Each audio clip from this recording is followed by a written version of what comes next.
returning to the village as a fisherman with a system. Chapter 1, I Quit, Going Home. Jiang Nanzhou had truly been down on his luck lately. He was an ordinary office worker, having worked at a large enterprise in Moda since graduating from university. Thanks to his excellent work ability, he now held a middle management position, but recently, his work environment had undergone some changes. His demoness boss, a middle-aged woman who had been divorced 3 times, had developed a special interest in him. Although Jiang Nanzhou was from the south, he looked like a northerner, with resolute features, wheat-colored skin, and a height of 1.85 meters. He had a buzz cut and worked out all year round, a typical, look slim in clothes, muscular without, type. He usually had to wear a suit to work, a true suit thug, and there were many girls in the company interested in him. So it was no wonder the demoness developed an interest in him. Alas, being too handsome was also a sin. After Jiang Nanzhou rejected the demoness, things quieted down for a few days, but recently, she started frequently finding various excuses to approach him again, causing him a lot of trouble. She often verbally teased Jiang Nanzhou in the office, and even more excessively, sometimes she would get physical, making the whole company aware that he was targeted by this demoness. This made him feel very awkward and helpless. Alas, if it were a beautiful young woman, he might have given in. But the demoness was incredibly unattractive, with a pancake face and beady eyes, and she always painted her big mouth bright red and her face stark white, which was quite frightening. Jiang Nanzhou had tried to report it to his superiors multiple times, but due to his female boss's family background, his complaints were always ignored and eventually came to nothing. Finally, today, the demoness once again extended her wicked claws towards Jiang Nanzhou. Jiang Nanzhou, unable to bear it any longer, decided to resign and leave this painful work environment. After completing the resignation procedures, Jiang Nanzhou felt completely relieved. He had been busy with work since graduating from university, only staying home for 3 or 4 days during the new year. This time, he could go back and spend quality time with his family, then return to look for a job after the new year. Jiang Nanzhou's hometown was a rather poor small island off the South China Sea, and getting back was quite difficult. Flying could only get him to the neighboring city. He would take the high-speed rail to their city, then a boat to the town's pier. His family's side actually had a small pier too, but it was only for village fishing boats. Passenger boats didn't go there, so he still had to take an electric tricycle from the town to get home. After booking his flight, Jiang Nanzhou started packing his luggage. In fact, he didn't have many personal belongings. In the entire rental apartment, only a second-hand simple clothes rack was something he had bought, the rest came with the rental. He didn't have many clothes either, just 2 suits for work. He had only a few casual outfits, and his only valuable item was his laptop, which he had used for 5 or 6 years. In the afternoon, he went out and bought many local specialties, as well as clothes, pants, and shoes for his family. His suitcase couldn't fit everything, so he planned to just carry a backpack with a change of clothes and his laptop, and send the rest of his things back by express delivery.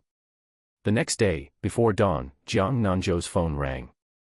The vast horizon is my love, flowers bloom at the foot of the continuous green mountains. By the 3rd ring, Jiang Nanzhou was completely awake. After washing up and eating some bread, he grabbed his bag and headed to the airport. It was already past 7 in the evening when he arrived at Nanwan Town Pier, and there weren't many electric tricycles for hire. There was basically no nightlife in the countryside, with only a few restaurants and supermarket lights on. At this moment, an electric tricycle stopped beside Jiang Nanzhou and honked twice. Jiang Nanzhou saw that it was Jiang Tianfu from their village, who lived behind his house. When he was little, he often walked to school with Brother Tianfu. Brother Tianfu, what a coincidence. You rascal, I almost didn't recognize you, you're even handsomer. Just got back, huh? Get in, I'll take you home. Jiang Tianfu's electric tricycle wasn't the passenger-carrying kind, it was one with a cargo bed at the back, for hauling goods. Jiang Nanzhou didn't stand on ceremony and got right in.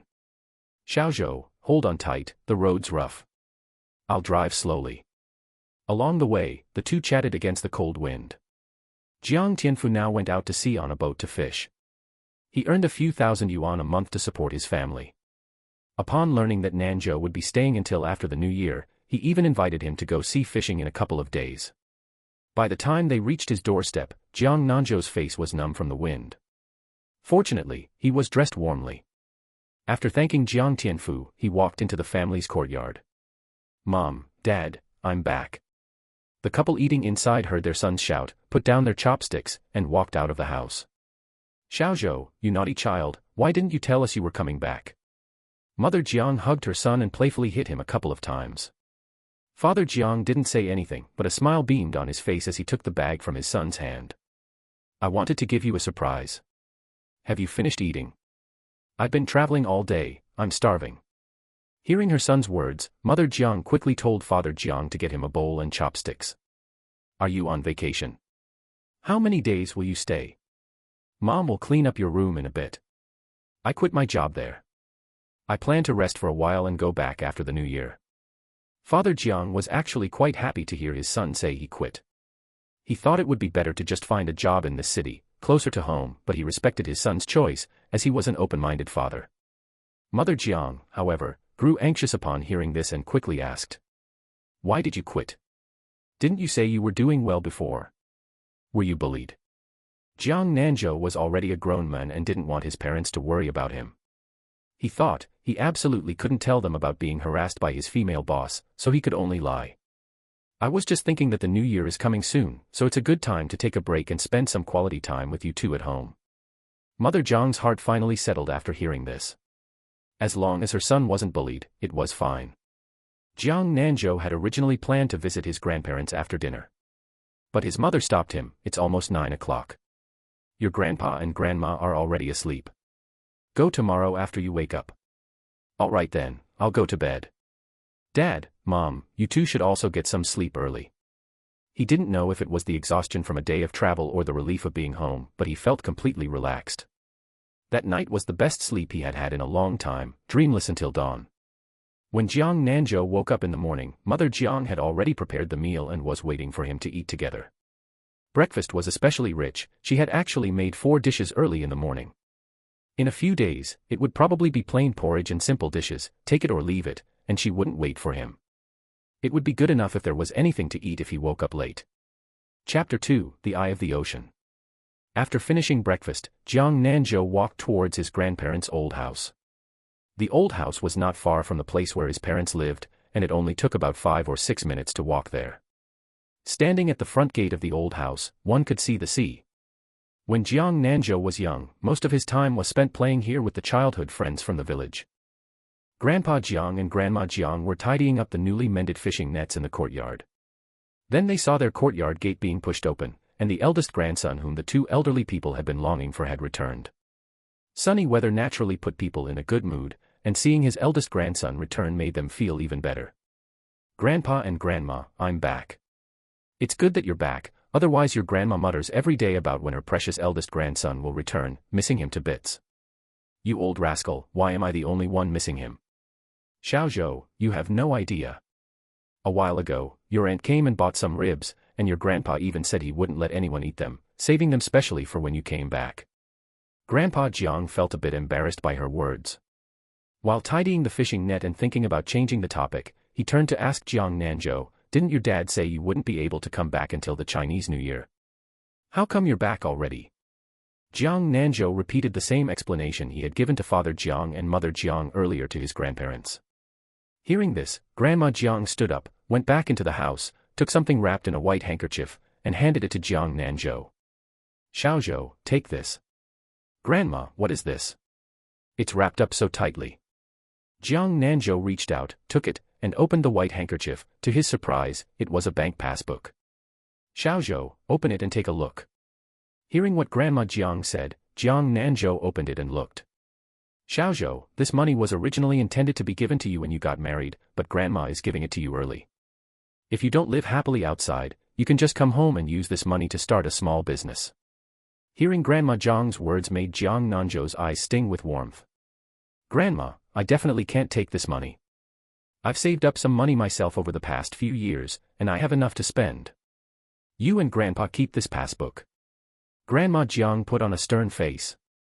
Your grandpa and I aren't short on money right now.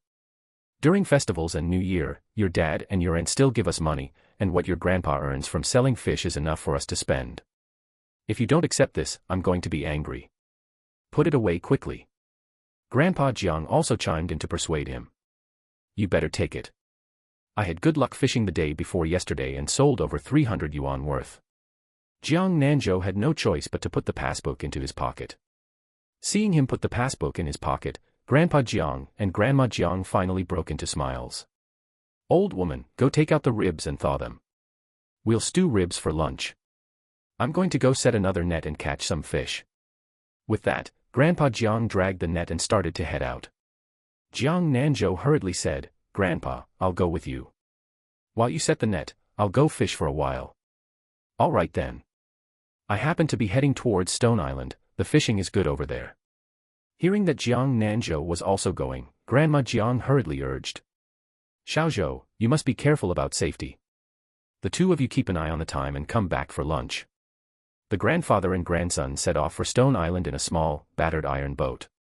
Watching his grandpa driving the boat, Jiang Nanzhou felt an incomparable sense of admiration in his heart. He was a dark, thin little old man, but his energy and physique were exceptionally good.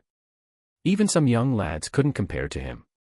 Despite the old man being over 70 years old this year, his mind was clear, his eyes were sharp, and he could still drive a boat to catch fish. The family had previously persuaded the old man that since he was getting older, he shouldn't go out to sea anymore and should just tidy up the vegetable garden at home. Wouldn't it be nice to go beachcombing when he had nothing to do? But the old man was unwilling, and no one could stop him.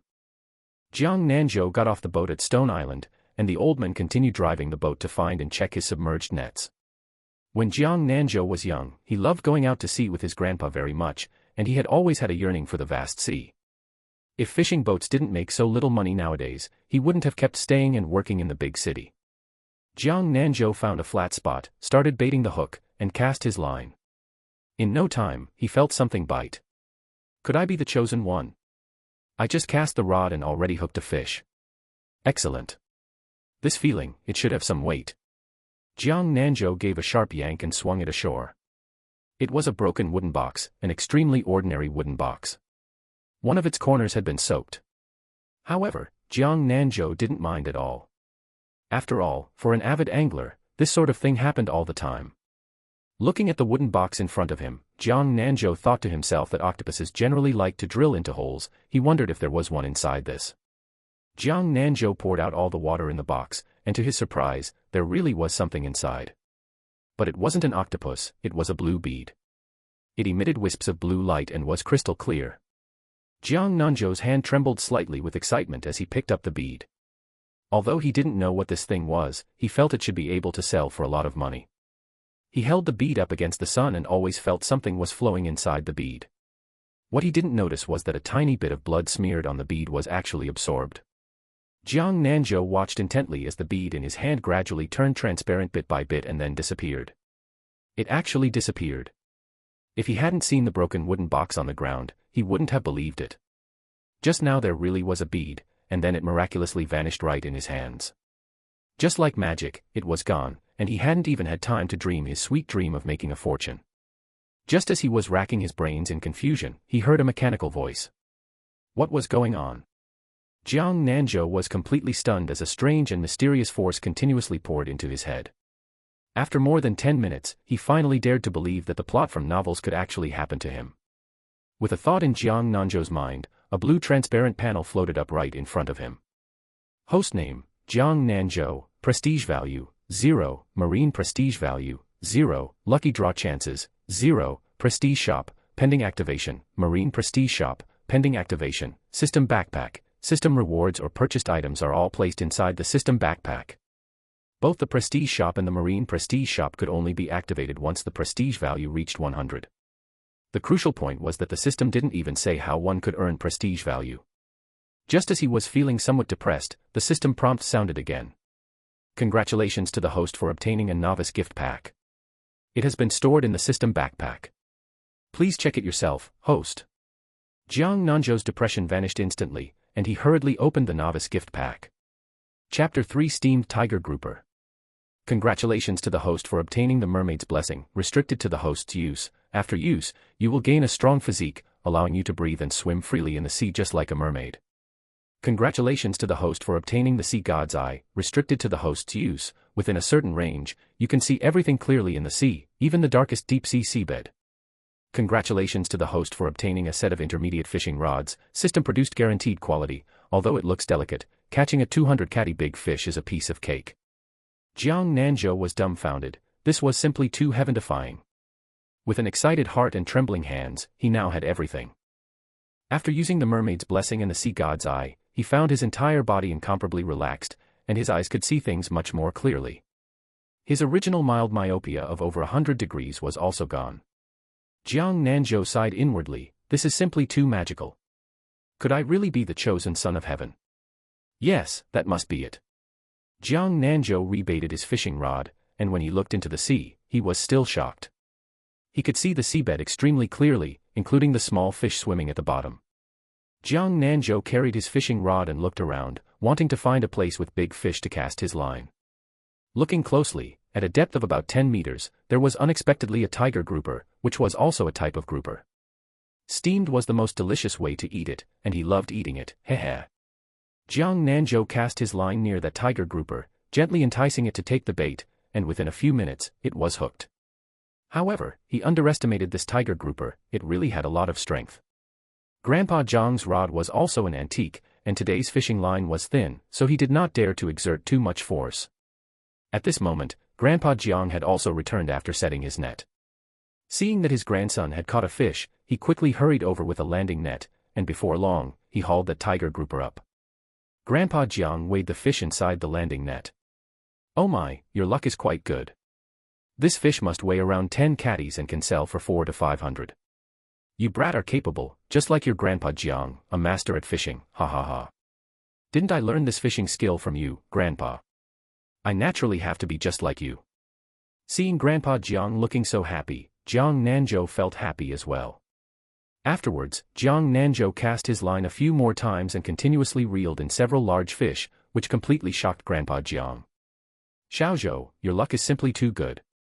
Jiang Nanzhou rubbed his nose with a guilty conscience, who could blame him for being a cheater. Seeing that it was almost time, they packed up today's catch. The two of them had to go home for lunch, or Grandma Jiang would nag at them again if they went back late. Grandpa Jiang had originally intended to pull up his nets, but he was stopped by Jiang Nanzhou. Grandpa, let's keep a small tiger grouper to steam at home, and take the rest to sell this afternoon. You can come and retrieve your net this afternoon. Hearing that Jiang Nanzhou wanted to keep a tiger grouper for steaming, Grandpa Jiang still felt a bit heartbroken. After all, even the smallest tiger grouper weighed 4 or 5 catties and could sell for over 200. Since his eldest grandson wanted to eat it, they would steam it. All right then, I'll have Grandma Jiang steam it for you as soon as we get back. From far away, they saw a black Audi sedan parked at the entrance of the old ancestral house. Grandpa Jiang recognized that this car was newly bought by Aunt Jiang's family, and he heard it was very expensive. Your Aunt Jiang and the others are back. It must be that Grandma Jiang called Aunt Jiang, they certainly have a blessed appetite today. Aunt Jiang's family ran a wholesale supermarket in the town, and their family conditions were considered very good on the island. Especially toward Jiang Nanzhou, she was exceptionally good to him, treating him just like her own child. When Aunt Jiang was young, she was exceptionally pretty, there was no one on the entire island better looking than her. When she went to the town market, she caught Uncle's eye. Ever since they got together, they had always been sweet and affectionate. Aunt Jiang's younger siblings had complained to him plenty of times about it. Even though she was approaching 40 now, her maintenance and skincare were no worse than those wealthy matrons in big cities. Father Jiang and Uncle were smoking and chatting in the courtyard when they saw Grandpa Jiang and Jiang Nanzhou entering the yard, each carrying a bucket. Uncle hurriedly extinguished his cigarette and quickly walked over to take the bucket from his father-in-law's hands. It's so heavy. It looks like Dad had a bumper harvest with his nets today, eh? Hearing his son-in-law's words, Grandpa Jiang felt a bit smug. He didn't forget to glare at his son who was smoking by the window, and said with a face full of pride. My nets haven't even been pulled up yet, both of these buckets were caught by Xiaozhou. Take a good look at what kind of fish these are. Grandpa Jiang pulled out a fish with a yellow body, 5 irregular dark brown patches vertically arranged on both sides of its body, densely covered all over with tiny brown spots, darker spots on the patches, a small black saddle-like mark on the rear half of its tail stalk, a depression behind its eyes on the head, and a wide-open mouth. Uncle recognized it at a glance. Goodness me, these two are both tiger groupers, aren't they? This one must weigh over 10 catties. Wild ones this big are hard to buy even if you want to, and these two can sell for a good price. The big one will be sold this afternoon, and Xiaozhou said the small one will be steamed today. You guys are in for a treat coming back today. After saying that, Grandpa Jiang carried the small tiger grouper into the kitchen. Seeing Grandpa Jiang enter the kitchen, Father Jiang finally dared to come over to join the excitement. Uncle and Jiang Nanzhou dumped all the fish from the buckets into a large basin and hooked up an oxygen pump. Looking at the 4 sea bass in the basin, Uncle said to Father Jiang, as expected of an old fisherman's descendant, "I'm envious." Hearing his brother-in-law's remark, Father Jiang rolled his eyes. If Father Jiang didn't look carved from the exact same mold as his dad, he would have suspected whether he was picked up from somewhere. As a fisherman's descendant, he actually got seasick and was afraid of water. He could only catch sea products during low tide, and no matter what methods he tried, he still couldn't do it.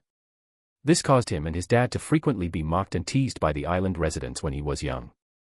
Even now, his dad glares at him whenever he has nothing to do, never giving him a nice expression, and often saying that his entire fishing skill set would end with him.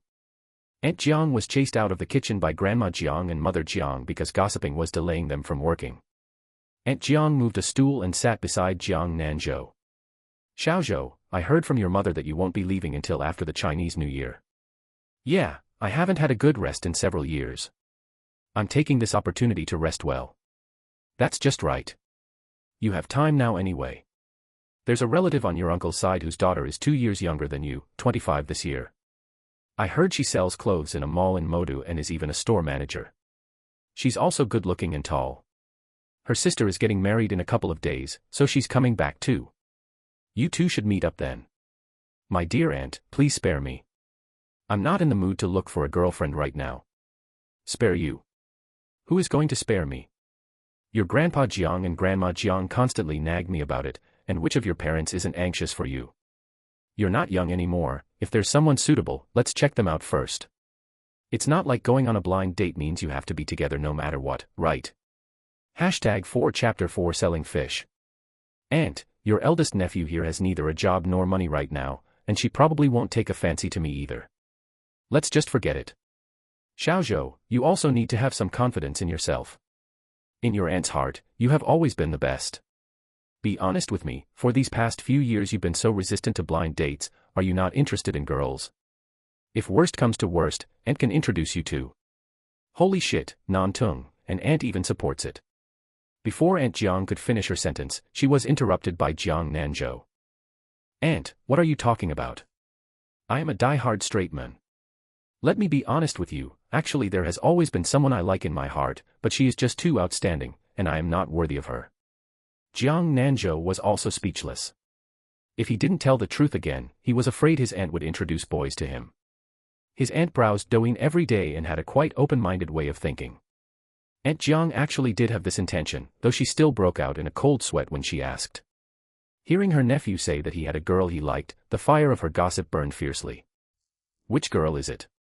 I haven't heard of you dating anyone all these years. Just how outstanding is she that even a prestigious university graduate like you isn't worthy of her?" Jiang Nanzhou was tight-lipped. No matter how Aunt Jiang asked, he simply wouldn't say, to the point that she was starting to suspect whether he just randomly pulled this out to fob her off. Jiang Nanzhou really wasn't lying to her. That girl had taken root in his heart, and he couldn't forget her no matter what. Many girls pursued him in college, but since he already had someone in his heart, and he didn't want to give people hope only to let them down, he had remained a single dog all along. That girl was his junior high school classmate. The moment he first laid eyes on her, he was deeply attracted to her. In his heart, she was like a flower, gorgeous and moving. For the 3 years of junior high, they didn't have much communication between them, they were both strangers and familiar faces. Jiang Nanzhou originally planned to confess his feelings to her after the high school entrance examination. One day in the second half of third year, she didn't come to school. In the end, he heard from a few people who were close to the girl that she had originally been an auditing student at their school and had now transferred back to the city to study. After the college entrance examination, during their junior high class reunion, he also heard others talking about her, saying that she had gone abroad with her entire family and probably wouldn't come back in the future. This unexpressed confession ultimately remained hidden deep within the very depths of his heart. "Sigh, I don't care. Even if you have a girl you like right now, aren't you still single? Just go take a look. After interacting with her, maybe you'll end up liking her. That's settled, you have to go." Aunt Jiang went into the house right after speaking, not even giving him a chance to object. This lunch was extremely satisfying: steamed tiger grouper, braised pork ribs, as well as the crabs, large prawns, and some conch bought by Aunt and the others when they arrived, all of which Jiang Nanzhou loved to eat. After finishing lunch and resting for a while, Grandpa Jiang drove the boat, taking Uncle and Jiang Nanzhou along to haul in the nets. Uncle pulled the nets, Grandpa Jiang picked the fish out, and Jiang Nanzhou was responsible for sorting the nets. The three of them worked with absolute tacit understanding. The fishing nets were hanging completely full, scattering a golden light under the sun's illumination. Uncle looked at today's catch and smiled so broadly his back teeth were visible. "Dad, the nets hit the jackpot today. This small yellow croaker must weigh 20 or 30 Gene, right? Must be. That stupid fish should also be 50 or 60 Gene. This is the time I've hauled in the most fish all year round." The stupid fish is also known as rabbit fish. Its texture is somewhat similar to pork, the meat isn't dry, and it lacks fine bones, so many parents love to feed this fish to young children. Hauling up these nets is truly exhilarating. "Dad, when I'm not busy in a couple of days, I'll come haul nets with you again." Uncle still felt somewhat unfulfilled. Hearing the conversation between Grandpa and Uncle, Jiang Nanzhou was also considering that now that he had a cheat, being a fisherman at home to make money shouldn't be a problem. He had already grown weary of the work pressure in the big city. Grandpa Jiang went home, took the fish Jiang Nanzhou caught in the morning, drove the electric tricycle, and took Jiang Nanzhou to the town. In the past when the catch was small, Grandpa Jiang would go sell it at the dock. Today, with so much fish, they could only deliver it to the seafood wholesale market. Several streets were lined with stores selling seafood, and they always gave wholesale prices for buying fish there. Grandpa Jiang took Jiang Nanzhou to an old friend's son's store. Old Wu Seafood Wholesale Store. Old Wu had passed away from a cerebral hemorrhage some time ago, and the current manager was little Wu. Wu Mingdong was busy working in the store when he saw his father's old friend bring a young man in. Wu Mingdong immediately stepped forward to welcome them. "Uncle Jiang, it's been quite a few days since you last came to my place." Back when old Wu was still around, whenever Grandpa Jiang had a lot of fish, he would haul it here, and when he had little fish, he would come over after selling it to drink tea and chat with his old friend. "What would I come here for if I didn't catch any good fish?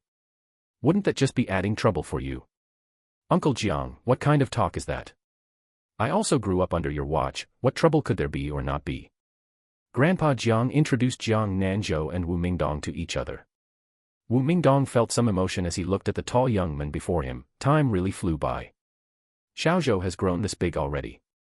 The last time I saw him was when he was a little kid. Jiang Nanzhou didn't have much impression of Wu Mingdong, but he still politely greeted him. He had seen Grandpa Wu plenty of times when he was little. Unfortunately, he would never get to see him again in the future. "Hello, Uncle Wu. Grandpa and I went out to sea today, and our catch isn't bad. It's in the cart. See if you take these here." "I take them. I take all kinds of fish here." Jiang Nanzhou moved all the fish down. Looking at these fish, Wu Mingdong was stunned. There was even a large tiger grouper and several sea bass. These grandfather and grandson really had great luck. Coincidentally, he had a customer who said they wanted a fresh tiger grouper to eat during a family banquet. He took a photo of the live water tank and sent it to that customer. The wholesale price of small yellow croaker was 22 yuan per Gene, totaling 38 Gene for 836 yuan. The stupid fish was 10 yuan per Gene, totaling 55 Gene for 550 yuan. The normal wholesale price for sea bass was around 30, but the ones Jiang Nanzhou brought over were still kicking lively, so the price was higher at 35 yuan per Gene, totaling 23 Gene for 805 yuan. Tiger grouper was 48 yuan per Gene, and the single fish turned out to be 16.6 Gene, coming to 799 yuan. The total was 2,990. As ill luck would have it, Wu Mingdong had used up all his cash receiving goods today. "Uncle Jiang, I don't have cash on hand. Let me transfer the money to Xiaozhou's WeChat instead." Grandpa Jiang had always used a senior citizen phone. Aunt Jiang had also bought a smartphone for him, but no matter how she taught him, he just couldn't learn it. "That's fine, transfer it to him then." By the time they arrived home, the sun had already set, and Aunt and Uncle had also returned home. When the family members heard that they earned around 3,000 yuan today, they all chuckled along with them. If it weren't for the fact that there were too many leftover dishes from lunch, they definitely would have whipped up a few more dishes to celebrate. That night, Jiang Nanzhou lay in bed looking at Wu Mingdong's transfer record from today, but he found himself somewhat unable to fall asleep. From 300 a day to 3,000 a day, who could fall asleep blush? Chapter 5 System Task. This sum of money was equivalent to half a month's salary for an ordinary worker. If it were him in the past, he would have thought today was just his lucky day, and he definitely wouldn't have had the dangerous thought of staying in his hometown to become a fisherman. Being a fisherman wasn't so easy. Not only was the work grueling and exposed to the wind and sun, but it also carried a certain degree of danger. Jiang Nanzhou thought back to when he resigned and returned to his hometown, obtaining the system while fishing. Perhaps all of this was heaven's arrangement, destined by fate. Since the heavens had given him a cheat, he would seize this opportunity. He wanted to take a gamble while he was young. What if he managed to upgrade a bicycle to a motorcycle? Since he had made up his mind, he wouldn't give up easily. The next day, after finishing breakfast, Jiang Nanzhou took that fishing rod out of the system space and went to Grandpa's house. He planned to go out to sea with Grandpa again today. After all, now that he had a cheat, finding fish schools would be very easy. When he arrived at the old house, Jiang Nanzhou saw that only Grandpa Jiang was home, rummaging through something in the storage room. "Grandpa, why are you the only one home? Where did Grandma go so early?" "Your grandma went to the beach to catch seafood. The tide went out early today." "Ah, what are you looking for? Are we still going to set the nets today?" Seeing that his grandson came with a fishing rod, Grandpa Jiang knew he wanted to tag along. "You brat are already hooked, huh? Wait for me to grab a few crab cages. The crabs are the fattest right now." Grandpa Jiang drove the boat at a slow speed, while Jiang Nanzhou looked out into the sea from the side of the boat, able to see straight to the seabed at a glance. Before long, Jiang Nanzhou spotted a large school of yellow croakers. Their size was much larger than yesterday's small yellow croaker, so he hurriedly shouted, "Grandpa, stop the boat quickly. Just set the net right here. I just saw fish breaking the surface. There should be a school of fish." Grandpa Jiang had set nets nearby before, but didn't get much harvest. Although he wasn't optimistic about this spot, since his eldest grandson said to set them here, they would set them here. "All right then, let's set it here." After setting the nets, they headed to the rocky island they visited yesterday. There were plenty of crabs in that reef area. The entire island was small in area, and walking a circle around it took only about 20 minutes. Jiang Nanzhou was the first to get off the boat, holding the fishing rod and a bucket filled with small fish brought from home, and jumped onto the island. "Grandpa, I'll go walk around first and find a good spot to place the crab cages. You put the chicken offal into the cages first." Watching Jiang Nanzhou acting like a hot-headed youngster, Grandpa Jiang chuckled and said, Go on, go on. Today I'll listen to everything you say. You're the captain. Wherever you say to set them, we'll set them." Jiang Nanzhou suddenly felt a bit sentimental.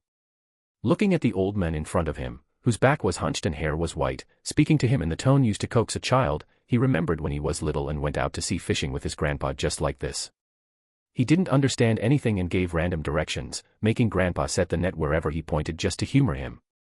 Sometimes there wasn't even a tiny shrimp on the fishing net, and Grandpa would still get scolded by Grandma when they got back.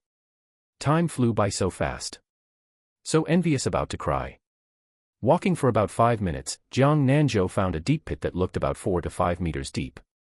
At the bottom of that pit, there was actually a densely packed group of flower crabs, with obvious blue colors on their claws and legs, and they were all quite large in size. Jiang Nanzhou left his fishing rod and bucket right there, then went back to move the crab cages over with Grandpa Jiang. After all the crab cages were put into the water, Jiang Nanzhou started tinkering with his set of rods. After finishing the adjustments, he hooked a small fish and cast today's first line. This was because he saw a few golden fellows in the water chasing a group of small fish and swimming this way. Right at this moment, the system's prompt tone rang out. System task: catch one wild large yellow croaker weighing over 2 catties within 3 hours. Success rewards a set of high-tech diving gear, failure results in the host drooling for 24 hours. Timer starts now, come on host. Jiang Nanzhou was speechless. Drooling for 24 hours, could his mouth even be saved after that? Those large yellow croakers hadn't realized that danger was approaching and were still diligently stuffing themselves over there. Jiang Nanzhou shook the fishing line to approach the school of yellow croakers. Grandpa Jiang watched Jiang Nanzhou swaying back and forth with dark lines all over his head, and couldn't help but say out loud, "Xiaozhou, you can't do it like this. Even if there are fish, you'll scare them away with all your shaking. Grandpa, this is my exclusive fishing technique. Just wait and see." The yellow croaker closest to him saw the small fish delivered right to its mouth. Not eating it would be a waste, so it opened its mouth and swallowed the small fish. As soon as Jiang Nanzhou finished speaking, he jerked the rod upward fiercely. Holy moly, this little fish felt a bit prickly to eat. The large yellow croaker spat heavily, but couldn't spit it out at all. Just as it wanted to keep trying, it was abruptly yanked upward, directly flung out of the water surface, and landed on the reef. Grandpa Jiang was dumbfounded. Good fellow, it was flung right out. If he were using any other fishing rod, Jiang Nanzhou wouldn't dare to fling it directly for fear of snapping the line. Products of the system really were exquisite. Especially after his body was modified, his arm strength was beyond words, and that toss just now was effortless. By the time Grandpa Jiang came to his senses, Jiang Nanzhou had already unhooked the fish. Grandpa Jiang hurriedly opened the lid of the live water tank and turned on the oxygen generator. What kind of luck do you have? Yesterday it was tiger grouper, and today it's large yellow croaker. This one has to be at least a catty and a half, right? Grandpa, this is skill. After saying that, Jiang Nanzhou cast another line toward the same spot.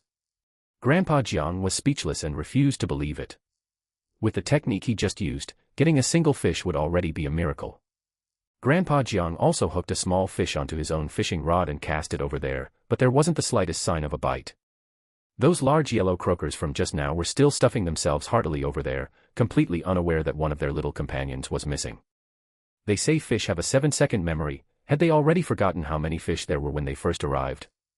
When Jiang Nanzhou caught a fish using the exact same technique for the 7th time, Grandpa Jiang silently reeled in his fishing rod, thinking to himself that that brat must have secretly prayed to Goddess Mazu before leaving the house. 2024 Goddess Mazu possessed, bathing in tears. Congratulations to the host for completing the task and obtaining a set of diving gear, which has been placed into the system warehouse. Jiang Nanzhou caught all of those large yellow croakers. Since the surrounding area only had some worthless small fish, he lost interest. He checked the time. The crab cages had been in the water for nearly 2 hours. Grandpa, go check on the crab cages. I'll fish for a little longer, it's getting a bit breezy and the sky is turning overcast. All right, I'll go take a look. Even if there were no fish left, Jiang Nanzhou had to put on a show. Catching a fish on every single cast would be way too suspicious. Grandpa Jiang pulled on the rope of the crab cage with all his might, but it didn't budge. He pulled hard again and it moved just a tiny bit. Grandpa Jiang didn't dare to blindly exert force anymore for fear of spraining his old back. He had to take good care of his body because he wanted to take his great-grandson out to sea when the time came. Xiaozhou, come here quickly.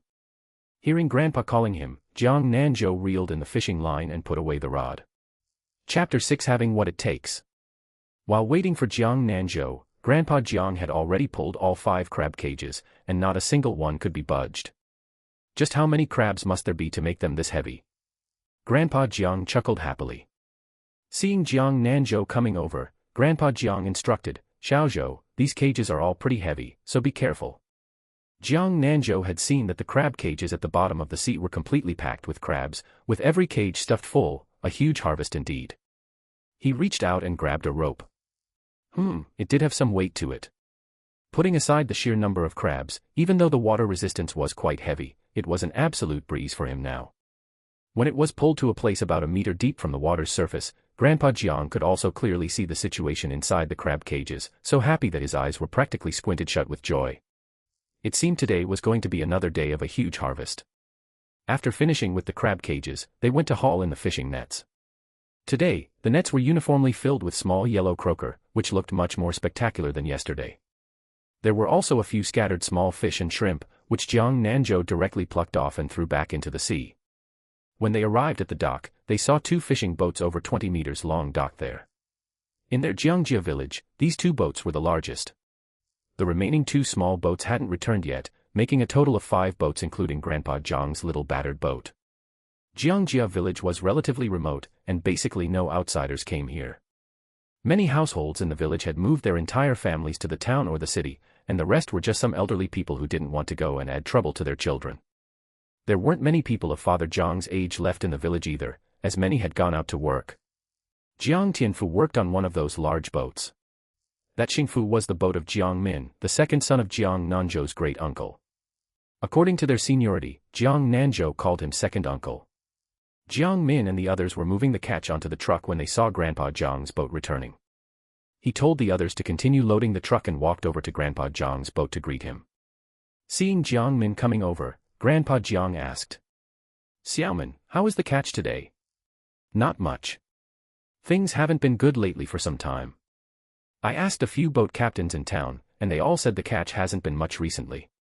Mentioning this gave Jiang Min a headache. He bought this boat last year for over 400,000 yuan. Although it was second-hand, it had also emptied his family's savings.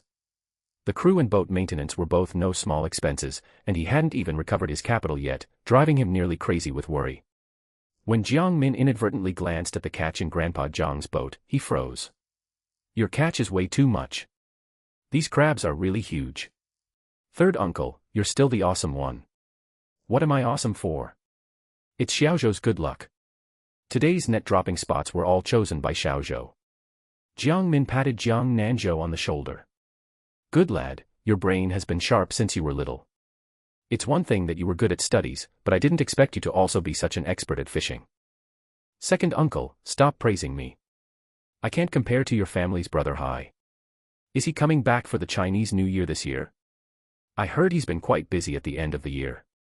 Hearing Jiang Nanzhou mention Jiang Nanhai, Jiang Min's face carried a look of pride. I heard he can come back around the 27th or 8th. When he returns, you two brothers should get together properly. If you have any suitable girls around you, introduce them to your brother Hai. Jiang Nanzhou rubbed his nose. Better change the subject. Jiang Nanzhou finally moved the live water tank down last. Grandpa Jiang said with a bit of small pride, Xiaoman, let me show you some good stuff. With that, Grandpa Jiang opened the lid of the live water tank. Jiang Min looked over, and rows of golden large yellow croakers dazzled his eyes. This is truly good stuff. Being this big, it must be over 2 caddies, right? It's been a long time since I've encountered large yellow croaker of such good quality. This is quite rare. Jiang Min took out his mobile phone, took a few photos, sent them to their local fisherman group chat, and showed off. Immediately his phone kept ringing non-stop, and everyone was madly tagging him. They were all asking for the coordinates, which he completely ignored. Jiang Nanzhou quickly finished his meal at Grandpa's house. Because today's catch was too much, he drove the catch to the town by himself, letting Grandpa rest at home. After all, his grandpa's live water tank was a bit small. With a total of 7 large yellow croakers, it was indeed rather cramped inside. He had to sell them quickly while they were all alive and kicking, because the price difference between dead fish and live fish was quite substantial. He went straight to Wu Mingdong's shop. Before coming, he had already sent Wu Mingdong the photos of those large yellow croakers.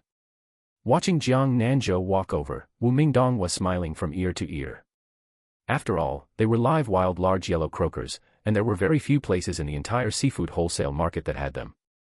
These few large yellow croakers of Jiang Nanzhou's were basically between 1.5 caddies to 1 caddy and 7 or 8 tails. For these, Wu Mingdong gave Jiang Nanzhou 2,000 yuan per caddy.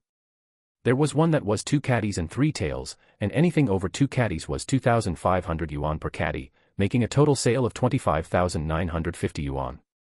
The small yellow croakers were still at yesterday's price, 22 yuan per caddy, totaling 140 caddies, which came out to 3,080 yuan. The flower crabs were uniform in size, with bodies as big as a palm, priced at 65 yuan per caddy, totaling 260 caddies, which was 16,900 yuan. The total was 45,930 yuan. Wu Mingdong was just about to transfer the money to Jiang Nanzhou via WeChat when he was stopped by Jiang Nanzhou's voice.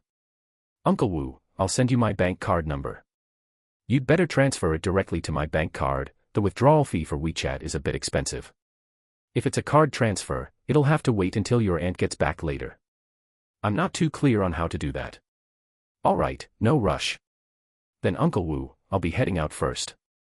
Wu Mingdong saw Jiang Nanzhou out of the shop door, and only stopped to sigh when the back of the car was completely out of sight. It seemed this Jiang Nanzhou really had some ability. Once could be attributed to good luck, but nobody could have good luck every single day. Listening to Elder Zhang's meaning yesterday, this kid just came back for the Chinese New Year, and after the New Year he would go back to Modu. Jiang Nanzhou left the seafood wholesale market and headed straight for his aunt's wholesale supermarket, delivering the crabs and small yellow croakers that he had specially reserved to his aunt's place. Jiang Nanzhou told his aunt and uncle that he earned over 40,000 yuan today, and the couple was genuinely happy for him, telling him to save all the money properly and not spend it recklessly. Xiaozhou, it's not that uncle is criticizing you, but since you have this ability, why don't you just get a boat on the island? Isn't this much better than working for others? Before Uncle even finished speaking, he was interrupted by his aunt. What's so good about staying on the island? Going out to sea to fish is so dangerous, suffering from wind and sun. He just happened to have good luck these past 2 days. Do you think fishing is that easy? How many boat owners are trying to sell their boats right now? Chapter 7 Tide Pooling. Aunt Jiang did not really want her eldest nephew to be trapped on this island in the future. Even though the money earned in the city might not be as much as what he could make by going out to sea to fish, there was no real danger. Ever since she was old enough to understand things, she believed that the sea could eat people. When she was little, her dad often went out to sea with large boats, sometimes leaving for 7 or 8 days, or even 1 to 2 months at a time. She and her mother worried every day, terrified of hearing bad news. Aunt, I have already decided to stay on the island. I love the ocean, I love this carefree life, and I also love going out to sea to fish. Aunt Jiang knew that Jiang Nanzhou was extremely strong-willed, and once he made a decision, no amount of persuasion from others would be of any use. Since you have already made up your mind, Aunt won't try to persuade you anymore, but you must be sure to look after your safety. I am completely in favor of Xiaozhou's decision. You're always worrying about useless nonsense. Some people even choke to death while drinking water, and the relative of old Li next door got hit by a car just going out for a stroll and still hasn't been discharged from the hospital. It's all a matter of fate. Besides, Xiaozhou has been a great swimmer since he was little, so stop worrying blindly over nothing. By the time Jiang Nanzhou got home, the sun had already set. He walked past his own front door without entering and went straight to the old family house. Before coming back, he had called Mother Jiang to say that everyone would have dinner at the old house that evening, and that he had bought roast duck and braised food. Jiang Nanzhou also planned to tell his family about his decision that evening. During dinner that night, Jiang Nanzhou poured liquor for his grandparents and his dad, and poured fruit juice for his mom. Jiang Nanzhou raised his glass. I have a big matter to announce. You might not agree with it, but I hope to get my family's support. With that, Jiang Nanzhou downed his liquor in a single gulp. You could just take a sip, you know, this is Baijiu. Oh, this child. Go ahead, say what you need to say. No matter what it is, Grandma supports you. I plan to stay on the island from now on and intend to go out to sea to fish. As soon as the words fell, Father Jiang slammed his chopsticks down onto the table. I don't agree. You will go back to Modu after the Chinese New Year. What kind of prospects are there on this island? It's even hard to find a wife here. What are you slamming your chopsticks for? Since our son has this plan, I support him. I never wanted him to run so far away to study and work, only being able to see him once a year. Staying on the island isn't this pretty good too? Mother Jiang missed her son terribly, and since her son had decided not to leave, she supported him. Grandpa Jiang silently lit a cigarette. Xiaozhou, making a living off the sea carries risks after all. You heard your second uncle today, fish stocks aren't good right now. You've had some luck these past 2 days, but no one can guarantee good luck every day. You don't have experience in deep-sea fishing, you've only been tinkering around in my little beat-up boat. Have you really thought this through? Grandpa, I have really thought it through. Ever since I was little, I've loved this ocean deeply. If there are things I don't know how to do, I will go learn them. I believe I can do it. Father Jiang originally wanted to say something else, but a glare from Grandpa Jiang made him swallow his words back down. That entire evening, Jiang Nanzhou and Grandpa Jiang talked a lot about matters out at sea, making him understand the perils of the ocean. Lying in bed, Jiang Nanzhou searched online for a lot of information regarding deep-sea fishing and the required permits. After all, in their village, only 2 large boats had relatively complete paperwork, while others, like his grandfather, didn't have any paperwork at all. He planned to sign up for a training class tomorrow and take all the tests for the licenses he could get. After all, with complete documentation, he wanted to be a law-abiding fisherman. Early the next morning, Jiang Nanzhou got up early. He planned to go to the city to sign up for a class and get all his certifications tested and passed before the new year. That afternoon, right after Jiang Nanzhou returned from the city, he received a WeChat message from Jiang Tianfu inviting him to go tide pooling together. The spring tide had just receded at this time. By the time the two of them reached the beach, there were already quite a few people there. Xiaozhou, let's head over to the reef beach to pick up some sea snails.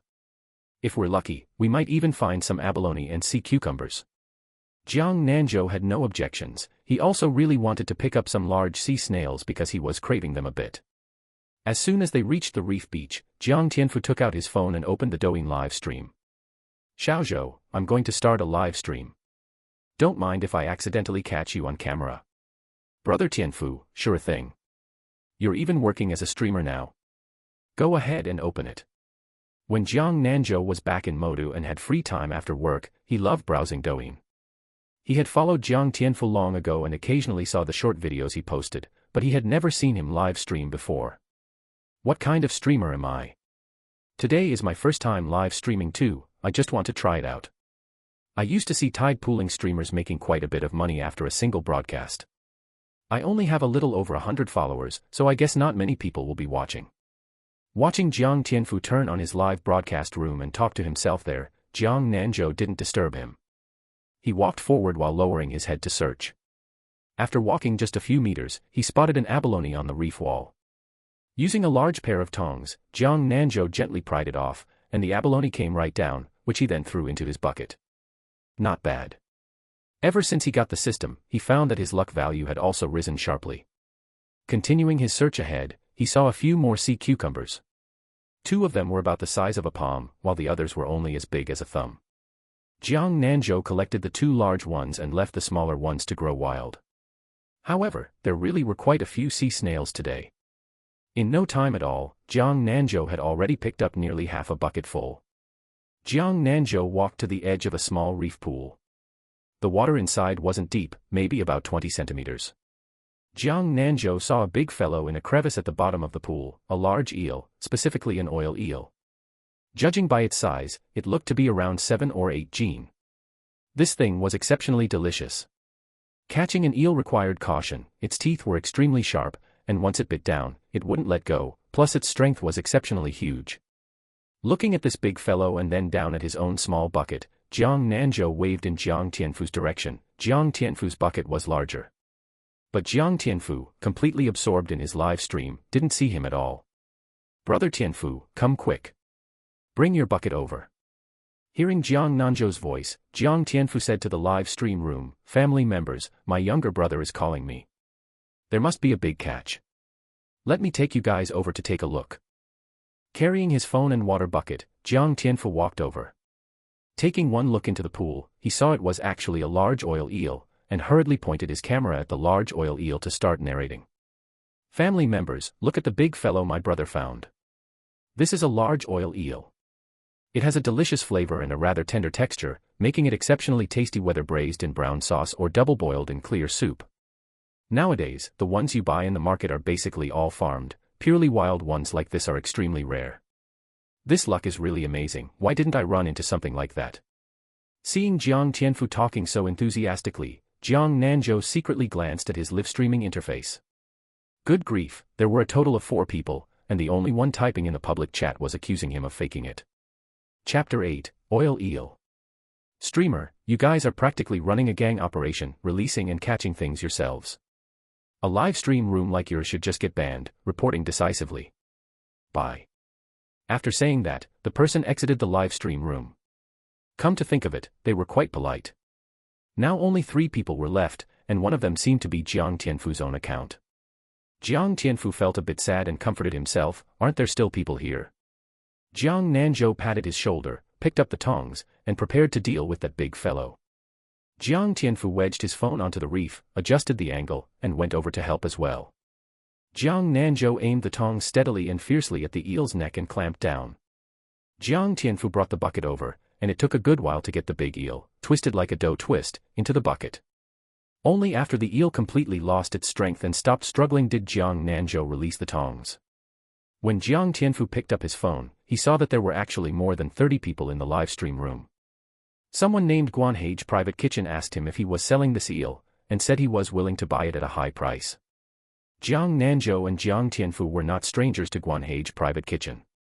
This Guanhage Private Kitchen was extremely famous in their city and had even made the news a few years ago. Their prices were expensive, exorbitantly expensive. Yet even with such high prices, not just anyone could reserve a table, you had to book a month in advance to eat there. Whether it tasted good or not was unknown, since they had never eaten there anyway. Jiang Tianfu asked Jiang Nanzhou if they should sell the eel, and Jiang Nanzhou directly refused. It's not easy to run into such a huge wild oil eel. I plan to have Grandma Jiang braise it in soy sauce tonight. Call Grandma Guilan to come over to the old house for dinner tonight. You're so extravagant. Doesn't this fish sell for over 2,000? Eating it is such a waste. What waste? It's not going into someone else's stomach anyway. It's settled, and I'll have a few drinks with you tonight. A viewer in the live stream room couldn't stay calm anymore. Streamer, you should still advise your friend. It's not easy for this eel to grow this big, you should just release it back into the wild. Hey upstairs, you're right. Streamer, hurry up and advise your friend to release it, and by the way, send me the address. Your abacus plotting is so loud I could hear it all the way from the restroom. You guys are all paying attention to the eel, did none of you notice the streamer's friend? Although we couldn't see his face, his hand holding the tongs was genuinely good-looking, knuckle-defined, with slender fingers, and his voice when speaking was also exceptionally pleasant. Simp. Jiang Nanzhou and Jiang Tianfu picked up a few more octopuses and some conches before planning to head back. Jiang Tianfu turned off the live stream and started looking Jiang Nanzhou up and down. Jiang Nanzhou was given the creeps by his look. Brother Tianfu, why are you looking at me like that? Is there something on my face? Come to think of it, seriously, Xiaozhou, you brat are really handsome. Why don't you also do a live stream and shoot some short clips? If you do well, you can make quite a bit of money. There's a fishing streamer in town with hundreds of thousands of fans. Just fishing every day can earn him several thousand. When I get home, I'll research it too. I think that stuff looks pretty fun. You setting up one will definitely work.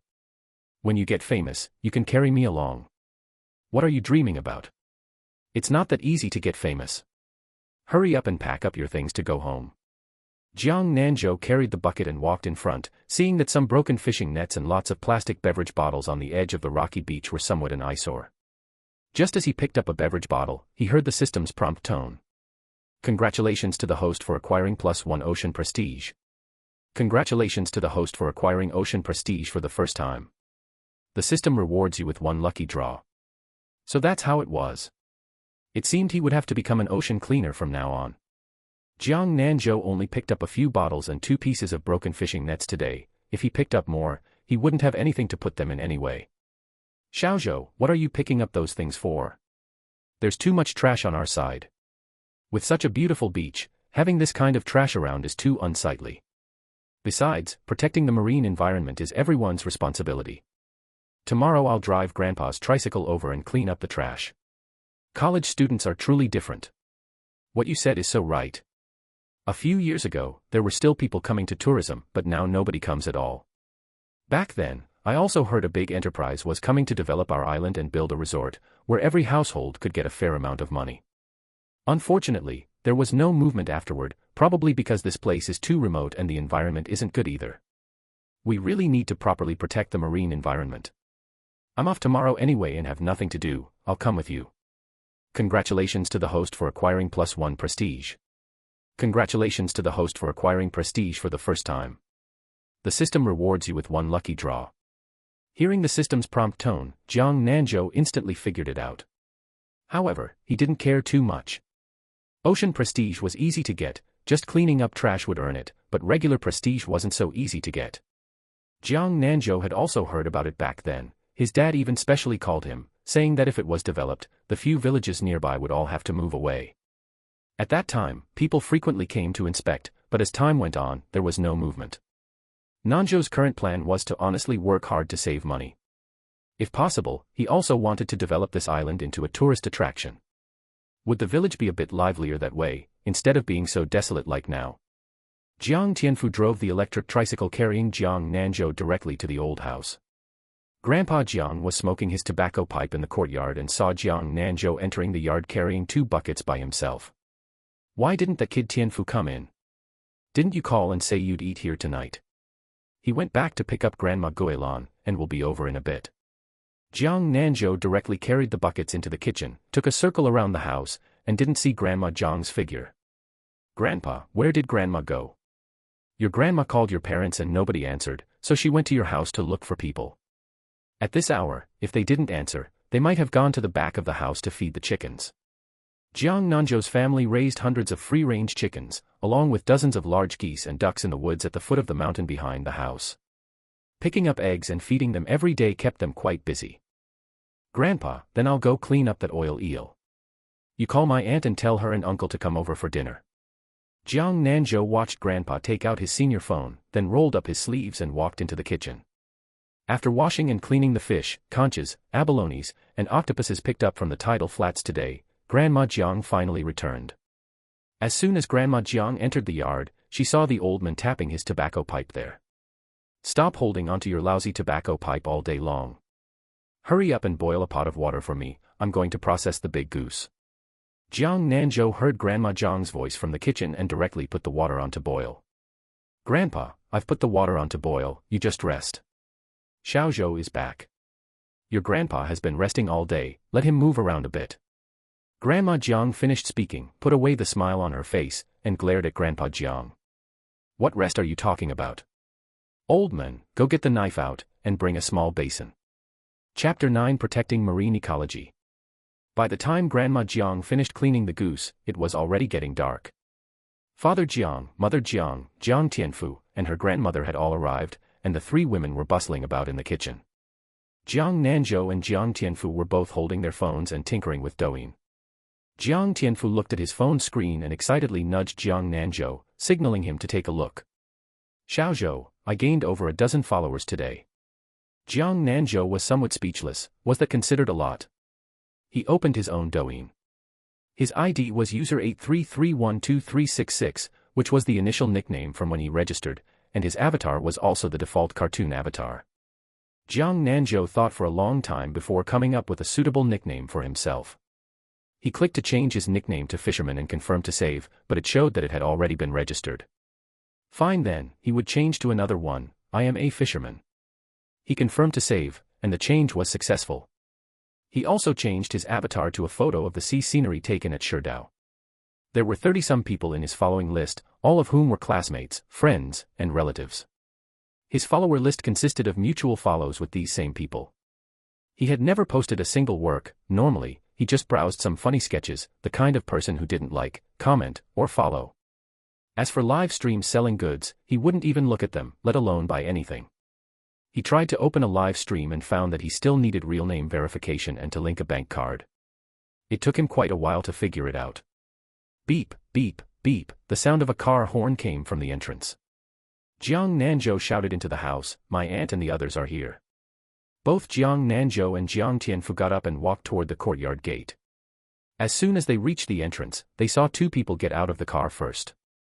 Brother, are you surprised? Are you shocked? Did you miss us? They were the children of Aunt Jiang's family, a pair of fraternal twins. The older brother was named Hu Mingho, and the younger sister was named Hu Mingju. They had just entered their freshman year this year and were both studying at university in Sushi. The two of them were close in age to Jiang Nanzhou, so their relationship was especially good and close. You guys are something else. When we chatted on WeChat yesterday, you still said you wouldn't be back for a few days. You really gave me a big surprise. You siblings, stop blocking the entrance.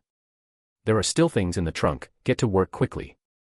Uncle carried 2 jars of baijiu that he had specially bought for his father-in-law and walked into the courtyard. Aunt Jiang opened the trunk and saw it piled full of things. Jiang Nanzhou saw 3 boxes of beer, as well as fruits, cooked food, and snacks. There really were quite a lot of things. Aunt Jiang directly picked up a large bag of snacks, dropped a sentence, and walked away. You young people can move the rest. Don't forget to lock the car after you're done. Jiang Tianfu's grandmother, Liang Guilan, looked at Jiang Nanzhou's family being so lively and felt somewhat envious. Jiang Tianfu's parents had passed away early. When Jiang Tianfu was in elementary school, he lived with his grandparents. A few years ago, Grandpa Jiang suffered a myocardial infarction and could not be resuscitated. Ever since Grandpa Jiang passed away, Grandma Jiang's health had been deteriorating day by day. Some people wanted to take Jiang Tianfu to work in the city, but they were all rejected by Jiang Tianfu because he couldn't rest assured leaving his grandmother alone at home. Usually, a square table was enough for meals, but today Grandpa Jiang took out the large round table used for Chinese New Year.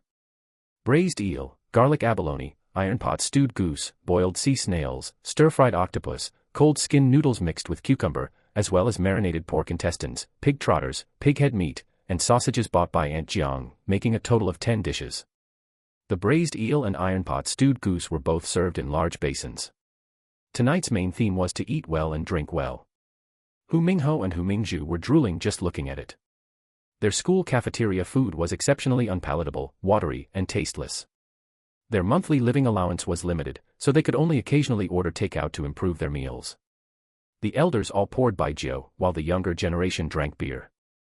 Mother Jiang, who didn't have much of a drinking capacity, also joined in the fun and poured a glass of beer. Aunt Jiang declared today that her family wouldn't be going back to the town tonight, so everyone could drink to their heart's content. That night, Jiang Nanzhou's family was even livelier than during Chinese New Year. Perhaps due to having drunk some alcohol, Jiang Nanzhou slept exceptionally well that night, sleeping soundly until dawn. Mother Jiang had prepared breakfast early. Seeing Jiang Nanzhou come out of his room, she hurriedly called him over to eat breakfast so the porridge wouldn't get cold in a moment. "Mom, why hasn't Dad gotten up yet today? Your dad drank too much yesterday. He just got up and vomited, and now he's fallen asleep again. Dad certainly didn't drink little yesterday. Let him rest today. After I finish breakfast, I'll go feed the animals." "All right, I'll go with you in a bit." By the time Jiang Nanzhou finished feeding the chickens, ducks, and geese, he saw Jiang Tianfu waiting at his house. Although Jiang Tianfu's head didn't hurt, he still felt groggy, a hangover symptom. "Brother Tianfu, your drinking capacity isn't very good either." "Oh, give it a break. Who could withstand the three of you siblings ganging up to pour drinks? If you feel uncomfortable, hurry home and rest some more. I can go by myself, it's not like it's urgent business anyway." "No need. A bit of breeze will liven me up. I specially brought a few large bags to hold garbage. When the time comes, I'll take all the plastic water bottles that can be sold directly to the recycling station." Passing by the old house, Jiang Nanzhou called along the siblings Hu Mingho and Hu Mingzhu, under the fine-sounding excuse of taking them to play by the sea. Today, the wind by the sea was howling. The fishing boats in their village were all parked at the dock, and none of them had gone out to sea. The few of them were dressed quite warmly, wearing hats and gloves. Jiang Nanzhou handed each of them a crab-clamping tool and a large bag. Hu Mingzhu looked at the large bag in her hand, her mind buzzing. "Brother, is this what you call coming out to play?" Hu Mingho gave his younger sister a side eye. "Are you stupid? What could there possibly be to play with by the sea on such a cold day?" Hu Mingho had followed behind Jiang Nanzhou's backside since he was little. When they were young, Hu Mingzhu used to say he was her brother's lackey. Jiang Nanzhou reached out and tapped Hu Mingzhu on the forehead. "Stop talking nonsense, hurry up and get to work. I'll make something delicious for you when we get home."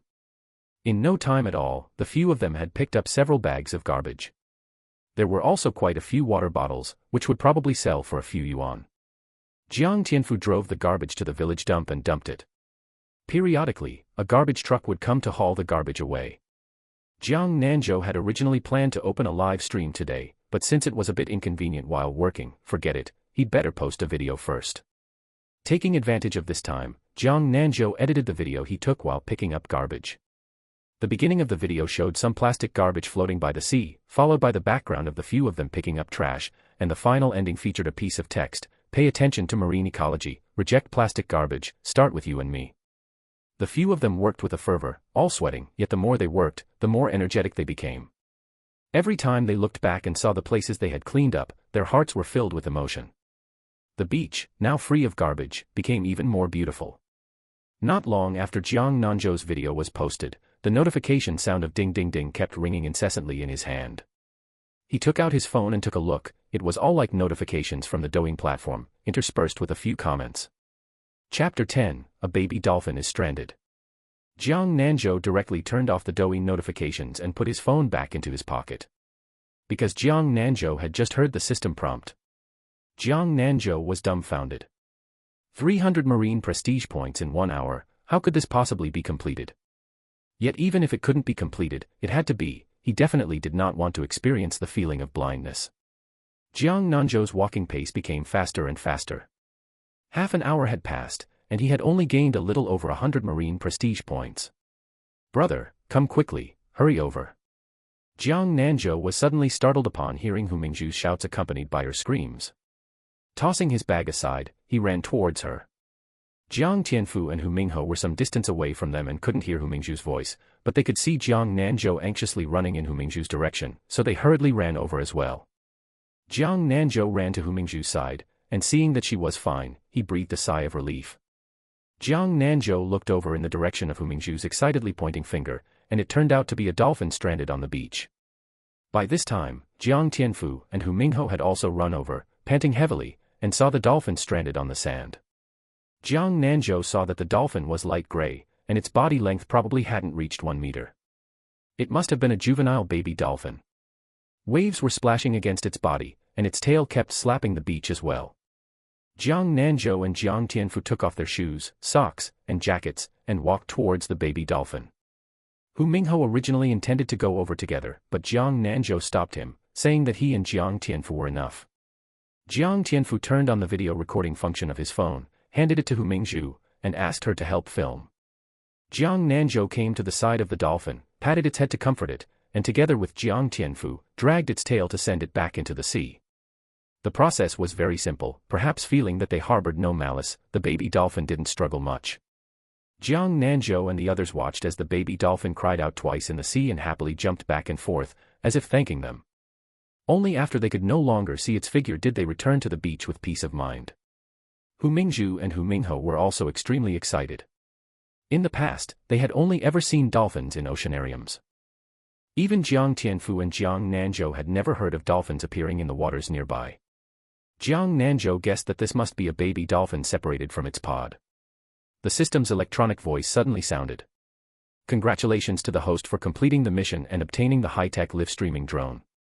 Jiang Nanzhou saw that his marine prestige points had suddenly increased by 500, and he figured this must have been obtained from rescuing the baby dolphin.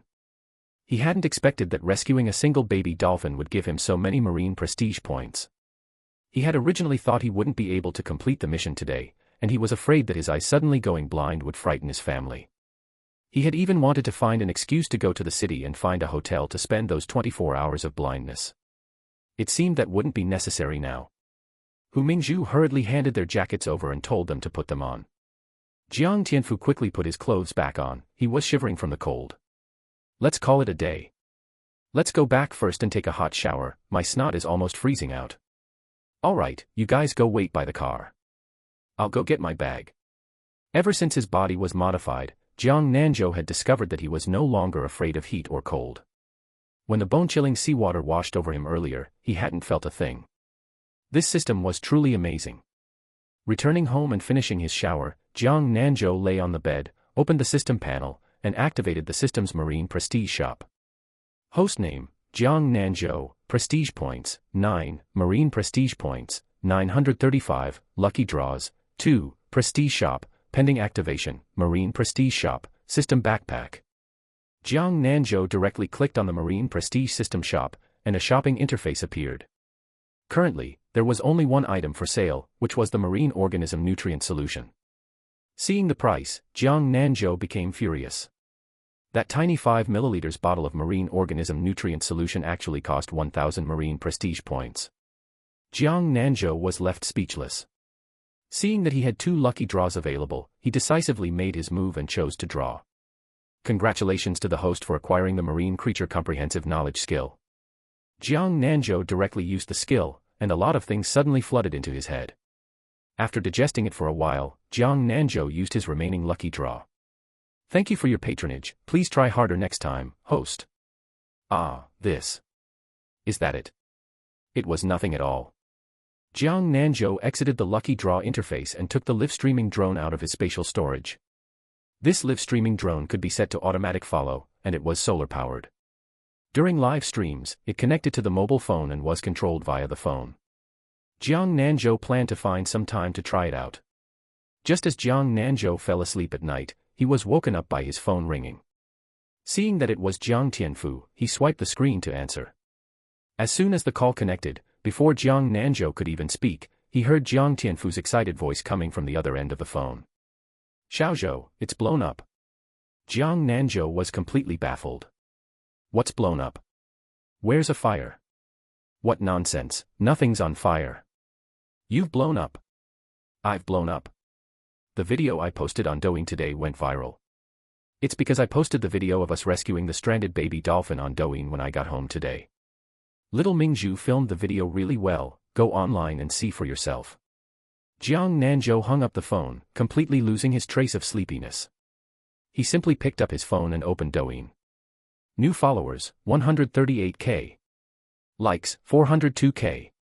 Honestly speaking, Hu Mingzhu's filming was truly not bad. He clicked on the comment section and saw a pinned message from the creator. Family, stop sending me private messages asking who that handsome guy is. Follow the direction at I am a fisherman. The netizens' comments really didn't hold anything back, and there were also some very touching ones. The baby dolphin is so cute, and it even knew to thank you before leaving. How sensible. Although the video moved me greatly, after the touching moment, handsome man. Not only am I going to like this, but I'm also going to leave a comment. You are the person at the very tip of this sister's heart. This sister's heart is made of durian, and there's someone on every single spike. Jiang Tianfu's avatar was a selfie of himself, and a netizen directly took a screenshot and posted it in the comments.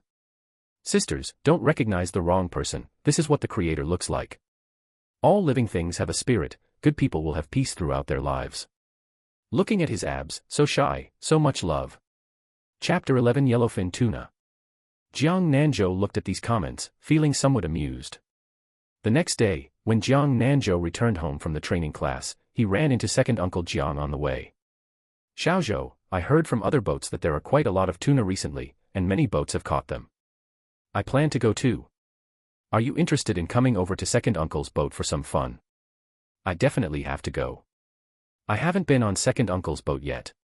What time are you setting off? I'll head over then. Jiang Nanzhou wasn't polite either, he had never been to the deep sea before, as his grandfather's small broken boat could only stay in coastal waters, and going to the deep sea was too dangerous. We set off at 6 in the evening. Just head straight to the dock then. It will take 3 days to return this time, so remember to tell your family. In the evening, Jiang Nanzhou eagerly took his gear and boarded second Uncle Jiang's Xingfu. Second Uncle Jiang only hired 3 people on his boat in total, one was Jiang Tianfu, and the other was a pair of brothers, both from Father Jiang's generation, whom Jiang Nanzhou had to address as uncles, Jiang Damao and Jiang Ermao. Second Uncle Jiang was driving the boat in the cockpit, and Jiang Tianfu and the others were handling the trawl net. It wouldn't look good if Jiang Nanzhou just watched without working, so he went over to help. After dropping the trawl net, they all sat together to chat. Seeing Jiang Nanzhou's excitement, Jiang Tianfu said, "It will take about 6 hours of sailing from here to the tuna fishing spot. You can rest for a while first so you'll have the energy to tackle the big guys later." Jiang Nanzhou couldn't sleep at this hour anyway, let alone today when he was still a bit excited, he couldn't fall asleep even more. "I can't sleep at this hour. You guys go take a nap first." After watching them go to rest, Jiang Nanzhou went to the captain's cockpit. Second Uncle Jiang was browsing short videos there, occasionally looking up at the screen, leisurely to the extreme. "Second Uncle, you even have Wi-Fi on your boat." "Of course we do. The equipment on the boat is fully stocked now, and this is the Xingfu, password 666688888. Jiang Nanzhou and second Uncle Jiang chatted all the way until they reached the coordinate location. He learned a lot of things, which would allow him to avoid many detours. During the voyage, the trawl net had been hauled and cast twice, but the catch wasn't much. At this moment, they hauled up the trawl net and directly lowered longline hooks. Jiang Nanzhou looked into the sea and didn't expect there really to be tuna nearby, but their sizes were not large, with only 2 or 3 large ones. There were also quite a few crabs on the seabed. Seeing that second Uncle Jiang had no intention of dropping crab traps, Jiang Nanzhou couldn't help but speak up. "Second Uncle, let's drop all the crab traps. Anyway, the boat is parked here." "Xiaozhou, I've dropped crab traps in this place before, but every time we didn't haul in many. We won't drop them this time, we'll wait until dawn to go to another spot to drop crab traps. There are more crabs over there. Let's drop them here too. I have a hunch the traps will be overflowing." Hearing Jiang Nanzhou's words, second Uncle Jiang and the others all laughed. "All right then, let's drop the crab traps. I've heard before that you have great luck and always run into good goods. Second Uncle will listen to you." A total of 20 crab traps were dropped. The 5 of them worked fast, and before long, they finished dropping them. Jiang Nanzhou took his drone out of his backpack, connected his phone, and started the live stream. Seeing that the live stream screen was very clear and the camera was extremely steady without shaking at all, he then put his phone into his jacket pocket. The few people on the boat spaced out a bit and started casting their rods to fish. Jiang Nanzhou's goal was very clear. Today he was going to catch tuna. The first one to catch a fish was second Uncle Jiang, who hooked a large white pomfret. The hook caught near the fish gills, weighing around 2 catties, which was pretty good. Large white pomfret costs over 100 per catty. Second uncle got off to a great start. You guys should work hard too, strive to get a bluefin tuna. Jiang Nanzhou leisurely and unhurriedly used his old methods, approaching the prey and luring it onto the hook bit by bit. Swoosh, the fishing rod was bent by the fishing line, pulling Jiang Nanzhou forward with a jolt. Jiang Nanzhou used his strength to steady his posture, thinking, damn, it's a good thing my build is sturdy. The fishing reel creaked and shrieked, continuously letting out line. Jiang Nanzhou felt the terrifying pull on the other end of the line. Nanzhou wasn't afraid of the line snapping, he still had quite a bit of confidence in the system's products. He was just afraid the fish would unhook, and he would only be at ease once he hauled it up quickly. Uncle Ermao, who was next to Jiang Nanzhou, saw that Nanzhou had hooked a big fish, and hurriedly reeled back his own fishing line, holding a hook and a landing net to prepare by Nanzhou's side. Jiang Nanzhou repeated releasing drag and reeling in. After a stalemate of more than 10 minutes, that tuna finally showed its head on the sea surface.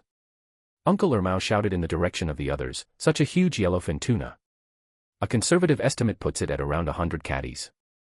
Hearing this, they all successively reeled in their fishing rods and came to Nanzhou's side. Even Uncle Damao, who was usually silent and not fond of talking, spoke in a tone several degrees higher. Good lad. As soon as you make a move, it's a yellowfin tuna, and such a huge one at that. The back, tail fin, and finlets of the yellowfin tuna were all light yellow. Although its texture and taste weren't as sweet as the bluefin tuna, it was still pretty decent. Second Uncle Jiang lit a cigarette and thought to himself that this kid really had some skills. Jiang Tianfu prepared the winch rope. Jiang Nanzhou felt the fishing reel starting to get hot and called out to Jiang Tianfu. Brother Tianfu, pour some water on my fishing reel. I'm afraid it's going to start smoking in a moment. Jiang Tianfu immediately took a bottle of water and poured it onto the fishing reel, no longer caring whether Nanzhou's clothes got wet. Jiang Nanzhou was also extremely excited, and sweat started to break out on his forehead. This was way too thrilling, this was true sea fishing. Jiang Nanzhou concentrated on handling that large yellowfin tuna over here, while the live stream room that he had ignored over there exploded at 1:30 a.m. Ah, Fisherman Brothers' explosive power is too strong. Those sexy biceps, drooling emoji. Fake, you can tell at a glance that it's a pre-recorded video, not a live stream at all. The idiot upstairs, stop slandering the streamer. I was right there when the streamer just started it. I was attracted by the drone. What brand on earth is it that can be so clear at night? Here we are, over 3,000 suckers, not sleeping in the middle of the night to watch an AFK streamer's live stream room. Crying emoji. Started with the streamer's looks, ended with the streamer's physique. I have material for my dreams today. You guys are too superficial. What the streamer reeled up is a wild yellowfin tuna, worth around 200 per catty. I'm also night fishing at sea, and I've caught half a bucket of squid. Heartbroken emoji. Jiang Nanzhou spent an immense amount of effort before finally subduing that yellowfin tuna. Jiang Tianfu and he put the yellowfin tuna on the scale. Oh boy, 135 catties. Xiaozhou, quickly give me your phone. My phone's pixel quality isn't good. Let me take a picture of you as a souvenir. Jiang Nanzhou took his phone out of his jacket pocket and saw his live stream screen. Quite a few people were sending him gifts, and the public screen was flooded with comments praising the streamer as awesome. But Jiang Nanzhou didn't have time to look right now. Brother Tianfu, use your phone to take it. My phone is live streaming. Chapter 12, Returning. Jiang Tianfu handed his phone to second Uncle Jiang. Second Uncle, please help me take a few more pictures later. Second Uncle Jiang nodded with a smile. Take them, everyone will take pictures later, I have to show off a bit. Jiang Nanzhou gave that yellowfin tuna a princess carry, struck a pose, and looked very cool. Jiang Nanzhou muttered inwardly, sigh, my life's very first princess carry actually went to a fish. After they all finished taking photos, while that yellowfin tuna still had a breath left, they sent it on its final journey. To maintain the texture of the fish meat, it was necessary to bleed it, remove the gills, and freeze it first. After handling it, they all went back to casting their rods. Perhaps because Jiang Nanzhou caught a big fish weighing over 100 catties, it stimulated the rest of them, making them all act like they were pumped with adrenaline. Jiang Nanzhou only remembered at this moment that he was still live streaming, so he waved at the drone. Hello everyone, friends in the live stream, I am Fisherman Brother. Guanhage Private Kitchen sent the streamer Helicopter X10. What to eat today sent the streamer Heart X88. Jiang Nanzhou saw a netizen in the live stream asking in the public chat. Streamer, is this yellowfin tuna for sale? Jiang Nanzhou hadn't really decided whether to sell this fish. He wanted to keep it for himself, after all, this was the first tuna he had ever caught. I haven't decided yet. If I only caught this one, I'll sell it, but if I catch another one, I'll keep this one. I'm going to continue fishing. After speaking, Jiang Nanzhou put his phone back into his jacket pocket. Just as Jiang Nanzhou selected a target fish, he heard the system's voice. System mission, please catch a bluefin tuna within 2 hours. Successful completion will reward the host with master-level culinary skills. Failure will cause the host's hairline to recede by 5 centimeters. Timing starts now, come on host. Jiang Nanzhou was having a mental breakdown. It seemed he had to complete this mission. If his hairline receded by 5 centimeters, wouldn't he look like a Qing dynasty prince? Xiao Yanzi, where are you? Yanzi, how am I supposed to live without you crying with laughter? Jiang Nanzhou already had the image in his mind, and he shuddered. Jiang Nanzhou looked around the sea even more carefully. Just as Jiang Nanzhou was searching for a bluefin tuna, he heard Jiang Tianfu's excited voice. Second uncle, quickly get the hook, I finally caught a yellowfin tuna too. In the past few years following the boat, Jiang Tianfu had basically just followed along to cast nets, rarely fishing. Since this was his first time catching one, he was inevitably somewhat excited. The others also started landing tuna one after another. Second Uncle Jiang smiled so wide his mouth couldn't close. If they caught a few more, the few of them would be able to spend a wonderful new year. Jiang Nanzhou searched for fish over there until his eyes were sore, and finally saw a bluefin tuna. However, why did this bluefin tuna look so weird? It was in the crevice between 2 reefs at the bottom of the sea, persistently trying to drill inward while constantly swaying its body. Jiang Nanzhou didn't care about that, completing the mission was top priority. He cast his rod several times before managing to throw the bait right beside that bluefin tuna. But no matter how Jiang Nanzhou tried to lure it, it had no reaction and just maintained its previous movement. Jiang Nanzhou was furious. Taking advantage of the fact that no one else was paying attention, he adjusted the drone's angle, removed the bait where the drone couldn't see, and directly hooked the tuna's body with the fishing hook. With a fierce upward tug, he hooked it right up. Strangely enough, the fish still only maintained its tail-wagging motion. Jiang Nanzhou cranked the fishing reel to retrieve the line, pulling the fish out of the water without much effort. Jiang Nanzhou didn't even use a landing net, he directly hoisted it onto the boat. Jiang Nanzhou removed the hook and touched the body of this bluefin tuna with his hand. The texture felt very similar to a real tuna, and he wondered what material it was made of. Looking closely at the 2 fish eyes, they turned out to be 2 cameras. Jiang Nanzhou had some guesses in his heart, but he wasn't sure. Second uncle, come here for a moment. What's wrong? Oh, it's even a bluefin tuna. Second uncle, take a closer look, this fish is not right. After second uncle Jiang looked closely, his eyebrows furrowed tightly, and his expression was solemn. The few others looked at it and pretty much knew what it was, all wearing angry expressions. Jiang Ermao spat. They packed that fake bluefin tuna into a box and all went back to continue fishing. The cost of going out to sea once was too high, so they had to earn more this time. The netizens in Jiang Nanzhou's live stream who were still staying up late couldn't stay calm when they saw this scene. What is this, a toy fish? It looks like a camera from a documentary. To better observe animals' behavior, they make them look like animals. I feel like this must be something bad.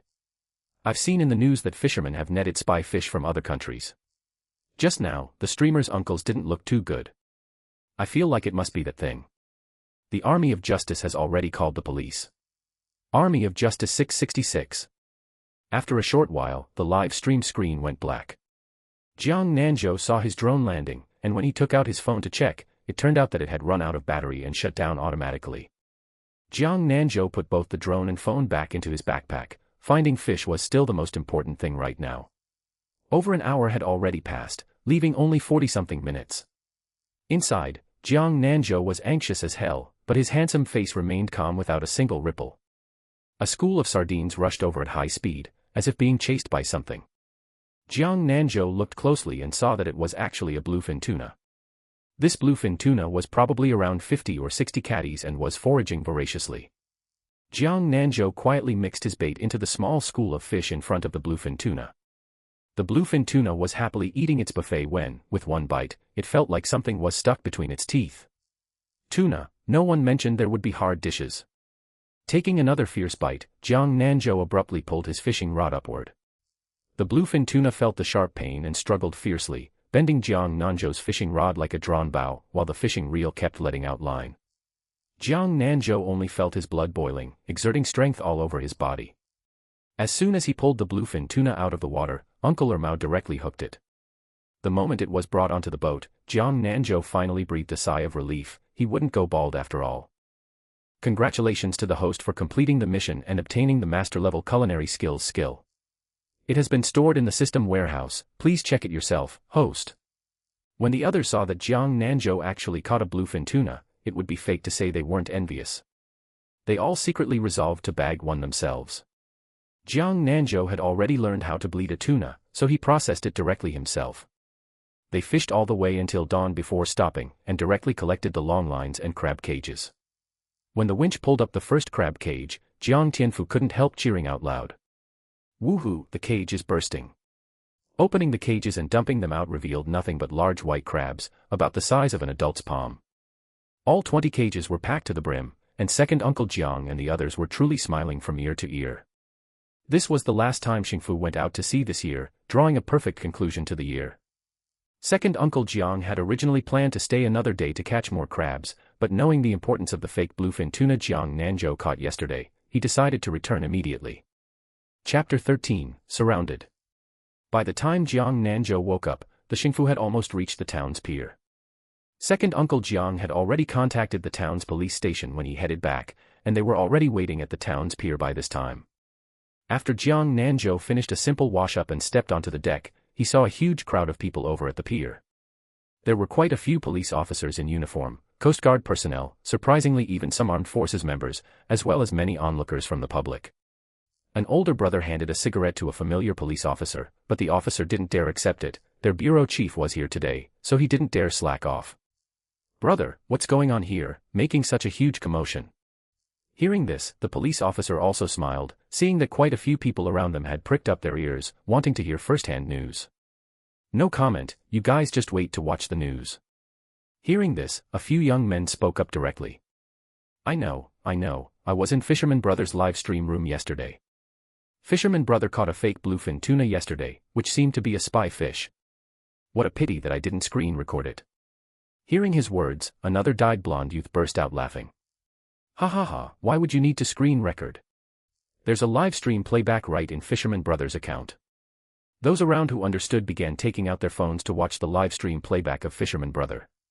The police officers didn't speak up to stop them. They had held an impromptu meeting this morning, and this time they wanted to use this buzz to properly promote and popularize maritime and national defense security knowledge.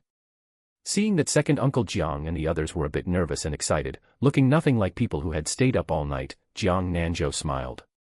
When getting off the ship, an expert from the Ministry of National Defense directly carried away the box containing that fake bluefin tuna. The two heads of the Public Security Bureau and the Maritime Safety Administration stepped forward to shake hands with them, and the two leaders looked at Jiang Nanzhou and said, "Young man, I watched your video. There's an 80% chance it's the Yankee spy fish, but we still have to wait for the experts to confirm it. A formidable young man indeed. That hook of yours made a massive contribution." Jiang Nanzhou was a bit embarrassed by the praise, thinking to himself, well, I used a cheat code, otherwise I wouldn't have been able to catch it either, mainly because I'm afraid of going bald. Where is that coming from? I just got lucky. As a law-abiding citizen, that's also an obligation we should fulfill. Second Uncle Jiang and the others were so nervous they couldn't even speak properly. When the leaders talked to them, they didn't even know what they were saying, their minds completely blank. Where else had they ever seen such a huge commotion? It wasn't until a police officer came to register their ID cards that they finally snapped back to reality. This time, their Xingfu and Jiang Nanzhou truly became famous locally and stole the spotlight completely. When the crowd dispersed, a middle-aged man dressed in a suit and leather shoes called out to stop them. "Hello everyone, I am the general manager of Guanhage Private Kitchen, and my surname is Yang." After saying that, he handed each of them a business card. Jiang Nanzhou took the business card. He still had a rather deep impression of this Guanhage Private Kitchen. It had given him plenty of virtual gifts. "Manager Yang, is there something you need us for?" "Fisherman brother, I saw you catch a yellowfin tuna weighing over 100 jin yesterday. I wonder if you're willing to sell it. Our Guanhai Pavilion will purchase it at a high price, 220 per jin. We'll sell, but we don't just have one yellowfin tuna, we have 20 in total. I wonder if Guanhai Pavilion can handle that much." Hearing this, Manager Yang smiled even more happily. "We'll take as many as you have. After all, wild and exceptionally fresh ones are hard to come by. However, the price will depend on the weight of the fish, 220 per jin for those over 100 jin, 190 per jin for those over 80 jin, 160 per jin for those over 60 jin, 140 per jin for those over 40 jin, and for smaller ones under 40 jin, I can only offer 100. Jiang Nanzhou thought this price was pretty good, considerably higher than what fish buyers at the wholesale market offered, but Jiang Nanzhou still had to ask for second Uncle Jiang's opinion. "Second uncle, what do you think?" When second Uncle Jiang heard the quote, he was already blooming with joy inside and quickly agreed. Hearing that they agreed, Manager Yang was also happy. It wasn't in vain that he had gotten up early to rush over. He had sent many messages to Jiang Nanzhou via Douyin private messages without getting a reply. Originally, he planned to go to Jiangjia village, but as soon as he got off the boat, he saw a crowd of people at the pier and accidentally overheard someone mention Fisherman brother. Upon asking, he found out that Fisherman brother was right here. What a coincidence. "Then I'll have to trouble you to help me transport the goods to the city pier. I'll arrange for people to receive the cargo there." Second Uncle Jiang readily and generously agreed. After all, this was a god of wealth. Seeing the crabs, fish, shrimp, and other catches they made yesterday on the boat, Manager Yang bought them all together as well. On this trip, second Uncle Jiang and the others all made a tidy sum of good money. Second Uncle Jiang sold a total of 227,580, and Jiang Tianfu and the others could all take home over 20,000 including their wages. Jiang Nanzhou sold a total of 80,680.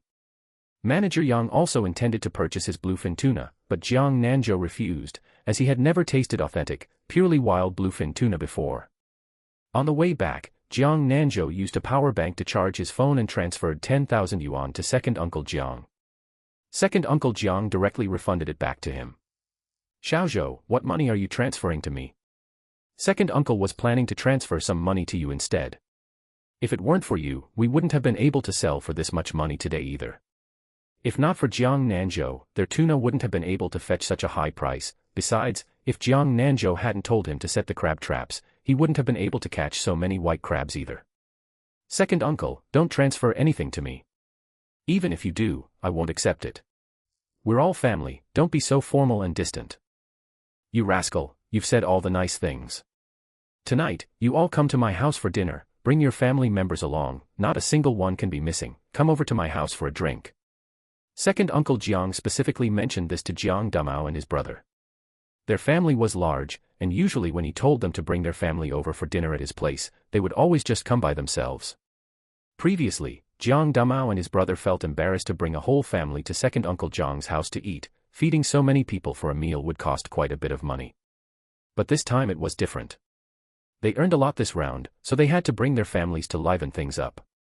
"All right, we guarantee everyone will go over this time and eat you out of house and home."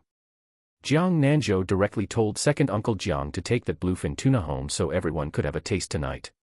Second Uncle Jiang was actually quite tempted by that bluefin tuna as well. If he hadn't wanted to sell it for more money, he would have wanted to keep a yellowfin tuna too, but he couldn't bear to part with the money. Therefore, when Jiang Nanzhou told him to take the bluefin tuna home, he didn't decline either, and when leaving, he specially instructed Jiang Nanzhou to bring his aunt's family along. As soon as Jiang Nanzhou walked into the courtyard of the old house, he saw someone who looked somewhat familiar. Chapter 14, Jiang Nanzhou's Little Private Intention. "You are Zhang Wei." Zhang Wei was Jiang Nanzhou's junior high school classmate who lived in the neighboring village. They had always gotten along quite well when they were kids, and Zhang Wei often came over to Jiang Nanzhou's house to play. However, before finishing junior high school, Jiang Wei dropped out and sneaked off to the city to do illegal odd jobs. Back then, they didn't have mobile phones, nor did they have any way to contact each other. You've got a good eye. To think you could still recognize me, that's not easy. Jiang Nanzhou had recognized him by the scar at the corner of Jiang Wei's eye. After all, that was left by him. Boys who had just entered junior high school liked to form cliques. At first, they only hung out with people from their own elementary school. Back then, the two groups didn't get along, so they arranged a group fight and both ended up getting their parents called in. When he was a little kid, Jiang Wei had been dark-skinned and chunky, his single-lidded little eyes squeezed into mere slits. But the young men in front of Jiang Nanzhou now stood around 1.75 meters tall with a standard build. Although he wasn't fair-skinned, he wasn't as unsightly as before either. If I hadn't looked at the scar on the corner of your eye, I really wouldn't have dared to recognize you. Hurry up and go inside to chat. Lunch will be ready in a bit. Grandma Jiang pulled them into the house, then got up to go cook. Grandma Jiang, then I won't stand on ceremony. I'll catch a meal here today. I remember when I was little, after eating a meal at your house, whatever I ate at home wouldn't taste good anymore. Alrighty, even if you wanted to leave, I wouldn't let you. Today, I'll whip up some of my signature dishes. With that, Grandma Jiang went into the kitchen, leaving them to chat. Nanzhou, I've been back home for several days now, and I've been bored out of my mind. I could barely stay put at home. If it weren't for stumbling upon your video, I wouldn't even have known you were back too. Since I missed you so much, I came uninvited. Cut the cheesy talk. It's already not bad that you could remember me. You haven't contacted me at all over all these years either. Some classmates pushed your WeChat to me, but when I added you, you didn't accept. Hearing this, Jiang Wei flashed a bitter smile. Forget about you, even my own family couldn't contact me. Hearing those words, Jiang Nanzhou furrowed his brows slightly. What happened? Manslaughter. I was sentenced to 6 years and just got out 2 days ago. Hearing Jiang Wei's words, Jiang Nanzhou fell silent. Jiang Wei detailed the whole incident to Jiang Nanzhou. When Jiang Wei was in school, his studies weren't good. At 15 or 16, he sneaked off to the city with older kids from the village to do illegal odd jobs, working in the back kitchen of a restaurant. Back then, he only made a little over 300 yuan a month.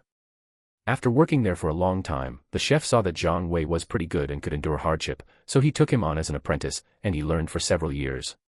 In his 20s, relying on the skills he learned from his master, Jiang Wei went to work in the back kitchen of a large restaurant. Just a few days after starting work there, he got together with a waitress named Xiaomei. One time after getting off work, the two of them went to the night market to grab a bite to eat and ran into the waitress's ex-boyfriend. That ex-boyfriend frequently went to their restaurant to harass Xiaomei. This time, a bunch of them had been drinking a bit, and when they saw Jiang Wei, they rushed over and started beating him. Jiang Wei got carried away in the fight, stepped up, and smashed a beer bottle right onto him. As a result, that ex was too fragile and kicked the bucket right away. Jiang Wei was dumbfounded. He didn't snap back to reality until the police took him away. Hearing about Jiang Wei's plight, Jiang Nanzhou didn't know what to say either. Since things are already in the past, live well from now on. Don't be impulsive when encountering matters again. Jiang Wei had come to terms with it now, he just felt he owed his family way too much. Yeah, it's all in the past.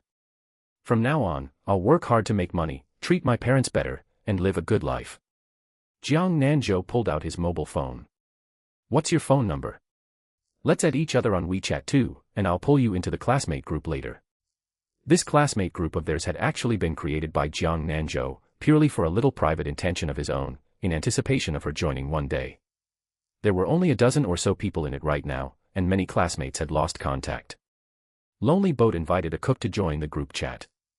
Jiang Wei, change your group nickname so people won't fail to recognize who you are.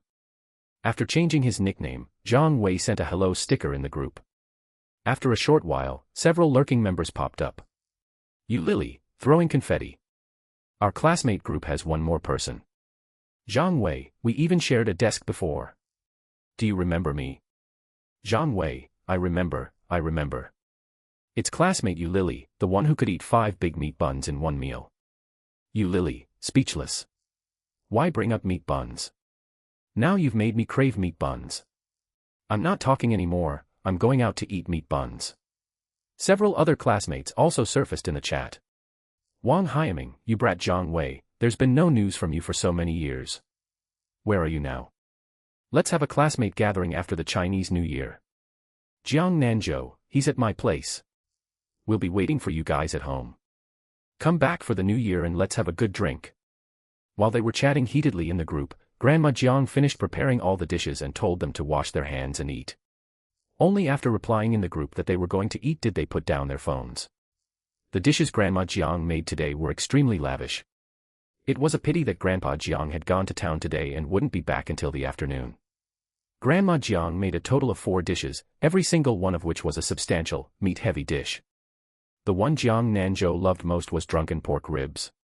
The method was very simple, but the flavor was extremely unique. First, the ribs were marinated with cooking wine, then braised with Grandma Jiang's special sauce, making the ribs flavorful, tender, and overflowing with the fragrance of wine. When Jiang Nanzhou was in Modu, he had also tried making this dish himself, but not a single time was he successful. However, for him now, this dish was truly very simple. Grandma Jiang, this is too delicious. It tastes so much better than what I, a professional chef, make. Jiang Wei had a sweet mouth since he was a kid and was smooth-talking, coaxing Grandma Jiang into such high spirits. In the afternoon, Jiang Wei received a call from his mom saying that his maternal grandmother was hospitalized, so Jiang Wei had to hurry back in a rush. After seeing Jiang Wei off, Jiang Nanzhou remembered to call his aunt, asking their family to come back tonight and have dinner at second uncle's house. Jiang Nanzhou went home, took a bath, and changed his clothes. Seeing that it was still early, he opened Douyin and looked at his direct messages. There were simply too many, he couldn't possibly read through them all. He simply turned on the setting to not accept direct messages. Jiang Nanzhou glanced at his follower count and found that he actually had close to 500,000 followers. It was simply unbelievable. Jiang Nanzhou had watched other fishing streamers before, and many caught big fish, with some precious fish even selling for over 1,000,000 yuan. Those streamers had all posted many works and grown their follower counts little by little. Jiang Nanzhou also knew that his 500,000 followers compared to these top streamers was just a fraction of theirs. But gaining so many followers overnight still left him a bit dumbfounded, and even his prestige points had surged tremendously. Now he could finally unlock the prestige point store. He hoped this prestige point store wouldn't leave him as speechless as the ocean prestige point store did. Chapter 15 The Purest Person in Heart. Jiang Nanzhou looked at the system's control panel and activated the prestige store. Host name, Jiang Nanzhou, prestige value, 522, marine prestige value, 2780, draw count, 0. Jiang Nanzhou opened the prestige store, and the interface was the same as the marine prestige value interface, with only one item on sale. Nutrient solution, for human use only, can quickly restore physical strength, long-term drinking can improve human functions and prolong life. Jiang Nanzhou felt that this nutrient solution was indeed a good thing, it could also refresh the mind when tired, and the most crucial part was that he could secretly put it in the water storage bucket at home for his family to use. It was just that this gadget was ridiculously expensive, even more expensive than that speechless marine nutrient solution of his. This one actually required 10,000 prestige points. Jiang Nanzhou directly exited the system interface. Seeing that it was almost time, Jiang Nanzhou told Father Jiang and Mother Jiang and went out. He planned to go to second Uncle Jiang's house to help first, since there would be so many people in the evening. As soon as Jiang Nanzhou arrived in the courtyard of second Uncle Jiang's house, he saw that there were already quite a few people in the yard. Jiang Nanzhou greeted them one by one and reached the kitchen entrance. Goodness, there wasn't even a place to step inside the kitchen. Great Aunt and the others saw Jiang Nanzhou standing at the doorway and asked, "Is there any place you need me? I'll come to help." Jiang Nanzhou's Great Aunt filled a bowl of meatballs for him from a large basin containing meatballs and placed it into Jiang Nanzhou's hands. "You brat, stop making trouble. Hurry up and take it outside to eat." When Jiang Nanzhou was young, his great-grandfather was still alive. His family and great-uncle's family spent the Chinese New Year together every year. With so many people, it was extremely lively. Back then, second Grandpa Jiang often led the younger generation to block the kitchen entrance to scrounge for food. Jiang Nanzhou no longer had any impression of which year they started celebrating the New Year separately. If there was a chance, he really wanted the whole family to spend the New Year together, that should be extremely lively. Jiang Nanzhou touched his nose, held the bowl of meatballs, and walked toward second Grandpa Jiang Baoshan, who was sitting at the entrance of the main hall. "Second Grandpa, these meatballs are still hot. It will be a while before dinner, so you can pad your stomach first. Seeing the meatballs in Jiang Nanzhou's hands, Jiang Baoshan's eyes lit up a bit, and he reached out to take one and handed it to Jiang Nanzhou first. Xiaozhou, you eat too. Jiang Nanzhou reached out and took it, putting it directly into his mouth. Seeing Jiang Nanzhou eat, Jiang Baoshan started eating himself. Jiang Nanzhou's grandfather had a total of 3 brothers, which was considered a small number of children in that era. The eldest, Jiang Baoquan, was Jiang Nanzhou's great-uncle and the old village chief of the village. Theoretically, Jiang Baoquan had long reached the age to step down, but there weren't many people in this village, and there had never been a suitable candidate. No one liked to do that thankless chore either, and the salary wasn't much. The superiors had never paid much attention to this village, so Jiang Baoquan had been doing this job all along. Jiang Baoquan had a total of 4 children. The eldest, Jiang Yu, was a girl who married to another province and only came back every few years. The second was Jiang Min, and his family also had one son, Jiang Nanhai. The third was Jiang He, who worked as a teacher in a city primary school and had only one daughter, Jiang Tingting, at home. The fourth was Jiang Bei, who had been in the army since he reached adulthood. No one knew which specific unit he was in. He was exactly 10 years older than Jiang Nanzhou and remained unmarried to this day, making him a major source of headache for the family. When Jiang Nanzhou's second grandpa Jiang Baoshan was 8 years old, he had a high fever that burned his brain. The family was extremely poor at that time and had no money to go to the hospital. By the time they borrowed the money, it was already too late. Ever since then, his IQ had stayed at 8 years old. Although he wasn't as smart as a normal person, his heart was the purest. However, Jiang Baoshan wasn't stupid, nor did he cause trouble. He was always quiet and could even make some simple food. Living alone was completely not a problem for him. Although Jiang Baoshan had government subsidies, he often went out to pick up scrap materials and sold them to the scrap collection station in town.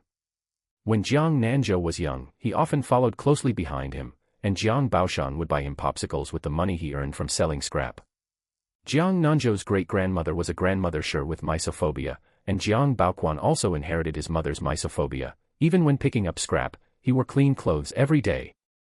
Now, no matter whose family made something delicious, they would go call him over for a meal at their home, but they often couldn't find him. When they couldn't find him, they would bring a basin of dishes over to him, cover it up in the main hall with something, and he could see it when he came back. Aunt Jiang and her family arrived last, bringing not only several boxes of liquor, but also peanuts, melon seeds, and drinks, filling the car to the brim. 4 large round tables had already been set up in the main hall, and the bluefin tuna that Jiang Nanzhou caught was placed on the foremost table.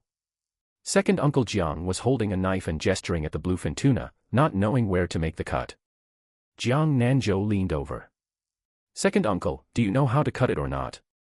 Second Uncle Jiang had also caught a bluefin tuna before, but he hadn't been willing to eat it and sold it directly. He had never eaten bluefin tuna himself, and he certainly didn't want this bluefin tuna to be ruined by him. Therefore, he had spent the whole afternoon watching videos today, learning how to cut tuna, but practical operation was a completely different matter. Learned it. Completely butchered it. How about I do it, Second Uncle? I've studied how to cut it before.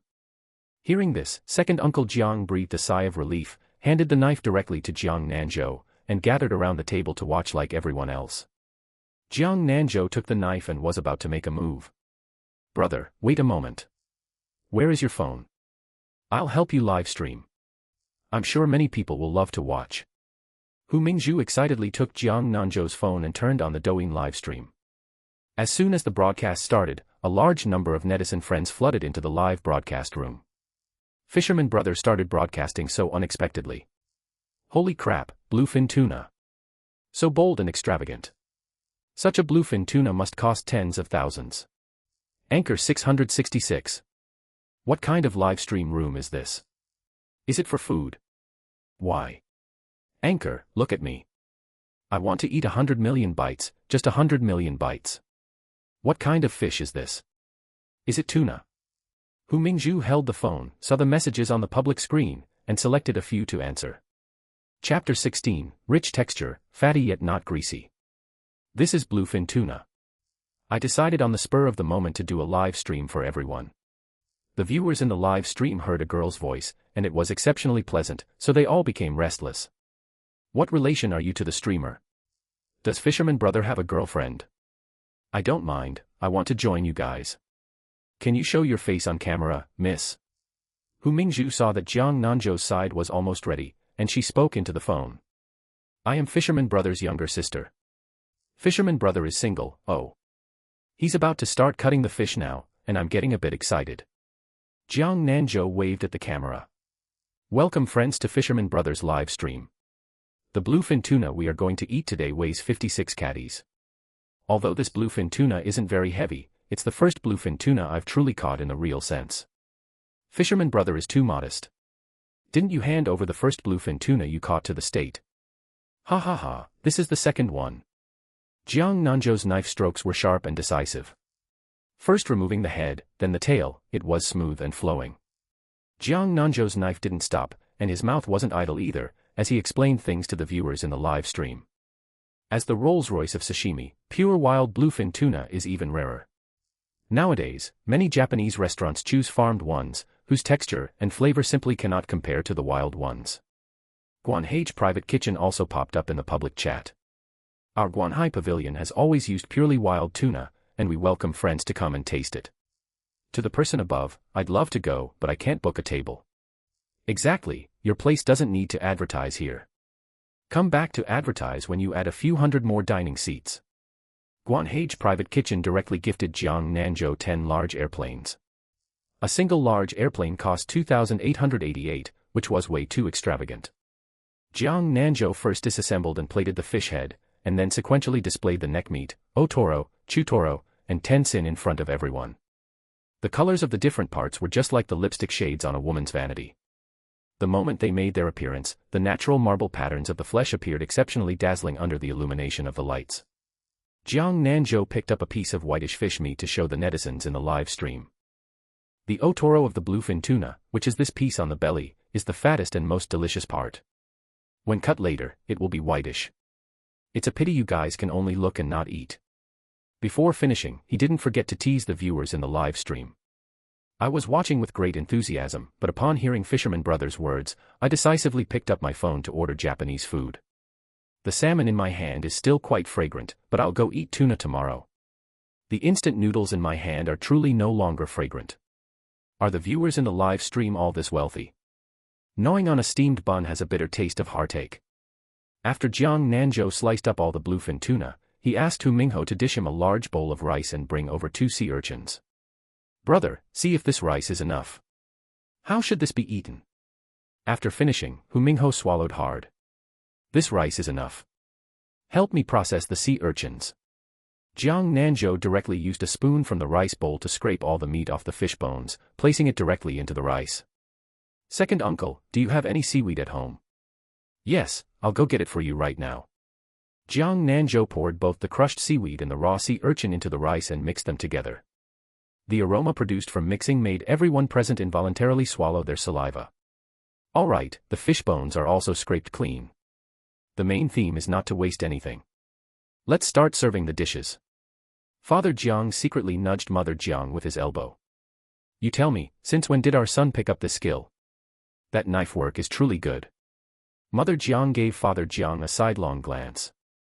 After Mother Jiang spoke, Father Jiang's expression changed in a second, and he went over smiling broadly to help serve the dishes. Father Jiang felt a bit wronged by what was said. They were talking about their son, so how did it get dragged onto him? Counting the bluefin tuna sliced by Jiang Nanzhou, there were exactly 10 dishes on the table. The elders had a table of men and a table of women, while Jiang Nanzhou and the younger generation shared a table. Of course, second grandpa was also at Jiang Nanzhou's table. After Jiang Nanzhou held up his phone to show his friends in the live stream their dishes, he decided to end the broadcast. We are about to eat. Today's live stream ends here. Goodbye everyone. As soon as Jiang Nanzhou finished speaking, he ended the stream directly. Some fans hadn't even finished sending their gifts when they saw the live stream abruptly shut down. Ah, my tuna sashimi. I haven't even gotten a good look at you, how come you're gone? My braised pork meatballs. I was planning to look at them while gnawing on my steamed bun. The streamer is really something else. We're not outsiders, what would it hurt to let me join the table? Fisherman Brother is too uncool. Putting the phone to the side would have been fine too. Scatter, let's scatter. Meeting adjourned. Jiang Nanzhou had no idea what the crowd of fans was thinking. He wanted to focus on experiencing this bountiful feast. Jiang Nanzhou specially mixed some dipping sauce without wasabi and placed a portion on each table. Jiang Nanzhou picked up a piece of tuna belly meat for second grandpa, dipped it slightly in the wasabi-free sauce, and placed it in his bowl. Second grandpa, try this and see if you can get used to eating it. Jiang Baoshan looked somewhat at a loss when facing the sashimi in his bowl. This was raw. He had never eaten anything raw before, and he was terrified. This is raw. Seeing that second grandpa didn't dare to eat it, Jiang Nanzhou ate a piece right in front of him. Hu Mingho also picked up a piece and ate it in front of second grandpa. While chewing the tuna, he nodded, his face full of a sense of satisfaction. Second grandpa, look, I've eaten it too. This thing has to be eaten raw to taste good. Hurry up and try it, the piece my brother picked for you is the most delicious one. The few children at the table also tried a bite. They had never eaten raw food either, and they were all quite curious.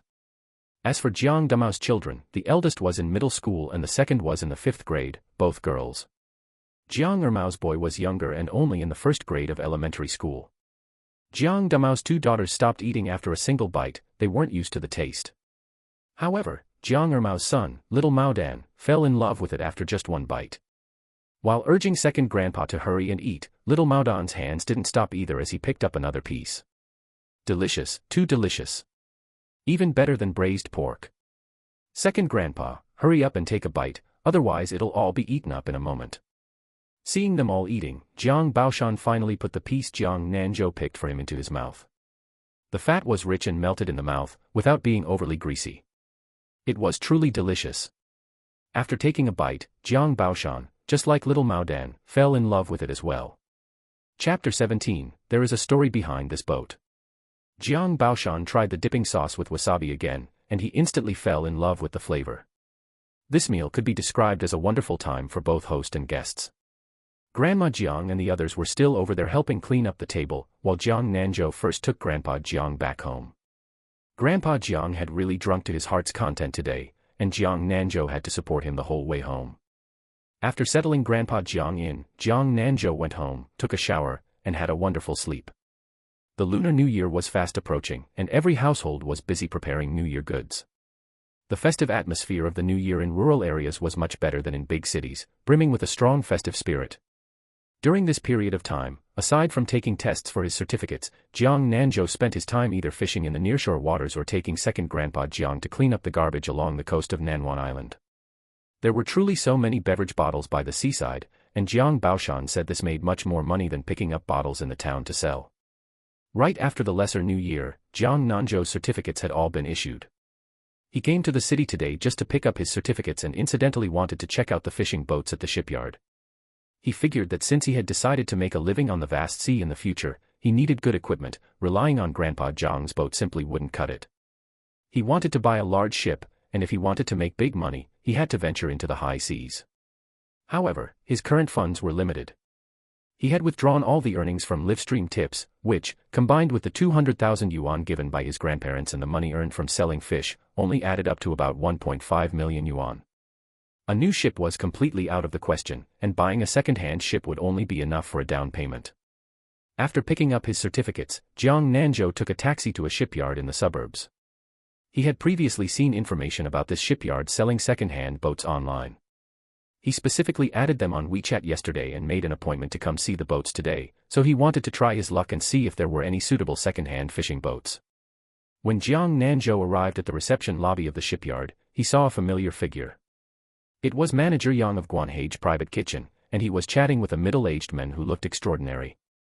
Just as Jiang Nanzhou wanted to step forward and greet him, the sales manager he had made an appointment with came over.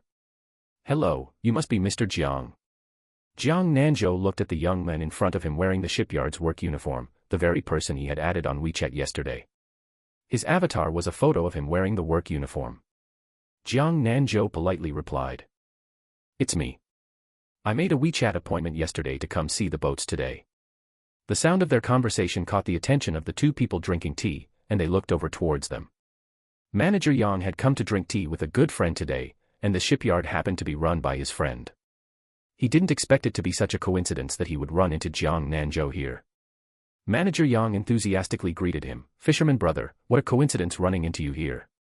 Yeah, I didn't expect to run into Manager Yang here. What a coincidence. Are you here to look at boats? Let me introduce you first. This is Boss Wang of this shipyard. Boss Wang poured a cup of tea for Jiang Nanzhou while sizing up the young men before him. They had just been talking about him moments ago. When I heard you call him Fisherman brother, is he the one you were just telling me about who caught the bluefin tuna? Old Wang, it's him. This young man is extremely good at fishing. You should check out his live stream someday and you'll know. Jiang Nanzhou took a light sip of tea and said modestly. What's so great about it? It's just good luck. Hearing Jiang Nanzhou's words, Boss Wang laughed. He was also a veteran fishing enthusiast, but his luck was just terrible. His equipment was all top-notch, yet he never hooked any big fish. If there's a chance, Fisherman brother, you should take me along so I can rub off on your luck. Manager Yang joked, Fisherman brother, you mustn't take him. He has such bad luck, as long as he's around, nobody on the boat can catch any fish. Hearing them keep calling him Fisherman brother, Jiang Nanzhou really wasn't quite used to it. Manager Yang, Boss Wang, my name is Jiang Nanzhou. Just call me by my name, Fisherman brother is just an online nickname. If you get the chance, come to Jiangjia village to fish. It's quite good for fishing over there, just a bit too remote. Hearing this, Boss Wang couldn't help feeling a bit happy. He was famous for his bad luck, he couldn't even find anyone in the fishing enthusiast groups to go fishing with anymore, and his friends around him wouldn't go fishing with him either. Alright then, once the Lunar New Year is over and we have time, we'll go over there to hang out. After the three of them chatted about fishing for a long time, Boss Wang finally remembered to ask about the real business. Little Jiang, what kind of fishing boat are you looking to see? Tell me about it, and I'll help recommend some. Jiang Nanzhou certainly wouldn't stand on ceremony. Brother Wang, my current funds are limited. I can only scrape together 1 million, and I want to get a loan to buy an ocean-going fishing boat. Boss Wang took out his phone and searched around for a bit.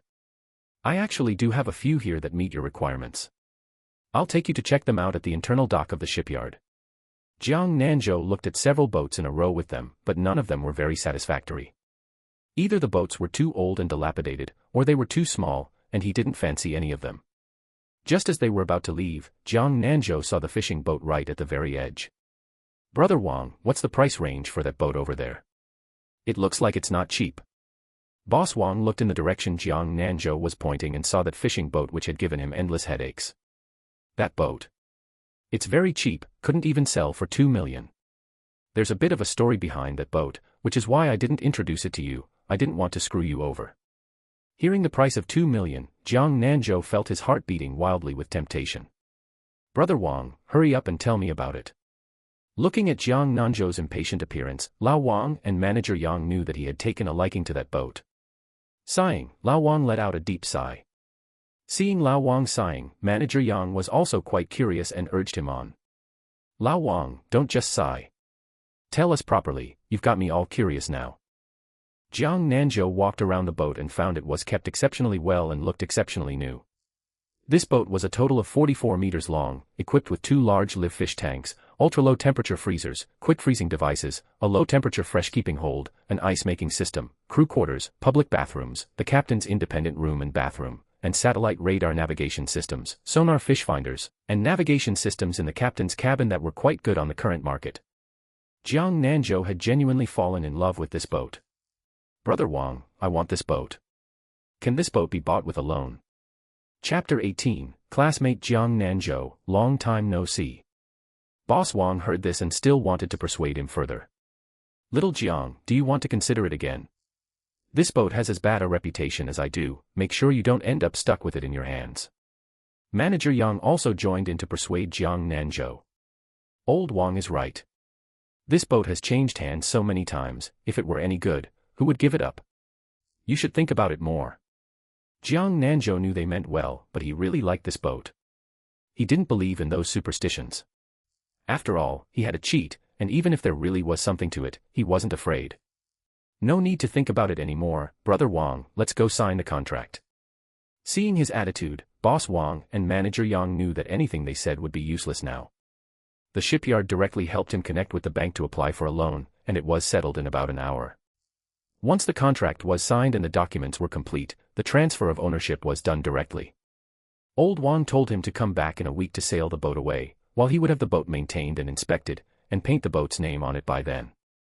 Jiang Nanzhou named his boat the Nanwan ship. Having grown up on Nanwan Island, he had too many special feelings for it, so he simply named it after the island. With only 3 days left until the Chinese New Year, Jiang Nanzhou was dragged early in the morning by Grandma Jiang and Mother Jiang to the town's bustling market. Grandma Jiang and Mother Jiang were shopping wildly, while Jiang Nanzhou acted as a porter behind them.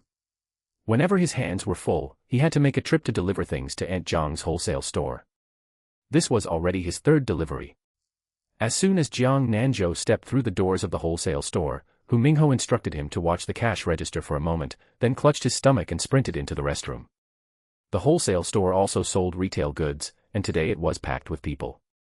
Aunt Jiang and Hu Mingzhu were busy on the second floor, while 2 clerks were entertaining customers downstairs. Uncle had gone to deliver beer and drinks to a restaurant and hadn't returned yet. Everywhere in town today was crowded and noisy. Jiang Nanzhou sat in Aunt Jiang's supermarket cash register with a look of despair on his face and called his mother. "Hello, Xiaozhou, I'm over by the pork stall now. Mom, you and Grandma should buy less. Aunt is busy here, and I'm helping out." "What, Xiaozhou? Speak louder. Buy what?" Jiang Nanzhou raised his voice and shouted for a long time before finally hanging up. "Boss, help me check out those few boxes of wine and drinks over there." Amidst the surrounding clamor, this voice was soft and sweet without feeling sticky, clear and clean, and speaking with a refreshing, heart-soothing comfort. Following the voice, Jiang Nanzhou looked up and saw a girl who had always lived in his heart. Her appearance hadn't changed much, she was like a rosebud waiting to bloom, now turned into a charming rose.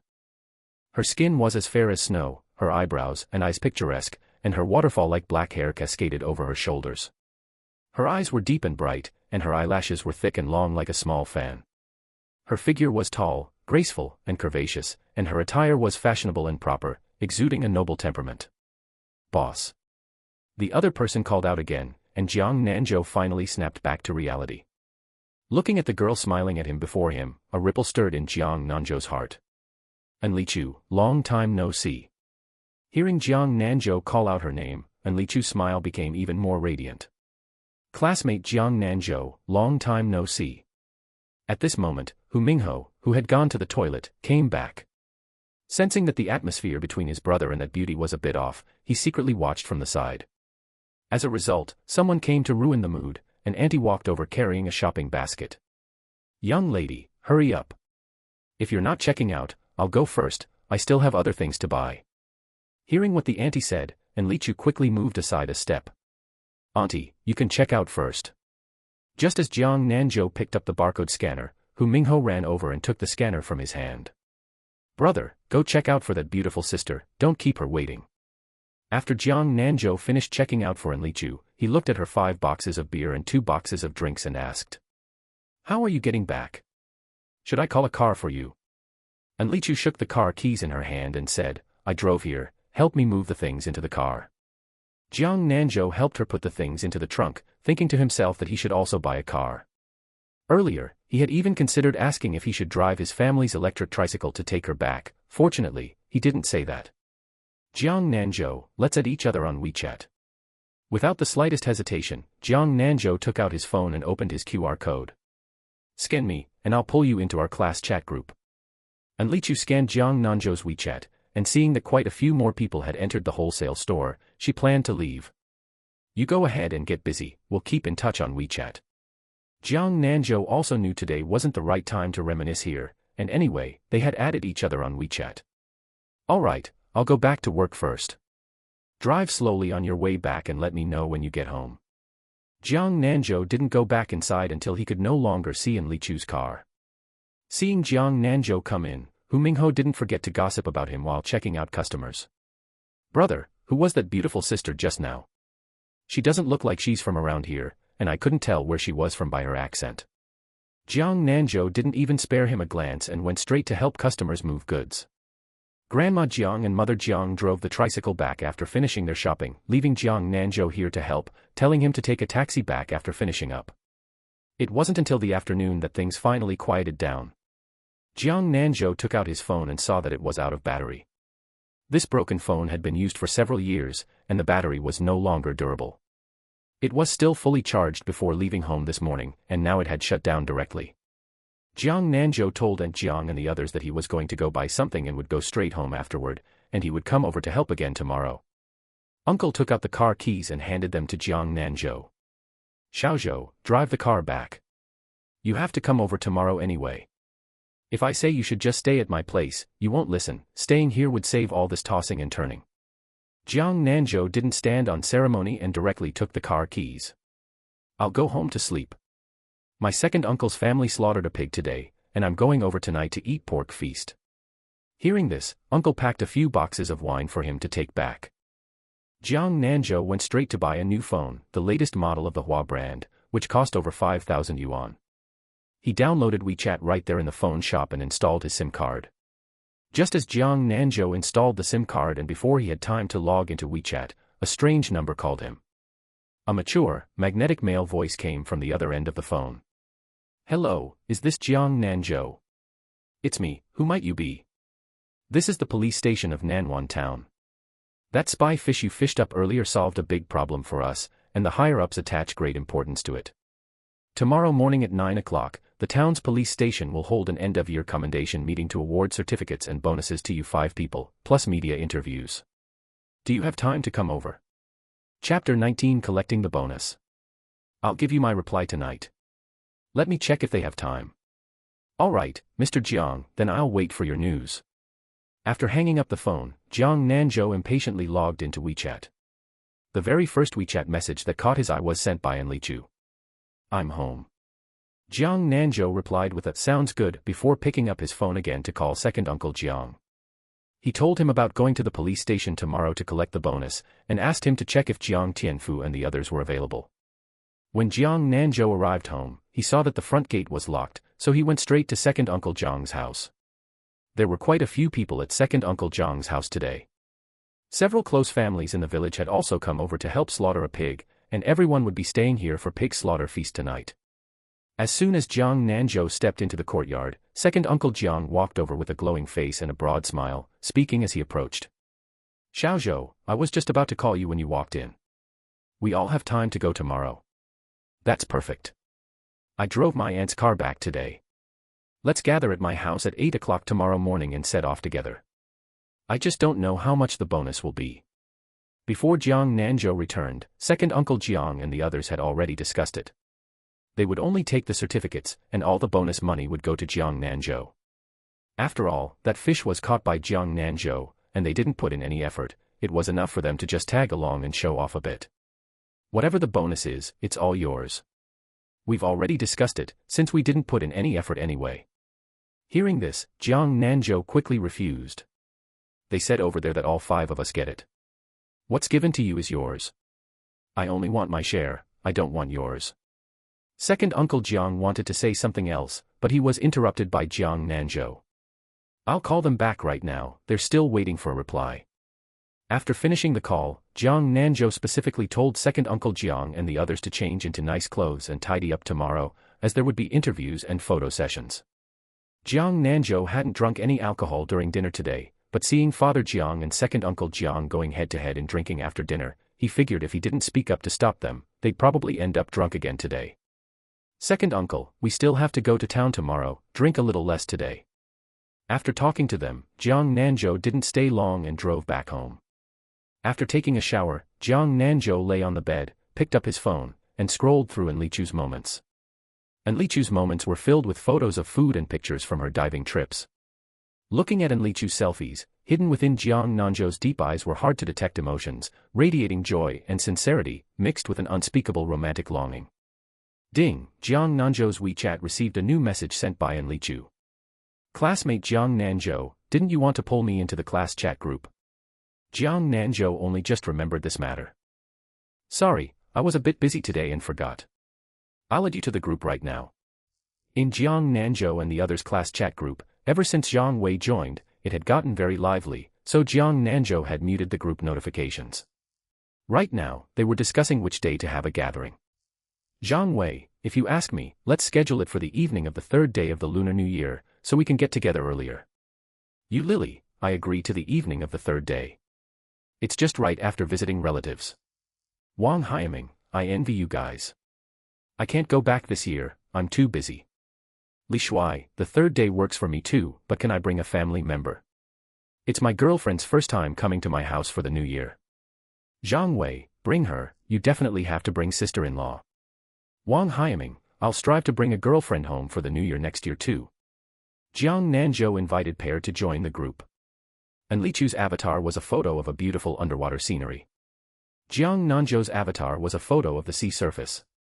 When the group saw this avatar, they boiled over, weren't these proper matching couple avatars? Zhang Wei, at Jiang Nanzhou, what's going on? Yu Lily, at Jiang Nanzhou. Pair, hello everyone, classmates. Wang Haiming, Jiang Nanzhou, you don't play by the rules. You bring your girlfriend into the group. Wang Haiming, at Li Shuai, look at him. Jiang Nanzhou, what nonsense are you guys talking about? She's our classmate too. Jiang Nanzhou, at pair, change your name in the group. Yu Lily, at pair are you and Li Chu? Zhang Wei, Beautyan. Wang Haiming. And Li Chu, it's me. Li Shuai, good thing I didn't pull my girlfriend straight into the group. Jiang Nanzhou, it's fine to add her too, the more people the livelier it is. Because of An Li Chu's joining, the group chatted all the way until late at night. Jiang Nanzhou was quite happy after learning that An Li Chu was single, but this happiness didn't last long before it ended. Deep in his heart, he had already denied himself.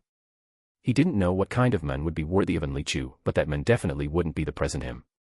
Early the next morning, just as Jiang Nanzhou finished breakfast, he saw that second Uncle Jiang and the others had already arrived, chatting with Father Jiang in the courtyard.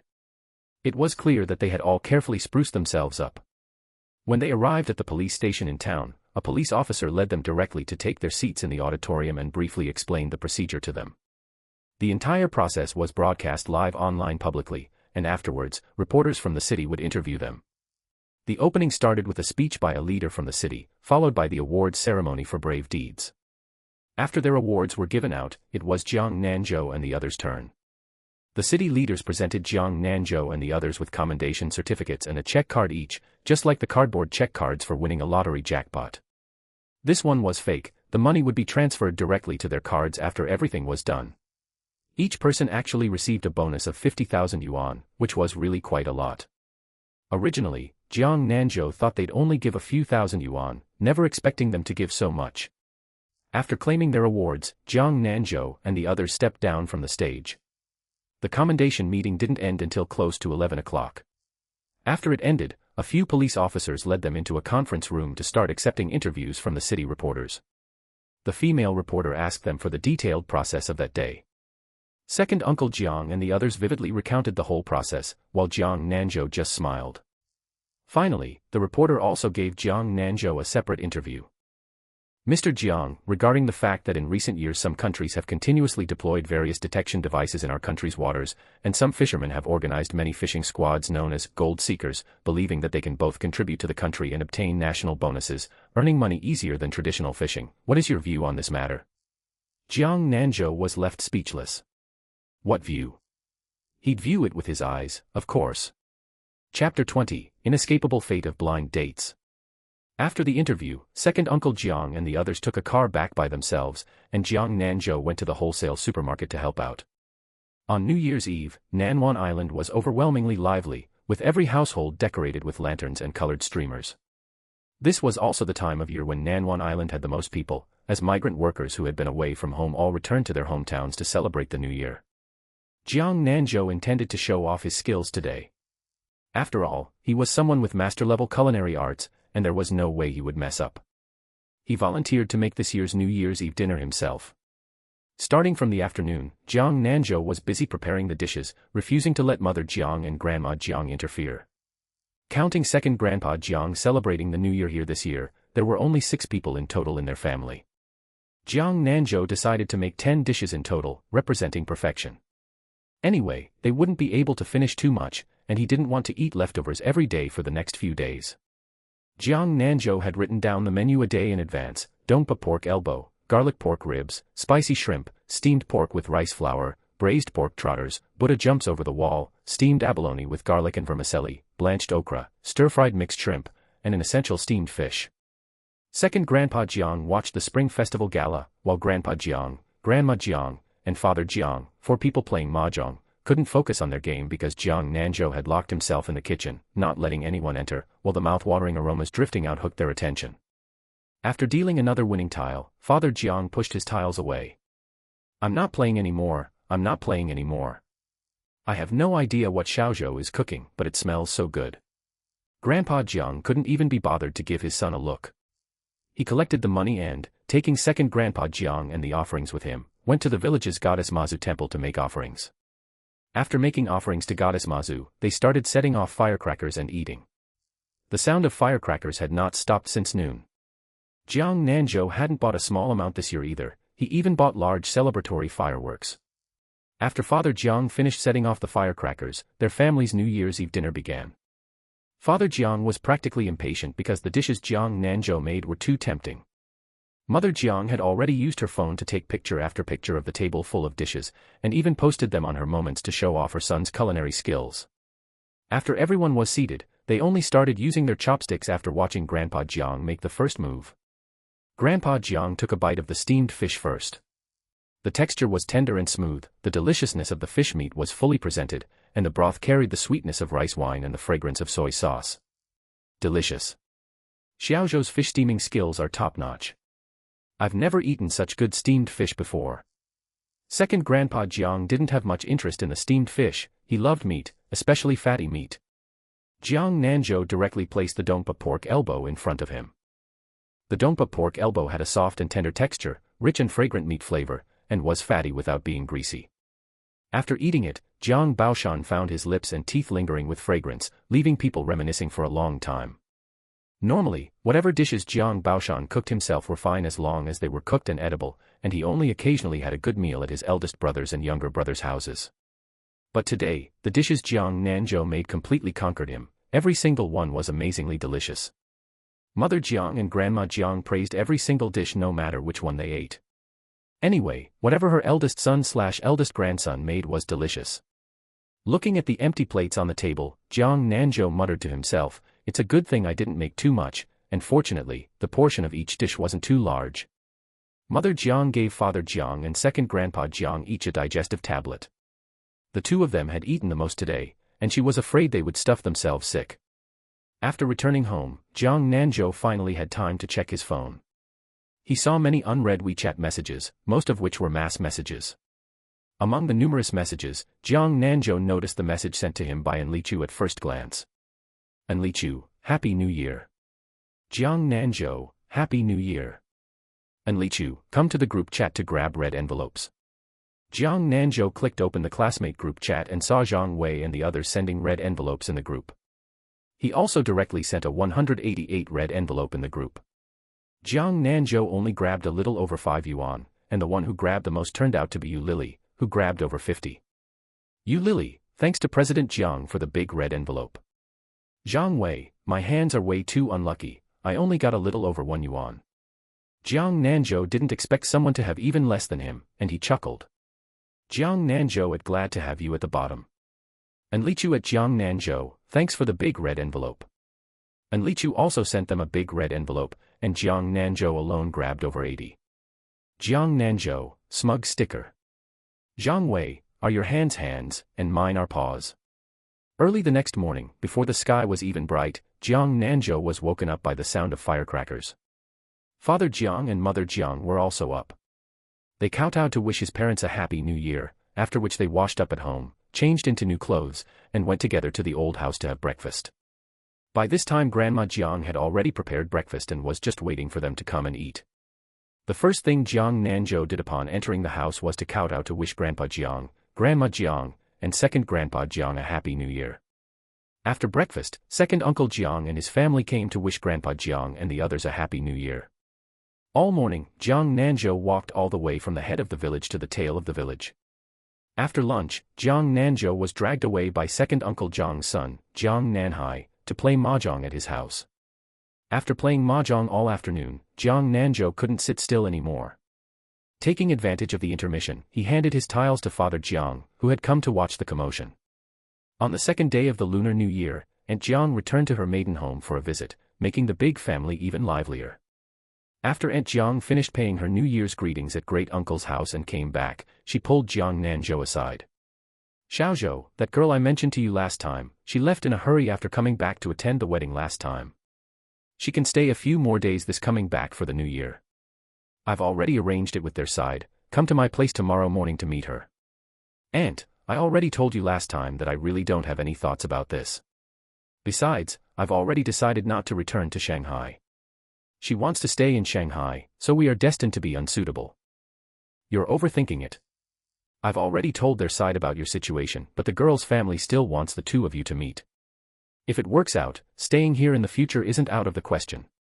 The girl's family kept talking to me about this before the new year, but weren't I too busy back then? I went over to pay my New Year's greetings yesterday and brought it up again. If you really have no thoughts, just go over tomorrow and go through the motions. Tomorrow morning at 9, you have to go." Dropping these words, Aunt Jiang went over to chat with Mother Jiang and the others. Jiang Nanzhou had a bit of a headache. Since his aunt had put it that way, he might as well just go and go through the motions. In the end, he still couldn't escape the fate of a blind date. Hu Mingzhu and Hu Mingho had been secretly paying attention to this side. Seeing their mother leave, the two of them walked over with gossipy expressions. Hu Mingzhu poked Jiang Nanzhou's arm with her finger. "Brother, do you have someone you like, which is why you're unwilling to go on a blind date?" Hu Mingho suddenly remembered something. "Brother, tell me, what's the deal between you and that beautiful older sister?"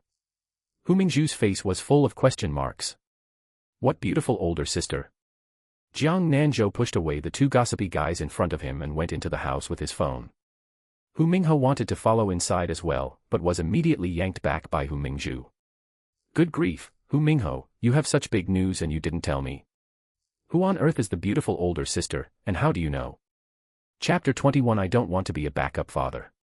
Didn't I get too busy and forget these past couple of days? Hu Mingho then told Hu Mingzhu about what happened a few days ago when Jiang Nanzhou was helping out at the store. As a result, Jiang Nanzhou was pestered by Hu Mingzhu all day.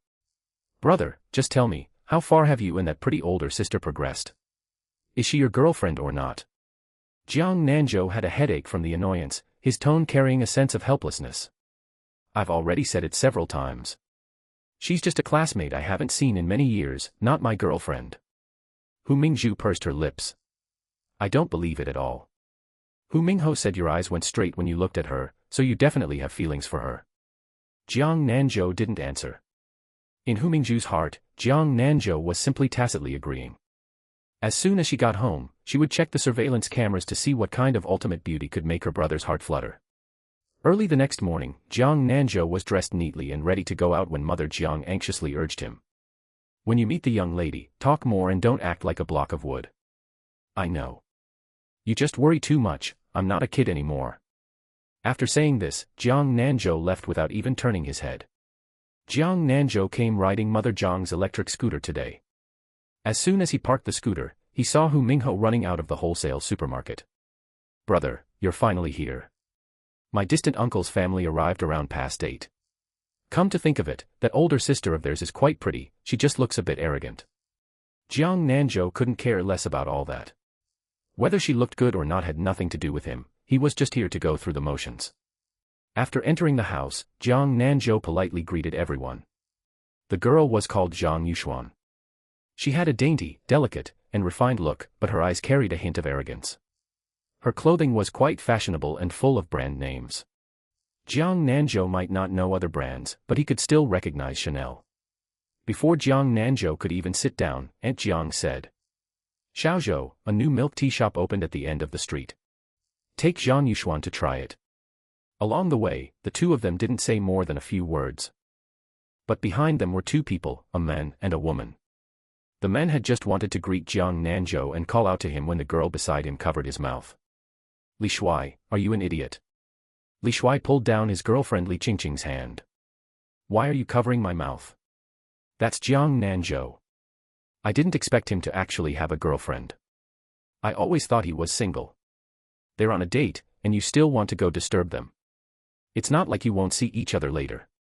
Let's go, accompany me to stroll around a bit more." After saying that, Li Qingqing dragged Li Shuai and walked in another direction. There weren't many people at the milk tea shop today. It was quite quiet, and the decoration was very cozy. A young waitress walked over holding the drink menu. "Handsome, beautiful, what would you like to drink? All drinks are 20% off during the grand opening period." Jiang Nanzhou handed the drink menu to Zhang Yuxuan first. "You order first." Without even looking, Zhang Yuxuan directly told the waitress she wanted a cup of hand-ground coffee. "I'm sorry, we currently only have milk tea, fruit tea, and small desserts. Because we just opened, the coffee beans imported from abroad haven't arrived yet," the waitress said to Zhang Yuxuan with a hint of apology. Hearing the waitress's words, Zhang Yuxuan frowned. "Forget it then, give me a cup of plain water. The calories in milk tea are too high, I don't want to drink it. Shanghai is still better, unlike this small place where nothing is available." The latter sentence was said facing Jiang Nanzhou. Jiang Nanzhou really didn't like people like Zhang Yuxuan who acted all high and mighty, and even felt a bit disgusted. Jiang Nanzhou directly ordered a cup of pearl milk tea, requesting full sugar with an extra serving of pearls. Zhang Yuxuan frowned, her gaze looking at Jiang Nanzhou's handsome face carrying a bit of disdain. "I heard from little aunt before that you plan to stay here in the future and don't want to return to Shanghai, right?" "Yes, I've already decided to stay in my hometown." "Then what are your plans after marriage?" "It's impossible for me to live in the countryside, at the very least, it has to be in the city proper." Hearing these words, Jiang Nanzhou was thunderstruck. How did it suddenly drag on to after marriage? "Miss Zhang, I currently have no plans to get married." Hearing this, Zhang Yuxuan felt displeased in her heart. Jiang Nanzhou's expression turned cold. "Then Miss Zhang will have to be disappointed. I can't afford a house right now, and I don't think Miss Zhang and I are a good match." Zhang Yuxuan became a bit angry. In her own perception, during blind dates in this small place, there had never been a time when the men looked down on her. If it weren't for Jiang Nanzhou being handsome, tall, and someone she could show off, and if she weren't in a rush to get married, she would never sit with him in this shabby little place drinking milk tea. "What do you mean? With your conditions, me agreeing to go on a blind date with you is already giving you face. Don't be ungrateful." Right at this moment, the waitress walked over carrying 2 cups of milk tea, the milky aroma inside the milk tea being very strong. "Handsome, your milk tea." As soon as the waitress placed the milk tea in front of Jiang Nanzhou, she heard Zhang Yuxuan let out a retching sound, cover her mouth, and run toward the restroom. It completely dumbfounded the waitress. Was their shop's milk tea that disgusting? Jiang Nanzhou instantly thought of something. No wonder she brought up marriage right off the bat, he somewhat suspected that she wanted to make him a backup father. No wonder. Even if she was a store manager in Shanghai, after deducting rent and living expenses from that salary, she could still afford to wear top-brand clothes, use the latest model Apple phone, and the bag she carried didn't look cheap either, along with that petite bourgeois demeanor. If no one was supporting her, he wouldn't believe it for a second. When Zhang Yuxuan came out of the restroom, Jiang Nanzhou carefully observed her lower belly. Zhang Yuxuan was skinny, but her lower belly was slightly protruding. Although her clothes were relatively loose, it wasn't hard to spot if one observed carefully. Jiang Nanzhou became even more certain of his guess. "Miss Zhang, I think you chose the wrong person. I certainly have no plans to be a backup father." Hearing Jiang Nanzhou's words, Zhang Yuxuan was about to explode with anger. She also didn't want to quarrel with Jiang Nanzhou here, after all, this town was so small, and it was inevitable to run into acquaintances. Picking up her bag, Zhang Yuxuan left. Jiang Nanzhou guessed correctly, Zhang Yuxuan was pregnant.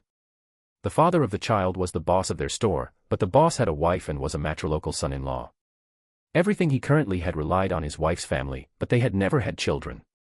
It was impossible for him to divorce and marry Zhang Yuxuan, but he also didn't want his child to be called an illegitimate child. Therefore, he gave Zhang Yuxuan a sum of money, telling her to find a man in her hometown to be a backup father, and when the child grew up, he would find a way to recognize the child as a godchild or something. Jiang Nanzhou finished drinking all the milk tea before paying the bill and walking out of the milk tea shop. Come to think of it, this milk tea was actually quite delicious. His WeChat pinged once, it was sent to him by Hu Mingho. "Brother, my mom wants you to come back right away." Jiang Nanzhou replied with a "got it" and slowly walked back. As soon as he stepped into the wholesale supermarket, Jiang Nanzhou was startled by Aunt Zhang's loud voice. "You little brat, didn't we agree that going through the motions was fine? What on earth did you say to make Zhang Yuxuan so angry?" Jiang Nanzhou thought to himself that if anyone should be angry, it should be him. What was there for her to be angry about, other than the fact that he wasn't willing to be a backup father. Chapter 22, Gathering. I haven't even gotten angry yet, what is she getting mad for? Before Aunt Jiang could even speak, Hu Mingzhu's little mouth started rattling off like a machine gun. My dearest brother, you have no idea. As soon as that woman came back, she pulled her parents away. When my mom asked her what was wrong, she wouldn't talk. The funniest part is, her parents even asked her if you bullied her, and she still wouldn't talk, just insisting on going home. When her parents walked to the door, they even said that if they found out you bullied their daughter, they wouldn't let you off the hook. Several of them stared at Jiang Nanzhou, wanting to know the cause and effect. Jiang Nanzhou didn't hide anything either, and told them everything that happened at the milk tea shop. After hearing this, Hu Mingzhu muttered, no wonder the outfit she was wearing plus the bag she was carrying added up to 300,000. Hearing their words, Aunt Jiang instantly blew her top. She's already pregnant with a child yet still comes out on a blind date. Isn't this considered marriage fraud? And she dared to pull this scam on our family. No way, I must go have a thorough word with them. As soon as Aunt Jiang finished speaking, she took her phone and went upstairs. Seeing this posture, Uncle didn't dare to stop her. So what if they were relatives from her side? Anyone who provoked his wife was a no-go. He quickly followed right behind Aunt Jiang's heels upstairs. Ha ha ha, if this were my grandma, it wouldn't be this simple. You can kiss your reputation goodbye. Before long, Jiang Nanzhou and the sibling pair downstairs could hear Aunt Jiang's voice. Aunt Jiang was outputting continuously with super strong combat power, occasionally interspersed with Uncle's voice. Seeing that it was almost time, Jiang Nanzhou said goodbye to his younger siblings and went out. The restaurant Jiang Nanzhou had booked in advance yesterday was set for 11 o'clock in the morning. If everyone gathered a bit earlier, they could chat for a while longer. Just in time, he also had some matters to discuss with Zhang Wei. When Jiang Nanzhou arrived at the private room of the restaurant, he saw that Zhang Wei, Yu Lili, and Li Chu, and about 7 or 8 others had already arrived. Now only Li Shuai and his girlfriend were missing. Seeing that there was an empty seat right next to Li Chu, Jiang Nanzhou sat right there. Zhang Wei poured a cup of tea for Jiang Nanzhou while saying, "We were just saying whether we should give you a call. We tagged you in the group chat, but you didn't reply." Jiang Nanzhou took a sip of tea. "I had some things to do in the morning and didn't look at my phone much."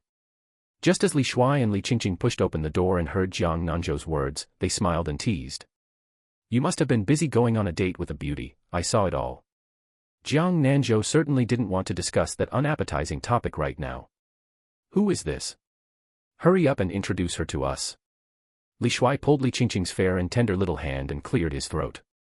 "I solemnly introduce to everyone, this is my girlfriend Li Qingqing." Their group of single dogs clapped and egged them on. Li Qingqing had a relatively outgoing personality and generously greeted everyone. "Hello everyone, I'm Li Qingqing, just call me Qingqing." Seeing that everyone had arrived, Jiang Nanzhou asked the waiter to serve the dishes. They planned to drink until they were drunk today and didn't put on any pretense, all pouring themselves beer. After drinking some alcohol, Zhang Wei looked at Jiang Nanzhou with a wretched expression. "Can you not look at me with that kind of gaze? It gives me the creeps." He, Nanzhou, hurry up and tell your older brother, what did you go do this morning?" Hearing Zhang Wei's words, the few people at the table all looked at Jiang Nanzhou simultaneously. After downing the beer in his cup in one gulp, Jiang Nanzhou cursed with a smile. "Why are you people so gossipy?" Yu Lili nodded fiercely. "That's right, we are just this gossipy. Confession brings leniency, resistance brings strictness." And Li Chu just quietly looked at Jiang Nanzhou. Li Shuai, this big-mouthed fellow, wasn't idle either. "Nanzhou, none of us are outsiders. Why don't you give that beauty a call and let her come join us for some lively fun?" Jiang Nanzhou picked up another bottle of beer and filled his cup. "What girlfriend?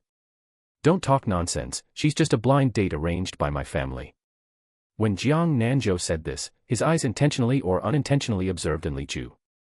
Because she had been drinking, and Li Chu's cheeks were pinkish white, wearing a faint smile. In fact, what Jiang Nanzhou didn't know was that amidst everyone's laughter and teasing, and Li Chu's fingers holding the chopstick suddenly tightened. Yu Lili asked with a gossipy, raised voice. "How does it feel?" Li Shuai said she was quite pretty. "Is she as pretty as our Li Chu?" "Of course she can't compare to our campus belle." When Jiang Nanzhou said this sentence, he was speaking directly to Li Chu. When Li Chu's gaze touched Jiang Nanzhou's eyes, she flurriedly looked away. Stop making fun of me. After saying this, Enlichu looked at Jiang Nanzhou again. Did it work out? Zhang Wei was also a bit curious whether Jiang Nanzhou actually succeeded or not. Jiang Nanzhou certainly didn't want to keep discussing this topic. It didn't work out, we're not compatible. You Lily, didn't you say a few days ago when you came back that your family also arranged blind dates for you? Mentioning this gave you Lily a headache. Family members, you guys have no idea what kind of torment I've been put through during this period. Enlichu filled up Yu Lily's wine glass. Classmate Yu Lily, hurry up and tell your story. Yu Lily downed a cup of wine in one gulp. I came back on the 27th. I only rested on the 30th and the first day of the Lunar New Year. In these short 2 days, I looked at 11 men, several in a single day, and even had to rush between venues. Yu Lily's words made Zhang Wei spit out his drink. Buffed, Yu Lily, you are truly amazing, you're the best. Jiang Nanzhou quickly handed a napkin to Zhang Wei. Hurry up and wipe yourself off, your clothes will be soaked through in a minute. Yu Lily gave Zhang Wei a huge eye roll. Let me tell you guys, I have no idea where the people introducing these dates to me found so many freaks and weirdos. Yu Lily took a sip of wine and continued. There was one who brought a child. I don't mind someone being divorced with a kid, but they didn't mention the kid was already in junior high. Then there was another weirdo who asked for my birth date and time the very first time we met, wanting to find someone to calculate whether we were fated, and wanting a wife who would bring him good fortune. If that wasn't enough, there were also those utterly confident, mediocre men. I don't know why I can never meet a normal person on blind dates, it's really killing me. Enlichu clinked glasses with Yu Lily and comforted her. Don't rush. Fate is something you can encounter but not seek, absolutely don't settle. You must find someone who keeps you in their heart and whom you also like. Right now, it's just that your fate hasn't arrived yet. Looking at Enlichu's pretty face, Yu Lily couldn't help but sigh. If I had this face, I wouldn't be in a rush either. The people chasing her definitely aren't few. Lily, you're so pretty, the people chasing you must be countless. Isn't there anyone you're attracted to? But the person I like isn't coming after me, what can I do? One is a bit insecure, one is a bit proud. Without some minor accident, they can never get on the same page. Although Enlichu was talking to Yu Lily, her eyes unconsciously drifted toward Jiang Nanzhou. Chapter 23 I don't know either. Meanwhile, Jiang Nanzhou wasn't paying attention to what Enlichu and Yu Lily were talking about at all. Jiang Nanzhou handed Zhang Wei a cigarette and said, the Chinese New Year has passed, do you have any plans? Zhang Wei took the cigarette, lit it, and took a deep drag before saying, after the New Year, I plan to go to the city to see if I can find a job. It would be even better if I could work in a back kitchen, but since I've just been released, I don't know if anyone will hire me. If I really can't find a job, I'll go check out the construction sites. I have an ex-convict friend who is working at a construction site right now. Zhang Wei didn't want to work far from home, after all, his parents were getting older and had been worrying about him over the past few years, so he wanted to spend more time with them. Jiang Nanzhou patted him on the shoulder and said with a smile, why don't you come work for me, bro? Be serious, I'm being honest. I bought a boat before the New Year, and the boat just happens to be missing a cook. Jiang Nanzhou's words shocked Zhang Wei so much that his voice volume shot up. What, you bought a boat? How long has it been since you came back? Aren't you afraid of losing money? Hearing Zhang Wei's words, the other classmates who were drinking and chatting turned their gazes toward Jiang Nanzhou. Yeah, I bought a second-hand fishing boat, over 40 meters long. I need to hire a cook, and I don't know if you're willing to board my pirate ship. Zhang Wei cupped his hands toward Jiang Nanzhou and said, I have to board your pirate ship.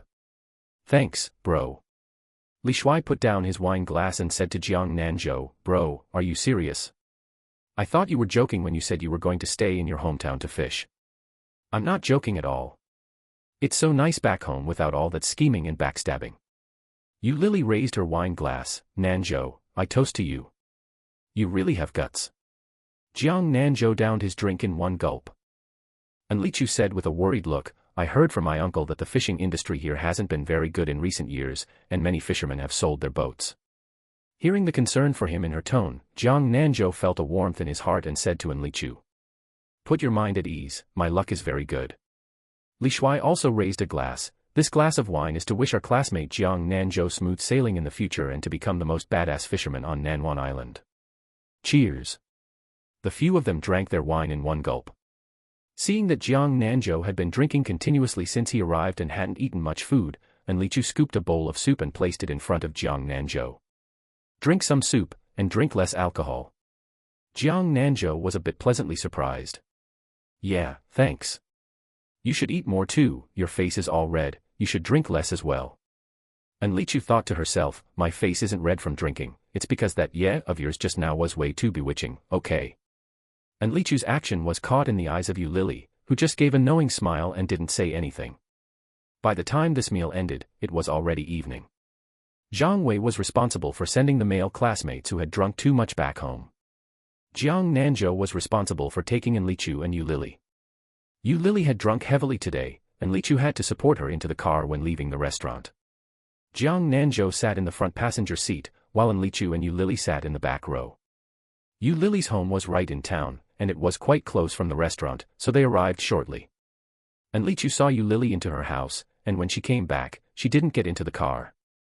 Instead, she walked to the front passenger seat, opened the door, and said to Jiang Nanzhou, I'm feeling a bit carsick and want to throw up, keep me company for a walk. Hearing in Li Chu's words, Jiang Nanzhou immediately scanned the QR code to pay the fare. Are you all right?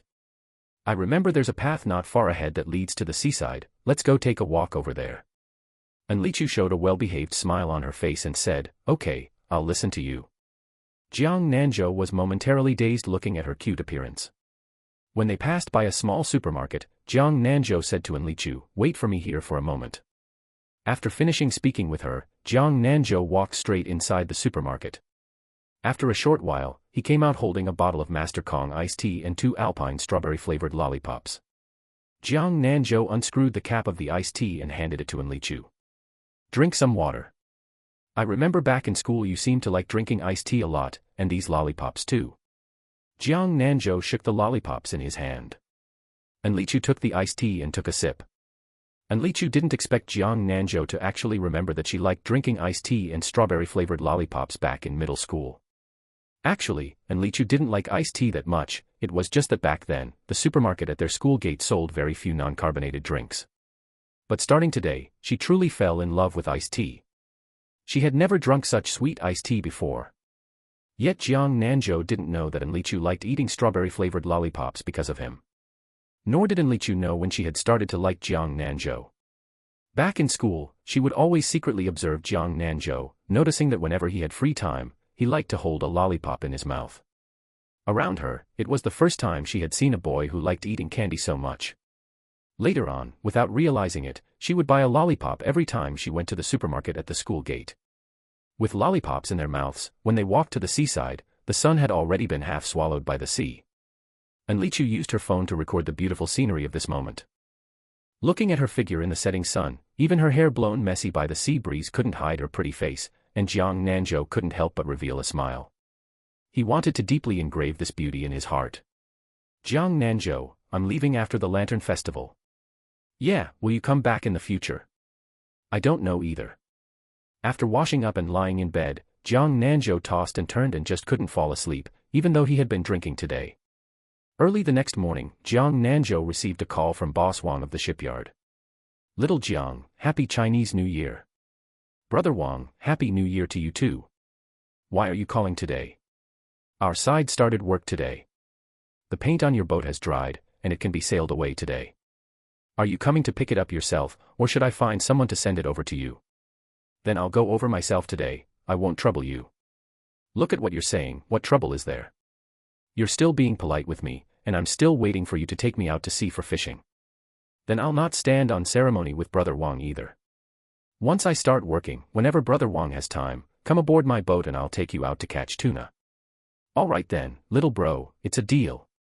I won't talk anymore, I have guests over here. Alright, Brother Wang, you go ahead and get busy. After hanging up the phone, Jiang Nanzhou changed his clothes and went to the city. While on the boat going to the city, Jiang Nanzhou saw that there were over 100 unread messages in the classmate group chat. Li Shuai, when I got home yesterday, I didn't feel like anything was wrong, but waking up this morning, my head hurts like it's going to explode. Chapter 24 Sudden Heart Attack. You Lily, I don't even know how I got back yesterday, I totally blacked out, crying emoji. And Li Chu, at you Lily, Nanzhou, and I sent you back yesterday, and you even asked me to text you on WeChat when I got home. Zhang Wei, little weakling. Li Shuai, who are you calling a little weakling? Zhang Wei, calling you. You Lily, ha ha ha. Zhang Wei, I'm totally fine, unlike you guys, blacking out and having headaches. When Nanzhou arrived at the shipyard, he saw that his Nanwan ship had been repainted and looked brand new. The hull was white, and the 3 large characters of Nanwan ship were red. After making small talk with Boss Wang for a while, Nanzhou sailed away. His family didn't know anything about him buying a boat yet, and he wondered if seeing the Nanwan ship would give them a scare. Nanzhou parked the Nanwan ship at the dock of Jiangjia village, right beside second Uncle Zhang's Xingfu. After getting off the boat, Nanzhou took a photo of the Nanwan ship and sent it to the Happy Family group chat. There were only 7 people in the group, Nanzhou's family and Aunt Zhang's family. The first one to pop up in the group was the internet-addicted girl Hu Mingzhu. Hu Mingzhu, older brother, whose boat is this? It's so big. Nanzhou, mine. Hu Mingho. Hu Mingho, holy crap, is this real or fake? Hu Mingzhu, at everyone. Nanzhou, it's real. Do you guys want to come play? Uncle, Xiaozhou, this boat is not bad. It looks quite a bit bigger than your second Uncle Zhang's. How many meters is it? It certainly wasn't cheap, right? Nanzhou, it's 40 meters. It's been passed through several hands, so the price wasn't high. Aunt Jiang, since you've bought the boat, you should work hard, but you also need to pay attention to safety. Uncle, stop worrying so much. Xiaozhou has always been quite reliable, unlike those 2 heart-pounding nuisances in our family. Hu Mingzhu, my good dad. Hu Mingho, why did you have to drag the 2 of us into this? By the time Nanzhou was almost home, he still hadn't seen his parents' reply in the group chat, which felt a bit strange. By now, the chores at home should be done, and it was usually the time Father Jiang would hold his phone to read web novels. There was no way he wouldn't reply to his WeChat. When Nanzhou got home, he found the front gate tightly locked, and he hadn't brought his keys today. Nanzhou found it strange. When he passed by the old family residence earlier, the door was locked too. He had thought his grandparents might be at his house. Nanzhou took out his phone and called Father Jiang. Dad, where did you guys go? Grandpa and Grandma's house is locked up too. We're at second uncle's place. You come over too. After saying that, Father Jiang hung up the phone directly. Hearing the solemn tone from Father Jiang's side, Nanzhou went straight to second Uncle Jiang's house. When Nanzhou arrived at second Uncle Jiang's house, he saw quite a few people in the main hall. Even third Uncle Jiang, who worked in the city, had come back, and Mother Jiang was comforting a tearful Grandma Jiang. Seeing Nanzhou approach, Father Jiang came over and pulled Nanzhou into the courtyard. Nanzhou asked anxiously. Dad, what happened? Father Jiang lit a cigarette before speaking. Last night, your South China Sea brother suddenly had a heart attack. Right now second aunt is taking care of him at the hospital, and second uncle came back to raise money. By today, they've already spent tens of thousands, and critical illness notices have been issued twice. Hearing this news, Nanzhou felt quite heavy-hearted. How much will the surgery cost? Jiang Nanzhou should have medical insurance, which can reimburse a portion. Father Jiang covered his head and said with some frustration. Even after medical insurance reimbursement, the surgery fee still costs 700,000. I heard they need to use some high-tech thing, and medical insurance doesn't cover that stuff. From what second uncle means, it's still uncertain whether he can even make it off the operating table. Hearing these words, Nanzhou felt quite distressed as well. When Nanzhou used to go pick up scrap items with second Grandpa Jiang and got bullied by other kids, it was always your South China Sea brother who fought back for him. Then how much money is still missing? I have some here. The money is almost raised. Jiang Nanzhou hasn't saved a small amount these past few years. I gave second uncle 50,000, and today second uncle contacted someone to sell his boat. Later, people over there will come to drive the boat away, and it sold for over 200,000. Third uncle's family gave 100,000. Now it's about enough. Why did second uncle sell the boat? Selling it now will definitely lose a lot of money. Dad, talk to second uncle, I'll cover the rest of the money. Who said it's useless? Those crew members of his offered to scrape together this money for him and told him not to rush to pay it back, but second uncle wouldn't have it. His mind is made up. You know how stubborn second uncle is and how he hates owing others. Nanzhou didn't know what else to say. Once second uncle made up his mind about something, nobody could change it. Before long, the family that bought the boat arrived. They were second Uncle Jiang's old friends and brought the money directly with them. After the boat was driven away, second Uncle Jiang intended to go straight to the hospital to quickly pay Jiang Nanhai's surgery fee. Second Uncle Jiang had a van that had been driven for many years. If it weren't for the fact that it wouldn't sell for much money, second Uncle Jiang would have planned to sell this car too. After second Uncle Jiang sent the people off and just as he got into the car, Nanzhou directly got into the front passenger seat.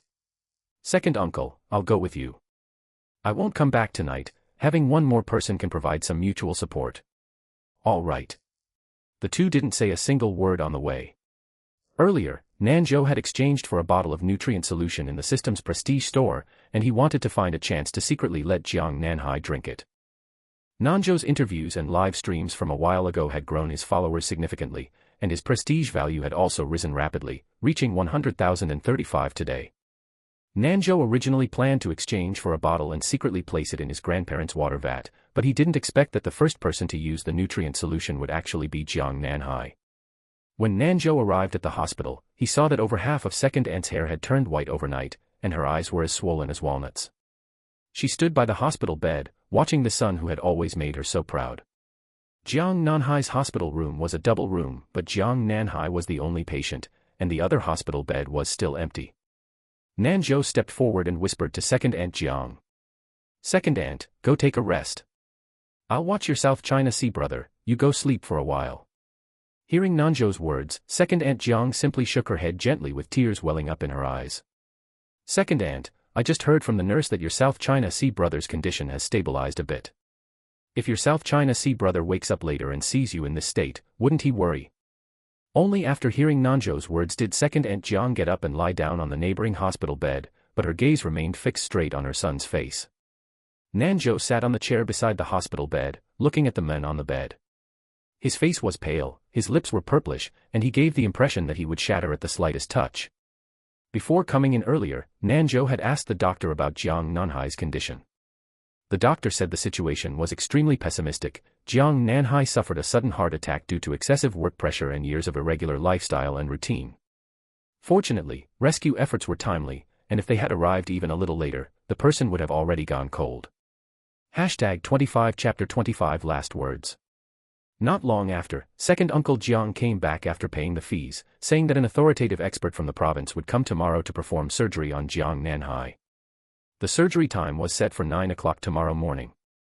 Nanzhou thought to himself that he must let Jiang Nanhai drink the nutrient solution before the surgery. At a little past 5 in the afternoon, Nanzhou went to a porridge shop outside the hospital to buy some porridge, side dishes, and steamed buns. However, second Uncle Jiang and second Aunt Jiang were not in the mood to eat. After Nanzhou persuaded them for a long time, they finally ate a little. At this moment, a nurse came over and knocked on the door, asking Jiang Nanhai's parents to go to the doctor's office. As soon as second Uncle Jiang and second Aunt Jiang left the ward, Nanzhou closed the door, took out the nutrient solution, and poured it into a disposable paper cup. The nutrient solution looked no different from ordinary water, being colorless and odorless, but it was too little, so Nanzhou poured some more mineral water into it. Nanzhou used a cotton swab previously given by the nurse, dipped it in some water, and applied it to Jiang Nanhai's lips. Nanzhou repeated this action over and over again, seeing a tiny bit of water flow into the cracks of Jiang Nanhai's lips. A few minutes later, Jiang Nanhai unexpectedly had a swallowing reaction. Nanzhou's hands kept moving without stopping until second Uncle Jiang and second Aunt Jiang returned. Nanzhou saw that the old couple's eyes were both red, likely because they had cried, and hurriedly asked, "Second Uncle, what did the doctor say when looking for you?" Upon hearing this, second Aunt Jiang could no longer control her tears. Second Uncle Jiang said with a hoarse voice, "The doctor said Xiaohai's data values are all bad. If we are lucky enough, he might make it through tonight and have surgery tomorrow, and told us to be prepared at any time." Hearing this, Nanzhou's eyes turned slightly red. Third Uncle Jiang also came over in the evening, bringing another 100,000 yuan with him. "Second brother, this is what eldest sister asked me to give you. When she called you, your phone was turned off, so she transferred it to me and asked me to bring it to you. She has already boarded a plane at this time and will arrive in the second half of the night. I will go pick her up then. As for the fourth, I still can't contact him, he must have gone on a mission." Second Uncle Jiang took the money with trembling hands. "The fourth can't be contacted when he's on a mission. After picking up eldest sister today, let her rest at your place and don't let her come over. Xiao Hai is having surgery at 9 tomorrow, and you guys can come over then. Yeah, I know. When I came back today, I picked up Mom and Dad and took them to my house. When I came over, they wanted to come too, but I didn't let them, and I didn't dare let them know Xiao Hai's current condition. Second Uncle Jiang rubbed his face and said, "Don't let them know under any circumstances. They are old and cannot handle the shock." The old couple knew about Jiang Nanzhou being hospitalized, but they both said Jiang Nanzhou was fine and would be discharged in a couple of days. Even hearing their son say this, the old couple still remained worried. In the middle of the night, Jiang Nanzhou woke up. Nanzhou immediately went to fetch the night shift doctor on duty. Several doctors and nurses came over, and after examining Jiang Nanzhou, the doctors felt it was incredible. Various data values were several times better than during the day, and they immediately told them this good news. Jiang Nanzhou's condition is much better than during the day. If he keeps maintaining this state, the success rate of the surgery will increase a lot.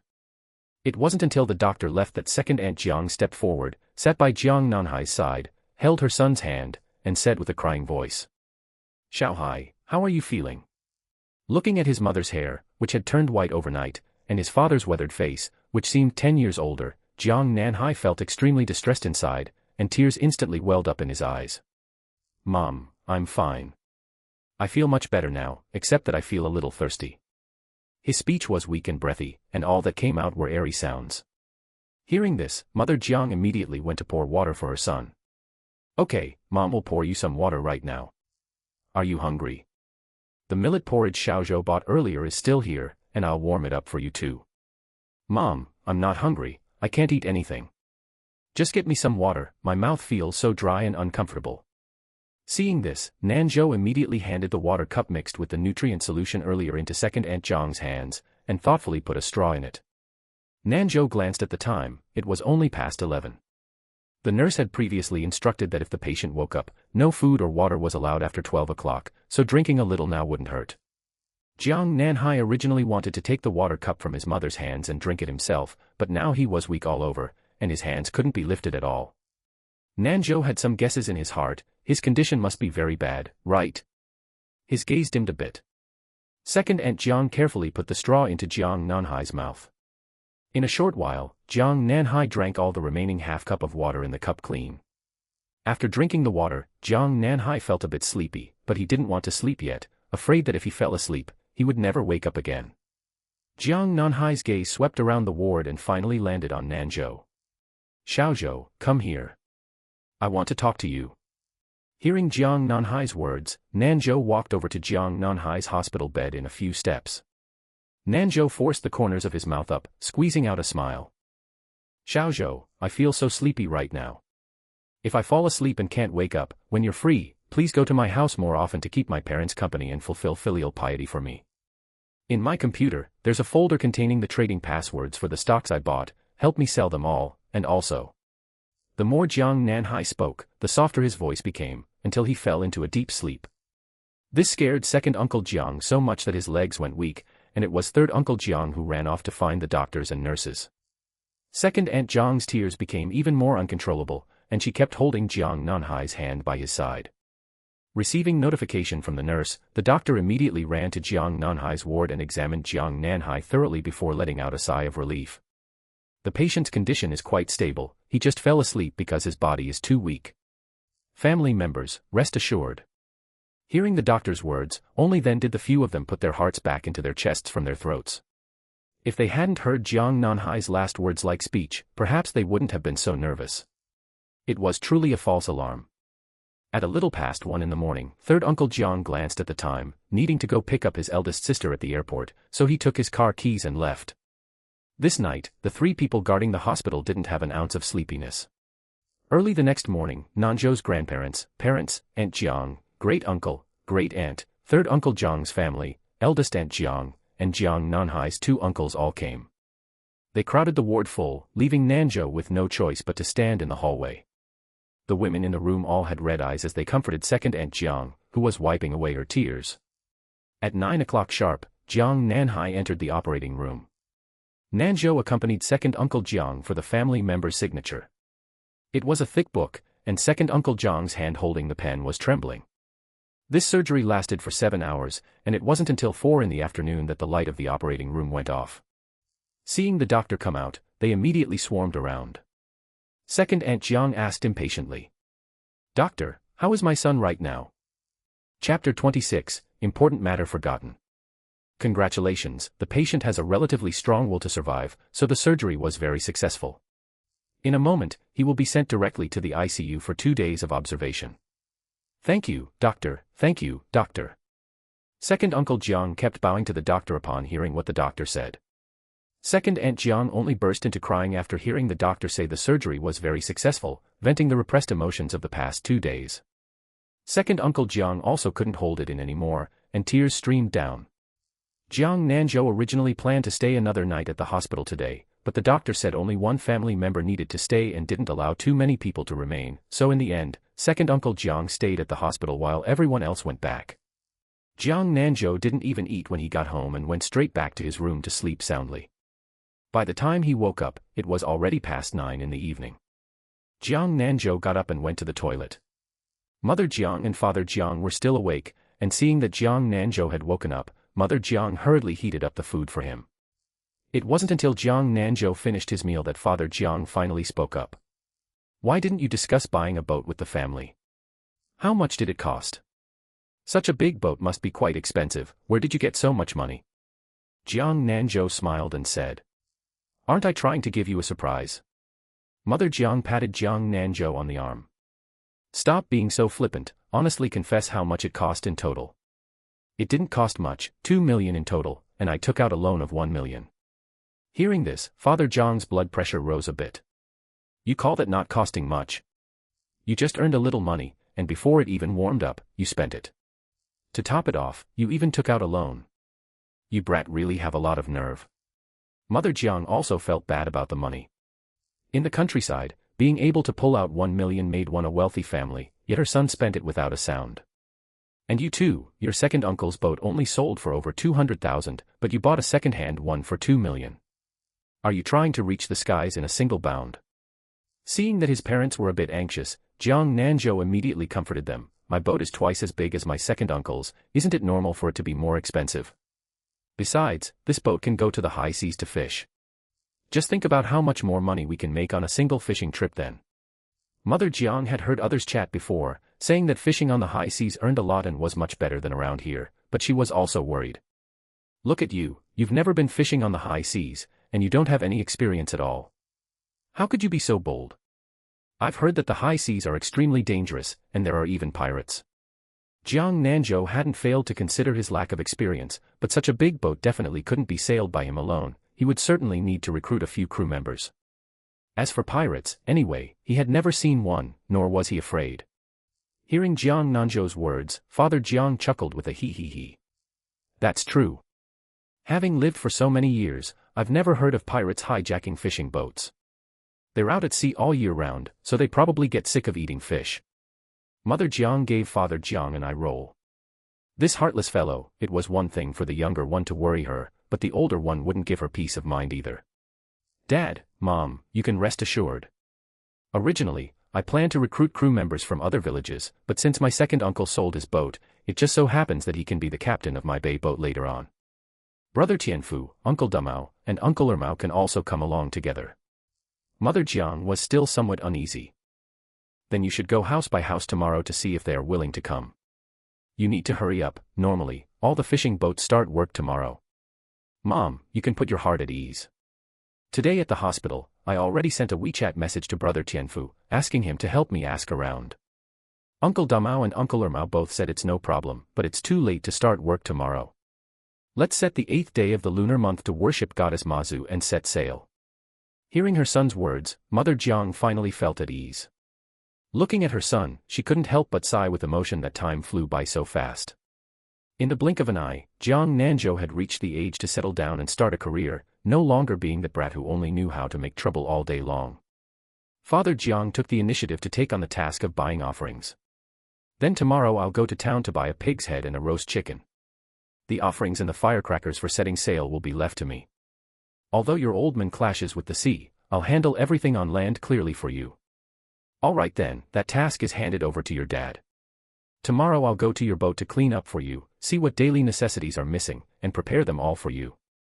It'll also be a good chance for me to go and take a look. This family meeting came to an end here. Jiang Nanzhou probably slept too much on his way back today, so lying down now he couldn't sleep. He took his phone and browsed Douyin videos. He saw that the comment section under the videos he posted was full of urges for him to stream. Jiang Nanzhou hadn't live-streamed since he went to collect his bonus.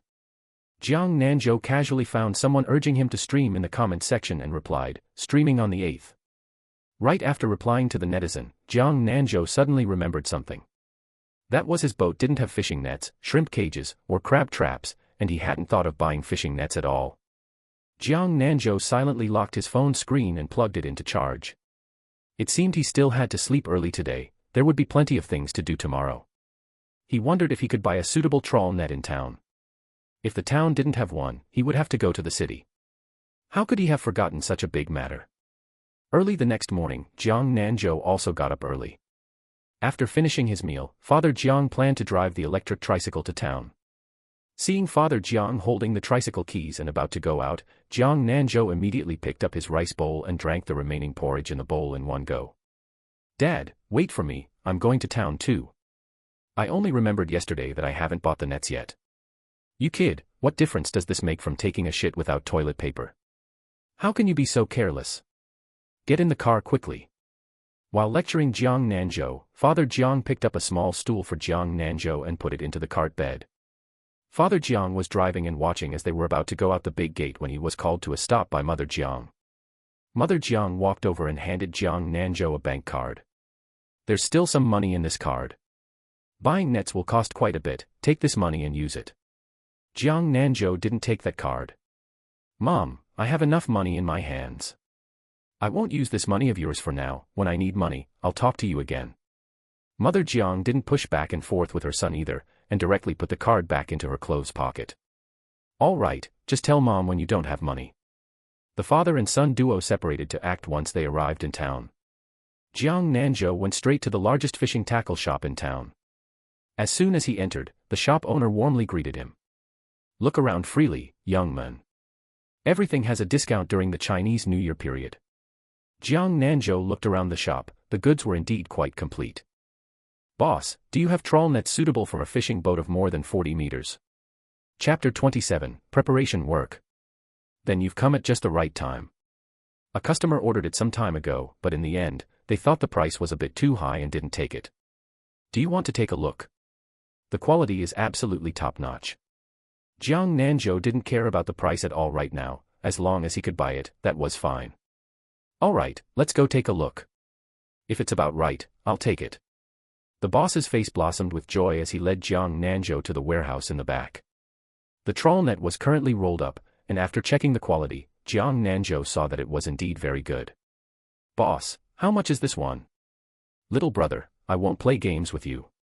One final price, 30,000. Jiang Nanzhou was also a straightforward person, and buying this quality at this price was indeed not expensive. All right, then I'll take this one. Let me look at some other things too. If the prices you give are reasonable, I'll get everything complete right here with you. Hearing Jiang Nanzhou's words, the boss introduced the items to him even more enthusiastically. Jiang Nanzhou bought another 100 sets of large crab cages, all of which were round cages over 1 meter in diameter, with skeletons welded from steel bars and thickened mesh surfaces, along with 100 sets of shrimp cages made of the exact same material. Various fish spears, landing nets, ropes, gloves, and all kinds of fishing nets, Jiang Nanzhou bought quite a lot this time. After bargaining with the boss, it cost him a little over 200,000 in total, and the boss even offered free delivery to his door. After Jiang Nanzhou finished paying the bill, the boss handed him a business card. Handsome, if you need to refuel your ship, you can look for my wife's younger brother. He is an honest person, won't try to cut corners or be sly, and the price is cheap too. All right, I'll contact him when I get back. Jiang Nanzhou put the business card away. Coincidentally, he also planned to find a few more fuel vendors to compare prices, seeing whose fuel was cheaper and filling up there. After all, filling up his massive 40,000-liter fuel tank would cost a lot of money. It wasn't until close to noon that Jiang Nanzhou returned to Jiangjia village together with the boss's delivery truck. Before setting off, Jiang Nanzhou had already contacted Jiang Tianfu, asking him to call Uncle Damao and Uncle Ermao over to help unload the cargo. When they arrived at the Jiangjia village pier, upon seeing Jiang Nanzhou's Nanwan ship, the boss recognized the vessel and quietly asked Jiang Nanzhou, "Handsome, is this ship of yours the one that outsiders shipped over?" Jiang Nanzhou wasn't surprised that the boss could recognize the ship. After all, when buying the ship, Boss Wang from the shipyard had said that this vessel was infamous, otherwise, how could it have failed to sell? "Yeah, it's that ship. This ship has scammed quite a few people. Were you hoodwinked by the shipyard?" Hearing his words, Jiang Nanzhou smiled. "If you can't shit, don't blame the latrine." Hearing this, the boss couldn't help shaking his head without saying anything. He truly was a newborn calf that wasn't afraid of tigers. After the cargo was unloaded and the shipyard boss left, the few of them walked around the ship several times, looking left and right. Jiang Tianfu and the others all wore full smiles. "Xiaozhou, I was so shocked when you told me. Originally, second Uncle Jiang's ship had been sold, and I was immersed in the sorrow of unemployment, but then you gave me such a huge surprise." Uncle Ermao handed Jiang Nanzhou a cigarette. "The ships on the island aren't hiring anyone right now, and Uncle Damao and I were both ready to go move bricks at a construction site in the city. Since you can use the two of us, we will definitely work hard. Uncle Damao and I thank you." Uncle Damao, who wasn't one for many words, also hurriedly followed up with a thank you. "Uncle Damao, Uncle Ermao, no matter what, we all share the same ancestors, you don't need to be so polite with me." Jiang Nanzhou had originally planned to invite them all to his house for lunch, but one by one they all refused, saying that lunch had already been prepared at home. Jiang Nanzhou went straight to the old house. The old couple were just eating, and he happened to catch them. He directly called Mother Jiang to say he wouldn't be going back for lunch. Grandma Jiang scooped a full, large bowl of rice for Jiang Nanzhou. "Eat more. Look at how much weight you've lost during this period. You must take care of your health, and don't be like your South China Sea brother. How terrifying that was. Good thing you came back, there's nothing that good in the big city anyway." Jiang Nanzhou thought to himself, "I haven't lost weight at all." Maybe in his grandmother's eyes, there was some kind of automatic slimming effect. "Grandma, I will definitely eat more, lest your family's food runs out." Grandpa Jiang also said with a smile. "If it's not enough, I'll have your grandmother make some fresh for you right now. Xiaozhou, that ship of yours is really nice. Grandpa only ever went on a big ship once when he was young, and even that wasn't as nice as yours." After finishing, Grandpa Jiang gave a thumbs up. "Grandpa, on the 8th day, you come on the ship too. I'm not planning to go too far that day, we'll set off early and come back by evening so it won't be too tiring. How about you act as the chief commander on my ship?" "Good, good, good. When my eldest grandson's ship sets sail for the first time, I will definitely go." Grandma Jiang also chimed in with a laugh. "Today when your mother and I went to the ship to clean up for you, your grandfather went over to look at it several times all morning." After finishing his meal, Jiang Nanzhou created a group chat, naming it Nanwan Ship. He pulled all of them into the group, along with the chef Zhang Wei.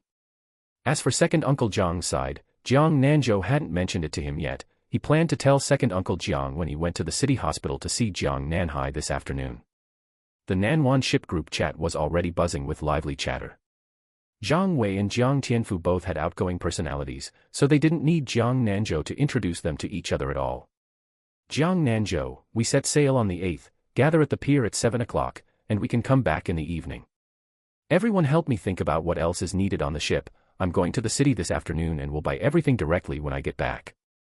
Zhang Wei, I'll prepare my side myself, just give it to me when the time comes. Cooking utensils, plates, and various condiments, I'll go purchase them tomorrow. Jiang Tianfu at Zhang Wei, that's going to be a lot of things to buy. I'll go with you, I have an electric tricycle, so we can deliver the purchases straight to the ship after we finish buying. Zhang Wei, alright, I'll add you on WeChat and contact you tomorrow morning. Jiang Ermao, then you guys go do the purchasing. Uncle Damao and I will go to the ship to set up the trawl net, and check the ropes on the crab cages and shrimp cages. You can leave the work on the ship to us. Jiang Damao, good.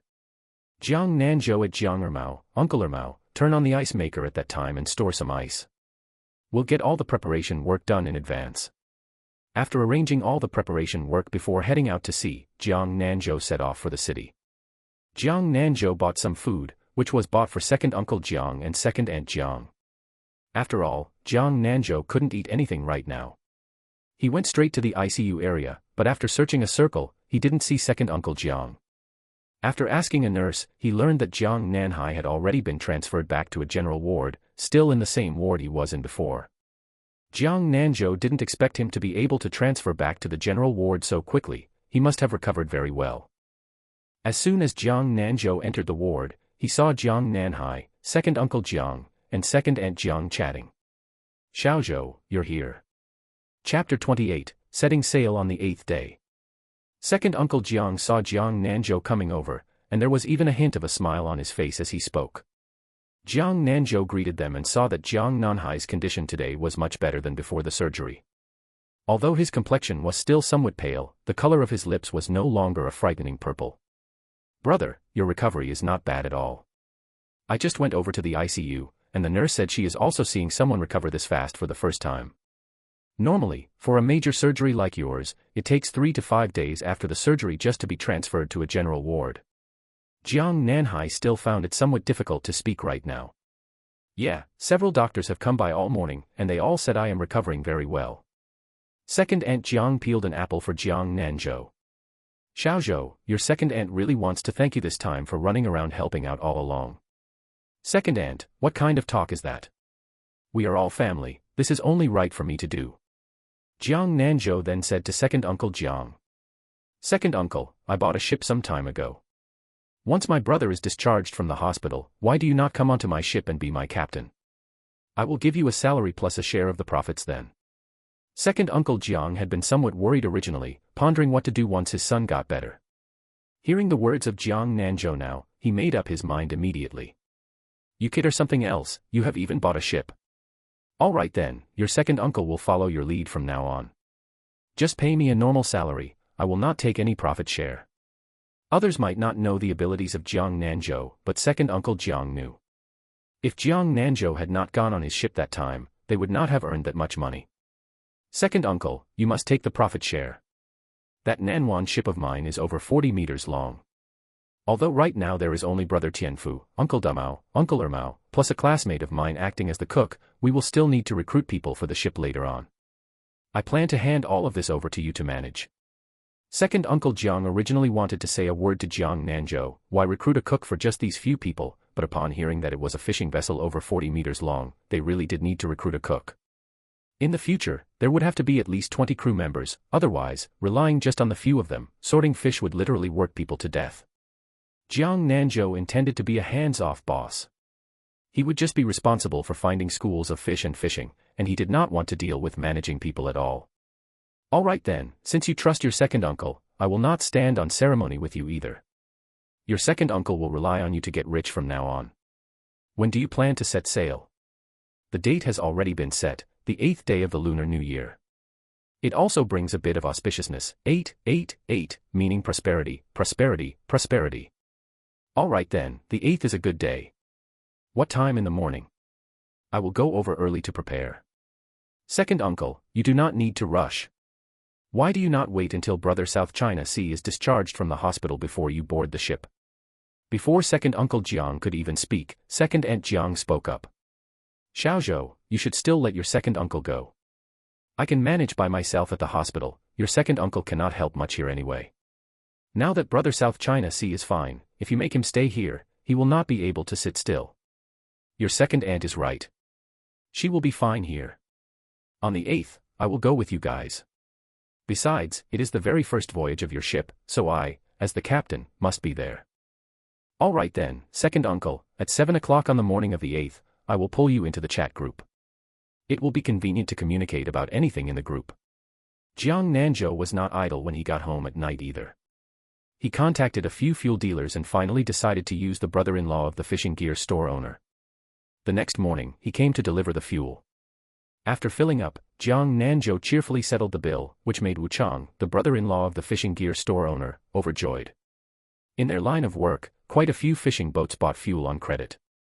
Before leaving, he even said to Jiang Nanzhou, "Boss Jiang, contact me next time you need fuel, and I will deliver it to you first." After finishing the refueling, Jiang Nanzhou went to the city again to buy 20 sets of bedding. There is a crew dormitory on the Nanwan ship, which has bunk beds equipped with guardrails, making the safety factor quite high.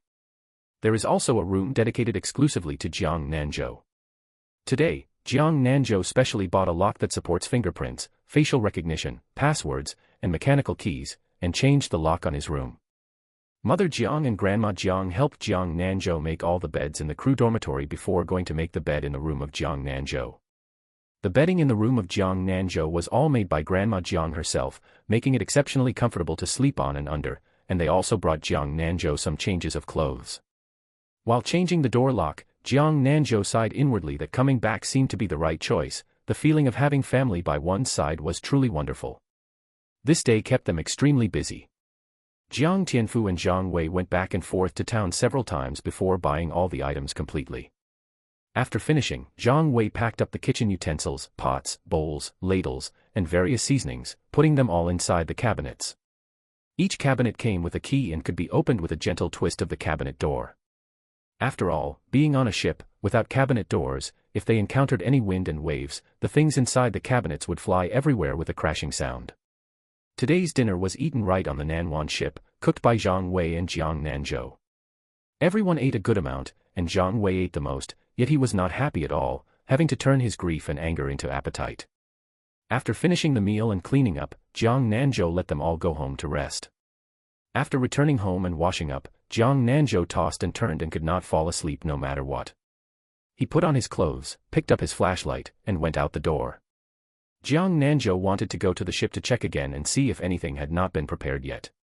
Jiang Nanzhou looked at the pitch-black rural night and thought that the first thing he would do the day he got rich was to install streetlights for the village. Walking to the dock, Jiang Nanzhou saw the bright light of a flashlight on the Nanwan ship, along with a figure.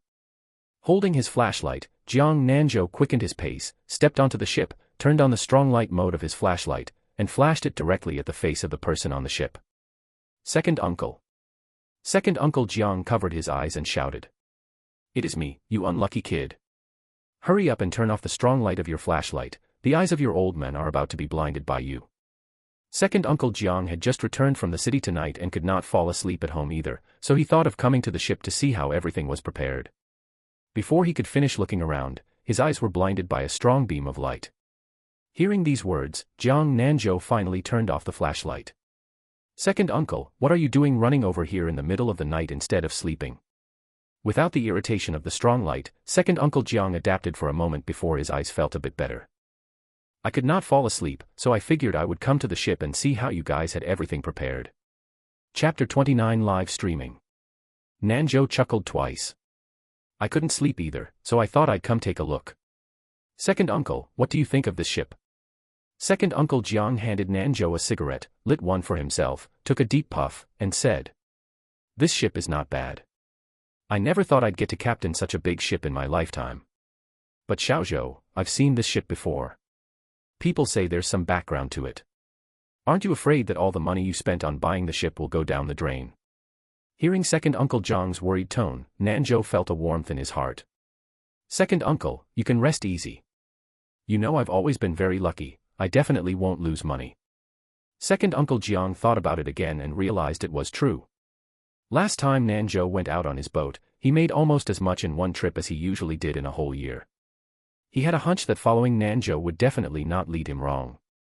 Early the next morning, just as the sky was beginning to grow bright, Nanzhou's family got up early.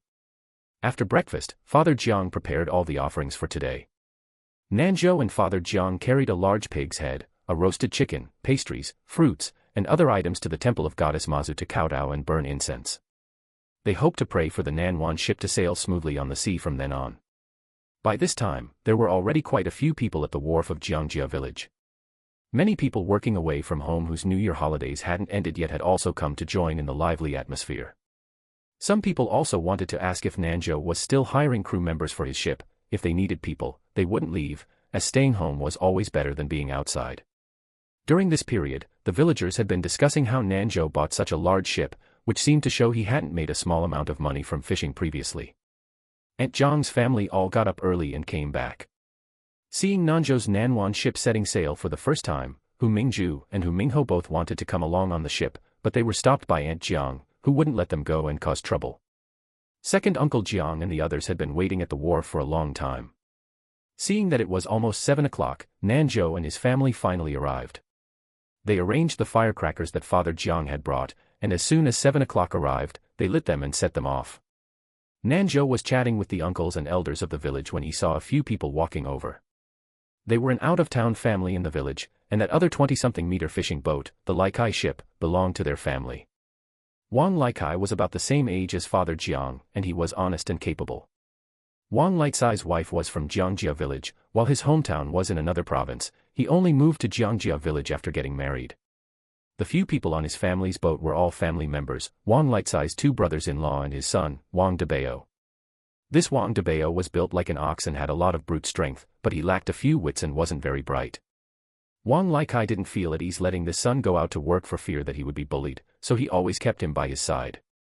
Nanzhou was neither unfamiliar nor overly familiar with Wang Laicai's family.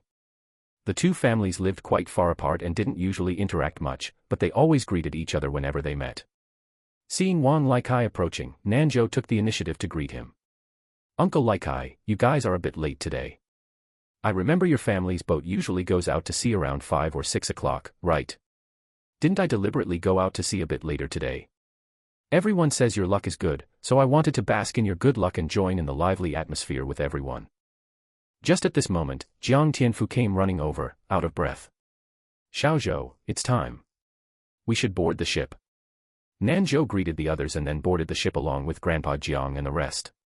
At exactly 7 o'clock, second Uncle Jiang sounded the ship's horn. Woo, it resounded throughout the entire wharf of Jiangjia village. Father Jiang also lit the firecrackers, which crackled and popped noisily. It was second Uncle Jiang's first time piloting such a large fishing boat, so he felt a bit nervous inside. Despite the nervousness, it was hard to hide the excitement in his heart. Everyone on the ship was beaming with smiles. Grandpa Jiang stood on the deck, looking out into the distance, his eyes somewhat tearing up. Nanzhou's phone had rung with WeChat message notification several times earlier. Only after the ship had departed did Nanzhou remember to check them. They were sent by Enlichu, along with a transfer of 888. "Enlichu, may you be safe and sound from now on, have smooth sailing, and return fully loaded every single time." Nanzhou directly returned the transfer and replied. "Nanzhou, thank you. I appreciate the thought, but I won't accept the money." Enlichu transferred money to Nanzhou again. "Enlichu, hurry up and accept it. I still want to go play on your ship before I leave. If you don't accept it, I'll be too embarrassed to go." "Nanzhou, you can come play whenever you want. I'm always at your service." Anyway, there was no way he could accept the transfer. Nanzhou opened the classmate chat group and found that Zhang Wei had already posted many photos in the group. There were pictures of the Nanwan ship, as well as sneaky, handsome photos of Nanzhou taken by Zhang Wei. No wonder Enlichu knew that his Nanwan ship was setting sail for the first time today. The classmates in the group were all congratulating Nanzhou. After thanking them one by one in the group, Nanzhou opened his live stream on the Douyu platform. After connecting the drone, Nanzhou saw that there were already over 5,000 people in the live streaming room. And many people were sending him virtual gifts. "Hello everyone, friends in the live streaming room. Long time no see. I am Fisherman Brother. Today, I'll first take everyone to check out my Nanwan ship." Nanzhou walked a circle around the ship, introducing it as he walked. Fisherman Brother is finally live streaming. "Husband, look at me. The person above is shameless. That's my husband. My husband is still just as handsome. Young girls nowadays really aren't modest. You guys should be calling him brother-in-law. Normally, aren't live streaming rooms of this type filled with grown men? How come when it's Fisherman Brother's room, it's full of young girls? Calling him husband doesn't necessarily mean they're young girls." Blushing. "Anchor, are you fishing today? I want to see the anchor fish. Where are your values? Where is your bottom line? Where is Fisherman Brother?" Seeing the public chat screen, Nanzhou didn't know whether to laugh or cry, his eyes automatically blocking out those teasing comments directed at him. "I might not fish today, let's see how things go. In a moment, we'll drop the trawl net first." Even though Nanzhou was live streaming, he was also constantly observing the conditions in the sea. There weren't any fish schools in their current area, but they could still drop the trawl net first. Nanzhou called out to Uncle Ermao to turn on the trawling machine. With a one-key start, the net was lowered automatically, and the same operation would apply when hauling it back in. Holy shit, lowering nets is automated now. So advanced. It looks really easy. I feel like I could be a fisherman too. Being a fisherman is no simple task. Sometimes a net comes up with nothing at all, and after working hard all day, you can't even earn enough to cover the fishing boat's expenses. The person above is right.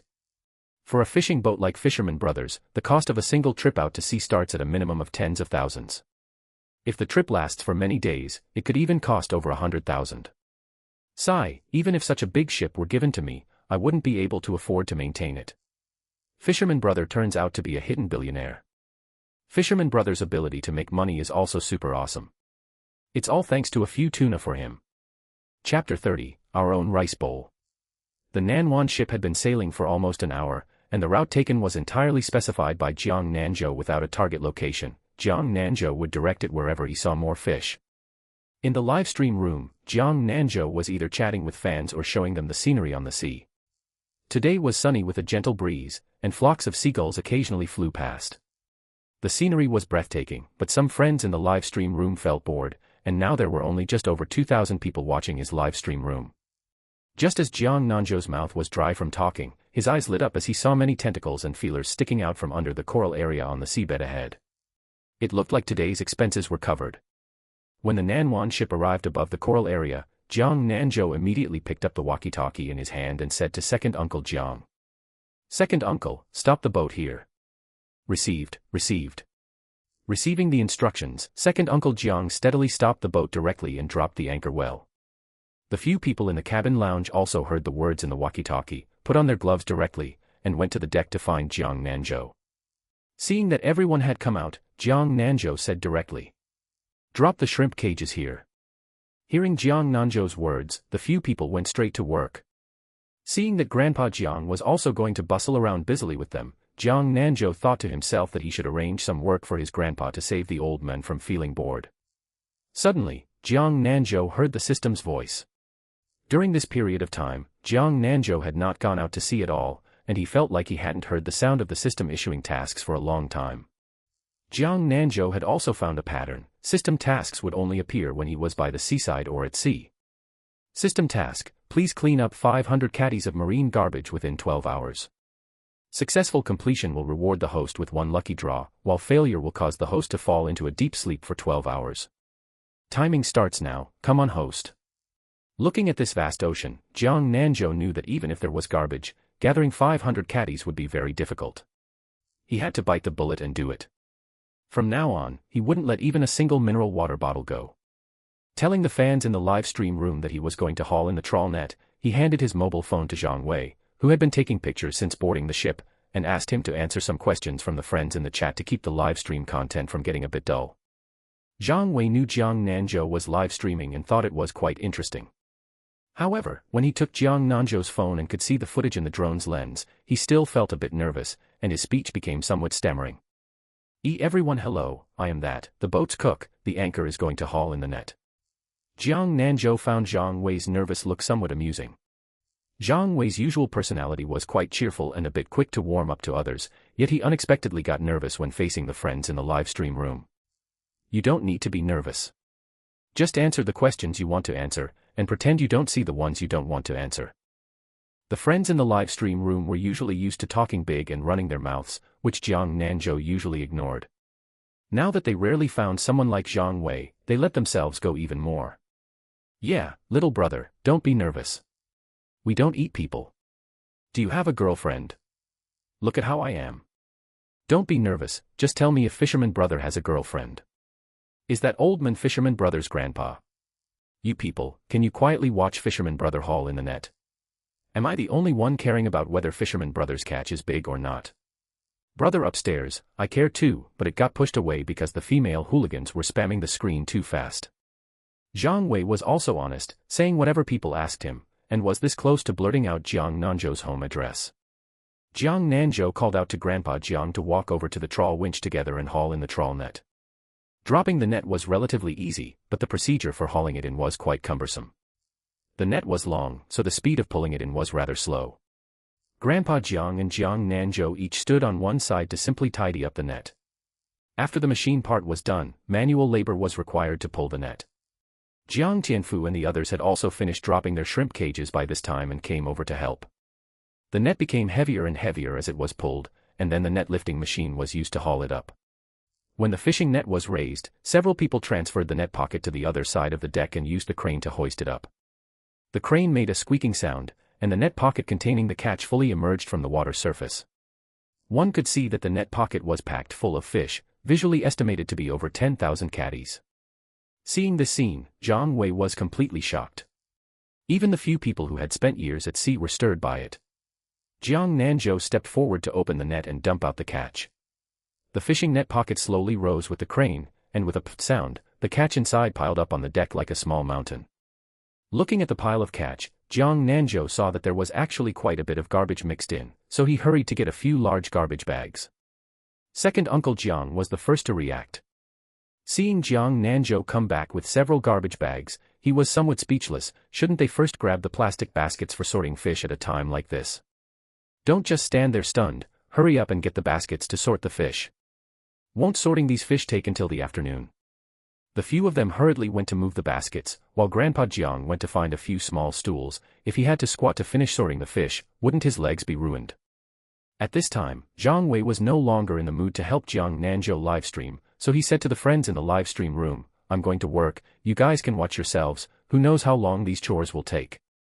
Reminded by enthusiastic old fans, Jiang Wei plugged Jiang Nanzhou's phone into a power bank before leaving. Didn't this little brother say he was a cook? Turns out cooks on fishing boats still have to do physical labor. Brother upstairs, it's not like you didn't see how many fish Fisherman brother caught in this single net. With just these few people, won't they have to work until dark? You guys say, how much money can this many fish sell for? Visually estimated, these must be over 10,000 catties, and even the cheapest marine fish cost 5 or 6 yuan a pound. Jiang Nanzhou didn't care what was being discussed in the live stream room right now. He was currently enthusiastic about picking up garbage. Except for Jiang Wei, the others often saw Jiang Nanzhou cleaning up garbage by the seaside, and Jiang Nanzhou would also clean it up if he saw it by the roadside in the village. Therefore, influenced by him, they would also casually pick up garbage when they saw it, and even the children in their village now knew not to litter. Jiang Wei somewhat didn't understand Jiang Nanzhou's behavior. "Nanzhou, why aren't you picking up fish and picking up garbage instead? Once the fish are sorted, wouldn't it be fine to just let it go back where it came from?" Jiang Nanzhou didn't even spare Jiang Wei a glance, and said, "If this garbage is in the sea, who knows how many years it will take to degrade? Nowadays, the marine garbage is getting more and more abundant, and the marine ecology is getting worse and worse. Everyone says that the fish catch is small now, but why doesn't anyone think about why the fish are fewer? Is it because they no longer have a good living environment? As fishermen, we make our living by relying on the sea.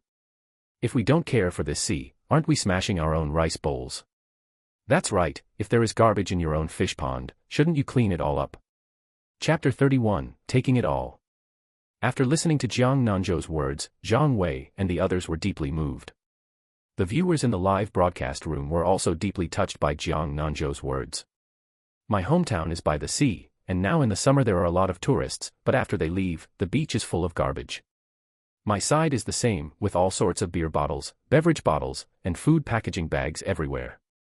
What's that compared to you guys? Over on our side, there is still a lot of domestic garbage floating in the sea. When I went to play at the beach last year, I actually saw a half-eaten apple in the sea. I mean, is it really that hard to take the garbage you make with you? Some time ago, I went to an internet-famous beach, and the cleaners literally couldn't leave for a single second.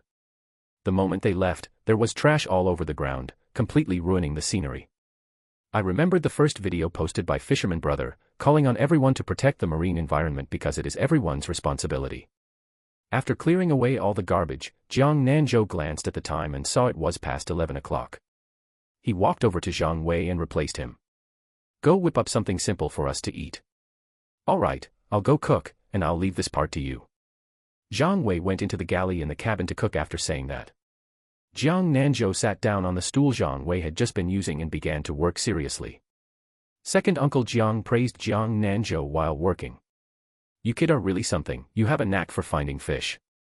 Teach us, are there any tips?" "Second Uncle, what tips could I have?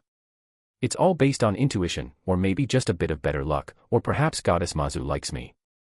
Grandpa Jiang was very amused when this was brought up. Image. Hearing his grandpa talk about when he was little, Jiang Nanzhou just smiled along. There was no way he could tell them he had a system anyway, and even if he did, they wouldn't believe it. Before long, Zhang Wei had finished preparing the meal. Dinner is ready, everyone take a break and eat before continuing. Taking advantage of the mealtime, they finally got to rest for a bit. Jiang Nanzhou picked up his phone and looked at the live broadcast screen. Someone said, "With such a big ship, how come Fisherman brother only has a few people working? Fisherman brother, give me your location and I'll work for you, payment in the flesh will do." It was also Jiang Nanzhou's first time taking a ship as large as the Nanwan ship out to sea, and he lacked experience. It seemed he would need to figure out hiring more people tomorrow. After finishing his meal, Jiang Nanzhou walked around the ship and looked at the shrimp cages at the bottom of the sea. Goodness, basically every cage was full. Jiang Nanzhou used a winch to pull up a shrimp cage, moved it to the deck, and hoisted the shrimp cage onto the ship using a crane. The few people who had finished eating were standing on the deck smoking when they saw Jiang Nanzhou pull up a shrimp cage. Grandpa Jiang originally wanted to ask how Jiang Nanzhou managed to pull it up in such a short time, but when he looked closely, the shrimp cage was actually full. When the mesh opening of the shrimp cage was opened, large lobsters clattered all over the ground. Locally, these lobsters were called spiny lobsters. Normally, ones weighing 5 or 6 tails were considered large, but the large ones in this cage weighed at least a catty and a half, and the small ones weighed 6 or 7 tails. Every single one of them was top tier. Conservatively estimating, this single cage had over 100 catties. The few of them ignored the pile of fish for now and hurriedly used baskets to sort the spiny lobsters by size, placing them inside the live water hold. Good heavens, Xiaozhou, you're about to make a fortune. Jiang Tianfu unloaded the spiny lobsters from the few shrimp cages just pulled up onto the deck. Me making a fortune, doesn't that mean you guys are making a fortune too? I'll add 5,000 to each of your bonuses. After all, this is the Nanwan ship's first voyage, and everyone has worked hard. Jiang Tianfu and the others worked with even more vigor. After cleaning up the galley, Zhang Wei went over with Grandpa Jiang and Jiang Damao to sort the fish. Jiang Nanzhou, Jiang Tianfu, and Jiang Ermao were busy collecting the spiny lobsters. By the time they finished collecting everything, the sun was almost setting. Fortunately, the live water hold of the Nanwan ship was large, otherwise, it would have been truly impossible to ensure that nearly 10,000 catties of spiny lobsters were still alive when getting off the ship. Seeing that the sun was setting, Jiang Nanzhou had already completed well over half of his system task, with only 140 catties remaining. Therefore, Jiang Nanzhou planned to cast the trawl net again on the way back. Although sorting fish was truly both boring and tiring, this should be the only way for him to complete the task. On the way back, after casting the trawl net, Jiang Nanzhou finally had time to check the live broadcast room. He saw that Guanhage Private Kitchen had gifted him quite a few gifts again. Guanhage Private Kitchen, Fisherman Brother, check your WeChat. The person above actually has Fisherman Brother's WeChat. Hand it over quickly, or I'll go give your restaurant a bad review on the food review platform. LMAO, Guanhage Private Kitchen isn't afraid of bad reviews at all. Their place is packed every single day. So envious. Jiang Nanzhou switched his phone's background to the WeChat interface and saw more than a dozen WeChat messages sent to him by Manager Yang from Guanhage Private Kitchen, all asking if he wanted to sell these spiny lobsters. They offered a high purchase price, and if he was willing to sell, they would buy all the fish catches on his ship. Jiang Nanzhou, the fish catch on my side is a bit much, and the trawl net hasn't been hauled in yet. Can your side take it all? Manager Yang, little brother, don't you worry. Although we only have one shop here, we have stores in other cities, dozens of large and small ones. As long as your fish catch is fresh enough, I'll take however much you have in the future. Jiang Nanzhou, then thank you, brother Yang. After heading back and sorting the fish, I'll send them directly to you. Jiang Nanzhou thought to himself that this solved his biggest headache. When he went out to sea, he had contacted Wu Mingdong from the seafood wholesale market, who said he could accept a few thousand catties of fish catch, but if there was too much cargo, his side wouldn't be able to take it all, and he would have to find other wholesalers by then. Wholesalers weren't hard to find, it was just too troublesome. Since Guanhage Private Kitchen was taking everything, it saved a lot of hassle. Originally, Jiang Nanzhou wanted to make a call to Mother Jiang. Only after dialing the number did he realize that there was no mobile signal in the open sea, only Wi-Fi. He simply sent Mother Jiang a WeChat message, asking her to find a dozen or so people in the village to come to the dock later to help sort the fish catch, paying 80 yuan per person. Mother Jiang received her son's WeChat message and didn't ask much, directly heading out to find people. Just as they were nearing the dock, Jiang Tianfu and the others hauled up the trawl net. The fish catch in this net was about the same as the previous one. This net had a lot of small yellow croakers. Jiang Nanzhou hadn't really paid attention to the live broadcast room today, staying in AFK mode the entire time, so inevitably there were some discordant voices in the public chat. What's wrong with this anchor? Someone gifted him gifts and he doesn't even know to say thank you. To the person above, your 1 yuan gift isn't even worth as much as a small fish on Fisherman Brothers' ship. The anchor doesn't take us seriously at all. An anchor like this isn't worth watching. We've been watching for over an hour, and the anchor hasn't said a single word to the live broadcast room. So boring. Chapter 32 Lucky Draw. Jiang Nanzhou saw the discordant remarks in the live broadcast room and didn't react much, but seeing the netizens defending him made him feel warm inside. Sorry everyone, today is the Nanhwa ship's first time out at sea, the staff on board is a bit small and we've been very busy all along. Thank you to the friends who have been watching the live broadcast. Those viewers who don't want to watch can also leave, there's no need to stir up trouble in my live broadcast room. When Jiang Nanzhou finished saying this, a portion of the netizens in the live broadcast room left. But the number of people in the live broadcast room was still over 5,000. Jiang Nanzhou made a decision. He had previously seen some major streamers' live broadcast rooms draw lucky bags for smartphones, and he planned to also send a wave of benefits to the fans in his live broadcast room. Today he earned quite a bit of prestige points again, and Jiang Nanzhou wasn't stingy, directly sending out a 5-minute lucky bag which contained a total of 40 top-quality spiny lobsters, 20 winning slots, 2 per person. Today, to give back to the fans who have always been in my live broadcast room, I'm sending you a lucky bag. Inside are all the spiny lobsters freshly salvaged today. The netizens in the live broadcast room went wild over the lucky bag sent by Jiang Nanzhou. Fisherman Brother is so generous, directly taking out 40 of them. Fisherman Brother, 666. Husband, you can just send all of them to me directly. I hurried to wash my hands, hoping to win. I am an elementary school student, please send them directly to me. I haven't even eaten lobster yet, hoping to win. Top quality spiny lobsters cost 300 to 400 yuan per catty. The price isn't expensive, but this thing is hard to buy. Jiang Nanzhou specially asked Jiang Tianfu to pick out 40 spiny lobsters weighing around 1 catty and put them into a separate basket for him, and also picked out a portion for themselves to keep. Jiang Nanzhou planned to have the few people on the boat take 2 home each to let their families try something fresh. Although they all lived on the island, not everyone had eaten spiny lobsters. Jiang Nanzhou hadn't eaten them either, and he planned to take a few back home for his family to try.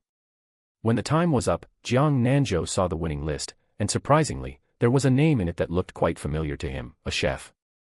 Jiang Nanzhou looked up and saw Zhang Wei and Jiang Tianfu jumping for joy over by the deck. 1. Zhang Wei, we agreed just now, no matter which of us wins, it's 1 each. While sorting fish with Grandpa Jiang and the others, the 2 of them told them how the lucky bags were drawn in the live broadcast room. Jiang Nanzhou paid no attention to those 2 clowns, and the messages on the public screen of the live broadcast room were jumping by extremely fast. Thank you host, I won. What a pity, host come another round. Sigh, washing hands is useless, still didn't win. Host, are there any more lucky bags? Thanks to Fisherman Brother for the spiny lobsters. Come another round and I'll definitely get it. Host come another round please. Watching the full screen asking for another round, Jiang Nanzhou smiled helplessly. Today's lucky draw has already ended. When I go out to sea next time, I'll draw for you guys too, but I don't know what the prize will be. Alright, to the friends who won, I will arrange to send them out tomorrow. Those who didn't win shouldn't be discouraged, there will still be opportunities in the future. Well, today's live broadcast ends here, goodbye everyone. Jiang Nanzhou took back the drone and turned off the live broadcast. By this time they were about to reach the dock, and Jiang Nanzhou also took a garbage bag and began to pick up the trash among the fish catch. Just as Jiang Nanzhou put a broken fishing net into the garbage bag, he heard the system's prompt tone. Congratulations to the host for completing the task and obtaining 1 lucky draw. Jiang Nanzhou had a pretty big interest in the system's lucky draw, and directly used this lucky draw opportunity through his thoughts. Hopefully this time it wasn't thanks for participating, Jiang Nanzhou silently prayed in his heart.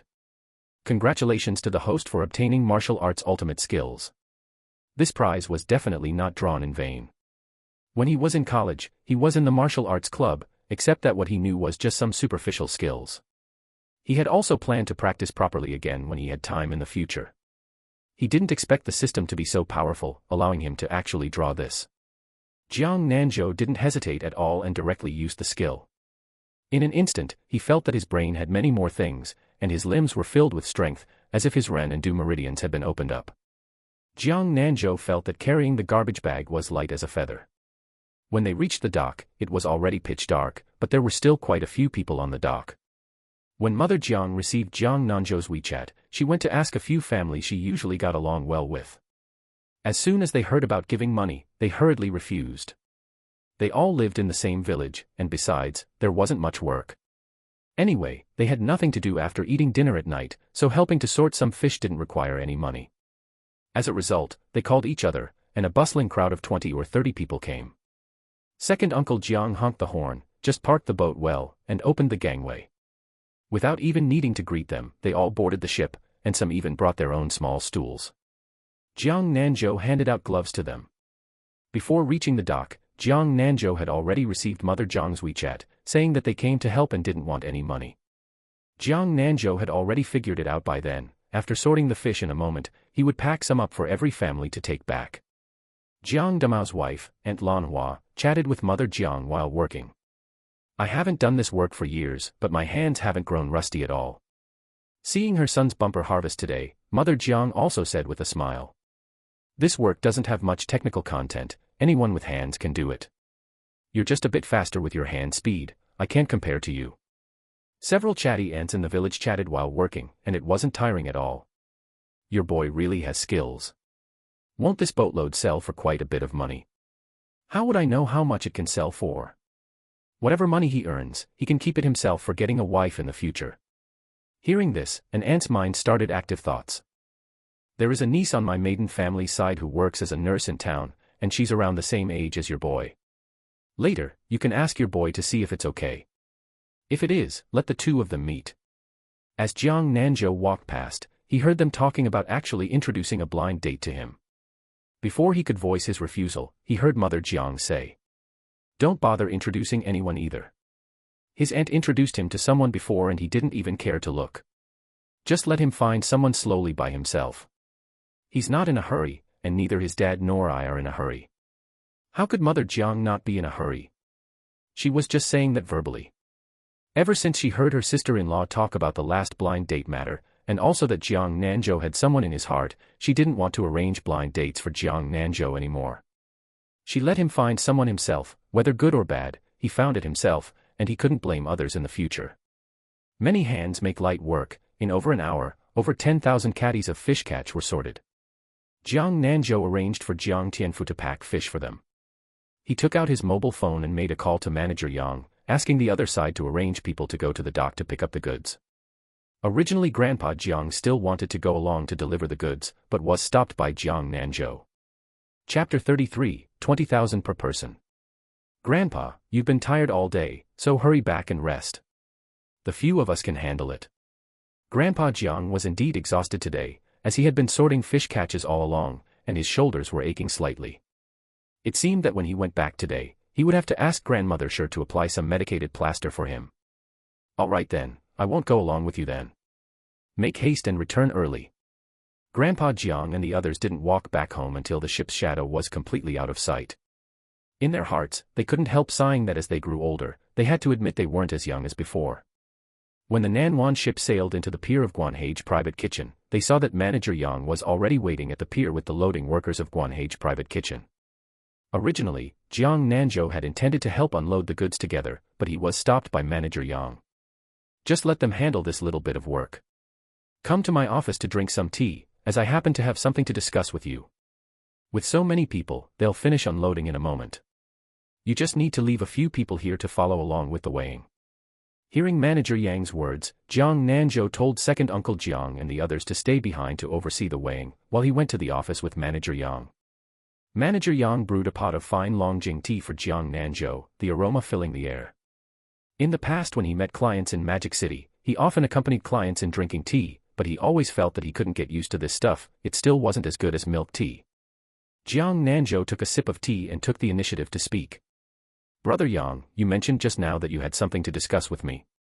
Manager Yang smiled and didn't beat around the bush with Jiang Nanzhou. Xiao Jiang, you brat really have skills. Last time after I heard Lao Wang talk about how there was a story behind this ship, I specifically went to inquire about it from others. The rumors outside were even more bizarre. Some people knew this ship was sold and claimed you would lose everything down to your underwear. I even worried for you for a moment, but who would have thought you'd directly start with such a roaring success, which really slapped the faces of those who were just watching the fun. Jiang Nanzhou wasn't in the local fishing boat chat groups, and he hadn't expected that someone would still be paying attention to his Nanwan ship. I just got a little lucky. This is much more than just a little lucky. Let me tell you some good news. If you can maintain today's supply volume in the future, how about giving priority supply of your ship's goods to our Guanhage private kitchen? The price will definitely be higher than what you sell to wholesalers. Jiang Nanzhou certainly wouldn't refuse this opportunity.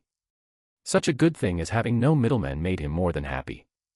Then I truly thank Brother Yang for giving me this opportunity. I've heard that there are plenty of people wanting to be suppliers for Guanhage private kitchen, and they are practically breaking their heads trying to squeeze in. You don't need to be so polite with me. I just feel that we hit it off exceptionally well.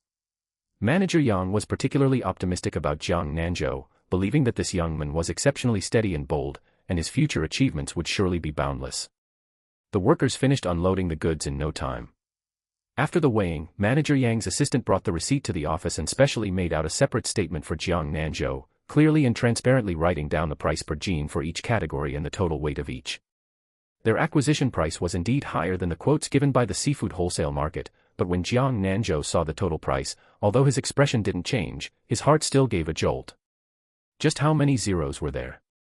Jiang Nanzhou silently counted them several times in his heart.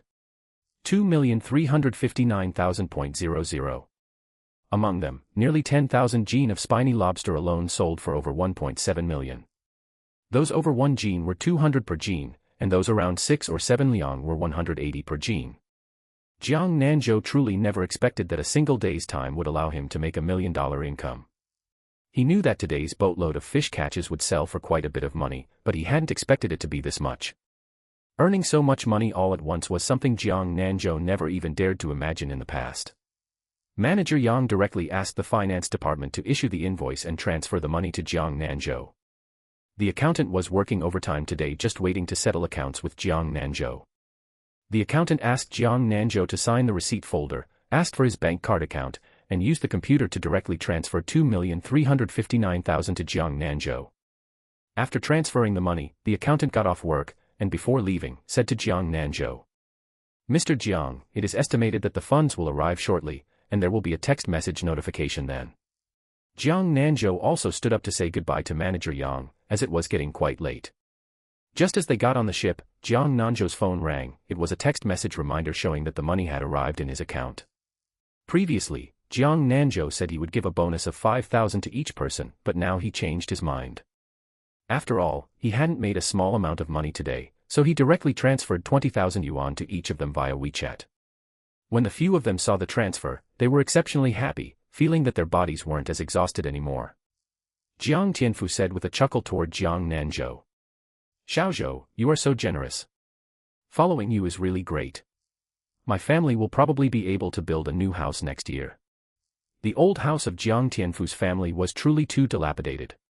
He planned to earn more money to build a new house, and it would be even better if he could take a wife. After all, it was just him and his grandmother at home, which was too desolate. "Work hard, and I'll let you build a new house this year." Second Uncle Jiang thought in his heart that he would also earn money well with Jiang Nanzhou. He had no intention of letting Jiang Hai return to Jingdu anymore. What use was a good job? A fine young man had nearly ruined his health completely and almost lost his life.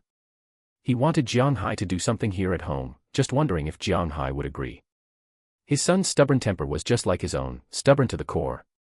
The moment Jiang Damao and Jiang Ermao brothers received the money, they both transferred it to their wives so that the family could share in the joy. The two brothers couldn't even scrape together 300 yuan in their WeChat accounts. They handed all their earnings over to their wives to manage. Perhaps their family's tradition was just like this.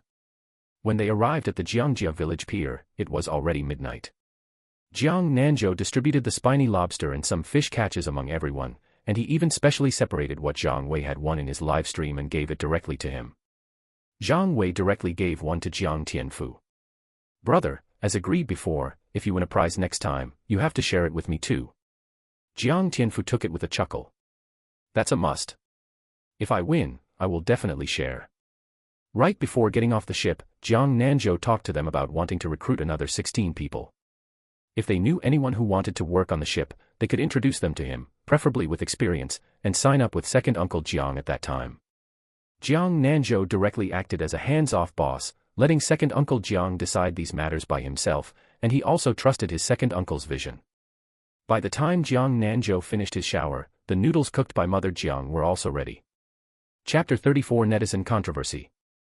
Eat quickly. When you're done, just leave it there, and I'll clean it up tomorrow morning. Mother Jiang finished speaking and went back to her room to sleep. Jiang Nanzhou had originally thought Mother Jiang would ask him how much money he earned or something similar. He even wanted to transfer some money to his mother to let her have some fun too. In the end, just this. Jiang Nanzhou used mobile banking to transfer 1 million to Mother Jiang's bank card. Ever since graduating from university, he had only given Mother Jiang some money during the new year. Over the years, it hadn't amounted to much in total. Now that he was making money, he wanted to transfer a bit more to make his mother happy. When Jiang Nanzhou woke up the next day, he found that today's breakfast was much more sumptuous than usual, and there was even braised fish today. Whose family eats braised fish early in the morning? He guessed it must be because Mother Jiang saw the text message sent by the bank. Seeing this table of dishes, Father Jiang rubbed his eyes and said to Jiang Nanzhou, "Son, am I dreaming? In the 30-odd years I've been married to your mother, she has never made such a sumptuous breakfast. What on earth has gotten into your mother today?" Mother Jiang used her foot under the table to give Father Jiang's calf a hard kick, causing Father Jiang to let out an ouch. "If you want to eat, then eat. If you don't eat, get down from the table. Why do you talk so much nonsense?" Mother Jiang picked up a large piece of fish for Jiang Nanzhou. "Son, eat more. Later, see how to transfer the money back to me. Mom doesn't know how to do it. Mom doesn't want your money, keep the money you earn for yourself." Jiang Nanzhou said helplessly. "The money was given to you, so it's yours. You and Dad have worked hard for most of your lives, so feel free to spend this money and don't be stingy. If you spend it all, just tell me, and I'll transfer more to you then. What money could your dad and I possibly spend? What he and I earn now is enough to spend. If you don't transfer it back, I'll save it for you, and just tell me when you need money." Father Jiang put down his chopsticks. What were they talking about? What money? How much money? Mother Jiang rolled her eyes at Father Jiang. "Eat your food. You have to poke your nose into everything." Father Jiang felt deeply aggrieved. Their family just didn't have a dog. If they did, its status would be higher than his. "Can't I even just ask? Then can you give me 100 yuan? There's only 6 yuan and 50 cents left in my WeChat, which isn't even enough to buy cigarettes." Mother Jiang acted as if she hadn't heard and completely ignored Father Jiang. Father Jiang looked at his son again. Watching his father being unilaterally crushed, Jiang Nanzhou found it somewhat amusing. He picked up his phone and transferred 10,000 yuan to Father Jiang's WeChat. Jiang Nanzhou signaled Father Jiang with his eyes to look at his phone, and Father Jiang received the signal from his son. Picking up his phone to take a look, he saw that Jiang Nanzhou had transferred 10,000 yuan to him. Unable to control himself on the spot, Father Jiang picked up his phone, waved it in front of Mother Jiang, and began to show off. Look, it's still my son who is filial to me, transferring so much money to me." Mother Jiang ignored him and reached out to push away the shaking phone in front of her. Father Jiang looked at his phone happily and directly transferred 9,900 yuan to Mother Jiang, saying ingratiatingly, "Holy crap facepalm, I thought he was showing off, didn't expect his awareness to be so high, crying laughing. Old partner, spend the money I transferred to you however you like. I'll just keep 100 yuan, and I can spend this 100 for half a month." Mother Jiang accepted the money with a smile on her face and said to Father Jiang with satisfaction, "Spend money sparingly." Jiang Nanzhou was somewhat speechless looking at this scene before him. It served his dad right for having no money. He couldn't hold onto money no matter what. As a heavily filial son, he should buy his dad 2 packs of good cigarettes when he went to town. It was impossible to get his dad to quit smoking in this lifetime, but constantly smoking cheap cigarettes wasn't good for his health either. After finishing eating, Jiang Nanzhou asked in his classmates' group chat whether they had all left or not. "Li Shuai, I haven't left yet. I booked tomorrow's flight. And Li Chu, what's up? Are you treating us? You Lily, I left yesterday. Zhang Wei, the boss is going to give you a surprise. And Li Chu, what surprise? I'm looking forward to it. Jiang Nanzhou, went out to sea yesterday and caught some spiny lobster. Thought I'd let you guys try something fresh, so I'm giving each of you two. Jiang Nanzhou at and Li Chu, isn't treating you anytime. You pick a place, and I'll treat. You Lily, what a pity. I have no affinity with the spiny lobster. Jiang Nanzhou, when you come back next time, I'll treat you to something better. And Li Chu, then let's go eat hot pot. I haven't had it in a long time, and I'm craving it. Drooling expression. Zhang Wei, hot pot works. I know a place that's super delicious. I'll book the spot. Who's all going? The others had either left or didn't have time. In the end, only Jiang Nanzhou, and Li Chu, and Zhang Wei, 3 people, could go. Zhang Wei, you're fired. Jiang Nanzhou went to town riding Jiang Tianfu's electric tricycle. Jiang Nanzhou handed over the job of shipping goods to netizens to Jiang Tianfu, while he himself carried a box of spiny lobster to Aunt Jiang's wholesale supermarket. Hu Mingho and Hu Mingzhu were extremely excited. Ever since they found out in the morning that Jiang Nanzhou was coming to deliver spiny lobster to them, they had been waiting at the entrance of the supermarket. Seeing Jiang Nanzhou now, they immediately swarmed over enthusiastically. Hu Mingzhu said excitedly. Brother, do you know that you're on the trending searches? Jiang Nanzhou was baffled. What on earth am I trending for? Hu Mingho pushed Hu Mingzhu aside, took out his phone, opened the Weibo app, and found the video of Jiang Nanzhou trending. Take a look and you'll know. Jiang Nanzhou took the phone and looked. It was the video of his live broadcast yesterday, the segment where he was talking to Zhang Wei while picking up trash. That video was posted online by a big V and was even reposted by Huaxia News' official account, praising him by name. It sparked passionate discussions among many netizens online. Some were saying he was putting on a show for fame, while others claimed he put the trash there himself to deliberately act it out. However, netizens who watched Jiang Nanzhou's live broadcast all knew that it wasn't a show. Fisherman Brothers fans, their combat power should not be underestimated, got into a fierce flame war with the netizens who voiced doubts. Jiang Nanzhou returned the phone to Hu Mingho. Hu Mingho and Hu Mingzhu couldn't help but feel a bit of admiration seeing their brother's expression didn't change at all. The two of them had been banned from chatting after arguing with those netizens online this morning, but their brother didn't care at all. This psychological resilience was truly good. Jiang Nanzhou truly didn't care about those things at all. Let them scold all they wanted, he couldn't crawl through the internet cable to tell them to stop scolding. When Aunt Jiang found out this morning that Huaxia News had praised her eldest nephew, she was originally quite happy and even specially asked Hu Mingzhu to download Weibo for her too. However, seeing the comments from those little internet trolls, she was furious, so she simply uninstalled Weibo to save herself the annoyance of seeing it. Weibo is no longer a place for normal people, it's a gathering place for all kinds of monsters and demons. Xiaozhou, eat here at noon. I'll go buy some large bones and stew some soup for you at noon. Aunt Jiang made to walk out to buy the large bones after speaking, but Jiang Nanzhou quickly spoke up to stop her. Aunt, I finally made plans with my classmates to eat hot pot together, so don't make anything. Hu Mingzhu and Hu Mingho, who were still passionately arguing with netizens using their alternative accounts, heard Jiang Nanzhou's words. The two exchanged glances and spoke at the same time. Brother, take us with you. We want to eat hot pot too. Chapter 35, What did you call me? Jiang Nanzhou looked at the two people looking at him with anticipation. He sent Enlichu a WeChat message asking if she minded him bringing his younger siblings, and Enlichu replied in a second. Not at all, it's more lively with more people. After asking for Enlichu's opinion, he said to the two of them. Then let's go together. I'll go deliver things to my classmates first and pick people up along the way. You guys wait at home. Yay, then I'll go wash my face and put on makeup. Hu Mingzhu jumped up in excitement and ran upstairs as soon as she finished speaking. Hu Mingho was a bit speechless. Isn't it just going to eat hot pot? Is it really necessary to put on makeup? Jiang Nanzhou also expressed incomprehension. Driving Aunt Jiang's car directly, he first went to several classmates' homes to deliver the spiny lobster to them, and then went straight to Uncle An's house. After Jiang Nanzhou and Enlichu took a walk by the sea last time, he walked Enlichu back. When he went home, it took him a long time to find a taxi, so he had a particularly deep impression of this road. Jiang Nanzhou parked the car at the entrance of Uncle N's house. Looking at the closed gate, Jiang Nanzhou took out his phone and sent a WeChat message to Enlichu. Jiang Nanzhou, I am at your Uncle N's doorstep. Enlichu replied in a second. Enlichu, I'm coming out right now. Jiang Nanzhou took out a styrofoam box from the trunk and waited at the entrance for Enlichu to come out.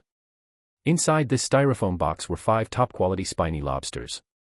If his other classmates saw it, they would definitely say Jiang Nanzhou was playing favorites, since he packed theirs in plastic bags and only gave 2 per person. At the instant the gate opened, Jiang Nanzhou saw Enlichu wearing a white dress, which made his eyes light up. Enlichu just wanted to reach out and take the white styrofoam box Jiang Nanzhou was holding in his hands, but Jiang Nanzhou dodged. I'll carry it inside for you, don't get your clothes dirty. All right then, please help me bring it to the main room. Enlichu led Jiang Nanzhou into the courtyard. The door of the main room was wide open, and they saw 2 men inside looking over. It wasn't Jiang Nanzhou's first time meeting a classmate's family, but this time he was a bit nervous. Perhaps it was his little inner thoughts at work. Meeting Enlichu's family was ultimately different from meeting other classmates' families. Enlichu led Jiang Nanzhou into the main room, had him put the styrofoam box on the floor, and then introduced him to everyone. This is my classmate Jiang Nanzhou. He has a fishing boat and caught some spiny lobsters out at sea yesterday. He brought some for all of us classmates to try. On the surface, Enlichu was poised and generous, but seeing her family staring at Jiang Nanzhou made her feel a bit flustered inside. Enlichu's father took the initiative to step forward and shake hands with Jiang Nanzhou. Hello Jiang Nanzhou, I am Xiao Li's father. I watched your live stream with her yesterday. It was a bumper harvest. Enlichu's father, and Jiang Wo, was a businessman, looking around 50 years old, with an aura of someone in a position of authority. He owned many logistics companies abroad. Although he didn't return here often now, he deeply loved this small island. After all, it was his birthplace. Yesterday, when he accidentally heard Jiang Nanzhou's words about the marine ecological environment, he was truly moved. After he retired, he still wanted to return here to settle down. Hearing in Jiang Wo's words, Jiang Nanzhou looked at Enlichu, and took in the pink flush creeping up Enlichu's fair cheeks. Hello uncle, just call me Xiao Jiang.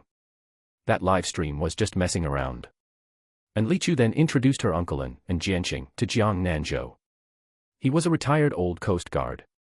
Uncle N's wife had passed away from dystocia when giving birth to her older brother and Minghui. Over all these years, Uncle N hadn't remarried. Although Minghui was 2 years older than Enlichu, he already had a girlfriend and planned to get married this October 1st. Therefore, Uncle N had nothing much to worry about now. In his free time, he liked growing flowers, going fishing, and drinking tea with old friends. She was also quite glad that her brother went on duty today, otherwise the chat would have been even livelier. Seeing them chatting so passionately, Enlichu felt a bit helpless. If she let them keep chatting, Father and Uncle N would practically chat out Jiang Nanzhou's birth horoscope. Enlichu secretly gave Jiang Nanzhou a wink. Dad, Uncle, we agreed with our classmates to have hot pot together. It's almost time, so we'll be leaving first. Jiang Nanzhou also cooperatively glanced at his watch. Yeah, by now they must be waiting at the restaurant. Well, Uncle N, let's chat another day. After saying that, Jiang Nanzhou stood up and bid farewell to Father and Uncle N. Enlichu's father and Uncle N walked them all the way to the front gate. Xiao Jiang, come over to play when you have time. Uncle N, hurry on inside. If you have the chance and time, you can come play on my boat. By the time Jiang Nanzhou's car was out of sight, Uncle N nudged Father N's arm with his elbow. Do you think Xiao Li didn't want to leave just because of him? The two of them drove towards Zhang Wei's house. The car radio was playing some little love songs, and neither of them spoke. For some reason, the atmosphere between the two of them became a bit awkward. In the end, it wasn't Lichu who spoke first. Sorry, my dad and Uncle N were a bit too enthusiastic. They might have some misunderstandings, which is why they asked so much. Jiang Nanzhou smiled. Uncle N are both very nice, they just care about you too much. And Lichu hummed an affirmative response, then heard Jiang Nanzhou's slightly amused voice. I didn't expect you to actually watch my live stream. Mentioning this made Enlichu a bit embarrassed, but on second thought, they were classmates. Wasn't it completely normal to watch a classmate's live stream? Yeah, I saw Zhang Wei share your live stream room to his moments. I didn't expect you to have quite a few people in your live stream room, and even so many female fans calling you hubby. What did you call me? Hubby. Oh. And Li Chu suddenly reacted, and her cheeks instantly flushed red. Jiang Nanzhou, oh Jiang Nanzhou, you actually took advantage of me. Jiang Nanzhou was secretly thrilled inside and purposely teased her. I should be the one saying you took advantage of me. And Li Chu was both shy and angry at what he said. For bullying me, today I'm going to eat a lot and eat you into poverty. Jiang Nanzhou looked at Li Chu's puffed-up expression, which was extremely cute. His heart was instantly filled with her cute appearance. Okay, my mistake. Today you can eat as much as you want. Hearing this, Li Chu didn't know if it was an illusion, but she always felt that there was a hint of doting in Jiang Nanzhou's tone. When they were getting close to Zhang Wei's house, Jiang Nanzhou called Zhang Wei and asked him to walk out so they could wait for him at the village entrance. The road at the entrance of Zhang Wei's street was too narrow for regular cars to pass through, only an electric tricycle could get past. Chapter 36, I'll give you a look, figure it out yourself. When Zhang Wei walked to the entrance of the village, he saw that Jiang Nanzhou was already waiting there, and he trotted over and got into the car. Let's go, I'm starving to death. And Li Chu looked at Zhang Wei's ravenous, starving ghost look and teased. I think you're not starving to death, you're just dying of cravings, right? Chatting and laughing all the way, they soon arrived at the entrance of the hot pot restaurant. Jiang Nanzhou dropped them off at the hot pot restaurant first to let them order dishes, while he went to pick up Hu Mingzhu and Hu Mingho. Along the way, Jiang Nanzhou's phone rang endlessly. Those two little fellows were terrified that he would forget about them, asking every now and then where he was and how much longer it would take to arrive. Jiang Nanzhou was helpless, so later on, when they sent WeChat messages, he didn't reply, and when they called, he didn't answer either. When Jiang Nanzhou arrived at the wholesale supermarket, he saw the two people staring at him with resentful gazes. Hu Mingzhu said in a resentful tone.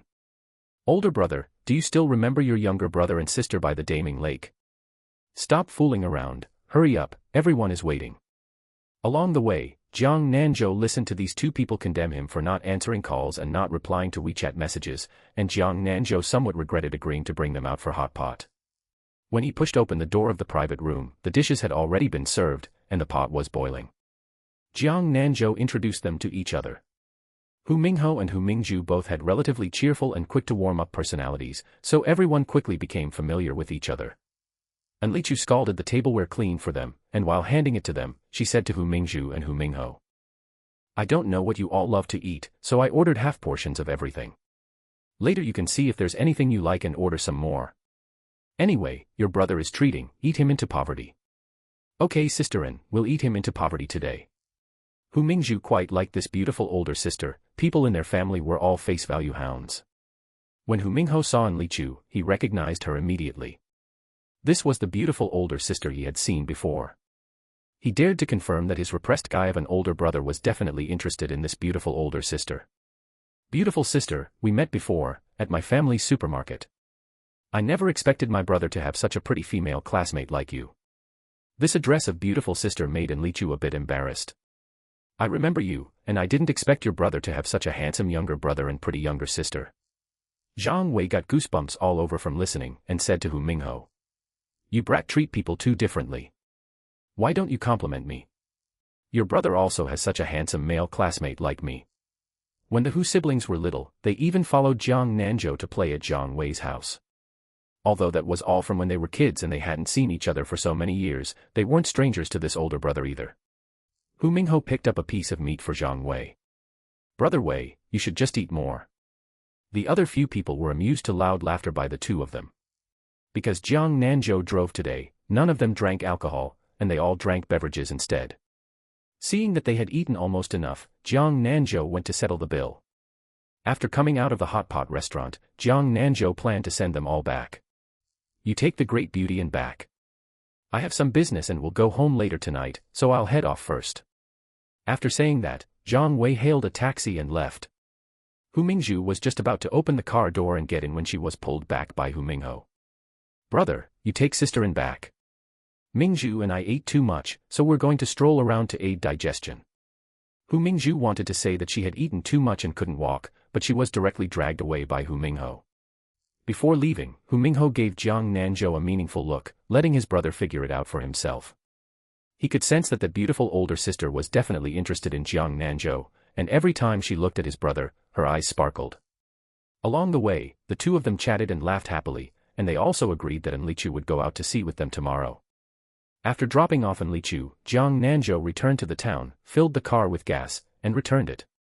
He also didn't forget to bring 2 cartons of cigarettes back home for Father Jiang. After returning home, Jiang Nanzhou started browsing for cars online. He still had to buy a car. Without a car it was too inconvenient, and he couldn't drive an electric bike everywhere, right? He had always liked off-road vehicles. In the past, he couldn't afford them, but now that he had money, he definitely had to arrange for one. Besides, he didn't have time to go into the city to check out car dealerships one by one.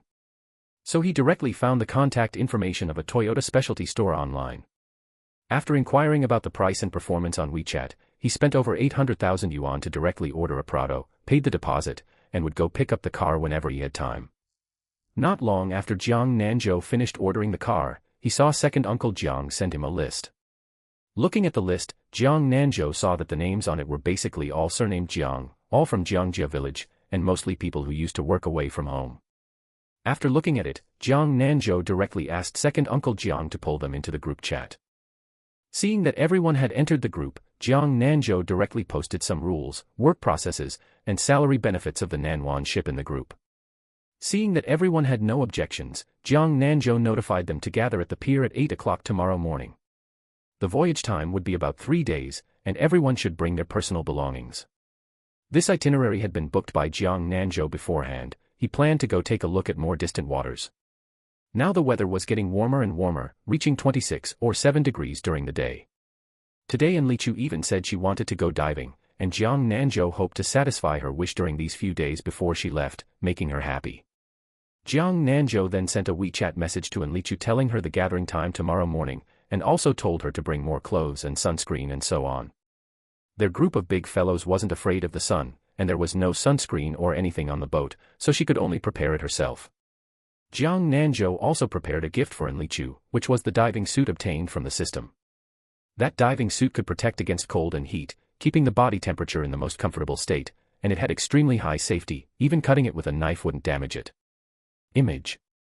After dinner in the evening, Jiang Nanzhou said to Mother Jiang, "Mom, I remember is there still a set of new bedding at home?" "There is still a new set. What are you going to do with it?" "I have a classmate going out to sea with me tomorrow, and I figured I'd get a new set of bedding for her." A classmate. A female classmate. In Mother Jiang's understanding, if it were a male classmate, Jiang Nanzhou definitely wouldn't think of bringing bedding for him. Yeah, find a new set of bedsheets and quilt covers too. He remembered Mother Jiang saying that when she bought bedsheets and quilt covers for him, she bought several sets to keep for washing and changing. Alright, there happens to be a tender green set, that one is suitable for a girl to use. Hearing that it really was a female classmate, Mother Jiang hurriedly went to look through the bedding with a happy smile. Because she knew that even if she asked, she wouldn't be able to get anything out of him. With her son's mouth, unless he wanted to talk himself, don't even dream of extracting any words from him. Chapter 37, Girlfriend. Early the next morning, Jiang Nanzhou directly brought a large duffel bag to the pier. Assembly was at 8 o'clock, and by now, everyone had already arrived. Jiang Nanzhou greeted them and went to his own room. After making Enlichu's bed, he carried his own bedding to the captain's wheelhouse. There was a bunk bed in the wheelhouse. The lower bunk belonged to second Uncle Jiang, and Jiang Nanzhou placed his bedding on the upper bunk. When second Uncle Jiang walked in, he saw Jiang Nanzhou making the bed. "What are you making this bed for? Are you going to sleep here?" "Yeah, a classmate of mine wants to come play on the boat and go out to sea with us. She's going to sleep in my room for the next few days." As soon as Jiang Nanzhou finished making the bed, he received a phone call from Enlichu saying that she had arrived at the Jiangji village pier. Jiang Nanzhou told her, "Wait for me there," and went to pick her up. He saw parked at the pier the same car Enlichu had been driving when he met her before the Chinese New Year. Enlichu and a tall man were standing near the trunk of the car, and that man should be her eldest uncle's son. When Enlichu saw Jiang Nanzhou, she waved at him. "Come over quickly and help me carry my things." Jiang Nanzhou walked over and took the initiative to greet them.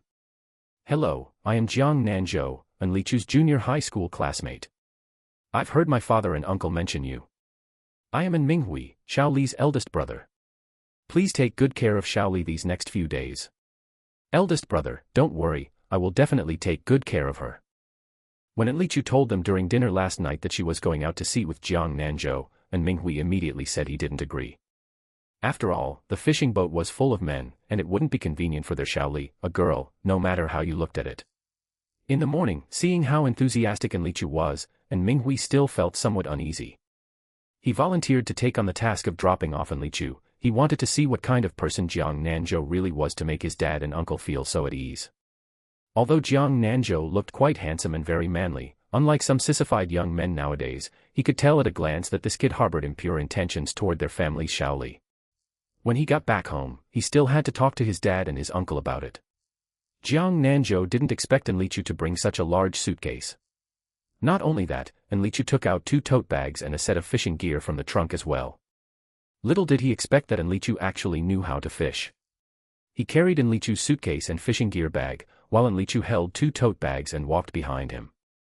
The crew members were somewhat surprised that Jiang Nanzhou had brought a great beauty along on this voyage. Enlichu did not avoid their gazes and greeted them generously and naturally. Jiang Nanzhou led her all the way to his room. "You can stay in my room these past few days. There is a private bathroom inside, and the bedding and sheets are all brand new. If you lack anything, just let me know." Enlichu hadn't expected Jiang Nanzhou to be so meticulous. Seeing him busy running around for her, pink bubbles emerged in her heart. "Come over, I'll register your fingerprints and facial recognition for you. I didn't expect your room to be so hard to get into, it even has a fingerprint lock." "How is my room hard to get into? Isn't this so you can enter whenever you want from now on?" Enlichu was made a bit shy by Jiang Nanzhou's words and awkwardly took a sip of water. When Jiang Nanzhou finished speaking, he also realized that sentence was a bit ambiguous, and awkwardly said, "You rest for a bit first, I'm going to the wheelhouse to set the route." Zhang Wei was tinkering with his seasoning bottles and basins and bowls in the kitchen when he saw Jiang Tianfu walk in with a gossipy smile all over his face. "Weizi, let me tell you, Xiaozhou brought a great beauty onto the boat." After boarding, he took her straight to his room. "Everyone says that great beauty should be his girlfriend. It's just a pity that I went to pump water and get ice just now, so I didn't see what she looked like." "Really or fake?" "I haven't heard that he was seeing anyone. Would I lie to you? You'll be able to see her when we eat at noon." "Holy crap, does that mean I have to make some heavy dishes at noon?" Make them. Iron trees blooming, gotta make some heavy dishes." Woo, the whistle blew and they set sail. "I'm not talking to you anymore. I'm going to ask Xiaozhou whether we're dropping the trawl net, time to go to work." After saying that, Jiang Tianfu walked out of the kitchen. As she thought about it, her face turned red again. After setting the course, Jiang Nanzhou went to the deck to check the conditions of the sea. Jiang Tianfu came over and asked, "Xiaozhou, are we dropping the trawl net?" "Drop it. There are a lot of people on the boat now, and some don't have much experience. You guys guide them more and pay attention to safety." "All right, you can rest assured about this. These people were carefully selected by second Uncle Jiang and me, and they are all reliable." "All right, I'm definitely assured with you guys handling things. Xiaozhou, I heard that you brought a great beauty onto the boat. Is she your girlfriend?" "What girlfriend? She's my classmate, just here to have fun." "How can a big man like you be so gossipy? Who says real men can't gossip? I'm off to work." Jiang Nanzhou thought to himself, "I actually wish she were my girlfriend." He himself could sometimes sense that Enlichu treated him differently than other male classmates. But in his heart, Enlichu was like a carefree seabird flying over the sea in front of him. He didn't want to trap her on this island. Alas, Jiang Nanzhou sighed. It wasn't a question of whether he wanted to or not, but rather whether she was willing to stay on this island. The more Jiang Nanzhou thought about it, the more lost he felt inside. He still had to find some work to do for himself, otherwise he would always tend to let his mind wander. From the window of Jiang Nanzhou's room, Enlichu could see Jiang Nanzhou sitting under the sunshade on the deck. She quietly picked up her phone and took a photo of him. She had changed into casual wear, a short-sleeved white t-shirt and black athletic shorts that perfectly showcased her fair and straight long legs, along with white sneakers. She tied her waist-length curly hair into a bun and sprayed sunscreen all over her exposed skin. She had been exceptionally fair since birth and wouldn't tan no matter how much sun she got. She sprayed so much sunscreen just to avoid getting sunburned. She put on a light yellow sun-protective jacket, put on a pair of sunglasses, and walked out of the room. She didn't know what Jiang Nanzhou was thinking about so deeply. She quietly walked up behind him and was just about to pat his shoulder to scare him, but Jiang Nanzhou suddenly turned his head and gave her a fright. Why did you suddenly turn around? You scared me. I originally wanted to scare you, no fun at all. Chapter 38, Candid Photos. Ever since Jiang Nanzhou's body became stronger, his 5 senses had also improved significantly. It's just that you're too timid, you can't blame me for that. Humph, I am very brave. Fine, you're very brave, all right. Come on, I'll take you around for a tour. After Jiang Nanzhou took Enlichu for a tour around the ship, they finally headed to the kitchen. Zhang Wei was busy chopping ribs when he saw Jiang Nanzhou and his legendary girlfriend. So it's the great beautyan. I actually thought you really started dating, Jiang Nanzhou. I told you, it couldn't happen this fast. And here I was, thinking about making a few heavy dishes. Why can't it be me? How come Jiang Nanzhou can make heavy dishes when he brings someone else, but I don't deserve to eat them? You deserve it, all right. I'll definitely make sure you eat well and let you taste my cooking.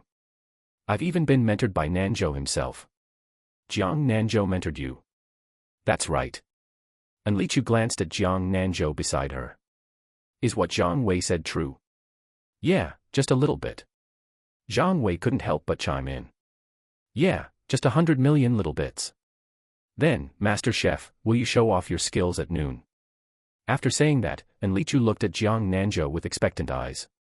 Looking into her sparkling eyes, Jiang Nanzhou could only nod and agree. All right then, I'll show off my skills at noon and let you have a taste. At noon, Jiang Nanzhou made a dish of sweet and sour spare ribs, while Zhang Wei prepared everything else. Enlichu directly switched her phone to recording mode and filmed Jiang Nanzhou cooking. Jiang Nanzhou smiled at the camera and said, taking candid photos, huh? I have to charge a fee for this. I won't do it for less than 20 yuan. Humph, who's taking pictures of you? I'm recording the recipe for your cooking. Little Xiaozhou, do a good job. If you do well, her ladyship will reward you with 200. Hearing Enlichu imitate the tone of an empress from TV dramas, Jiang Nanzhou found her utterly adorable. After finishing lunch, Jiang Nanzhou loaded their meals onto a tray and brought Enlichu back to his room to eat. There were a few single young men on his ship, and every time they passed by Enlichu, their gazes would land on her, which Jiang Nanzhou disliked. Returning to the room, Jiang Nanzhou took a bottle of iced black tea from the refrigerator for Enlichu, something he had specially prepared. Looking at the braised spare ribs emitting a rich aroma right before her on the dining plate, Enlichu impatiently took a bite. The texture was tender and smooth, melting in her mouth, and the sauce of the braised spare ribs was rich without being greasy, carrying a hint of sweetness and a fragrant vinegar aroma. Enlichu ate 2 pieces in a row. This is so delicious. This is the absolute, most delicious braised spare ribs I've ever eaten. With your culinary skills, it's a waste for you to be a fisherman, you should open a restaurant instead. Cooking is just my hobby. If you made me cook every day, I'd still rather be a fisherman. Seeing her eating happily was enough for Jiang Nanzhou, but he couldn't help speaking up. If you like it, I'll make it for you again in the future.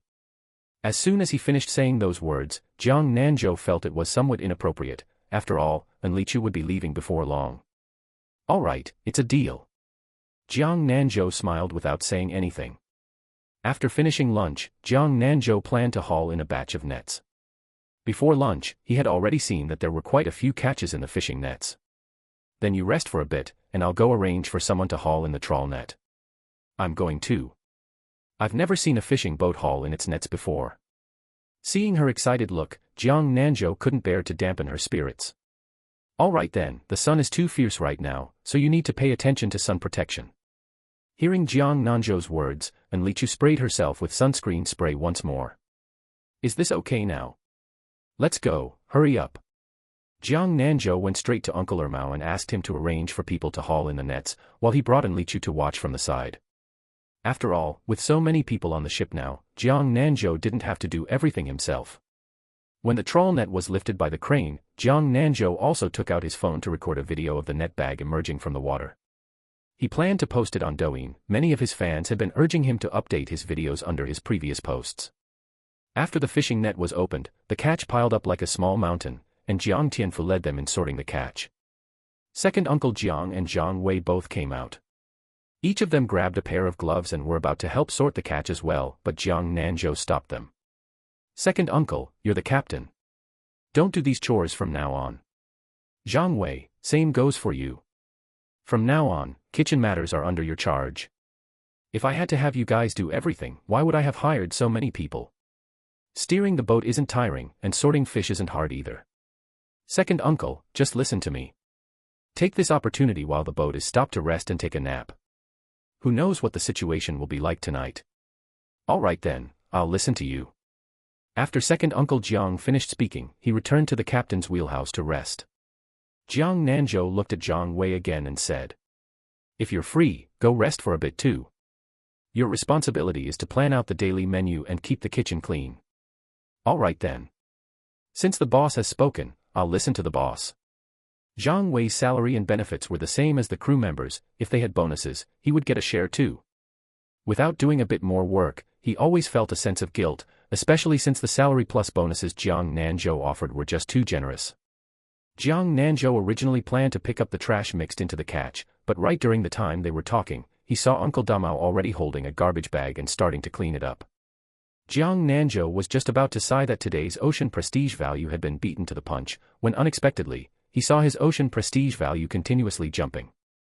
Jiang Nanzhou verified it several times. Every time Uncle Damao picked up a piece of trash, his own value would jump. Jiang Nanzhou couldn't figure it out either. Previously, when he went to the beach to pick up trash with Jiang Tianfu, Hu Mingzhu, and Hu Mingho, only the trash he picked up himself yielded ocean prestige value, and the system had no explanations regarding this matter. But Jiang Nanzhou guessed that it should be because Jiang Damao was now his crew member, so the trash collected by his crew member also counted toward his own ocean prestige value. What are you thinking about? Come over here and help me take a picture of these fish. I want to send it to my family group chat. And Li Chu handed her phone to Jiang Nanzhou. And Li Chu found a spot by the edge of the fish pile that wouldn't get in anyone's way and posed with a V sign. Jiang Nanzhou took many pictures of her in succession, figuring she could pick for herself later since his photography skills were limited. Take a look, are these okay? If not, I'll take them for you again. And Li Chu took the phone and looked at those photos in the album with Jiang Nanzhou. As a result, her finger slipped, accidentally swiping to the photo she had secretly taken of Jiang Nanzhou from the window earlier today. So you're a repeat offender, huh? You like taking candid photos that much?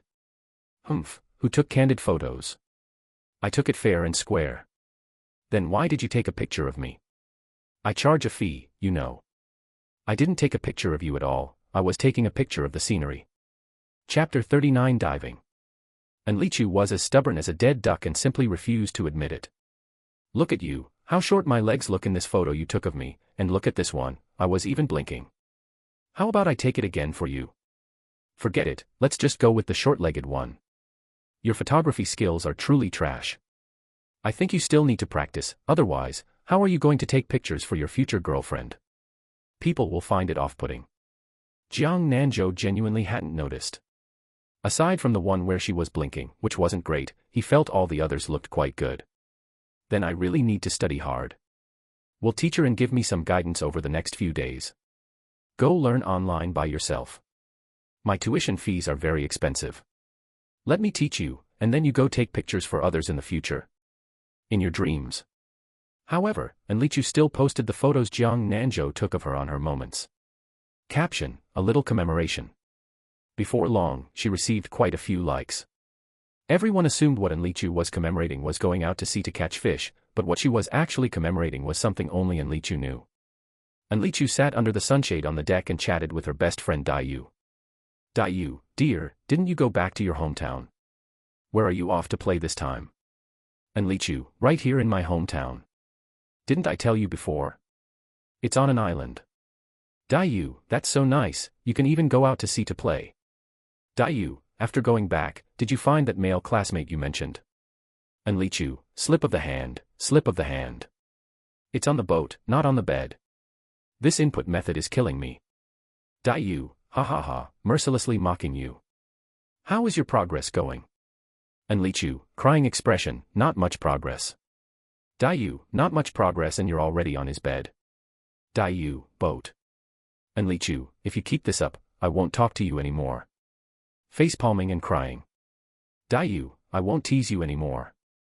Hurry up and tell me, your strategist, about it. And Li Chu, he is a very nice person, good to everyone, the kind who won't cross boundaries, but at the same time, it feels like he keeps a sense of distance from everyone. Yu, then does he have feelings for you? Can you feel anything different about how he treats you? And Li Chu, sometimes I feel like he does, and sometimes I feel like he doesn't. This leaves me very conflicted. Yu, whether he does or not, just go for it.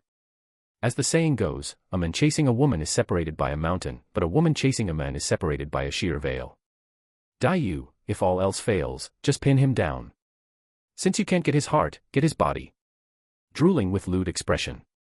And Li Chu, terrible idea. I'm not talking to you anymore. And Li Chu, goodbye.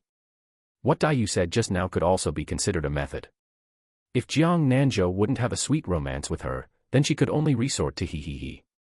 Anyway, they were both adults. What are you thinking about? Jiang Nanzhou walked over and saw Li Chu daydreaming. It's nothing. She couldn't possibly tell him she was thinking about how to win him over.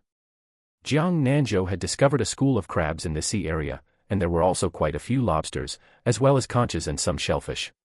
There were also many beautiful corals on the seabed, and Jiang Nanzhou didn't find any undercurrents. This place was extremely suitable for diving. In a moment, we'll anchor the boat right here. I'll go with them to put down all the shrimp cages and crab cages. Barring any accidents, we'll spend the night here today. Okay, if there's anything you need my help with, be sure to tell me. With a bunch of grown men like us here, what help could we possibly need from you? I put a set of diving gear on your room door. Go change into it, and after we finish setting the cages later, I'll take you diving. Yay, I didn't expect to be able to go into the sea today. That's wonderful. I brought my own diving suit, I can just wear that. Jiang Nanzhou said in an unrefusable tone. No, you were the one I gave you. Otherwise, I won't let you go into the sea. That one is made of high-tech material, and its safety performance is a bit higher. Alright then, I'll go try it. But we have to make a deal, if it feels uncomfortable to wear, I'll switch back to my own. Alright, hurry up and go. Jiang Nanzhou watched Li Chu's skipping and bouncing figure, and realized she was a bit more lively than she had been back in their school days. When Li Chu went upstairs, she saw the paper bag hanging on the doorknob. Happily, she took it down and hugged it to her chest. She opened the door, drew the curtains, and took out the diving suit, which was integrated with the diving boots. Touching it with her hand, it felt quite nice. However, after opening it, she found that this diving suit seemed a bit small. She decided to try it anyway to see if she could squeeze into it. And Li Chu put it on very easily. The fabric hugged her body perfectly without feeling tight at all, and it was extremely comfortable to wear. The sultry heat from being baked by the sun today completely vanished as well. It was truly magical. And Li Chu took a bottle of beverage from the refrigerator and pressed it against her stomach, yet she couldn't feel any chill at all. And Li Chu then opened her treasure chest-like suitcase and took out a pair of black soft silicone diving goggles, a diving watch, flippers, a snorkel, diving gloves, and her little darling, a sports camera. Before coming, she had already asked Jiang Nanzhou. Things like air tanks and regulators were all available on his boat, so she only brought some of the gear she was accustomed to using. When Li Chu brought this pile of things into the cabin, she saw Jiang Nanzhou just coming in from the deck, and she excitedly said to Jiang Nanzhou, "This diving suit is amazing. It's exceptionally comfortable to wear, and it's even cold-resistant and heat-resistant. I really love it." Jiang Nanzhou felt a bit thirsty looking at Li Chu dressed in a black diving suit. The black diving suit perfectly showcased Li Chu's exquisite and curvaceous figure, her slender legs, her waist that could be grasped with a single span, and looking further up, her alluring curves. He couldn't look anymore, he really couldn't look anymore. As long as you like it. Wait for me here for a moment, I'll go change my clothes. Before long, Jiang Nanzhou came down. And Li Chu let out a wow in her heart. Jiang Nanzhou was wearing a dark blue diving suit. Since the set he wore was just a regular one with slightly thin fabric, it completely highlighted all the advantages of his physique. In the end, he still put on a pair of athletic shorts over the outside. Jiang Nanzhou took out a set of air tank equipment, which made Li Chu a bit confused. "Why did you only take out one set? I don't need it. I might be gifted, I can breathe freely in the water. Stop bragging. Hurry up and get another piece of equipment." When second Uncle Jiang and the others learned that Jiang Nanzhou and Li Chu were going into the sea, they all specifically ran over to watch the excitement. "Xiaozhou, don't be reckless. This sea can eat people. If you don't bring equipment, I won't let you go down. If anything happens, how am I supposed to explain it to your family? That's right, Xiaozhou. Holding your breath for a bit is one thing, but don't mess around blindly if you're going diving. Jiang Tianfu, Zhang Wei, and the others also chimed in to persuade him. Well then, how about this? I'll go give you a demonstration to see if what I said is true or not. Chapter 40, Treasure Chest. After Jiang Tianfu tied a safety rope around Jiang Nanzhou jumped straight into the sea and swam to a spot 1 meter below the surface to ensure they could see him from the boat. 10 odd minutes passed, and Jiang Nanzhou still hadn't surfaced to breathe. Instead, they saw him wave his hand in the water, looking completely relaxed and at ease. Second Uncle Jiang couldn't help saying with envy. It serves Xiaozhou right that he makes money. This is simply heaven forcefully feeding him food right into his mouth. And Li Chu also put on her equipment and intended to enter the water. Seeing that she was ready to enter the water, Jiang Nanzhou swam up and untied the safety rope. Brother Tianfu, hand me the spear gun and the net bag. Jiang Tianfu handed the net bag for the spear gun to Jiang Nanzhou. Here you go, your spear gun is really heavy. Jiang Nanzhou tied the net bag around his waist and hung the spear gun's wrist strap around his wrist. And Li Chu made a gesture to Jiang Nanzhou, meaning they were going to dive down. Jiang Nanzhou stayed right behind Li Chu so that he could notice in time if anything happened to her. When the two of them were diving down, Jiang Nanzhou heard the system prompt tone. System task, please find the seabed treasure chest within 3 hours. Successful completion will reward the host with the comprehensive seafood aquaculture skills, while failure will cause the host to fart continuously for 12 hours. Timing starts now, come on host. Jiang Nanzhou was really speechless at the system's punishment for failing the task, every time it was so unique. Sigh, it didn't even give a hint. This is the vast ocean, where was he supposed to look, without even a direction? Jiang Nanzhou really wanted to complete this task. He genuinely needed the reward given by this system, and he certainly didn't want to be farting continuously in front of Li Chu. When they dove to the seabed, the two of them were deeply captivated by the scenery beneath the ocean. Although Jiang Nanzhou could clearly see the seabed from the surface, watching it up close was still different. The seabed was even more colorful than on land, with brightly colored corals, small fish of various colors, and all sorts of bizarre creatures, along with various shellfish crawling on the white seabed. And Li Chu swam back and forth among the colorful schools of fish, incomparably joyful. Meanwhile, Jiang Nanzhou's hunting moment had arrived, because a grouper was hidden beneath a coral reef, and Jiang Nanzhou wouldn't let it go since he wanted to eat fish. Jiang Nanzhou quietly swam near the grouper, readied the spear gun, aimed at the grouper, and shot with a swoosh, hitting it directly on the head. He took the fish off the spear gun and stowed it directly into the net bag. And Li Chu had already noticed when Jiang Nanzhou pulled the spear gun, capturing this scene of him fishing completely in her eyes and in her action camera. It was simply drop-dead handsome. And Li Chu just kept snapping away, wanting to record both such wonderful scenery and him. Jiang Nanzhou, on the other hand, was very earnestly searching for traces of the treasure chest near the coral reefs, while his net bag also held quite a few conches and shellfish. At the same time, he was also calculating how much longer Li Chu's air tank could last. Jiang Nanzhou glanced at the time and decided it was time to go up. He made a gesture to Li Chu, and Li Chu flashed him an OK sign before starting to swim upward. Seeing that Li Chu was swimming a bit laboriously, Jiang Nanzhou swam to her side and took her hand. He brought her along to swim upward together. After the two of them got on the boat, Jiang Nanzhou helped Li Chu take off the equipment on her body. He picked up a towel, draped it over her shoulders, and unscrewed a bottle of beverage for her. Drink some water to replenish your physical strength. Thank you. And Li Chu took the iced black tea from Jiang Nanzhou's hand and drank it in big gulps. Go back to your room to take a shower and rest first. I'll call you when dinner is ready. All right, I really need to rest well, I'm exhausted. After saying that, Li Chu took her things and went upstairs. Zhang Wei and Jiang Tianfu and the others were curious about the full net bag. Weizi, these will be an extra meal for tonight. All right, leave it to me. You should hurry and take a shower too. I'll go down to dive for a little bit more. Make dinner a bit earlier today. After saying that, Jiang Nanzhou went back into the sea. This time he didn't dive down leisurely, he swam towards the seabed at lightning speed. He was just like a fish. This time Jiang Nanzhou expanded his search range, carefully searching even inside the caves of the coral reefs. He didn't find the treasure chest, but inside a coral reef cave, he discovered a pearl about the size of a pigeon egg, extremely round and smooth, pink in color, emitting a faint gloss. At a glance, it was clearly of great value. Jiang Nanzhou looked at the system countdown, which only had 30 minutes left, but he still didn't want to give up. The further forward he swam, the more numerous and dense the coral reefs became. Ahead lay an even narrower crevice that was quite dark, resembling a small cave in a canyon where an adult had to turn sideways to get through. He had a premonition that the treasure chest might be here. Jiang Nanzhou swam inside sideways, and after about 2 or 3 minutes, he saw a large wooden box, about as big as Lichu's suitcase.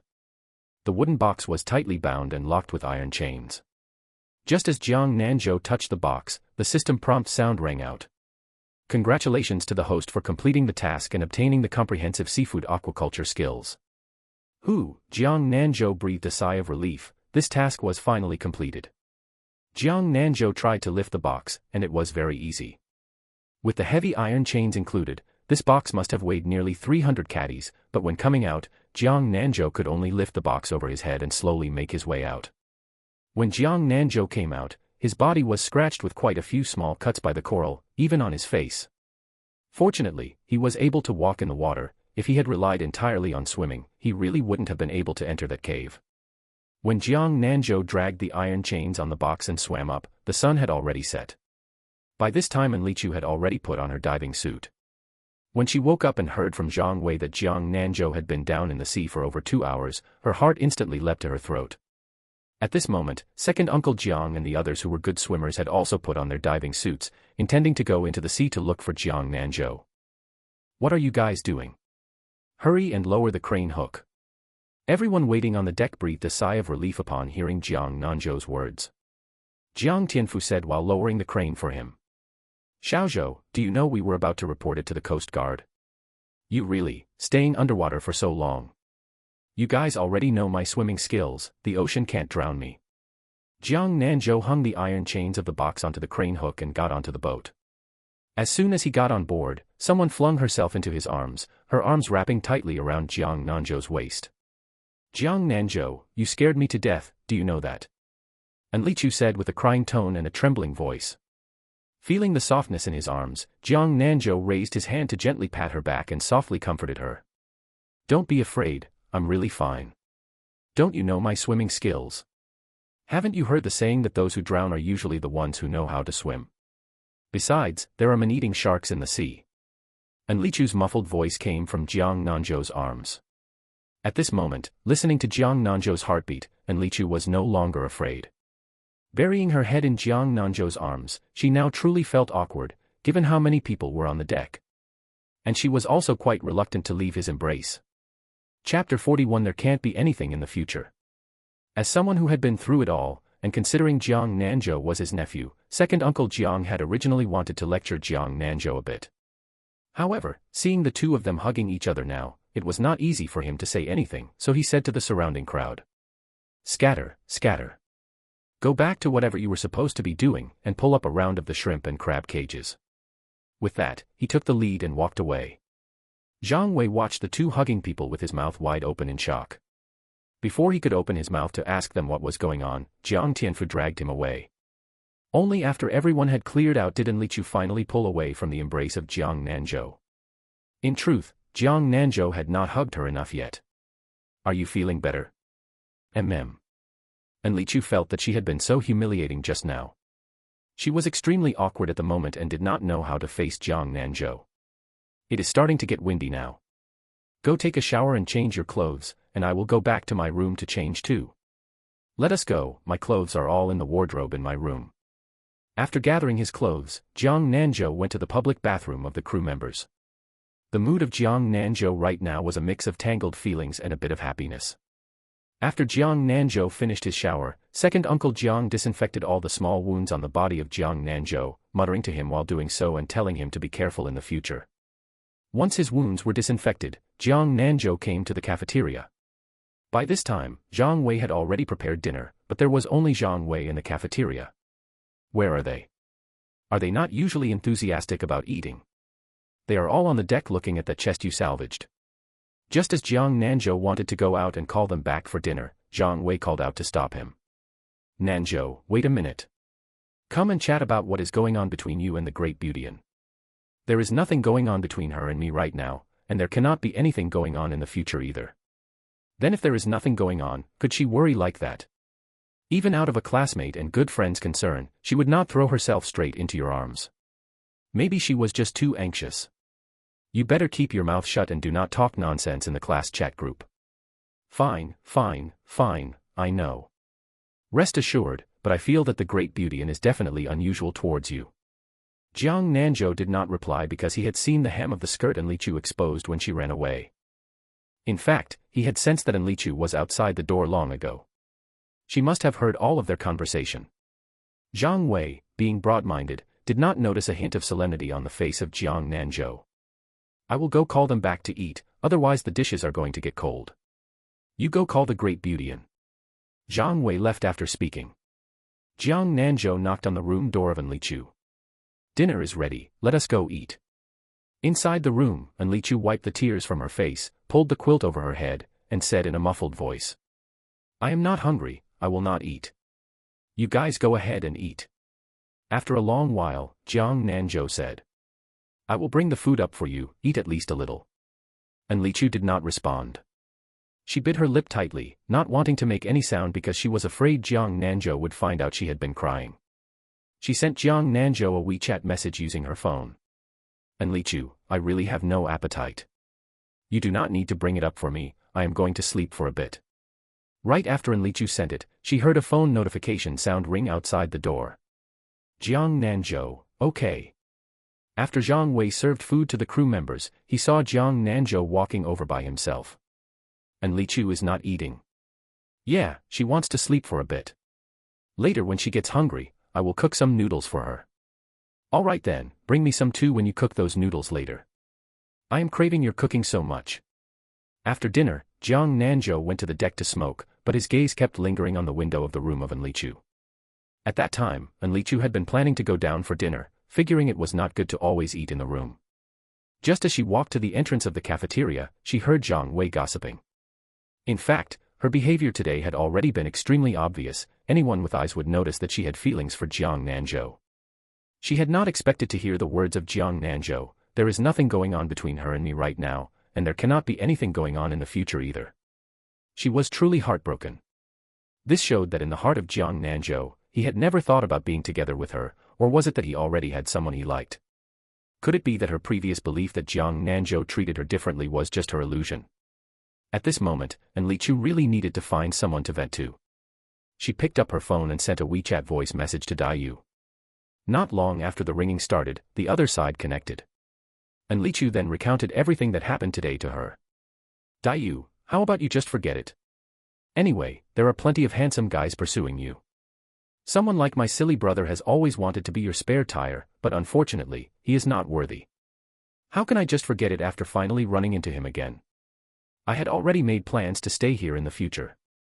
It was just me being too confident, it turns out that it is not a matter of him wanting me just because I want to stay. Hearing the hint of a sob in the tone of her good best friend, Daiyu felt a pang of heartache and comforted her. Why do you not still have a proper talk with him? Maybe he does not know your feelings. It is indeed time for a good talk. If he really does not have any feelings for me at all, then I can give up. Then when do you plan to find him to talk? I do not know either. Right now, I do not even have the courage to face him. Then talk to him sooner rather than later. Is not your trip this time around 3 days long? You cannot just keep avoiding him forever. I will not say any more. I think I will go find him to talk right now. After saying that, Enlichu hung up the phone. Enlichu turned on the bedside night light. As she got out of bed, her gaze inadvertently swept across the refrigerator of Jiang Nanzhou. She remembered there seemed to be several bottles of alcohol in the fridge. She opened the fridge door and grabbed a bottle of alcohol. Glancing at it, she saw it was a cocktail, only 500 milliliters per bottle. She did not usually drink much, but she had heard of this brand. Rio Strong gets you high very easily, so she pulled the tab and chugged the whole bottle directly. But feeling like nothing was happening, she drank 2 more bottles in a row before starting to feel a little buzz. Perhaps stimulated by the alcohol, Enlichu pulled out her phone and sent a WeChat message to Jiang Nanzhou. Enlichu, come to my room. Jiang Nanzhou had just seen the light suddenly turn on through the gap in the curtains at the window, knowing that Enlichu must have woken up. He had hesitated for a long time, wanting to send her a WeChat message to ask if she wanted to eat some noodles, when he saw the message she sent over. Jiang Nanzhou replied with a single word saying okay, then put his phone into his clothes pocket, lit another cigarette, and only after finishing it did he extinguish the cigarette and walk towards her room. Hearing the knock on the door, Enlichu opened it. The moment Enlichu opened the door, Jiang Nanzhou caught a whiff of alcohol fragrance. Enlichu was sitting by the bed wearing only a wine-red ankle-length slip dress, revealing her glossy white skin. The bun she wore during the day had now been undone, and her wavy curly hair reached her chest, making her look much more charming and seductive than when she wore casual clothes during the day. Jiang Nanzhou closed the door. He did not want anyone else to see Enlichu looking like this right now. He pulled out the matching backrest chair from the desk, sat down opposite Enlichu, opened a bottle of alcohol as well, took a big gulp, and without speaking, quietly looked at her. Chapter 42, Is She Really That Good? Enlichu did not want to beat around the bush with Jiang Nanzhou either, so she used her intoxication to look him straight in the eyes and spoke to Jiang Nanzhou. Jiang Nanzhou, I like you, I have liked you for a long time. Even after going abroad, I still dreamed of you often. It is just like how we met this time, it actually was not a coincidence. I remember back when we were in school, you often went to help out at your aunt's supermarket. Around the new year, I wanted to try my luck and see if I could run into you. I also came back for the new year a few years ago, but unfortunately I did not run into you. I never mustered up the courage to ask them for your contact information, but I figured if I could not meet you this year, I would ask your aunt for your contact information. Enlichu took a sip of wine and continued. I am very happy to be able to meet you this time. At that moment, I was thinking that if you were already married or had a girlfriend, I would just have to give up. You have no idea how happy I was when I found out you were single. Originally, I thought about getting to know you more, after all, we have not seen each other in so many years, and letting you understand me better before confessing to you. But today, after hearing what you and Zhang Wei said, I could not control my emotions anymore. I really want to know why you said we do not have a future together. Is it because I am not pretty enough? Or am I not your type? Enlichu's tears slid down the corners of her eyes. When Jiang Nanzhou heard Enlichu's words, his heart felt as if it were heavily weighed down by a massive mountain. He wanted to raise his hand to wipe away Enlichu's tears, but Enlichu dodged away. Or is it because there is already someone living in your heart? Jiang Nanzhou slowly spoke. We are not suitable. He actually did not deny it. Did he really have someone he liked? But she really did not want to just give up like this, she could not do it. Do we not have to try to know if we are a good fit? Is it a bit unfair to me for you to dismiss me straight away? Jiang Nanzhou's heart was also very conflicted. If he were 21 or 22, he would not think so much anymore. You are very outstanding, and you are also very pretty. You deserve a better person.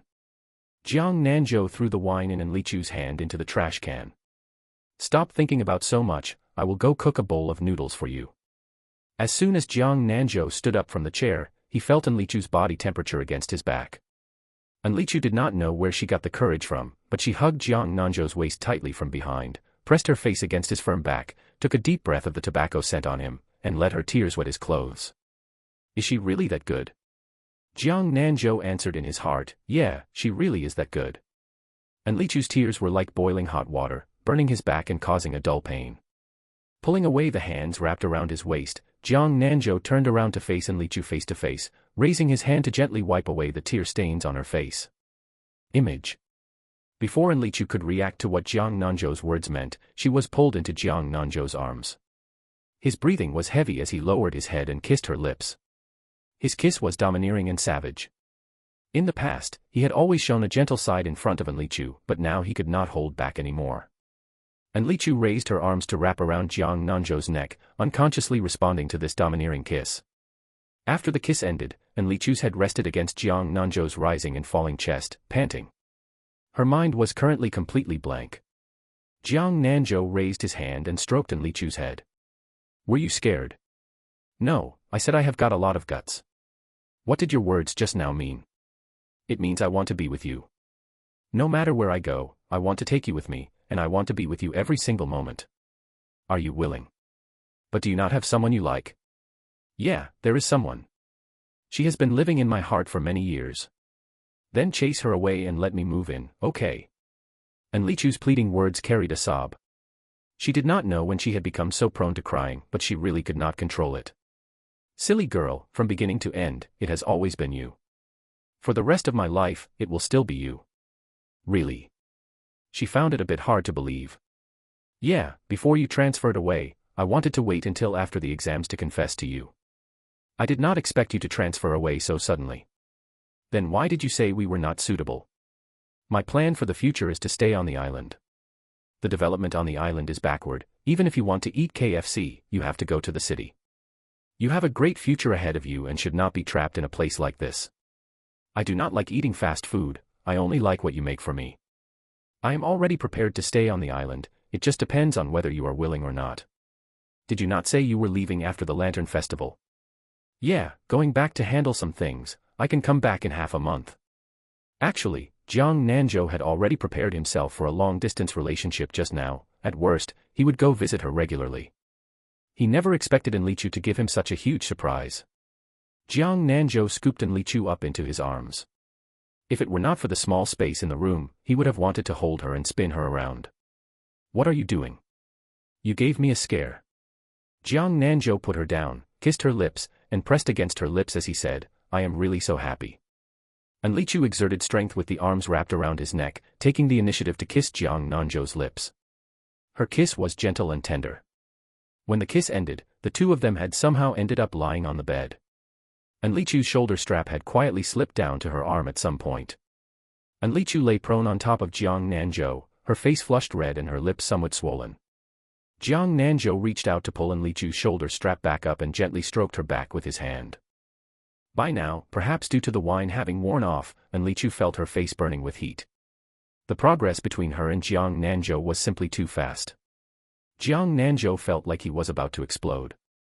He had held back for 28 years, it would be embarrassing to even tell anyone. It took him a long while to calm down and suppress that fierce fire within. I am hungry. I will go cook seafood noodles for you, and bring them up to you once they are ready. Then I want to go with you and watch you cook. All right. Right before going out, Jiang Nanzhou specially draped a coat over Enlichu. When they reached the kitchen, Jiang Nanzhou discovered that there was not a single person inside the cabin. Looking through the window, he saw that they were all busy on the deck, probably hauling in the traps.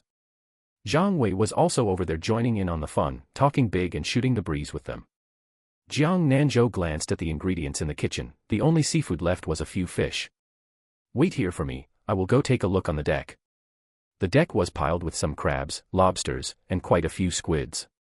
When Zhang Wei saw Jiang Nanzhou coming over, he asked, Where did you go? I have not seen you for ages. Nothing much. Looking for me for something? Nothing much, just wanted to ask if you are still making noodles. Figuring that if you are making them, I can freeload a late-night snack. Chapter 43 Unlocking. You've put on weight again recently. Why are you eating a midnight snack? Go on a diet. Being too overweight is bad for your health. After saying this, Jiang Nanzhou picked up a lobster and a squid and headed back to the kitchen. Leaving Zhang Wei dumbfounded in the wind, as he certainly did not want to gain that weight back. Tianfu, do you think I've gotten fat? Jiang Tianfu looked Zhang Wei up and down, earnestly recalled what Zhang Wei looked like when they first met, and nodded. It seems you've gotten a bit heavier. Zhang Wei was even more dumbfounded. It seemed he wouldn't be able to eat those potato chips and spicy strips he brought aboard, he'd just share them with everyone after they finished their work. Image.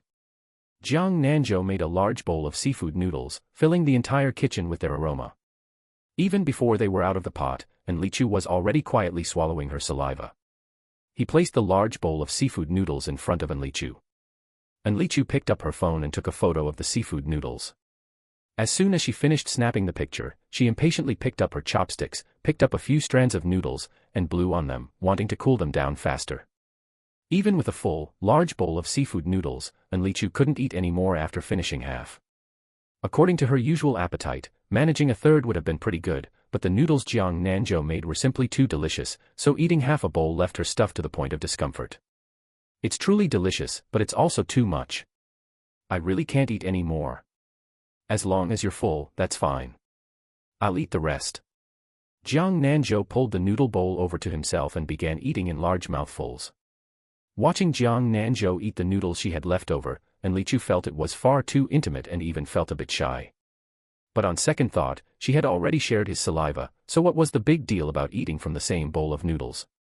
Jiang Wei came back after running a few laps, entering the room covered in sweat. He saw Jiang Nanzhou eating noodles in large mouthfuls, and his gaze was deeply drawn to Jiang Nanzhou's noodle bowl. I feel like drinking a few sips of your leftover noodle soup shouldn't make me fat, right? This single sentence amused Li Chu, making her laugh. I didn't expect you to pay so much attention to body management. Upon hearing Jiang Wei's words, Jiang Nanzhou directly held the bowl and drank all the soup clean. After all, this was what his girlfriend had left over, he wouldn't share even a sip of soup with anyone else. It's gone. Jiang Wei looked at the empty noodle bowl, somewhat speechless.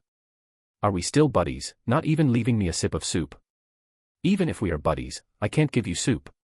Can you help me check if there's a cutting machine on the boat? I remember there is one. What are you looking for that thing for? The iron chains on the box we brought up today are tied down tight. We can't get it open without a cutting machine. I'll go find it for you right now. I'm almost dying of curiosity about what's actually inside. After saying this, Jiang Wei went to the tool room to find the cutting machine. Currently, regulations in Huagua state that items salvaged from the sea do not need to be turned over to the state and belong to the salver. However, treasures or shipwrecks discovered in domestic waters have basically all been salvaged by national teams. Still, people discovering shipwrecks can always be seen in the news or on Douyin, and there are even some live broadcasters on Douyin whose content is treasure hunting in the sea. Most of what they find is actually placed there by themselves. And Li Chu was also quite curious about what the box actually contained. Do you think it could be full of gold inside? A whole box full of gold? Probably not. The weight isn't right. If it were all gold, it couldn't be this light. Jiang Wei found the cutting machine and went up to the deck together. Second Uncle Jiang and the others were also attracted over, all showing interest in this large box. What do you all think could be inside this? I feel like it's gold. If so, Xiaozhou will strike it rich right away. Xiaozhou is already rich now. Brother Nanzhou's luck is truly defying the heavens. I don't know how many times I've said how envious I am. I feel like what's inside might perhaps be some cultural relics. Jiang Nanzhou first carefully scraped away the barnacles, seaweed, and other things on the box with a small shovel. He felt that this box was also extraordinary. Although he didn't know how long it had been soaked at the bottom of the sea, judging by the seaweed and barnacles on the box, the soaking time definitely wasn't short. However, judging from the cleaned areas, the surface of the box surprisingly didn't have any traces of being soaked to rot. After cleaning the surface of the box, Jiang Nanzhou carefully used the cutting machine to cut the iron chain. However, there was still a keyhole and a lock on the box, and this lock couldn't be dealt with using a cutting machine. It seems we really can't open the box today. When we get back, I'll find a professional locksmith to handle it. Right at this moment, a youthful voice came over. Brother Nanzhou, if you find me a piece of wire, I can open it. Back in the city, I was someone who opened locks for people. This young man was only 19 this year. He was Uncle Cripple's son from the village, named Jiang Ming. He had been mischievous since childhood and didn't study properly, possessing a bit of cleverness, but he wasn't a bad person. He just loved making money, yet never spent the money he earned, acting stingy all day long. He originally worked as a locksmith in the city, but business wasn't good, so as soon as he heard Jiang Nanzhou was hiring people on his boat, he came. All right then, give it a try. Hearing this, Jiang Tianfu immediately went and found a piece of wire for him. Jiang Ming held the wire and poked around in the keyhole for just a few moments before they heard a snapping sound. The lock opened. You could really have some skills. This kind of lock is easy to open and has no difficulty. Jiang Ming felt a bit embarrassed from their praise and hurriedly ran off to the side. He waited together with the surrounding crowd to watch Jiang Nanzhou open the box. Jiang Nanzhou opened the lid of the box and saw that it was filled with various pieces of jewelry. Moreover, the box's sealing was exceptionally good, not a single drop of seawater had leaked inside. Everyone's gaze was drawn to those pieces of jewelry. Goodness, how much must these sell for? I heard before that Xiaozhou always has big harvests every time he goes out to sea, but I didn't expect it to be such a huge harvest. Just these items, I wouldn't dare be certain about the rest, but look at that green jade bracelet. I saw in the news before that one similar to this was auctioned for several million. But in Jiang Nanzhou's heart, there definitely had to be even more precious things inside this box. If it were entirely just these items, the box couldn't possibly be this heavy. Jiang Nanzhou closed the lid of the box again and said to the crowd. All right, disperse. This time when we go back, I'll give bonuses to all of you. Jiang Nanzhou carried the box into his room. His room had a lock, and there were surveillance cameras in the corridor, right next to the captain's wheelhouse. After all, there were many hands on the boat now, and he wasn't very familiar with some of the people. He would only feel at ease after storing the items away himself. After returning to the room, Enlichu closed the door, and only then did Jiang Nanzhou open the box again. Shaoli, come over and take a look to see if there's anything you like. This was the first time Enlichu heard Jiang Nanzhou call her Shaoli, and her heartbeat sped up once again. Chapter 44 Couple Style. I'm not used to wearing jewelry, you should put all of these away. Enlichu saw Jiang Nanzhou taking those pieces of jewelry out of the box one by one and placing them on the bed. If you don't pick, I'll pick for you later. I'll take all of these out first and see what's underneath. When Jiang Nanzhou dug down to about a third of the way, he saw a partition. He took the partition out and placed it on the desk, then saw 2 wooden brocade boxes underneath, and another box beneath the brocade boxes. Jiang Nanzhou first opened the slightly larger brocade box, inside of which was a book wrapped in parchment. Jiang Nanzhou flipped through 2 pages and found that it should be someone's autobiography, so he temporarily set the book aside. He then opened the other brocade box, which contained a pair of dragon and phoenix jade pendants. They were a vibrant green and looked very noble. The dragon scales and phoenix feathers were carved extremely clearly and looked lifelike. At a glance, the carving craftsmanship was done by someone very skilled. Although Jiang Nanzhou and Enlichu didn't know much about jade and emeralds, they could still feel that this pair must have been carved from top-tier, fine material. Wow, these are so pretty. Take them back and I'll braid cords for them. One for each of us, it'll be just like a couple's style. Hearing Jiang Nanzhou say it was a couple's style, Enlichu was somewhat tempted, but these jade pendants looked extremely valuable at first glance, making her somewhat conflicted. Seeing Enlichu's hesitation, Jiang Nanzhou directly said, "Since we've both decided to be together, don't refuse the gift I'm giving you, because that's what a boyfriend should do. Alright, then when we go back, I'll buy the cord myself and braid it. I'll leave this task to you." Jiang Nanzhou opened the large box at the very bottom and found that it was full of gold bars. A full box of gold bars weighed about 60 caddies. If calculated at the current price of 505 yuan per gram, these would be worth over 15 million. Oh my god, it's blinding my eyes. Enlichu picked up a gold bar and looked at it over and over again. I've finally experienced what it means to get rich overnight. I just made a rough estimate, and these gold bars could sell for over 15 million at market price. Did I just find myself a wealthy boyfriend? The two of them burst into laughter together. Jiang Nanzhou and Enlichu packed up the gold bars and jewelry just like they were originally. The two of them busied themselves until late at night. Before leaving, Jiang Nanzhou urged Enlichu to rest early and not keep playing on her phone. When Jiang Nanzhou returned to the wheelhouse, second Uncle Jiang was scrolling through live streams and didn't forget to tease him when he saw him coming back. "Yo, you brats still know how to come back. I thought you weren't coming back tonight. If I didn't come back, would I sleep outside? Second uncle, I want to talk to you about something serious." "What serious matter?" "I heard you say before that you don't plan to let Brother South China Sea return to Kyoto." "Yeah, I've already talked to him, and he has also handled his resignation online from his unit. I just don't want him to be so exhausted." "Then what do you think if I have Brother South China Sea come help me? I plan to establish a seafood wholesale company, and by then I'll let Brother South China Sea manage it, and I'll give him a cut of the profits. Right now, we only connect with Guanhage Private Kitchen, and the work isn't tiring. By then, I'll recruit a few more employees for my brother, and he can just sit in the office. That's a good thing, but I can't make decisions for him. When I go back, I'll talk to your brother about it." "Alright, anyway there's no rush, we'll see what my brother thinks then." Jiang Nanzhou felt like he had just fallen asleep for a little while when he felt the hull of the Nanwan ship shaking extremely violently. Pulling out his phone to check, it was only 3:30 in the morning. At this time, second Uncle Jiang also woke up, turned on the satellite radio, and hadn't received any alerts about heavy rain or a typhoon. Many fishing boats sent messages on the public channel. "Black Tiger, fishing boats nearby, can you hear me? Please reply if you hear this. Big Brother received. Nanwan ship received. Black Tiger, it's getting windy outside now, and I see a heavy rainstorm is about to hit. I have a hunch that a typhoon is coming, everyone please be safe. Big Brother, received, thanks Black Tiger. The weather forecast is completely inaccurate. Damn it, if I had known this, I might as well have stayed home. Nanwan ship, received, you guys should also be safe. After saying that, second Uncle Jiang's expression became somewhat solemn. Only now did the radio broadcast a typhoon warning.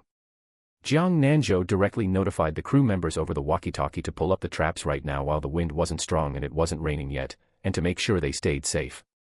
Second Uncle Jiang was a bit worried, so he directly put on his jacket and said, "They have quite a few newbies, I'm a bit worried about them. I'm going over to help, you stay here." "Alright, be safe." He checked the coordinate positions of the other two ships and said on the public channel, "Nanwan ship, I don't know how big your fishing boats are, but we just received a typhoon warning. For safety considerations, how about we tie our boats together?" In fact, Jiang Nanzhou's ship could completely handle a typhoon without any problem. He was worried about the other two ships, because the probability of survival after an accident at sea was exceptionally small. "Big brother, my boat is 28 meters, I was just about to ask whose boat is bigger." "Black Tiger, my boat is also 28 meters. Nanwan ship, how big is your boat?" "Nanwan ship, mine is 44 meters. "Here's what we'll do, big brother, don't move. Black Tiger and I will head towards your coordinates." "Black Tiger, received, I'm setting off right now, about 30 minutes. "Nanwan ship, same here." Jiang Nanzhou inquired over the walkie-talkie. "Are the traps hauled in?" "Reply if received." Jiang Tianfu's voice came from the walkie-talkie, along with the howling sound of the strong wind. "All hauled in, all hauled in."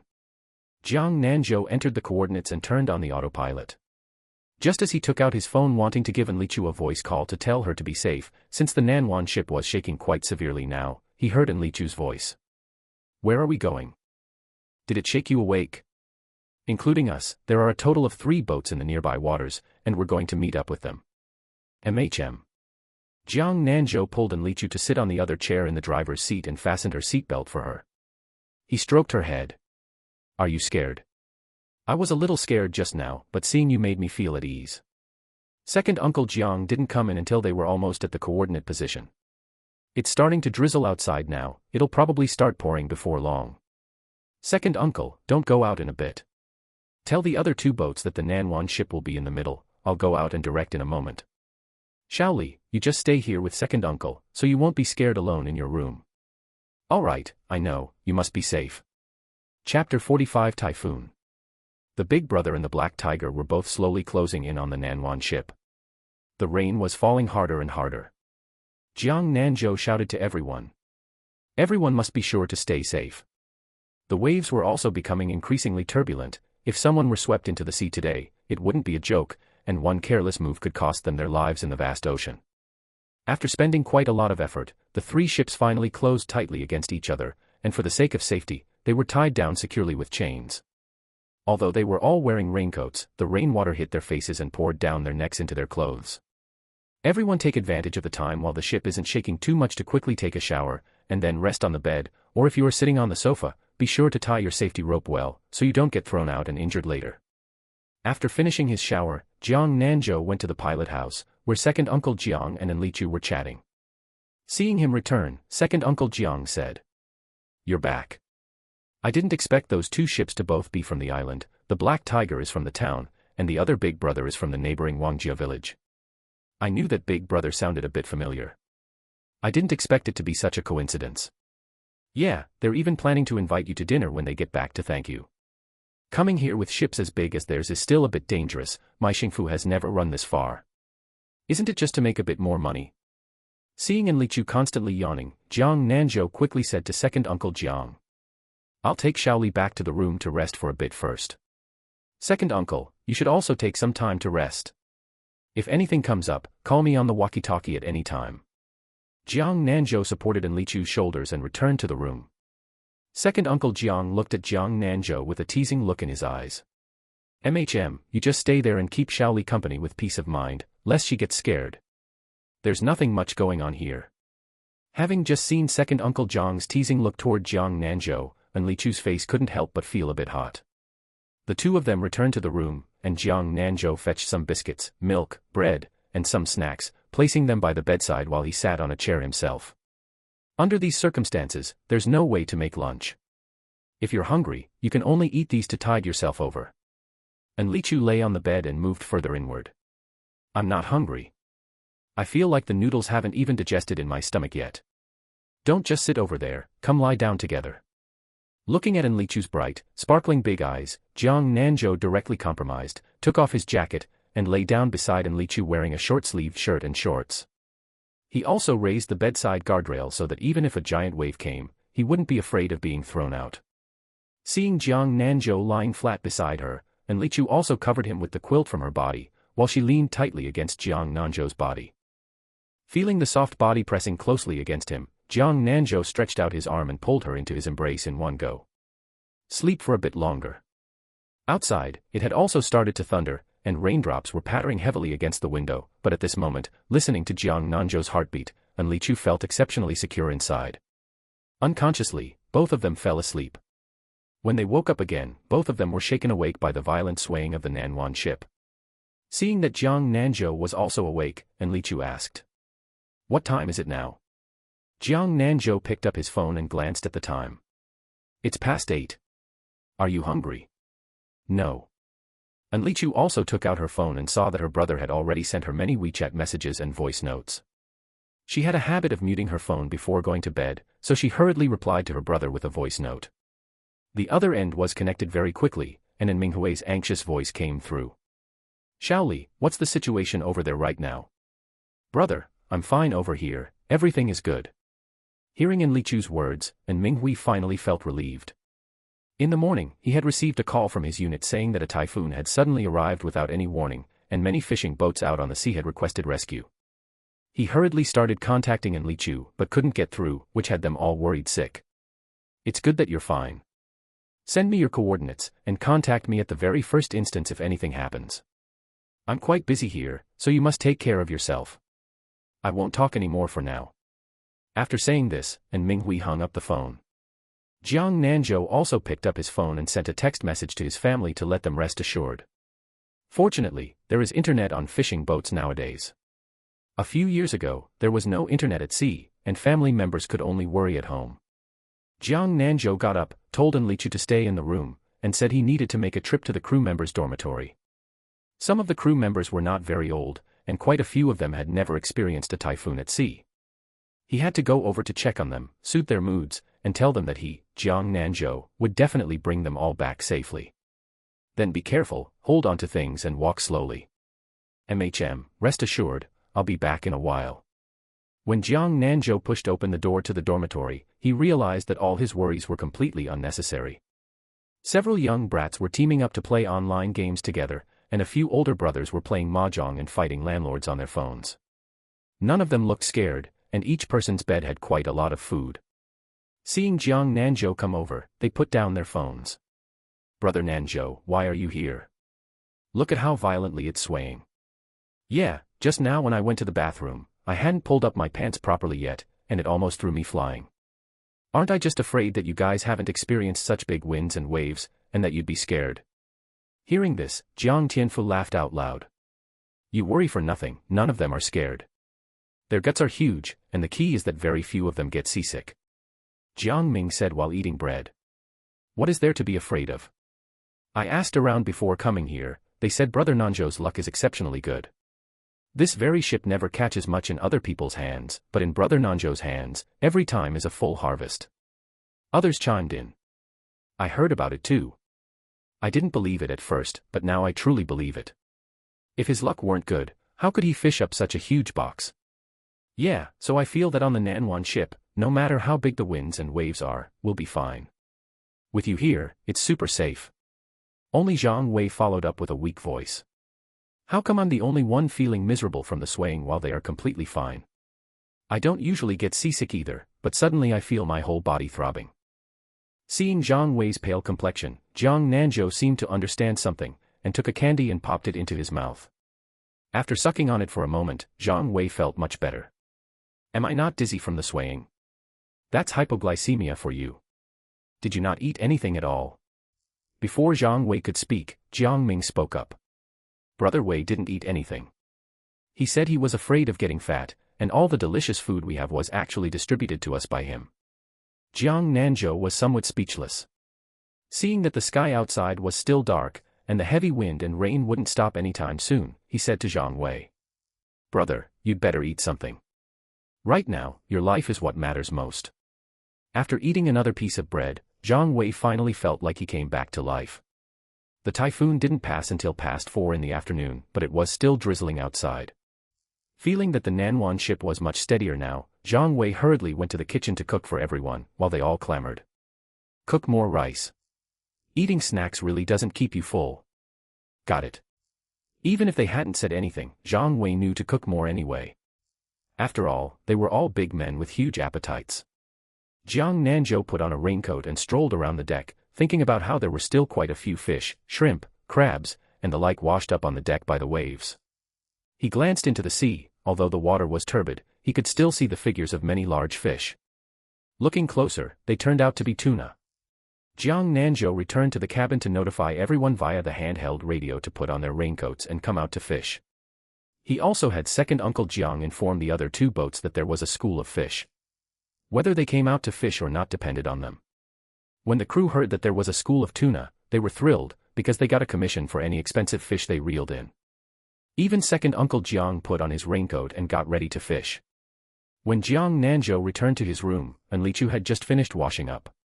Seeing him in a raincoat, she said, "You're going out again?" "Yeah, I just saw some tuna. I'm going out to fish. Do you want to go?" Anlichu instantly lit up with joy when she heard this. "I'll go. I've never caught a big fish before." "Okay, wear a bit more. It's still a bit chilly out." "All right, then I'll change my clothes. You go out first." Anlichu put on a windbreaker jacket, with a raincoat Jiang Nanzhou found for her on the outside, and went to the deck carrying the fishing gear she had brought with her. She didn't know much about fishing, having only fished a few times with friends when she went diving before, and she found it quite interesting. Jiang Nanzhou also turned on the drone live streaming equipment. He planned to farm a wave of prestige points, as he really didn't have many prestige points left, not even enough to exchange for a bottle of nutrient solution right now. After setting up the equipment, Jiang Nanzhou turned on AFK mode. The streamer is so badass, going AFK every single time. The streamer is still live streaming in this weather. I really don't know if he's too dedicated or just risking his life to make some money. I've just been waiting for Fisherman brother to start streaming. The spiny lobster is genuinely delicious. When I brought the spiny lobster home, my mom said I was wasting money. I had to show her the winning record from the live stream room before she believed I didn't buy it. I'm poor, so I sold it. Isn't this the streamer who made the news? Everyone says he's an actor. So envious. Wonder if there's any lucky draw today. Fisherman brother makes so much money, can't he hire a little assistant to help him live stream? Husband, look at me. I'll be your assistant for free as long as you provide meals. I can do it too, I'll bring my own food. When Anlichu came out and saw Jiang Nanzhou live streaming, she intended to stay away from him since he had too many female fans. However, Jiang Nanzhou didn't give her the chance. Seeing her come out, he walked straight towards her. Let's fish over there. I see more fish over there. After saying this, Jiang Nanzhou took Anlichu's fishing rod in his hand and led her to a less crowded spot. Anlichu obediently followed him until Jiang Nanzhou hooked the bait for her, put gloves on her hands, and then handed her the fishing rod. After getting everything set up for her, Jiang Nanzhou cast his own rod, starting his first fishing session of the day. The messages scrolling across the public screen of the live stream room were flying faster and faster. What's going on here? Why is there a woman on a fishing boat, and a stunning beauty at that? I feel like I'm falling in love again. Woo, I feel like my heart just got broken. You upstairs guessed right. At a glance, the relationship between Fisherman brother and this beauty is extraordinary. To be honest, the two of them look really well matched. A handsome man and a beautiful woman. During the last stream, they said Fisherman brother was single. This romance is progressing way too fast. Could it be Fisherman brother's younger sister? Definitely not, they totally feel like a couple. Jiang Nanzhou and Anlichu had no idea they were the topic of discussion in the live stream room. But the moment Jiang Nanzhou was with Anlichu, he never thought about hiding it from anyone. He even wanted to take her home to meet his parents and grandparents. Jiang Nanzhou still used his old method, selecting a target fish and then luring it onto the hook. The moment he saw a bite, Jiang Nanzhou fiercely jerked the rod, reeled in the line, let it out, repeating those few actions back and forth. More than 10 minutes later, Jiang Nanzhou finally pulled this tuna up. It was a yellowfin tuna, weighing around 60-something Jin. Although it wasn't caught by Lichu, she was still thrilled. This tuna is so huge. I must catch a tuna today too. Yeah, you definitely will. Keep it up. Perhaps without realizing it himself, every word Jiang Nanzhou said to Lichu now carried a doting tone. The fact that Jiang Nanzhou's very first fish caught was a yellowfin tuna drove everyone wild. When Zhang Wei finished cooking the meal, they still refused to put down their fishing rods. Finally, second Uncle Jiang said that part of the people should go eat first, and then switch with the other group after finishing. Lichu and Jiang Nanzhou planned to fish a little longer and go eat together. By now, everyone else started pulling in fish one after another, which made Lichu anxious. Big fish, come quickly. Come and bite my hook. Watching Lichu muttering to herself there, Jiang Nanzhou thought she looked extremely cute, and couldn't help smiling silently as he looked at her profile. Others couldn't see it, but the netizens in the live stream room saw it. Fisherman Brothers' infatuated expression still looked so handsome. If I made that expression, you guys would call me a creep. Ha ha ha, the user upstairs is hilarious. Don't talk about Fisherman Brother, if there were such a beauty in front of me, I'd probably drool. The little sister is truly so cute. Yet unexpectedly, Lichu's muttering actually summoned a fish over. Ah. I caught a fish. As soon as Lichu finished speaking, she was pulled forward by the fishing rod. With quick eyes and swift hands, Jiang Nanzhou wrapped an arm around Lichu's waist, took the fishing rod from her hands, and handed his own fishing rod to her. Looking at the behemoth in the sea, Jiang Nanzhou thought to himself, fortunately, he had hugged Lichu, such a big fish could have dragged her right into the sea. Her luck was truly good. He had looked around here for most of the day earlier and hadn't noticed this fish, it must have just swum over and bitten Lichu's bait. It's a big one. Hold my rod, and I'll help you reel it up. Jiang Nanzhou didn't dare to reel in with too much force, after all, this rod was different from the one produced by his system. You must be careful. You can let the fish go, just don't get yourself hurt. Lichu had almost been frightened to death by the jolt of being dragged forward by this bluefin tuna just a moment ago. Chapter 47, Who am I? Where am I? Jiang Nanzhou and the fish stalemated for about 40 minutes before he finally hauled it up. Second Uncle Jiang and the others looked on with envy, this girl's luck was truly good. Looking at this bluefin tuna, it must be over 200 catties. Hurry up and put it on the scale. I've never seen such a big bluefin tuna before.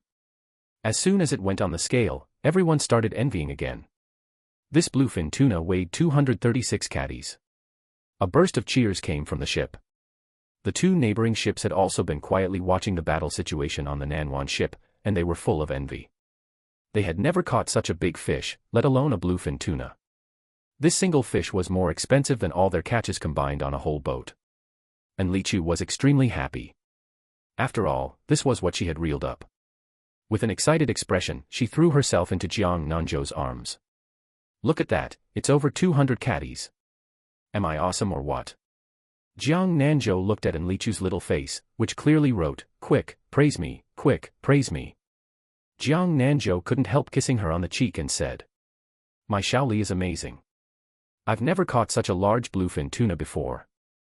Zhang Wei had just finished washing the dinner plates and tidying up the kitchen, thinking he would come out to join the liveliness and do some fishing, but he never expected to witness a scene that blew his mind. Who am I? Where am I?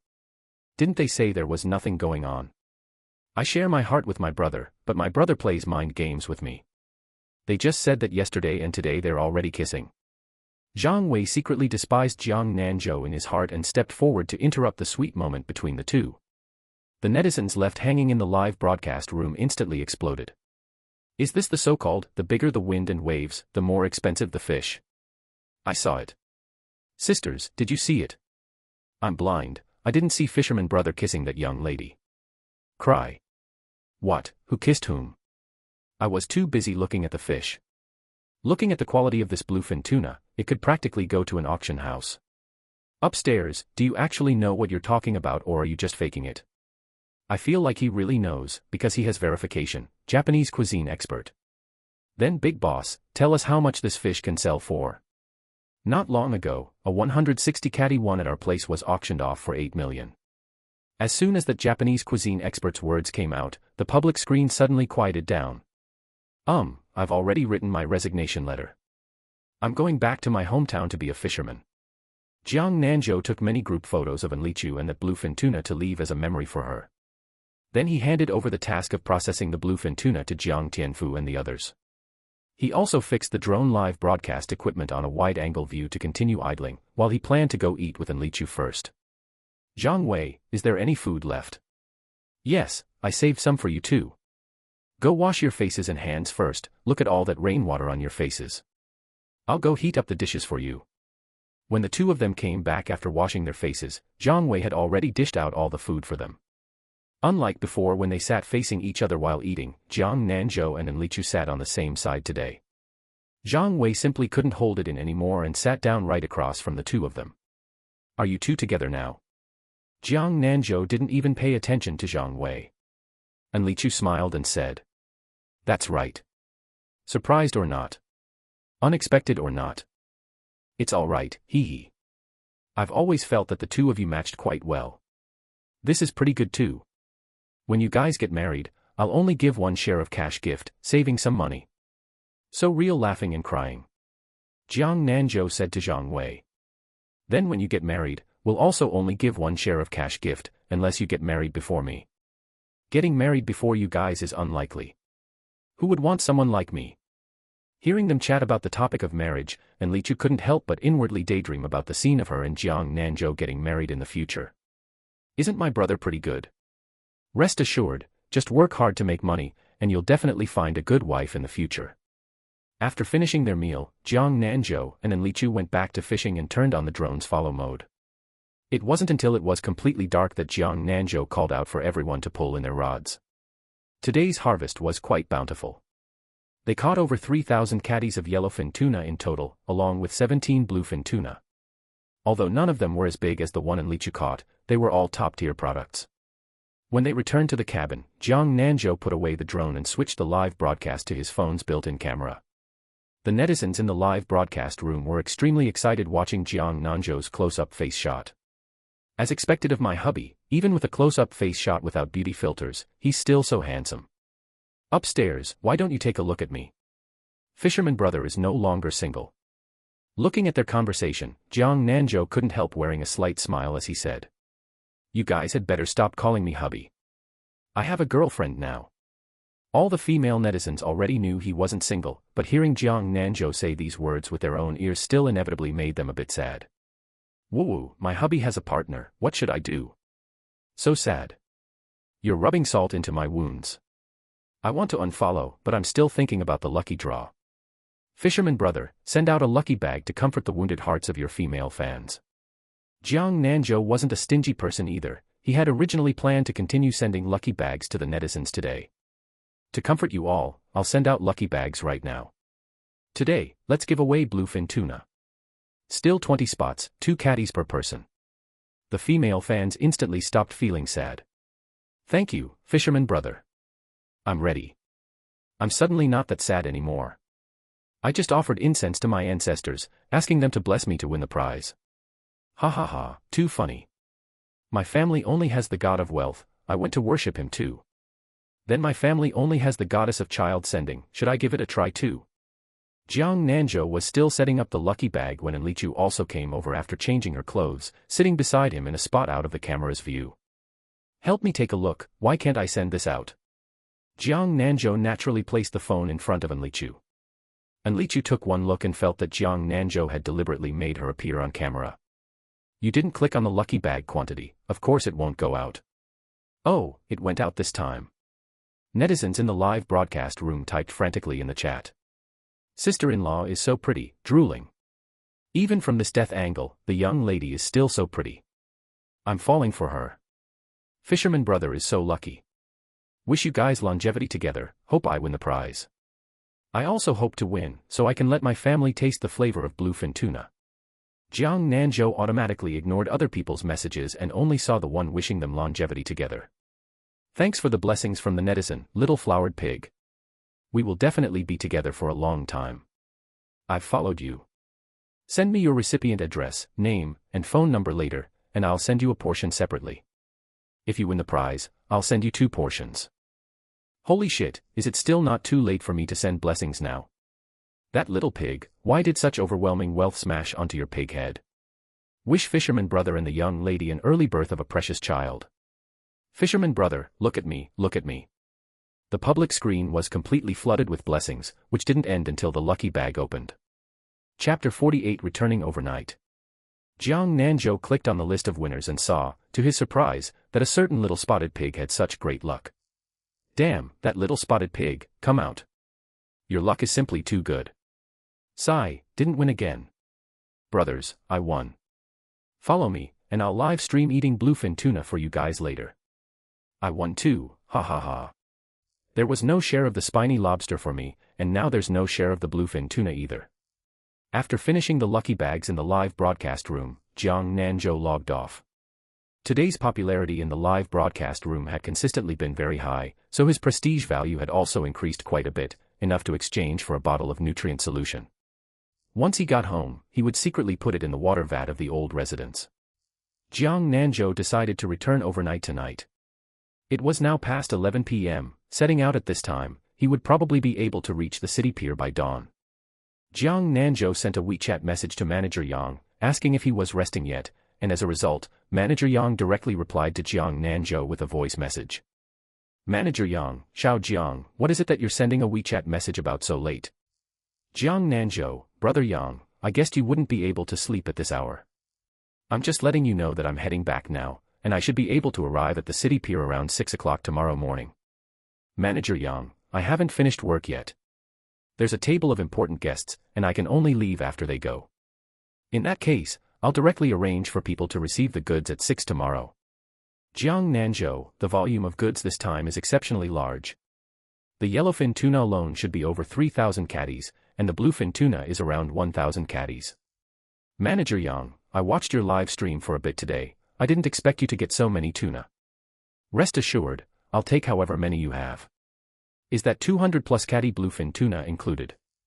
Hearing Manager Yang mention that 200 plus caddy bluefin tuna, Jiang Nanzhou couldn't help but smile. Before Enlichu returned to her room to rest, he had already asked for her opinion. Enlichu said that bluefin tuna could be handled however he liked and she would listen to Jiang Nanzhou. Jiang Nanzhou intended to keep that bluefin tuna, after all, that was the first time Enlichu had caught such a large fish. Jiang Nanzhou, Brother Yang, we planned to keep the bluefin tuna for ourselves, so it wasn't included. Manager Yang, alright then, my expectations were in vain. After hanging up the phone, Jiang Nanzhou went straight to the captain's wheelhouse and notified second Uncle Jiang to return overnight. Seeing Jiang Nanzhou heading back, the other 2 fishing boats also intended to return. On the return trip, Jiang Tianfu and the others hauled in trawls 3 times in total. Because of the typhoon, the catch was exceptionally abundant. In the end, all the baskets on the boat for holding the catch were used up, and some were simply piled directly on the deck and buried in ice. When they arrived at the pier of Guanhai's private kitchen, Guanhai Pavilion's loading and unloading workers, along with Manager Yang's assistant and accountant, were all waiting at the pier. The assistant handed Jiang Nanzhou a cigarette. Mr. Jiang, from now on you can just call me directly to receive the goods. Originally, our President Yang wanted to come over personally today, but he only rested as day was breaking and truly couldn't get up. It's fine, Brother Yang doesn't need to come over personally every time. Let's hurry up and unload the goods, and find some more baskets, aren't all the baskets on the ship used up? It wasn't until 8 o'clock that the weighing was finished. This time, because there were wild, high-quality bluefin tuna, yellowfin tuna, lobsters, crabs, and various other fish and shrimp, it sold for a total of over 3.8 million. The accountant transferred the money over in no time. This time, Jiang Nanzhou issued a bonus of 20,000 to each person. Coupled with the commission for catching tuna, the highest earners took home over 50,000. Jiang Nanzhou wanted everyone to be happy. After all, many people were going out to sea for the first time and lacked experience, so he transferred the money to them right on the spot. Looking at the text message notification on his phone indicating an arrival of 46,000 yuan, Jiang Ming's eyes turned a bit red. He could only save that much money in a year of locksmith work in the city. He never expected to earn so much money just following Jiang Nanzhou for a few days. Brother Nanzhou, I will definitely follow you and work hard. Everyone else chimed in as well. Jiang Nanzhou patted Jiang Ming's shoulder. Work hard, the days of making big money are still ahead. When they reached Jiangjia village pier, and Minghui's car was already waiting at the pier. And Li Chu was somewhat reluctant to part with Jiang Nanzhou, wrapping her arms around Jiang Nanzhou's waist. I have to go back, my brother said he has arrived at the pier. Jiang Nanzhou kissed Li Chu's forehead.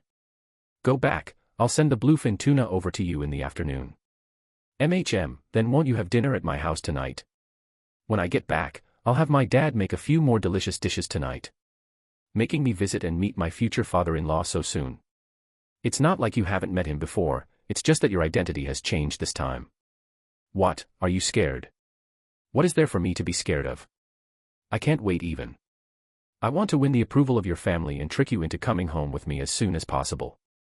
Jiang Nanzhou took the pair of jade pendants from the wooden box and put them into Li Chu's bag. Take this back with you. I have to make a trip to the city shortly, find a picture of what kind of thread you want and send it to me, and I'll bring it right back. Jiang Nanzhou helped Li Chu carry her suitcase and saw her into the car before returning to the Nanwan ship, hugging the box and heading straight to the old residence. Grandpa Jiang and Grandma Jiang were both somewhat curious when they saw Jiang Nanzhou carrying such a large box. Hearing Jiang Nanzhou say it was salvaged from the sea, Grandpa Jiang put on his presbyopic glasses. This box looks pretty good. Who knows how long it's been soaked in the sea, but it hasn't rotted at all. It should be a good thing. Grandma Jiang rolled her eyes at her old man. What do you know? Jiang Nanzhou opened the box, revealing the various pieces of jewelry inside. Grandma Jiang hurriedly covered the box, got up, went outside to lock the front gate from the inside, and closed the room door before speaking. The whole box is full of these things. Old woman, look at your inexperienced appearance. Calm down, who's going to come and rob us? Grandma Jiang ignored Grandpa Jiang, opened the lid of the wooden box again, and looked inside. Jiang Nanzhou directly took the items out and showed them the box of gold bars. Take a look at this. When Grandpa Jiang and Grandma Jiang saw that box of gold bars, their eyes went straight. Grandpa Jiang picked up one bar and was about to take a bite when Jiang Nanzhou stopped him. Oh my goodness, how much must these be worth? Right at this moment, the sound of forceful banging came from the front gate outside the house. Grandpa Jiang and Grandma Jiang's expression suddenly changed, and Grandpa Jiang hurriedly said to Grandma Jiang and Jiang Nanzhou. Hurry up and pack everything away, don't let anyone see it. While Grandma Jiang was packing things back in, Jiang Nanzhou had already walked out of the house to open the front gate. Grandpa Jiang and Grandma Jiang were so anxious. The gold bars weren't even packed back into the box, they were just stuffed into the trunk altogether with those pieces of jewelry. Chapter 49, Picking Up the Car. Jiang Nanzhou couldn't help but find it amusing. Grandpa and Grandma were just too adorable. The moment he got off the boat, he gave Father Jiang and Mother Jiang a call, asking them to come over to the old residence. Seeing Jiang Nanzhou open the front gate, Father Jiang asked suspiciously, "Why are you locking the front gate in broad daylight? Didn't you ask us to come over? How come you're still not letting us in?" Jiang Nanzhou maintained an air of mystery, intending to give them a surprise. "You'll know once you go inside." Mother Jiang gave Father Jiang a shove. "Hurry up and walk, don't block the way." When Grandpa Jiang and Grandma Jiang saw that it was the couple, they both couldn't help but let out a sigh of relief. Seeing their father and mother's relieved expressions, Father Jiang and Mother Jiang asked, "What on earth are you guys doing, acting like thieves?" Seeing that no one was paying attention to him, Father Jiang noticed the large box on the ground with some confusion. "What on earth is this? Such a huge box, where did it come from? It looks like it has some age to it." Mother Jiang was also a bit curious as she looked at the box. "I think this box looks like the kind used to hold silver in ancient TV dramas." Jiang Nanzhou could only say that Mother Jiang had hit the nail on the head. "I salvaged this from the sea. You guys can open it and take a look." Hearing Jiang Nanzhou's words, Father Jiang directly opened the box. The moment he opened the box and saw the gold bars and jewelry inside, Father Jiang instantly felt his legs go a bit weak. Mother Jiang couldn't help but pick up a gold bar to look at it repeatedly before finally speaking. "I've never seen this much gold in my entire life. Son, you've really struck a treasure trove. Consider it that way. You guys should keep these safe. Our family has enough money for now, so let's just keep these things. If we need money in the future, they can serve as an emergency fund." Mother Jiang still felt a bit of a headache looking at this large box. She wouldn't feel entirely at ease no matter where she put it. Fine, fine, fine, we'll listen to you. But where should this big box be put? Decide where to put it yourselves. I have another plan. Dad, help me ask around today whether Uncle Jiang Wang's family next door is selling their house. You want to buy that rundown house? I was thinking that since we have money in our hands now, I plan to tear down the old residence. If the place next door is selling, we can build a big house. Grandpa and Grandma are getting older too, so we can all move in together then. Father Jiang and Mother Jiang had long planned to live together, but the elderly couple was unwilling, saying things like they would move in together only when they couldn't move around anymore. In truth, they just didn't want to add trouble to their son's household. Grandpa Jiang and Grandma Jiang surprisingly didn't raise any objections this time and were very supportive. Both elderly folks loved staying together with their eldest grandson and making delicious food for him when they had free time. Seeing that his parents had no objections, Father Jiang was also quite happy. After all, this old residence was truly a bit run down. That's great. I'll give Jiang Wang a call in a bit to ask. All right, Dad, handle this matter. I'll go home first to get some clothes, as I still need to make a trip to the city. Jiang Nanzhou took the box and that book and went home. By the time he reached the city, it was already lunchtime. Jiang Nanzhou directly found a noodle shop to eat a bowl of noodles, and right after finishing, he took a taxi directly to the Toyota dealership. Jiang Nanzhou had already contacted the salesperson before coming, so the paperwork was processed extremely fast. Including getting the license plates, signing the contract, and insurance, everything was settled in less than an hour. Sitting inside the black Prado, Jiang Nanzhou couldn't help feeling some emotion. Not long ago, he was still a wage slave, a punching bag who had to watch his boss's expression. Never did he expect that by accidentally obtaining the system, his life would undergo such a massive change. He had bought a new car, had savings in his account, and even had a girlfriend he had secretly crushed on for a long time. This was truly something he wouldn't have even dared to dream of in the past. The fuel in the new car's tank was truly pitifully low, so Jiang Nanzhou directly said to the gas station attendant, "Fill it up with 95 octane, thank you." After filling up the gas, Jiang Nanzhou went to a department store and bought a roll of brown braided cord according to the picture sent by Enlichu. When he drove to the dock, Jiang Nanzhou directly bought a ferry ticket to the island on the WeChat mini program, and directly scanned the code and license plate to line up behind the car ahead to board the ship. It would be great if there was a large bridge, but unfortunately Nanwan Island was a bit small, had a small population, and its tourism industry was underdeveloped, making it completely impossible for the authorities to fund the construction of a bridge. When he arrived on the island, Jiang Nanzhou didn't go straight home. Instead, he went to Aunt Jiang's supermarket. Today, only Uncle was alone in the supermarket. Aunt Jiang had taken the two children to her classmates' home to attend a wedding banquet and hadn't returned yet. As soon as Uncle heard that Jiang Nanzhou was going to his girlfriend's house, he took out all the wine he usually couldn't bear to drink himself. "Your aunt and I watched your live stream yesterday. After knowing you got a girlfriend, your aunt was so happy that she was too excited for half the night and couldn't sleep. She was even planning on having you bring the young lady home for a meal one of these days. You're way too fast though, getting a girlfriend so quickly. I'll ask my girlfriend to see when she has time to bring her along to have a meal with the family, so you guys can meet her." When leaving, Uncle picked out some gift boxes suitable for giving as presents for Jiang Nanzhou. Watching Jiang Nanzhou drive away in the big black Prado, Uncle couldn't help but sigh inwardly, this kid really has some skills. In a short period of time, he sold boats and bought cars. It seems he didn't earn a small amount from those 2 trips out to sea. Comparing people to people can really make someone die of anger, you just can't compare. Grandpa Jiang, Grandma Jiang, Father Jiang, and Mother Jiang all saw Jiang Nanzhou return from the city driving a big vehicle, and right now they were all surrounding the new car, looking at this and that. Looking at Father Jiang's excited expression, Jiang Nanzhou said, "Dad, when you have time, go get a driver's license too, and I'll buy you a car then." Hearing Jiang Nanzhou's words, Grandpa Jiang directly said, "What kind of driver's license would he test for? He knows fewer big characters than I do, it's just a waste of money. He can just drive the family's electric bike and electric tricycle." Mother Jiang also said, "Exactly, he doesn't even leave the village all day, an electric bike is enough." His dad stopped studying after the 2nd year of elementary school. It wasn't that the family couldn't afford school, but rather that he refused to go, he simply didn't like studying, and beating him by Grandpa Jiang was useless. "Dad, with just the few characters you know, you really can't take the driver's license test. When taking the Subject 1 test, you still have to operate it on a computer.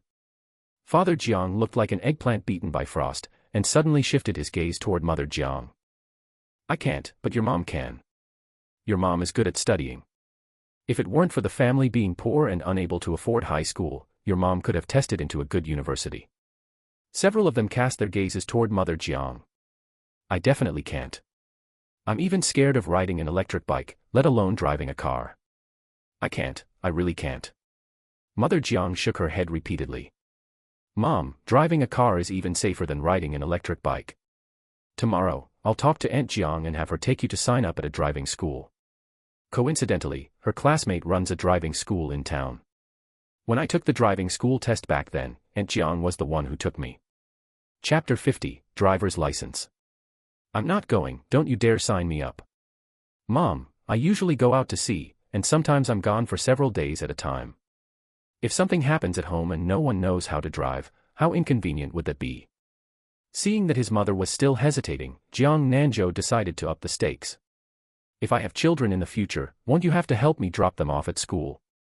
Riding an e-bike is fine when the weather is good, but how can it be as convenient as driving when it's overcast or raining? Mother Jiang was truly tempted this time. Going to kindergarten around here required going to the town, so driving really was convenient. Hurry up and find a girlfriend. Once you find a girlfriend, it won't be too late for me to go learn. I have a girlfriend. I won't be eating dinner at home tonight, I'm going to eat at her place.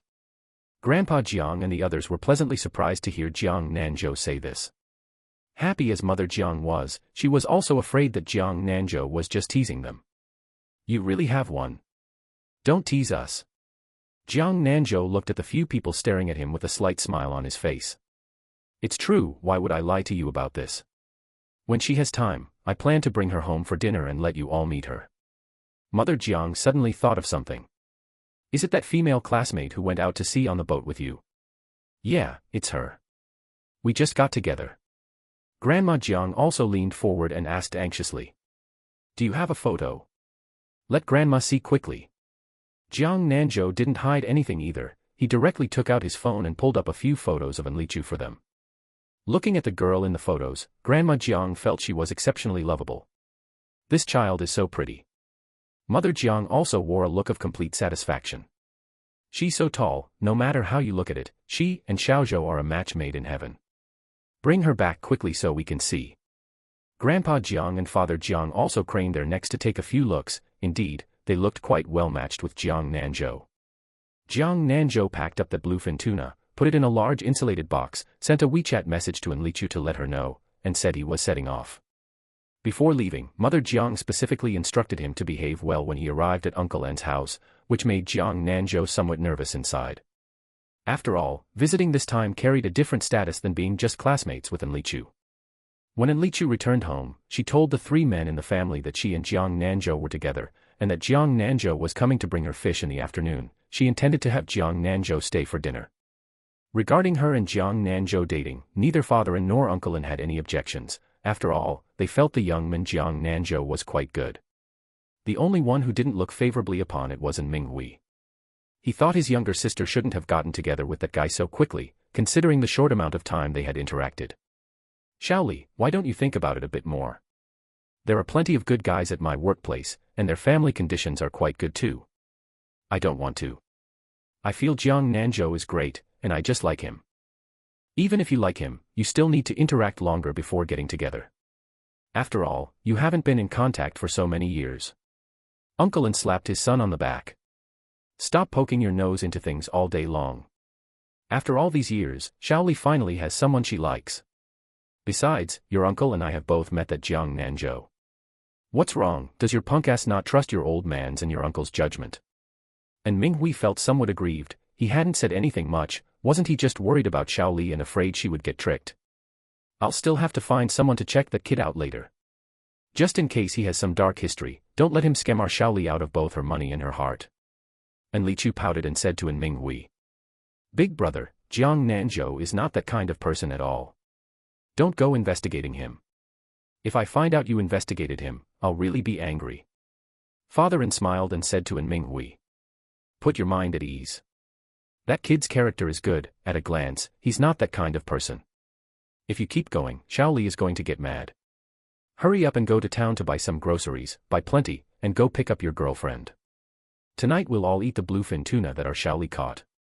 Father-in had previously worried a great deal over Enlichu's reluctance to date. Now that she was finally in a relationship and seemed quite serious about it, he instantly felt a sense of relief. His greatest wish in this lifetime was for Enlichu to find a good man, stay healthy, and live happily. Father-in and Enlichu's mother divorced when Enlichu was young. At that time, the two of them had just arrived in the city to work hard, and they frequently quarreled. However, no matter how much money Father-in earned, he turned it all over to the household. As a result, one day he got off work early, and as soon as he opened the door, he saw Enlichu's mother and a young man doing those unsightly things on their bed. When the two first divorced, Father-in only told Enlichu that their personalities were simply incompatible and they divorced because they kept arguing. Enlichu's mother would also come to see her on weekends. But before long, Enlichu's mother disappeared.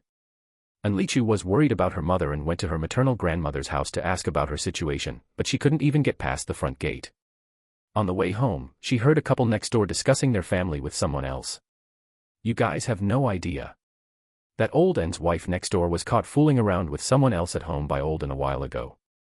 A few days later, his wife packed up her things and left, probably after finishing the divorce procedures. Old N is such a good person. Actually, I've seen his wife bring someone home several times, and every time it was that young man. The two of them were so intimate. Is it that scrawny little fellow? I've seen him too. Right, that's the one. Olden is really unlucky to have ended up with a woman like that. My old house doesn't soundproof well, and I even heard that woman say she wanted all the family savings, and directly stated she didn't want the child either. I don't know how her heart could be so cruel as to not even want her child. Hearing these words, Enlichu couldn't help but feel hatred toward her mother. Enlichu also talked with Father-in, saying she wouldn't go to her maternal grandmother's house to look for her mom anymore, and that the two of them could just live together. Father-in was truly afraid that it was because of him and her mother that Enlichu was unwilling to date. When Jiang Nanzhou arrived at Enlichu's house, Enlichu was already waiting at the main gate. Enlichu sized up Jiang Nanzhou's big Prado. She had always liked rugged off-road vehicles and big cars. After Jiang Nanzhou parked the car and got out, Enlichu directly hugged Jiang Nanzhou around the waist. Yo, when did you pick up the car? Big cars really are handsome. I ordered it before going out to sea, and specifically went to the city to pick it up today. Since I'm coming to your place, I couldn't exactly come riding an e-bike, could I? Chapter 51, I didn't expect it to actually exist. Hurry and go in, my dad and uncle and made quite a few delicious things today. Jiang Nanzhou kissed Enlichu on the forehead before letting go of the hands wrapped around her. Jiang Nanzhou carried the insulated box containing the bluefin tuna, while Enlichu held the wine and gift boxes brought by Jiang Nanzhou. Father-in and uncle-in warmly greeted Jiang Nanzhou when they saw him arrive. Seeing Jiang Nanzhou holding such a huge insulated box, uncle-in hurried over to take it from him. This must be the bluefin tuna that Shaoli caught, right? Come, let me help you carry it together. Uncle-in, I can carry it myself. Just tell me where to put it. All right then, just put it on that empty table. And Minghui pulled his girlfriend's hand and couldn't help curling his lips. I heard Shaoli say that the bluefin tuna she caught weighs over 200 caddies. Is this it? He didn't believe that someone could carry something weighing over 200 caddies so easily, without even turning red or losing his breath. This kid must have switched it out. Yeah, this is the one.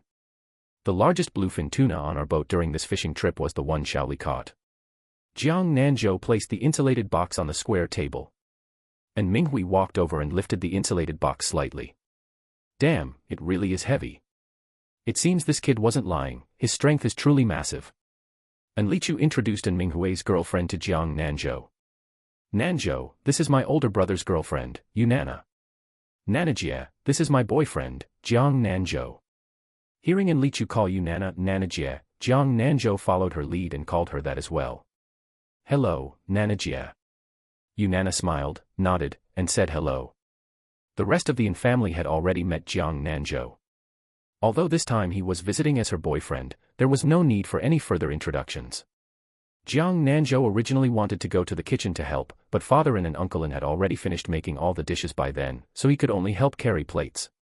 Father-in felt a bit of a headache looking at the bluefin tuna in front of him. He had truly never seen an entire fish before. Whenever he went to Japanese restaurants in the past, they were always served already sliced. Jiang Nanzhou took the initiative to step forward. Uncle, let me do it. I know how to cut it. Then this job is up to you. We'll all be family in the future, so I won't stand on ceremony with you. If other guests had come, father indefinitely would have bitten the bullet and cut it himself. But as the old saying goes, a son-in-law is half a son. Even though he and Shaoli had just started dating, he had a premonition that they would definitely stay together forever. After washing his hands, Jiang Nanzhou raised his knife and brought it down smoothly, directly removing the fish head. Several of them were stunned by Jiang Nanzhou's deft knife skills. And Li Chu was so mesmerized watching Jiang Nanzhou that her eyes went straight, and Yunnan gently bumped Li Chu with her shoulder. Come back to your senses. And Li Chu blushed slightly. You know, your boyfriend is really quite handsome. My little sister's taste is truly excellent. And Minghui let out a disdainful hiss. What's the use of looking good? Treating Shaoli well is what truly matters. Image. Jiang Nanzhou only cut 3 plates of fish slices, cutting 1 plate each of otoro, chutoro, and akami. Since there were only a few of them, these 3 plates were enough to eat, and these 3 parts were the most delicious cuts on the bluefin tuna. Otoro is the connection point between the fish belly and the fish neck, and it is also the place where the fat distribution on the tuna is the most beautiful, bringing a fragrant aroma overflowing with fresh sweetness upon entry. Chutoro is taken from the fish belly, its color is slightly whiter than sashimi, and its texture is soft, leaving people with endless aftertastes. Akami is the muscle on the back of the tuna, with the least amount of fat distribution, a jewel-red color, and a supple texture. After Jiang Nanzhou finished plating, he left the rest for Minghui to handle. Xiaozhou, I can see that your knife skills aren't something that can be trained in a single day. Do you usually cook? The more father-in looked at Jiang Nanzhou as his future son-in-law, the more satisfied he became. When I have free time, I like to make something to eat. It can be considered a hobby. Hearing her father ask about Jiang Nanzhou's culinary skills, and Li Chu couldn't help saying, Dad, his cooking is really delicious. It's the kind where once you eat it, you want to eat it again, something you'll never forget. You girl, can it really be that delicious? You also said my cooking was delicious before. Seeing her dad's feigned angry look, and Li Chu ran over and hooked her arm around his. Daddy, your cooking is the most delicious, okay. All right, there are so many people here, stop acting spoiled, let's eat. After finishing dinner, Jiang Nanzhou went home. After returning home, Jiang Nanzhou took a bath and sat at his desk, flipping through the book in the wooden box. This book was the autobiography of a prince who wanted to rebel. Wanting to rebel, he plundered a lot of money from ordinary people to secretly raise troops, but unexpectedly he was betrayed by his close confidants. Before he could even raise an army, the emperor issued an order to hunt him down, and his family fled. However, his heart for rebellion was already set, and his backup plan was to hide a large amount of gold and silver treasures on an island. What was recorded at the end was that he took his subordinates to set sail by boat to go to the island to retrieve the gold and silver treasures and raise an army in rebellion once more, and after that, all the pages were blank. However, a map was also drawn on the last page of the book, indicating the location of the island and the cave where the treasures were hidden. There were mechanisms on the cave, and the key to open the mechanisms was the pair of dragon and phoenix jade pendants. Jiang Nanzhou thought that something unexpected must have happened to that prince while he was on his way to that island. He took out his mobile phone and searched the map according to the navigation route chart recorded in the book, and unexpectedly he really found a small island very similar to the one recorded in the book. The location of that island was in the high seas. It seemed he would have to go over there to take a look in the future. Just as Jiang Nanzhou got up and finished washing up, he saw Father Jiang eating alone. Jiang Nanzhou ladled himself a bowl of porridge and sat opposite Father Jiang. Where's my mom? Why did she go out so early? Didn't you ask her to get a driver's license yesterday? Look at her, she couldn't sit still anymore, so she had a bite to eat early in the morning and went to the town. She asked your aunt to take her to sign up at the driving school, and they just left a moment ago. This is a good thing. Let her pass it early. Southwest she can drive sooner, making it convenient to go anywhere. Whether she can pass or not is still uncertain. I heard that some people have to take subject 1 several times and just can't pass. Those kinds of people are rare. Besides, with my mom's brain, she'll definitely pass everything on the first try. Right, didn't you ask me to ask about Jiang Wang's house? Their family is selling it, but the price is a bit high, asking for 50,000 yuan, but he said the title can be transferred, and their homestead is bigger than the old residence. The price is all right. You can ask him later when he can come back to process the paperwork. I asked him before. He said if it's settled, he can come back the next day to handle the paperwork. He happens to be in urgent need of money right now. All right then, tell him to come back tomorrow and directly process the paperwork. All morning, Jiang Nanzhou looked at various house-building blueprints online, but not a single style was to his liking. Chapter 52, New Chinese Style. Jiang Nanzhou decided to take matters into his own hands. If he couldn't find a suitable design, couldn't he just draw one himself? He personally preferred the New Chinese style because it not only embodied the beauty and charm of traditional Chinese architecture but also integrated modern concepts and technologies, greatly enhancing the sense of well-being when living in it. Jiang Nanzhou spent an entire afternoon modifying and sketching until he finally drew his ideal courtyard. He just wasn't sure if the construction companies around here could build it. Jiang Nanzhou contacted a few construction companies in the city online, but none of them liked taking jobs on the island. If they did accept, it would cost extra. Suddenly, Jiang Nanzhou remembered that there was a contractor right in their village, who happened to be Jiang Tianfu's older cousin, Jiang Tianxiang. Their engineering team built houses for people right on the island. Jiang Nanzhou sent a WeChat message to Jiang Tianfu asking for Jiang Tianxiang's phone number. Even though they lived in the same village, Jiang Nanzhou could only say he knew Jiang Tianxiang. They weren't very close. Jiang Tianfu called Jiang Nanzhou directly. Nanzhou, what do you want my older cousin's phone number for? I happen to be with him right now. I want to tear down the old house and rebuild it. I heard Father Jiang say before that Brother Tianxiang takes on house-building jobs, so I figured I'd ask him if they can build according to a blueprint I have. Then just bring the blueprint straight to my house. The two of us just finished preparing the dishes and haven't started drinking yet, so come right over. After saying that, Jiang Tianfu hung up the phone. Jiang Nanzhou changed his clothes, brought the blueprint he drew, and went straight to Jiang Tianfu's house. Upon arriving at Jiang Tianfu's house, he was immediately pulled to the table by him. If you don't come soon, I was going to go to your house to look for you. Jiang Tianxiang took out 2 kinds of liquor and asked Jiang Nanzhou. Xiaozhou, I haven't had a drink with you yet. Do you want to drink beer or baijiu?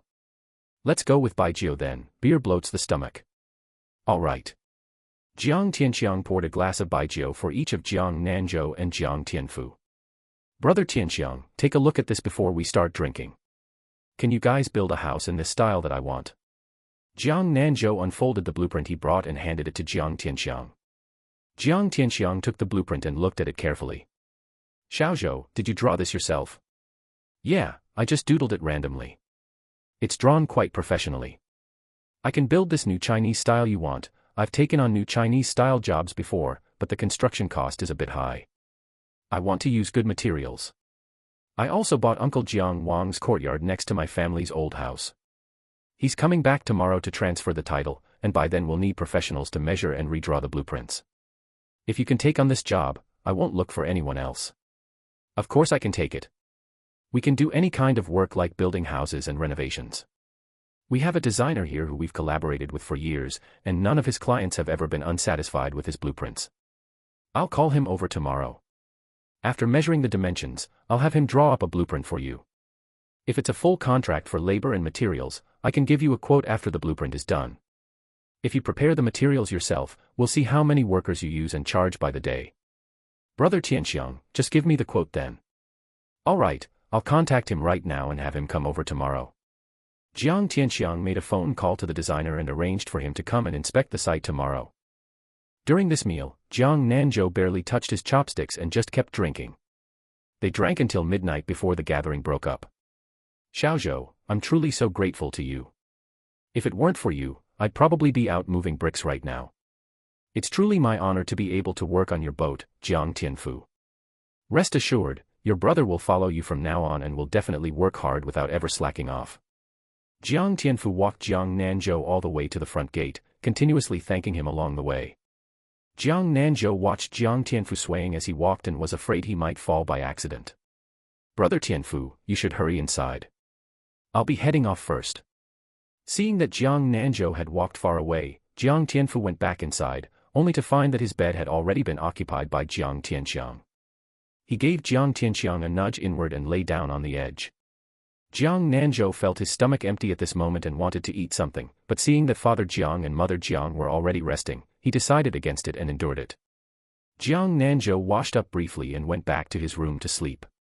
Jiang Nanzhou woke up early, awakened by hunger, so when Father Jiang and Mother Jiang got up, Jiang Nanzhou had already prepared the meal. Mother Jiang came over to help Jiang Nanzhou serve the dishes. You came back so late yesterday, why did you get up so early today? You knew when I came back yesterday. I saw your room lights were off and thought you were both asleep. You came back right after we turned off the lights. Jiang Nanzhou thought to himself, if he had known they weren't asleep, he definitely would have cooked some noodles. Mom, how is your study of the test questions going? Does it feel difficult? It's all right, I feel it's okay. It's just about stopping when you should and yielding when you should. The only thing giving me a headache is those traffic police hand gestures, looking at them makes my head spin. Just look at those more often and you'll remember them. Take your time. Hearing them talk about taking the driver's license test, Father Jiang felt a bit envious. If he had insisted on finishing elementary school, he probably wouldn't have had any problem getting a driver's license. He regretted not finishing elementary school. After finishing the meal, they went to Grandpa Jiang's house, having scheduled with Uncle Jiang Wang for 9 o'clock. By this time, Great Uncle had also arrived. He was the former village chief and came to act as a witness. Jiang Wang and his wife lived at their son's house, and since their grandson was about to start elementary school, he was going to start sleeping in his own room. However, because the rural house had been uninhabited for many years, it was already dilapidated. Renovating it would cost a lot of money, so they thought about selling this house. Then they would add some money to buy a small one-bedroom apartment near their son's house. That way, it would also be more convenient to pick up their grandson from school. The property transfer was handled in town, with Jiang Nanzhou driving Jiang Wang there. After finishing the transfer, Jiang Wang went straight back to the city. As for Jiang Nanzhou, he went to the market to buy some vegetables and cooked food. At this time, Jiang Tianxiang and the designer were already measuring the dimensions over there. He planned to have the two of them stay for lunch and communicate his ideas further with the designer. When he got back, the designer was still surveying and taking photos over at the old house. Seeing Jiang Nanzhou coming over, Jiang Tianxiang introduced him and the designer to each other. This designer was named Li Hao, just a little over 30 years old this year, of medium height, wearing a pair of gold-rimmed glasses, and looking rather refined. During lunch, Jiang Nanzhou expressed his ideas to Li Hao, and Li Hao recorded them all in his phone's notes app. Seeing how conscientious Li Hao was in his work, Jiang Nanzhou felt a certain appreciation for him. Mr. Jiang, I saw the blueprint you drew earlier, and I think it's very good. Once I go back, I'll provide you with several detailed blueprints and send them to you on WeChat. Chapter 53 Big Sea Turtle. After Jiang Tianxiang and Li Hao left, Jiang Nanzhou posted the news about going out to sea tomorrow in the Nanwan ship group chat, telling them to get ready and gather at the dock at 7 o'clock tomorrow morning. In the afternoon, Jiang Nanzhou and Enlichu also went to the city to watch a movie, which could be considered their first date. This time, Jiang Nanzhou planned to check out the island recorded in the book. He told Enlichu that the jade pendant was the key to open the mechanism, and he would give the jade pendant to Enlichu when she came back. Originally, Enlichu planned to go with him, but since this was Jiang Nanzhou's first time going to the high seas, and it would take a long time, plus he wanted to go to the island, he did not agree to take her for fear of any danger. Jiang Nanzhou specifically mentioned in the group chat that the number of days for this trip had not been decided yet, so he asked second Uncle Jiang to contact the brother-in-law of the fishing tackle shop owner to fill up the fuel tank of the Nanwan ship. He also asked Zhang Wei to prepare a lot of fruits, vegetables, and various meats. Early the next morning, the Nanwan ship set sail and headed towards the high seas. By the time they entered the high seas, it was almost noon, but they had only sailed 1/5 of the distance to their destination. After lunch, Jiang Nanzhou took out the live streaming drone equipment and connected it to his phone. Jiang Nanzhou sat on the deck and watched as over 2,000 people flooded into the live streaming room instantly. Friends in the live streaming room, good afternoon everyone. Today's weather is quite special, so I will take you all to appreciate the scenery of the high seas.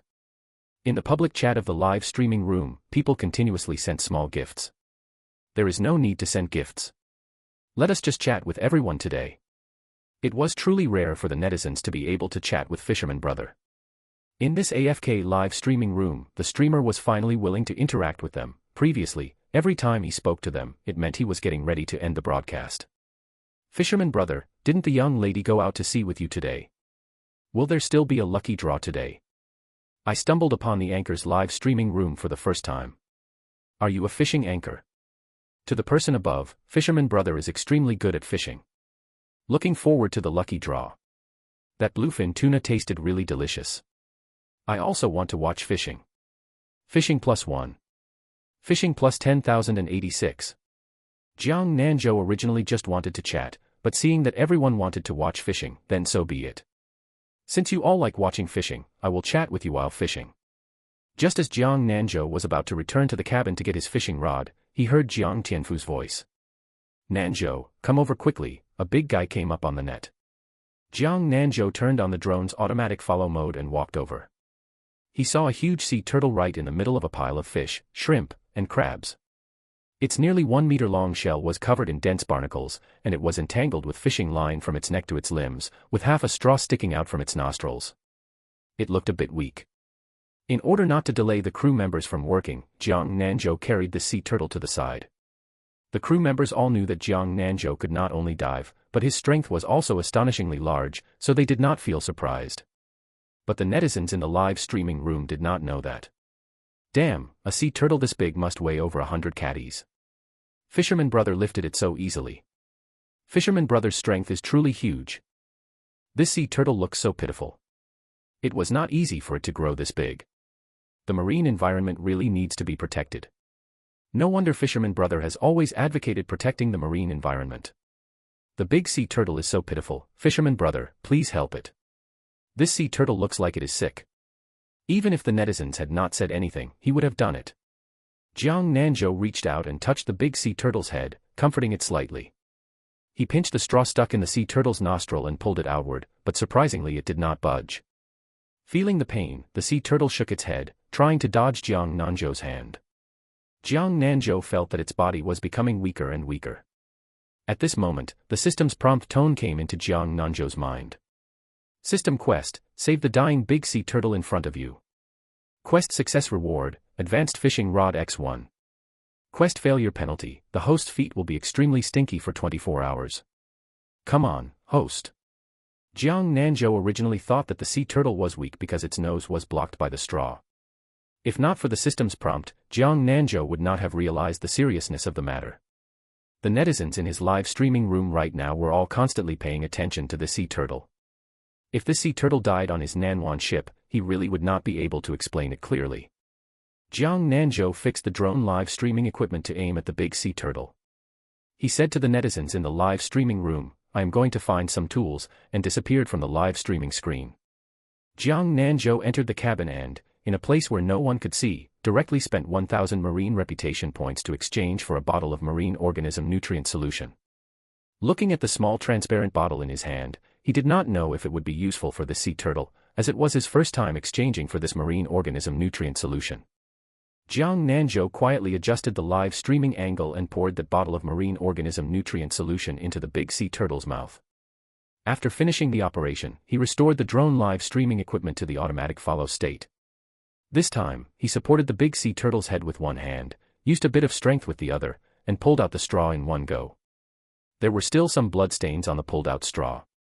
Jiang Nanzhou guessed that this straw must have been in the big sea turtle's nostril for quite some time. He used scissors to cut off all the fishing line wrapped around the sea turtle's neck. Jiang Ming, bring me a basket. He planned to use these barnacles to add a dish to their dinner tonight. Jiang Ming brought over a plastic basket and handed it to him. He put all the pried-off barnacles into the basket, and would leave them for Zhang Wei to process later. After processing, Jiang Nanzhou kept observing the status of the big sea turtle, and only sent it back into the sea after feeling it had improved a bit. Congratulations to the host for completing the quest. The quest reward has been placed in the system warehouse. Please claim it yourself, host. Because the Nanwan ship was going to deploy a trawl net in a moment, its sailing speed was very slow, and that big sea turtle kept following right beside the Nanwan ship. Jiang Nanzhou picked up a fish from the deck and threw it to the big sea turtle. After eating it, the big sea turtle even swam in a circle in the sea. At this time, there were already over 20,000 people in Jiang Nanzhou's live streaming room. Go ashore, go ashore. Hope it blesses my family with good health and peace and safety. So touching. Sea turtles are spiritual animals. I am really crying to death. The sea turtle is still following Fisherman Brother's ship. Big Gui must be thanking Fisherman Brother. Please, Big Sea Turtle, must bless my boyfriend to defeat the illness. I hope the Big Sea Turtle blesses my readers to be healthy, safe, and make a fortune. Chapter 54, Doesn't Like Being Bound. Jiang Nanzhou waved at the big sea turtle and said to it, "Stop following us. We'll meet again if we're destined to." Unexpectedly, the big sea turtle seemed to understand Jiang Nanzhou's words, stopped following him, and dove into the bottom of the sea. Meanwhile, the number of viewers in Jiang Nanzhou's live broadcast room kept rising. By this time, it had already caught the attention of Douyin's live streaming back-end. Li Dupeng was a newcomer in Douyin's live streaming operations department who had just become a full-time employee not long ago. He had been following Fisherman Brother for a long time and had always been lurking in his live broadcast room. He had previously noticed that the data of Fisherman Brother's live broadcast room had always been very good, and felt that Fisherman Brother's performance would get better and better. After all, Fisherman Brother's popularity had never been low, and he estimated that this time he would become even more popular. He must sign him.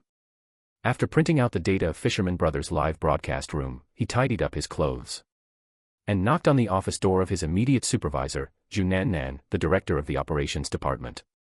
"Come in." Hearing the cool voice coming from the office, Li Dupeng couldn't help but swallow hard. He wasn't afraid of anyone else, but he was afraid of this Jiang Nanzhou, the kind of fear mixed with love.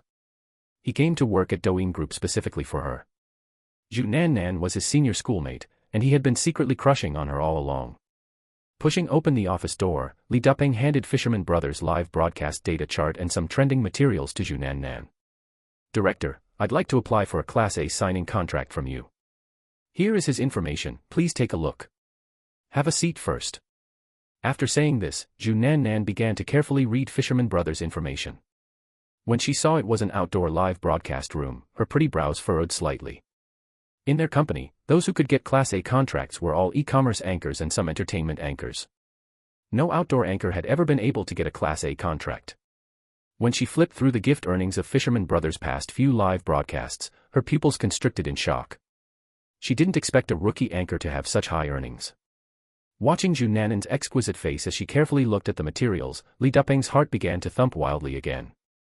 He swore to himself that he must sign Fisherman Brother and achieve a brilliant result to show her.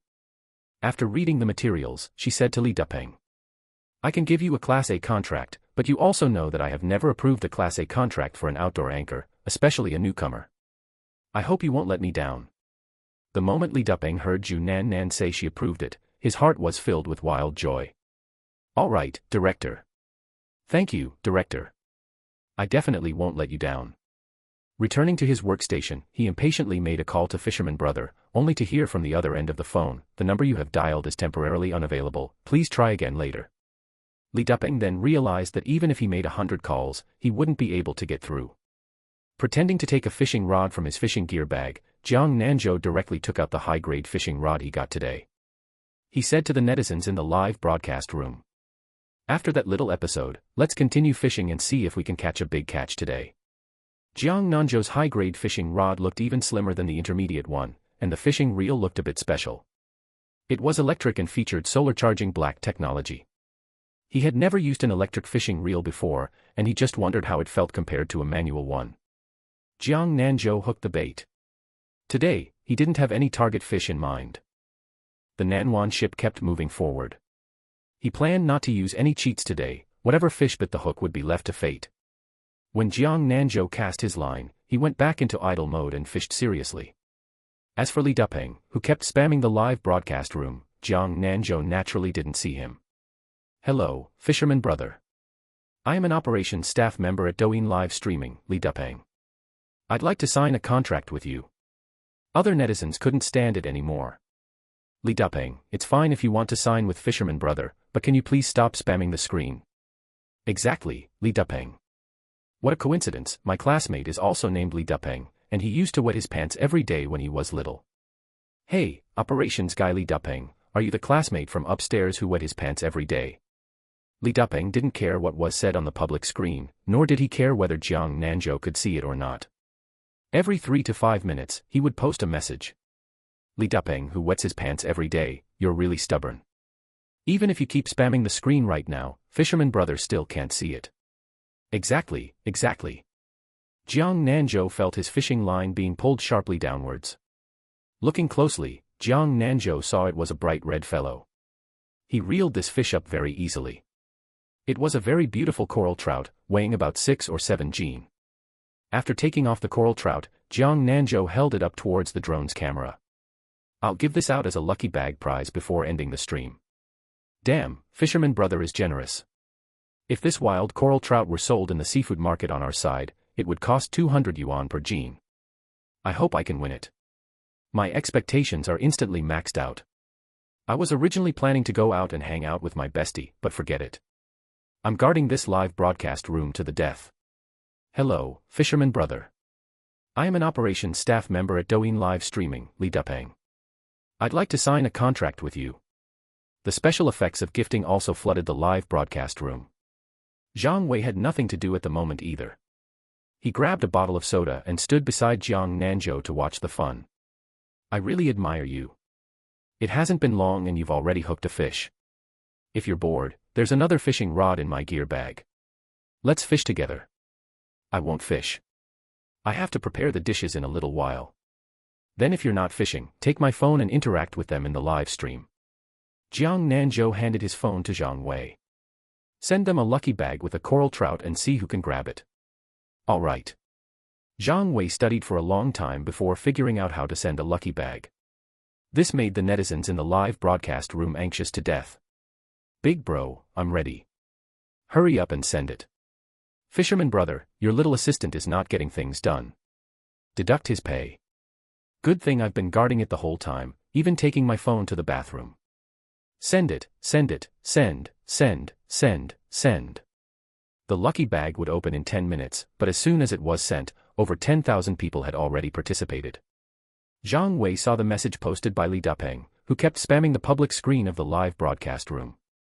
Nanzhou, there's a guy saying he's an operations staff member at Douyin Live Streaming. He wants to sign a contract with you and keep spamming the screen.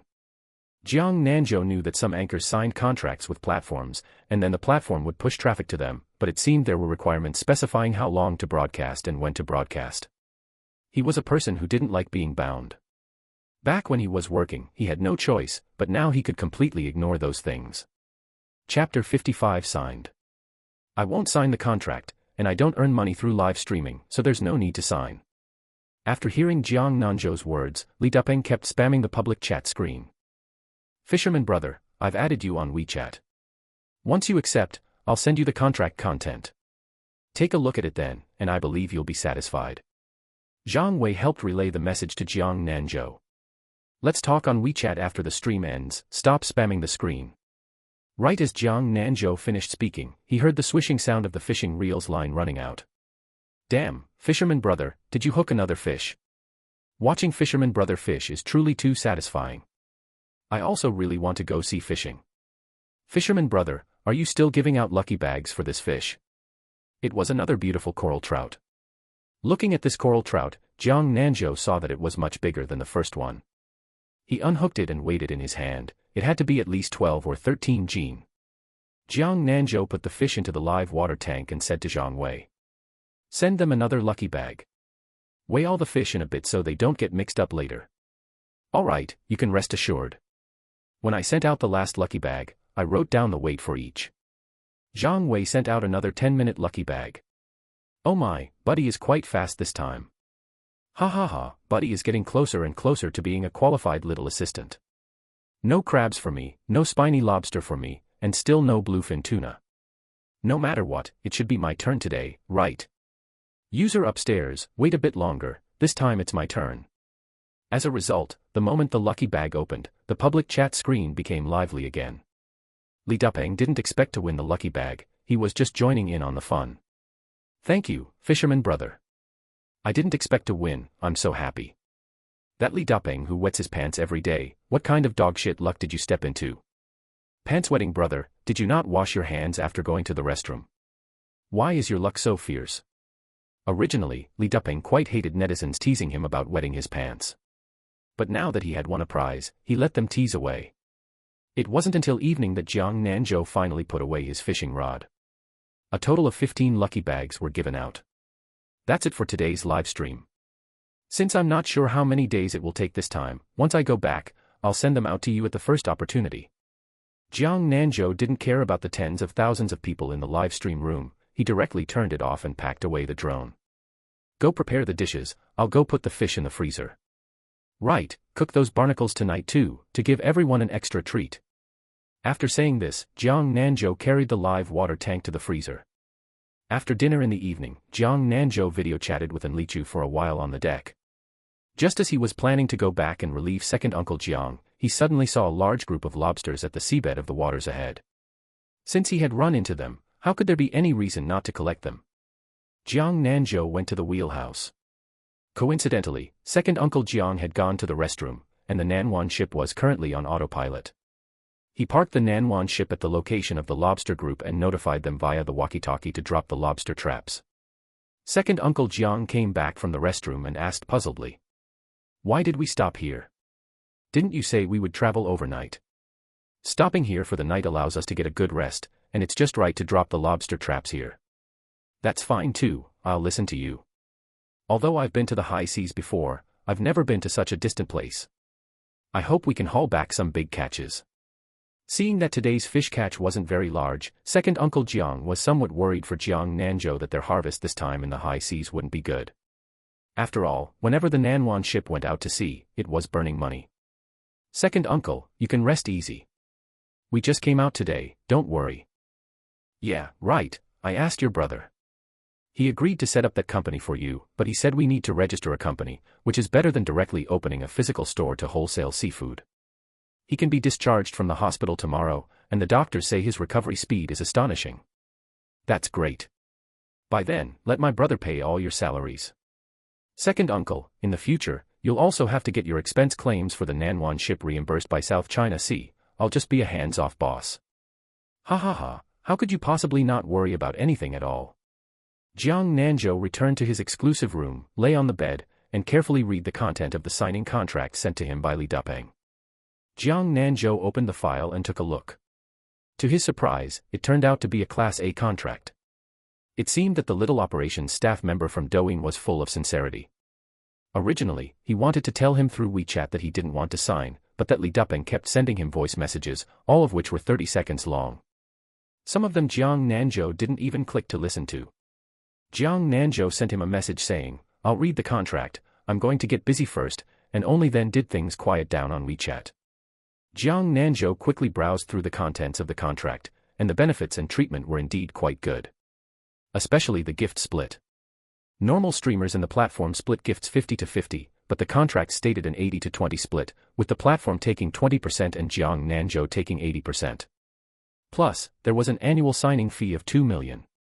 As for the live stream duration, there was no rule on how long he had to stream every day, as long as it totaled 80 hours a month, it was fine.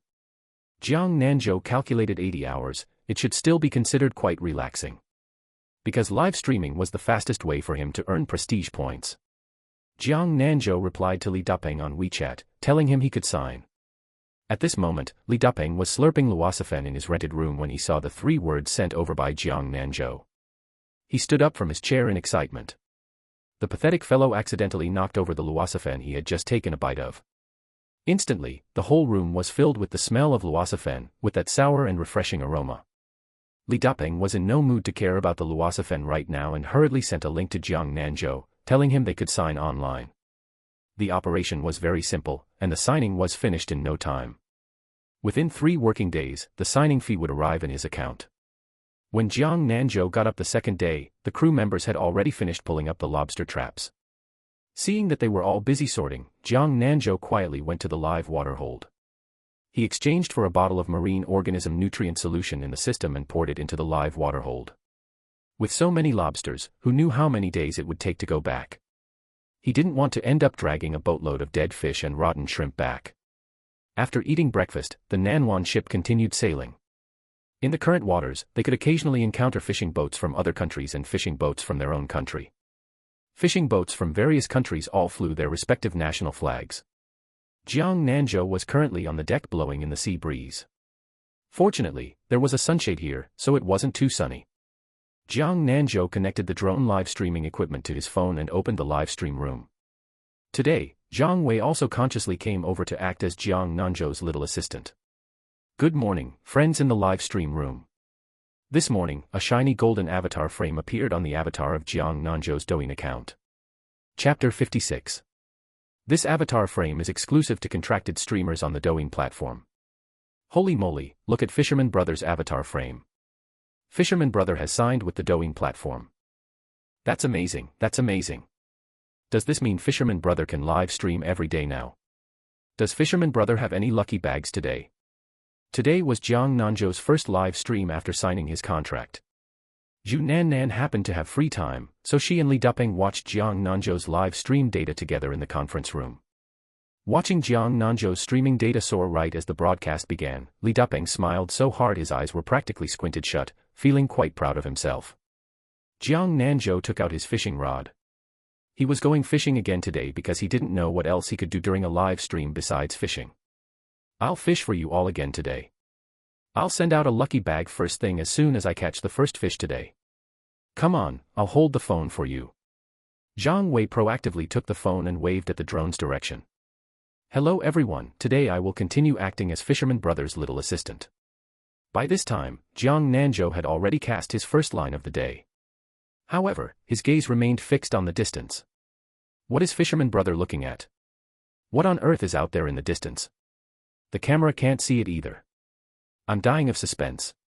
What has caught Fisherman Brother's attention so intently? Even the little assistant is frozen. Will you guys say something? This little assistant's pay should be docked. Jiang Nanzhou withdrew his gaze and took the phone back from Zhang Wei's hands. Zhang Wei snapped back to reality.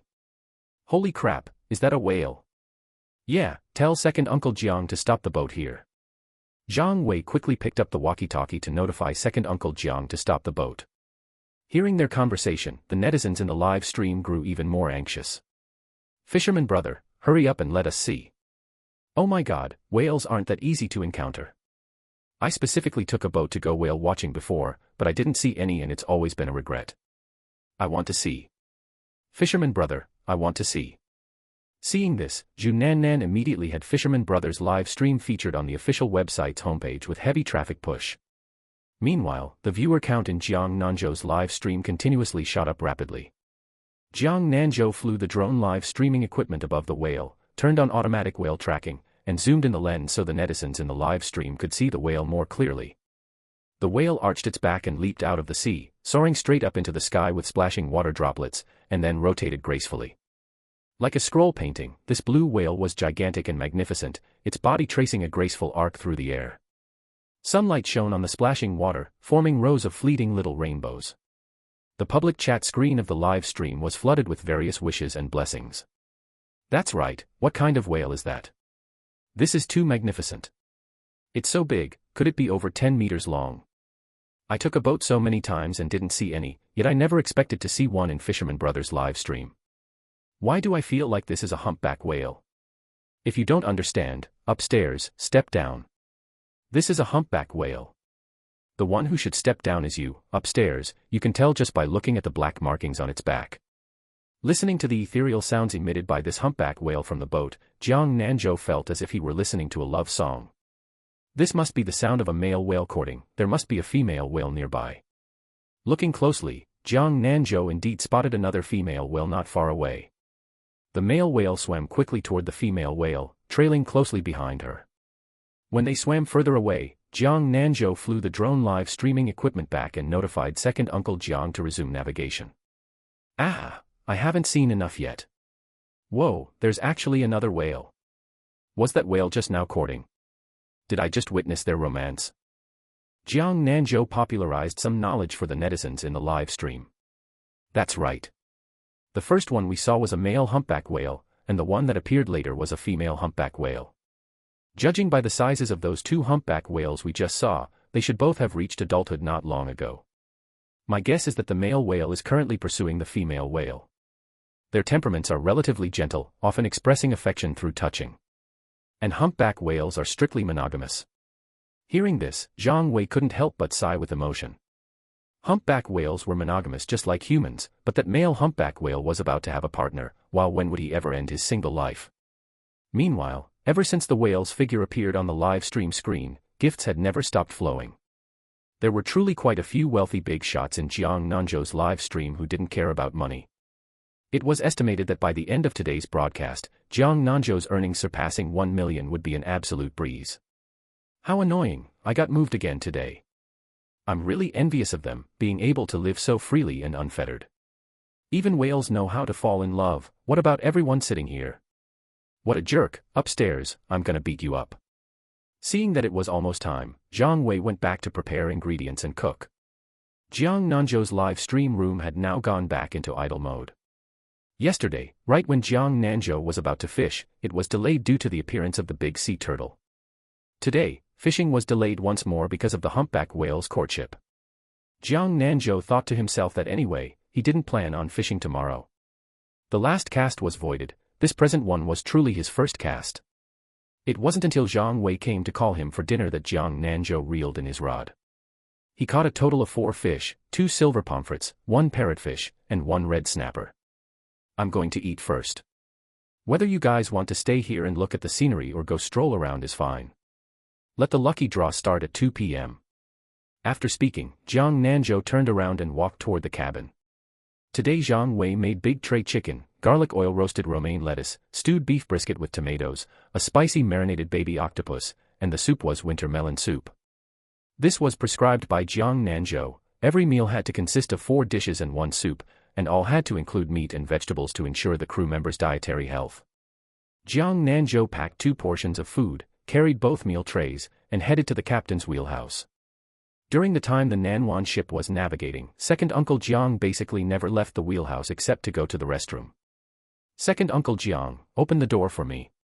Holding the 2 meal trays, Jiang Nanzhou stood at the doorway and called out. Hearing this, Second Uncle Jiang immediately came over and opened the door for him. Second Uncle Jiang glanced at the food on the meal trays and said, "Today's dishes look great, all of them are my favorites. Eat more if you like them, there's still plenty of food left. Do you want some winter melon soup? I can go scoop you a bowl." "No need, I don't care much for soup. These dishes are enough for me to eat." The 2 of them chatted while eating. Jiang Nanzhou wanted to ask Second Uncle Jiang whether that abandoned fish farm by the seaside in their village currently belonged to the village or to an individual. Chapter 57, The Repayment Gift of the Big Sea Turtle. Why are you asking about this? To raise fish, of course. Once they are raised well, will that not be another source of income? Xiaozhou, it is not that Second Uncle is scolding you, but your fishing boat makes plenty of money as it is. And that box of things you got last time, if you sold it, I estimate it would fetch a lot of money too. What else are you fussing around for? Second Uncle, to be honest with you, I want to develop Jiangjia village. Fisheries, aquaculture, and tourism development are all within my plans. I also want the villagers to make some money so they will not have to leave their hometowns. Second Uncle Jiang fell silent after hearing these words from Jiang Nanzhou. This nephew of his was a visionary man. By then, every household in our village can run a small business. Would that not be wonderful? Second Uncle, just look at how many people are left in the village now. If things go on like this, Jiangjia village will sooner or later become a ghost village. Young people really do have ideas. Second Uncle supports you. In the afternoon, Jiang Nanzhou caught a few more fish and gave them all away through lucky bags. After giving out the lucky bags, Jiang Nanzhou turned off the live stream room. Today, Jiang Nanzhou noticed that the big sea turtle he had fed nutrient solution to had been following the Nanwan ship all along. At first, Jiang Nanzhou thought he had mistaken it for another, but upon closer inspection, it was indeed the big sea turtle that had been fed the nutrient solution. Jiang Nanzhou was somewhat surprised. How did it keep up with the fishing boat? This was not scientific at all. Ever since ending the live stream, Jiang Nanzhou had been paying attention to this big sea turtle and found that it showed no intention of leaving at all. In the evening, Jiang Nanzhou found a crabbing spot, stopped the boat, and lowered the crab traps. Taking advantage of the time when everyone was resting, he put on a diving suit and quietly went into the sea. When the big sea turtle saw Jiang Nanzhou, it swam towards him, nudged Jiang Nanzhou's body with its head, and then swam in a certain direction. Seeing that Jiang Nanzhou had not followed, the big sea turtle repeated this action a few more times. Jiang Nanzhou actually understood the big sea turtle's intention, it probably wanted him to follow. However, Jiang Nanzhou was shocked by this human-like action. Could it be that this big sea turtle had turned into a spirit? The big sea turtle anxiously nudged Jiang Nanzhou with its head, thinking, is this bipedal beast stupid? It has made things so obvious, can he not tell? Jiang Nanzhou stroked its head, and the big sea turtle swam towards that direction again. But this time, Jiang Nanzhou followed. The big sea turtle looked at Jiang Nanzhou and nodded with satisfaction. This kid was not stupid, his reaction was just a bit slow. This time, Jiang Nanzhou still had not fully grasped the meaning of the big sea turtle. Having just swam out more than 30 meters, the big sea turtle suddenly accelerated and vanished without a trace. What the fuck, what is this? Did it install a propeller inside its turtle shell? Even Master Roshi could not match the speed of this big sea turtle. Meanwhile, the big sea turtle, having swum 1,000 meters away, felt something was amiss. When it looked back, it realized the bipedal beast was lost. Gui Gui felt a bit confused inside. Could that bipedal beast really be an idiot? It really made Gui Gui worry. The big turtle started swimming back, and when it found Jiang Nanzhou, it saw that he was still swimming slowly. Angered, the big sea turtle bumped into this bipedal beast with Gui Gui's big head. It used its gaze to accuse this bipedal beast that gave Gui Gui so much worry. Jiang Nanzhou was extremely curious about this big sea turtle. This time, it was his turn to swim in circles around the big sea turtle to inspect it. Confirmed there was no propeller. This guy was truly fast. Jiang Nanzhou looked at the meter-long turtle shell of the big sea turtle in front of him. A bold idea formed in his heart. Jiang Nanzhou swam onto the back of the big sea turtle, clamped his legs tightly around the turtle shell, and grabbed the edge of the shell of the big sea turtle with his hands. Feeling that bipedal beast lying on its back, the big sea turtle muttered inwardly, "This bipedal beast is truly both stupid and lazy." Fortunately, Jiang Nanzhou did not understand the psychological activities of the big sea turtle. If he knew, he would definitely flick its head to let it know what pain felt like. Carrying Jiang Nanzhou on its back, the big sea turtle swam quickly in a certain direction. Jiang Nanzhou tightened his hands gripping the edge of the shell and his legs clamping around it. This fucking thing was faster than a sports car and almost threw him off. If this were a normal person, they would not be able to handle this speed at all. This was motherfucking exhilarating. Before long, the big sea turtle brought Jiang Nanzhou in front of a shipwreck. This was the first time Jiang Nanzhou had seen a deep-sea shipwreck in real life. This mysterious shipwreck was about 30 meters long and nearly 10 meters wide, lying slanted on the seabed. It was unknown how many years it had soaked in the sea, but the hull was already somewhat dilapidated. The big sea turtle swam to the cabin area and stopped, looking at Jiang Nanzhou and continuously waving its limbs. Jiang Nanzhou seemed to understand its intention, as if it was saying, "Come over here."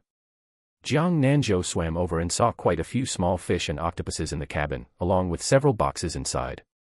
Judging by their style, they did not look like they were from their country, and none of them were locked. Jiang Nanzhou opened one of the smaller boxes and saw, to his surprise, a box full of gold coins. However, due to being soaked in seawater for a long time, they had oxidized and corroded. Some surfaces were no longer clear, but there were also better ones where one could clearly see a human head printed on the gold coins. Jiang Nanzhou had never seen this kind of gold coin before, so he opened the other few boxes. Jiang Nanzhou could not tell what was inside some of the boxes as they had been soaked to pieces. He looked around the cabin again to make sure there was nothing else of value before hugging the box of gold coins and leaving the cabin. Looking at this box holding gold coins, Jiang Nanzhou felt a bit troubled. Meanwhile, the big sea turtle was foraging nearby. Gui Gui was eating so happily and felt a bit proud inside, believing that the bipedal beast would be quite happy with this gift given to it. After all, the bipedal beast's boat looked a bit like this, so the bipedal beast should like it. Jiang Nanzhou thought to himself that sea turtles really could repay kindness. He had only heard in folk tales that sea turtles were spiritual and repaid kindness, but he never expected to actually encounter a grateful big sea turtle himself. But what Jiang Nanzhou did not know was that what the big sea turtle actually wanted to give him was that broken wooden ship. Jiang Nanzhou wanted to try communicating with the big sea turtle. Because at his current distance, if he had to rely on himself, it would be a miracle if he could make it back by dawn. He now felt that his decision to follow the big sea turtle here had been a bit rash.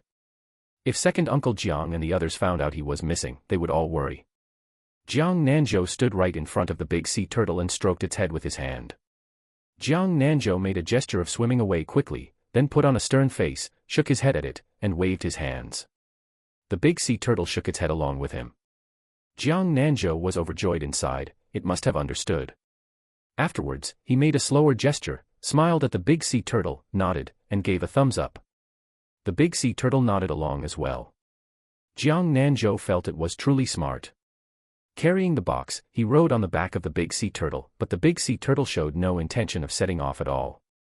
Gui Gui was puzzled and sighed. I already gave you a ship, what are you still doing on my shell?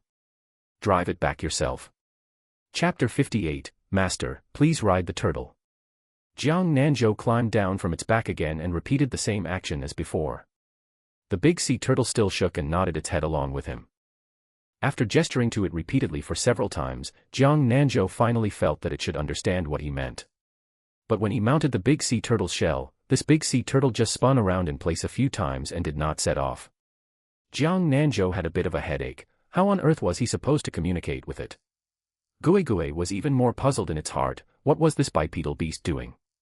It had already given a gift to repay a favor. Why hadn't he driven away the gift it gave him yet? What was he doing getting on its back? Suddenly, the big sea turtle's body shook. Could it be that that bipedal beast didn't like the repayment gift it gave? Did it want him to offer itself in marriage? It must be like this, otherwise why would this bipedal beast keep riding it? Gui Gui would not submit. Suddenly, an idea flashed through Jiang Nanzhou's mind. He suddenly thought of the marine organism nutrient solution, and holding a try-it-and-see attitude, he exchanged for a bottle from the ocean prestige value shop. He quickly opened the bottle cap near the big sea turtle's mouth and quickly covered it back up. Jiang Nanzhou felt the eyes of the big sea turtle in front of him light up. The big sea turtle suddenly smelled a familiar scent. This was something that could make it become powerful. Because Gui Gui used to swim quite slowly, and it was often bullied by the big guys in the sea. But now its strength had become so great, and it swam extremely fast, those bad guys simply couldn't catch up to it. The big sea turtle's gaze was now completely attracted by this small bottle. Jiang Nanzhou felt the longing in the big sea turtle's eyes. He stretched out his hand in front of the big sea turtle and pointed in the direction they came from. And shook the thin little bottle in his hand. Meaning once we arrive, I will let you drink this.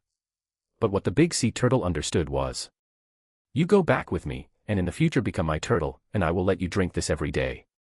Such a good thing, Gui Gui, I cannot refuse. Gui Gui submits. The big sea turtle adjusted to the direction they came from. It looked at Jiang Nanzhou and nodded.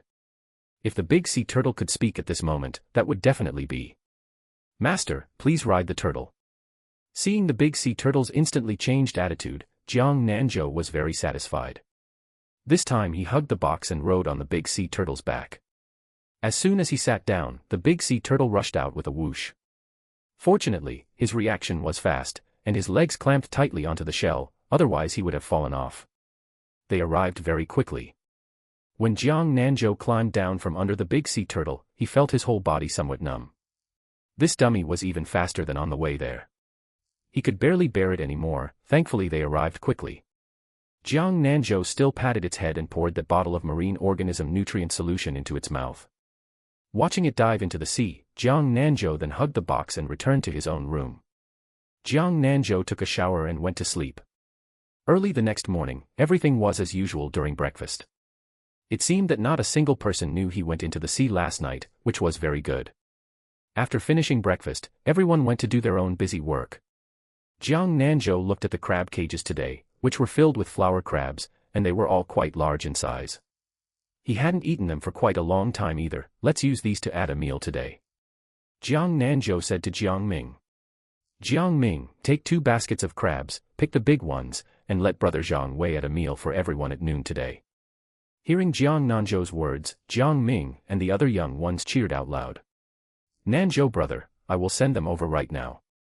Hearing that there was an extra meal at noon, everyone worked even harder. They also all knew that Jiang Nanzhou was never a stingy person. The food on their Nanwan ship alone was better than all the fishing boats on their island. Also, their wages were higher than other fishing boats, not to mention that Jiang Nanzhou gave them bonuses every time they went out to sea. There were now quite a few people in the village who also wanted to come to work on the Nanwan ship, and some even went to Jiang Nanzhou's house to give gifts, but Father Jiang and Mother Jiang didn't accept them, only saying that they didn't manage these matters and asked them to go ask Jiang Nanzhou themselves. Jiang Nanzhou directly told them that he currently had no plans to recruit crew members. Therefore, quite a few people in the village now envied working on the Nanwan ship.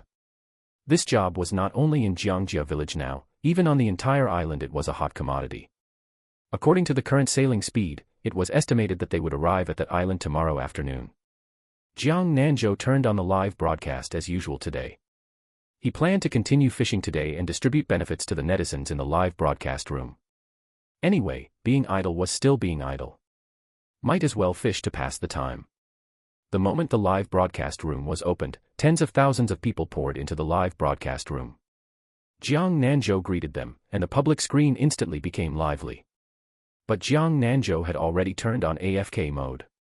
Because his temporary little assistant was still tidying up the kitchen and hadn't come over yet. As mature fans of Fisherman Brothers' live broadcast room, they didn't chat with the anchor at all, they chatted among themselves on the public screen. But some new fans who were not very familiar with Fisherman Brother asked on the public screen. Is this Fisherman Brother so aloof? Ha ha ha, the one upstairs is a newcomer, welcome to the new fan. Has this brother been at sea all along? I followed when watching whales yesterday, asking for popular science. This anchor is so handsome, heart, heart, heart. The one upstairs, stop sending hearts, Fisherman Brother is no longer single. Crying. I was recommended here by a buddy, saying there is a lucky draw, he doesn't have time to come today. Jiang Nanzhou's brows were already tightly furrowed at this time, because that big sea turtle was now right beside his bait. Jiang Nanzhou moved the fishing rod, shifting the hook a bit farther away from it. Unexpectedly, that big sea turtle also followed over. Jiang Nanzhou was somewhat speechless. Now he couldn't open his mouth to shout at it to go farther away either, because apart from him being able to see the situation in the sea, nobody else could see it, and they might mistake him for having a mental illness. Jiang Nanzhou began to reel in the line, wanting to change places to fish. Unexpectedly, just as the bait came out of the water surface, the big sea turtle took a bite of the bait. Jiang Nanzhou rubbed his temples, a headache. When the big sea turtle was hooked by the fishhook, the pain in its mouth instantly made it struggle violently. Gui Gui hurts so much, why does my mouth hurt when master feeds me fish? Gui Gui doesn't understand.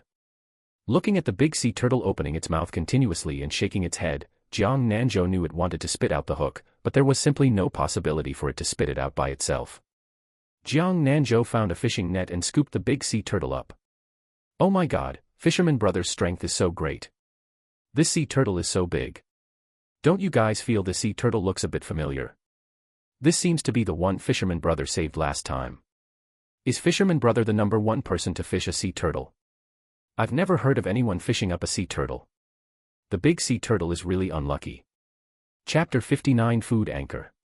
Netizens in the live broadcast room were all feeling sorry for this utterly silly big sea turtle. When Jiang Nanzhou placed the big sea turtle on the deck, it was still trying hard to spit out the fishhook. Woo, what kind of sin did Gui Gui commit? How does eating a fish end up pricking its mouth? Jiang Nanzhou pried open the big sea turtle's mouth and directly used pliers to remove the hook. Although it bled a little, it didn't look serious. Without that pricking thing in its mouth, the big sea turtle felt much better.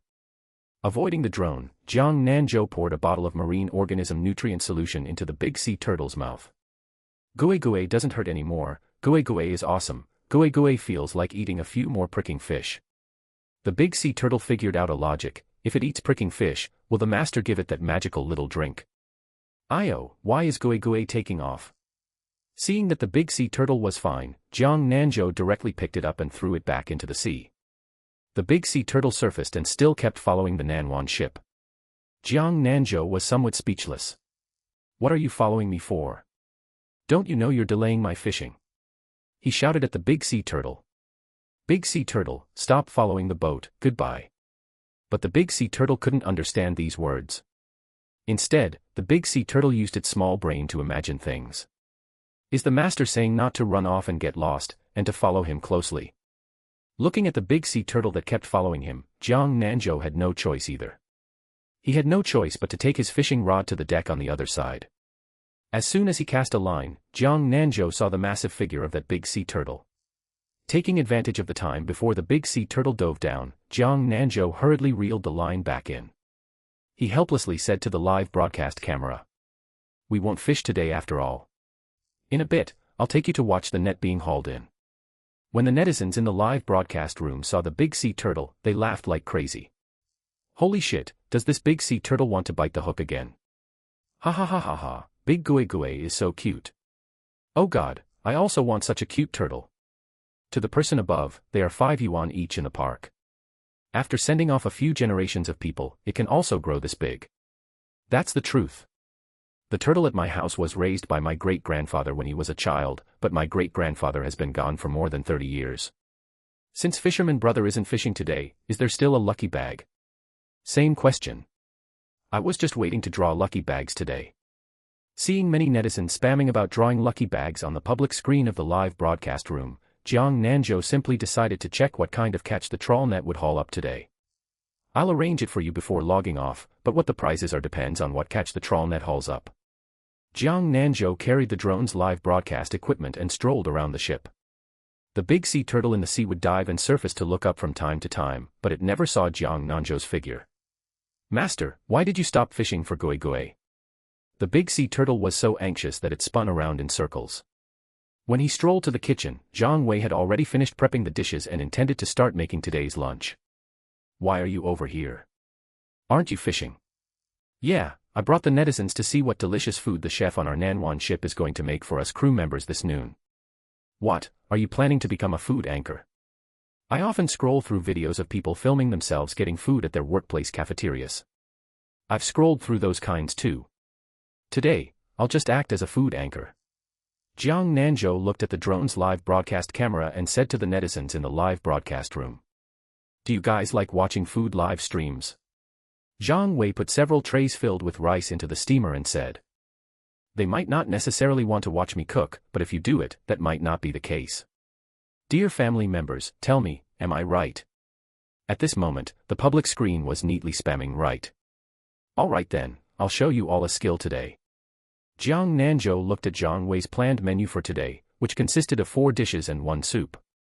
Jiang Wei handed Jiang Nanzhou a brand new, unused apron. You'd better put it on. Cooking meals in large batches easily splatters oil on your body. Jiang Nanzhou took the apron and tied it around his sturdy waist. He first washed his hands and said to the netizens in the live broadcast room. The dishes I'm making today are relatively simple. Those of you who don't know how to cook can learn a thing or two. On the other end of the live broadcast room, Anlichu hurriedly went to find a notebook. She planned to take good notes, as she happened to want to learn how to cook too. However, some netizens in the live broadcast room were not very optimistic about Jiang Nanzhou. Anchor, be a bit more low profile. Don't flash your tongue. What kind of level are you at, yet you want to teach others? I mean, can a fishing live stream room like yours just fish properly? You even want to teach people how to cook, it's really hilarious. Leaving. I came here to watch fishing, why would I watch cooking? Just leave if you want to. Anyway, we aren't short of a few of you. We love watching whatever Fisherman brother does. If you don't like to watch, just leave, yapping away. Looking at those little internet trolls on the public screen, Anlichu got a bit angry. In a fit of anger, she directly topped up 20,000 yuan. She kept sending big airplanes one after another. Each big airplane cost 200 yuan, and Anlichu didn't stop until she had sent 100 of them. The big shots in Jiang Nanzhou's live broadcast room were never stingy when it came to sending gifts, and they also started sending all kinds of special effects gifts. Holy mother, how much money is this? I just saw a big shot send a big golden dragon, and that single golden dragon costs over 10,000. Some time ago when I started a live stream for wild fishing, apart from a few friends watching, everyone else left as soon as they came. The small gifts sent were still just 1 yuan. Not to mention that Fisherman Brothers' fishing boat makes money, just this live broadcast room makes quite a lot every day. Comparing people to others makes you want to die, and comparing goods makes you throw them away. Brothers, I won't say more. I'm going back to my hometown to live stream farming for you guys. Jiang Nanzhou intended to make the meat dish first, because today's meat dish was stewed mutton with radishes. Jiang Wei had already cut up all the mutton long ago, but it hadn't been blanched yet. Jiang Nanzhou took out a large iron basin, put 2 large spoons of edible salt into it, added half a basin of clean water, and waited until the edible salt had completely dissolved before putting the chunked mutton into the large iron basin and constantly rubbing it. Jiang Wei was now a qualified little assistant for the live stream, and he would help netizens ask questions. Nanzhou, the friends in the live broadcast room are asking why you use salt water to wash the mutton. Washing with salt water can effectively remove the blood water in the mutton. Look. After Jiang Nanzhou scooped out all the mutton, the water in the large basin had turned pink. Jiang Wei also learned something new, because that mutton had been washed by him several times already. The next step is blanching. Remember, you must put it in the pot with cold water, and then add some high-proof baijiu to remove the gamey smell of the mutton. If you have orange peel, that would be even better, as the effect would be even better. Jiang Nanzhou scooped out the blanched mutton and rinsed it once with boiling water. This is also a crucial point. Never use cold water, otherwise the meat will become tough and the texture won't be good. Chapter 60, Spilling Saliva and Haters. Next, use a hot wok and cold oil to stir-fry until the oil renders out. First, stir-fry the mutton until all 4 sides are golden brown. Then, add ginger slices to stir-fry until fragrant, followed by cooking wine, light soy sauce, dark soy sauce, oyster sauce, and soybean paste. Stir-fry a few times, then add rock sugar and stir-fry until the rock sugar melts so that the mutton absorbs the flavors better. Jiang Nanzhou told them every single seasoning he had used. He put the stir-fried mutton into an extra-large pressure cooker dedicated to the canteen. Now we add boiling water, which is the key to making it tender and soft. You must add boiling water, then put the radishes in as well. Finally, add the spices, cinnamon, dried chili peppers, and bay leaves. These few things are enough. Just pressure cook it in the pressure cooker for 18 minutes. The mutton stewed this way is tender, flavorful, and not gamey at all. Isn't it quite simple? You can try it when you have time. When making the remaining dishes, Jiang Nanzhou also explained them very clearly. Meanwhile, Lichu had densely filled a whole page with notes. By the time he finished the 4 dishes and 1 soup, it was just in time for lunchtime on the Nanwan ship. Braised mutton with radish, deep-fried small yellow croaker, cold tossed kelp, spicy stir-fried cabbage, and a soup of baby cabbage and meatballs. Zhang Wei had already arranged the large trays for the dishes, and even he was drooling just smelling the aroma of the food. Therefore, he decided that he wouldn't speak when serving them food later. If his saliva started dripping the moment he opened his mouth, it would be utterly and thoroughly humiliating. They successively arrived at the small canteen connected to the kitchen, holding their meal trays and lining up one by one to get their food. In fact, as they walked past, they had already smelled the aroma wafting out from the kitchen. They were all quietly swallowing their saliva. Jiang Ming was the first to finish getting his food. After sitting down, he couldn't wait to take a bite of the mutton. At this moment, just like the author, he didn't know how to describe how delicious it was. Only a single phrase, "Holy shit," could conquer the world. Holy shit, Brother Wei, did you dream of receiving some ancient culinary inheritance yesterday? Otherwise, how could your cooking skills have improved so fast? They had only smelled the aroma without knowing it was made by Jiang Nanzhou, assuming instead that Zhang Wei had cooked it. Zhang Wei thought to himself that it would be great if that were the case, another day of being crushed, and fortunately his mental fortitude was strong enough. That's not made by me at all, Nanzhou made it. His culinary skills are even more badass than some veteran chefs. At this moment, all the men and boys in the canteen were also shocked. They hadn't expected Jiang Nanzhou to have this skill as well. He could go down into the sea and enter the kitchen. Besides flying into the sky, was there anything he couldn't do? Watching these men and boys eating with such relish, some of the fans in the live stream couldn't help but swallow their saliva in front of their screens. The steamed bun in my hand suddenly feels a bit hard to swallow. Hee hee, when I saw Fisherman brother making the braised mutton with radish, I ordered a portion on takeout, and it will arrive in just a few minutes. My saliva has already soaked my screen. It's not bad that you guys have something to eat. I just had surgery at the hospital, haven't passed gas yet, and can't eat anything. Did you all learn it? I wrote it down just now, and I'm going to go buy groceries. I've already bought the groceries. As usual, after dishing out the food, Jiang Nanzhou took 2 meal trays and headed to the captain's wheelhouse. Second Uncle Jiang didn't expect Jiang Nanzhou to bring along a little tale. It was that drone live streaming equipment, which had almost been locked outside just now. Why is today's food so fragrant? I wasn't hungry at all originally, but smelling the aroma made my stomach growl instantly. Eat quickly, it won't taste good if it gets cold in a while. Seeing that second Uncle Jiang's water cup was empty, Jiang Nanzhou went over to pour him another cup of water. Damn, this is too delicious. This doesn't look like craftsmanship Zhang Wei could pull off. I made it today. Having nothing better to do, I was teaching the netizens in the live stream how to cook. Then you should teach them more when you have free time. Nowadays, few young people know how to cook. Suddenly, many discordant voices appeared on the public screen of the live stream. This Fisherman brother's second uncle is calculating really loudly. I could hear it even while sitting on my toilet at home. This uncle is so funny. Do all young people have to learn how to cook? I don't think much of this fisherman brother either. To actually have such a huge traffic flow, he must have spent a lot of money.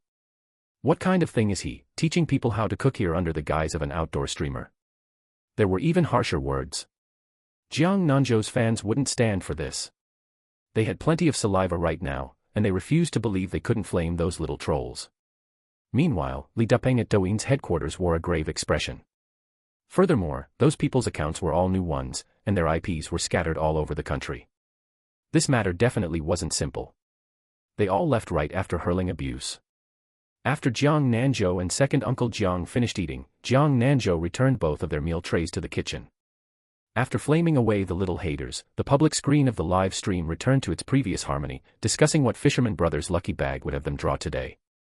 If he hadn't seen the WeChat message sent to him by Li Dupeng, he wouldn't have known a thing about being cursed at in the live stream. In fact, ever since he started live streaming until now, Jiang Nanzhou truly didn't care what others said about him. It was fine as long as he was himself. After all, there were also many fans who had supported him all along right from the beginning. That was why he was willing to give everyone a lucky bag in every live stream. By this time, after finishing their lunch and resting up, the crew members prepared to haul in the trawl net. There were many of them now, and their division of labor was quite clear. Those supposed to pull the ropes pulled the ropes, and those supposed to prepare the sorting baskets went to prepare the sorting baskets. Jiang Nanzhou's fans also loved watching the net being hauled in, especially the exact moment the net pocket was opened, with the catch piled up like a mountain, just like opening a blind box. When this fully packed net pocket was opened, all that could be seen were large prawns. Each one was about as big as an adult's palm, weighing at least 6 or 7 tails. Jiang Nanzhou said to the fans in the live stream, "Let's draw large prawns in the lucky bag today.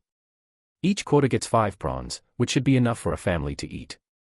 Glancing at the number of people in the live stream which was still continuously rising, Jiang Nanzhou decided to draw 50 quotas today. The lucky bag would open in 10 minutes. During this time, Jiang Nanzhou answered some of the netizens' questions. Fisherman Brother is generous. I raised the big banner for Fisherman Brother, let's see who dares to make an enemy of him. I went to worship the ancestors again just now. I also worshipped them the time I won the bluefin tuna. Can you even do that? Then I'll go too. I've never eaten prawns this big. Anchor, why don't you put up a link so I can buy some? Is the Anchor going to sell goods in the future too? Otherwise, why are you so generous? My live stream has no plans to sell goods. Apologies to the netizen who wanted to buy some. Chapter 61, Container. Jiang Nanzhou finished today's live stream after drawing the lottery today. After finishing his dinner, he took a walk around the ship and checked the equipment and supplies. Because Jiang Nanzhou specifically notified them to prepare a bit more, some vegetables were already starting to lose their freshness. The vegetables eaten in the first few days were all those that were hard to preserve. Before the trip, second Uncle Jiang purposely filled the Nanwan ship with fuel and prepared 10 large barrels of diesel for any unexpected needs.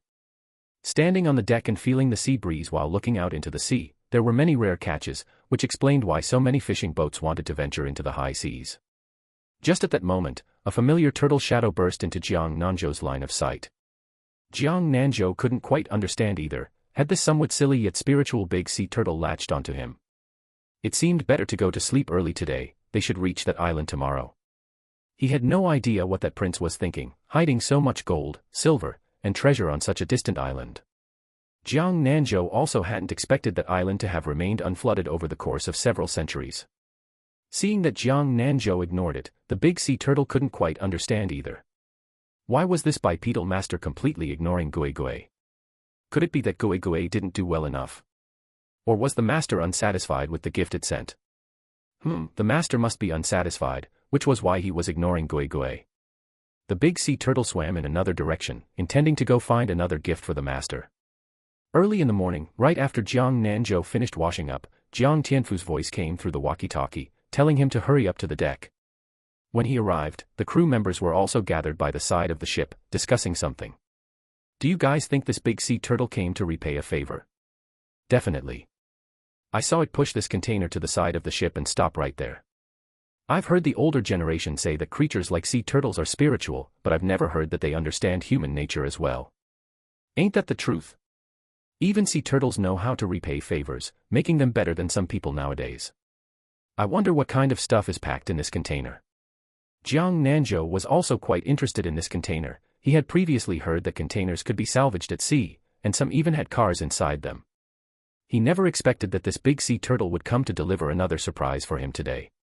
When everyone saw Jiang Nanzhou, they made space for him.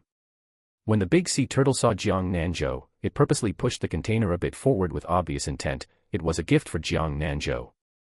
They were all somewhat surprised to see such human-like behavior from the big sea turtle. Nanzhou, look, the big sea turtle has come to repay your favor. It probably is, but a container this big won't be easy to get up. Later, I'll go into the sea and loop ropes around both sides to see if the crane can pull it up. Jiang Tianfu patted Jiang Nanzhou on the shoulder and said. All right then, stay safe. I'll go find some ropes for you.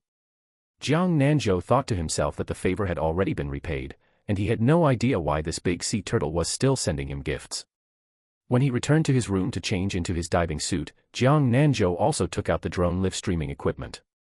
He figured he would give the netizens a major blind box unboxing live stream.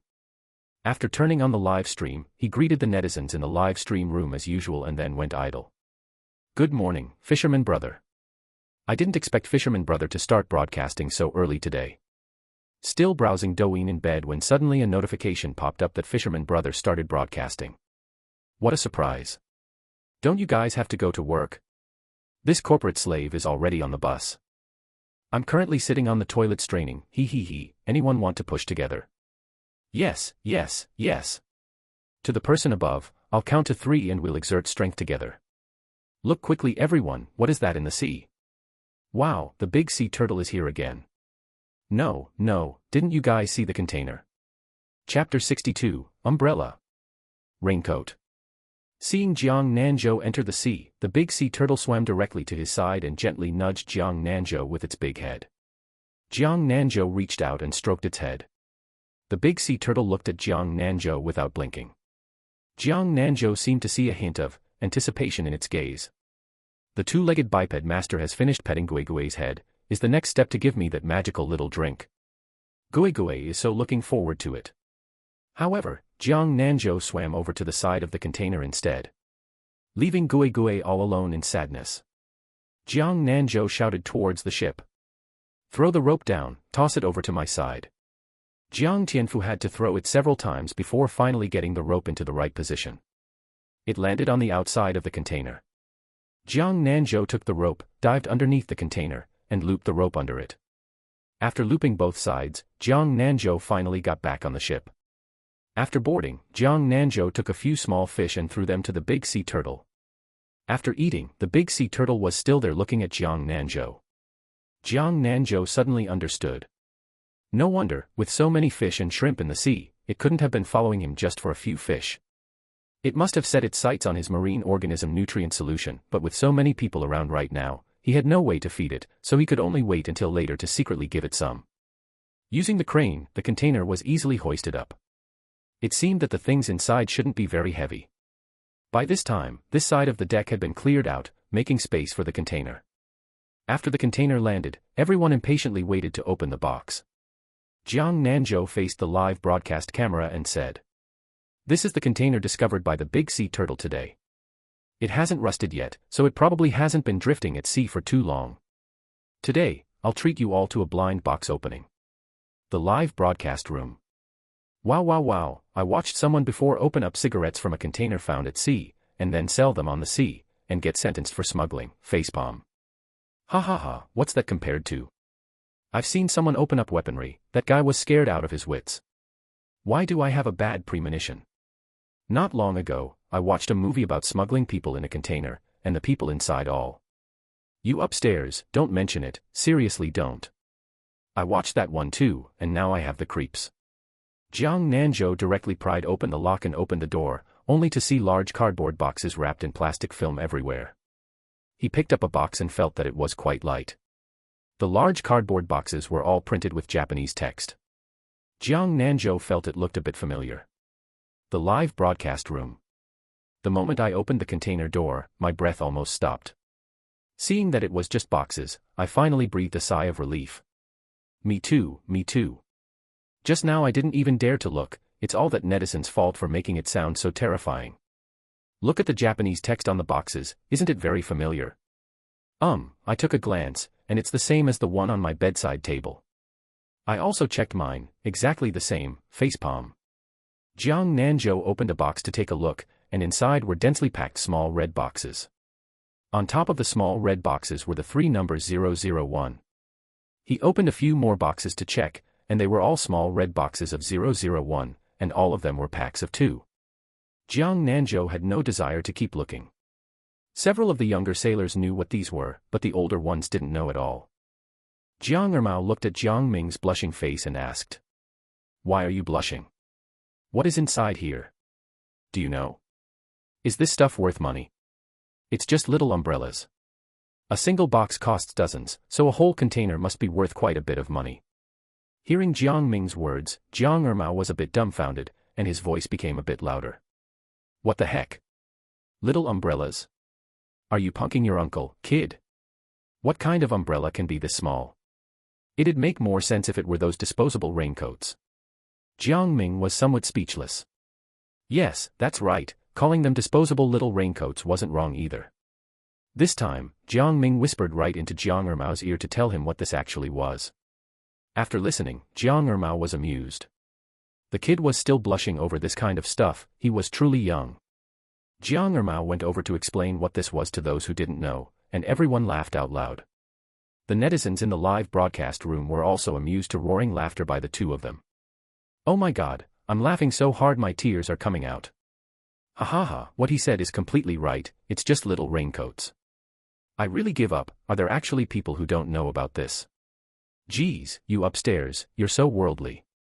Don't say they don't know, I don't know either. Ha ha ha, you guys think if this stuff gets sold, does it count as smuggling? It probably counts. If Fisherman brother doesn't sell it, it would take till the year of the monkey to use it all up." Jiang Nanzhou said to everyone. "Those of you who need them can move some back yourselves. I'll put the rest at the village committee, whoever needs them can go to the village committee to get them." Second Uncle Jiang also came out to watch the commotion, and upon hearing this, he said, "You can take them back, but you cannot take them out to sell, you hear me?" Jiang Nanzhou also directly added, "If I find out anyone takes them out to sell, they can just stop working on the ship right away, never to be hired again." Upon hearing this, everyone quickly said, "Nanzhou, you can rest assured. None of us are clueless about what's proper. Exactly, we know what's more important. Right, brother Nanzhou, we will definitely listen to you." Jiang Nanzhou handed the subsequent work over to them, had all the open boxes packed back into the container, and then moved the container to a place where it wouldn't delay work. After telling second Uncle Jiang that he was going down into the sea to dive for a while, Jiang Nanzhou directly fixed the lens of the drone live streaming equipment to a panoramic view and entered the sea. Jiang Nanzhou swam straight to the side of the big sea turtle and told it to follow him. He didn't care whether the big sea turtle understood or not. He swam towards a place where the people on the ship and the live broadcast camera couldn't see.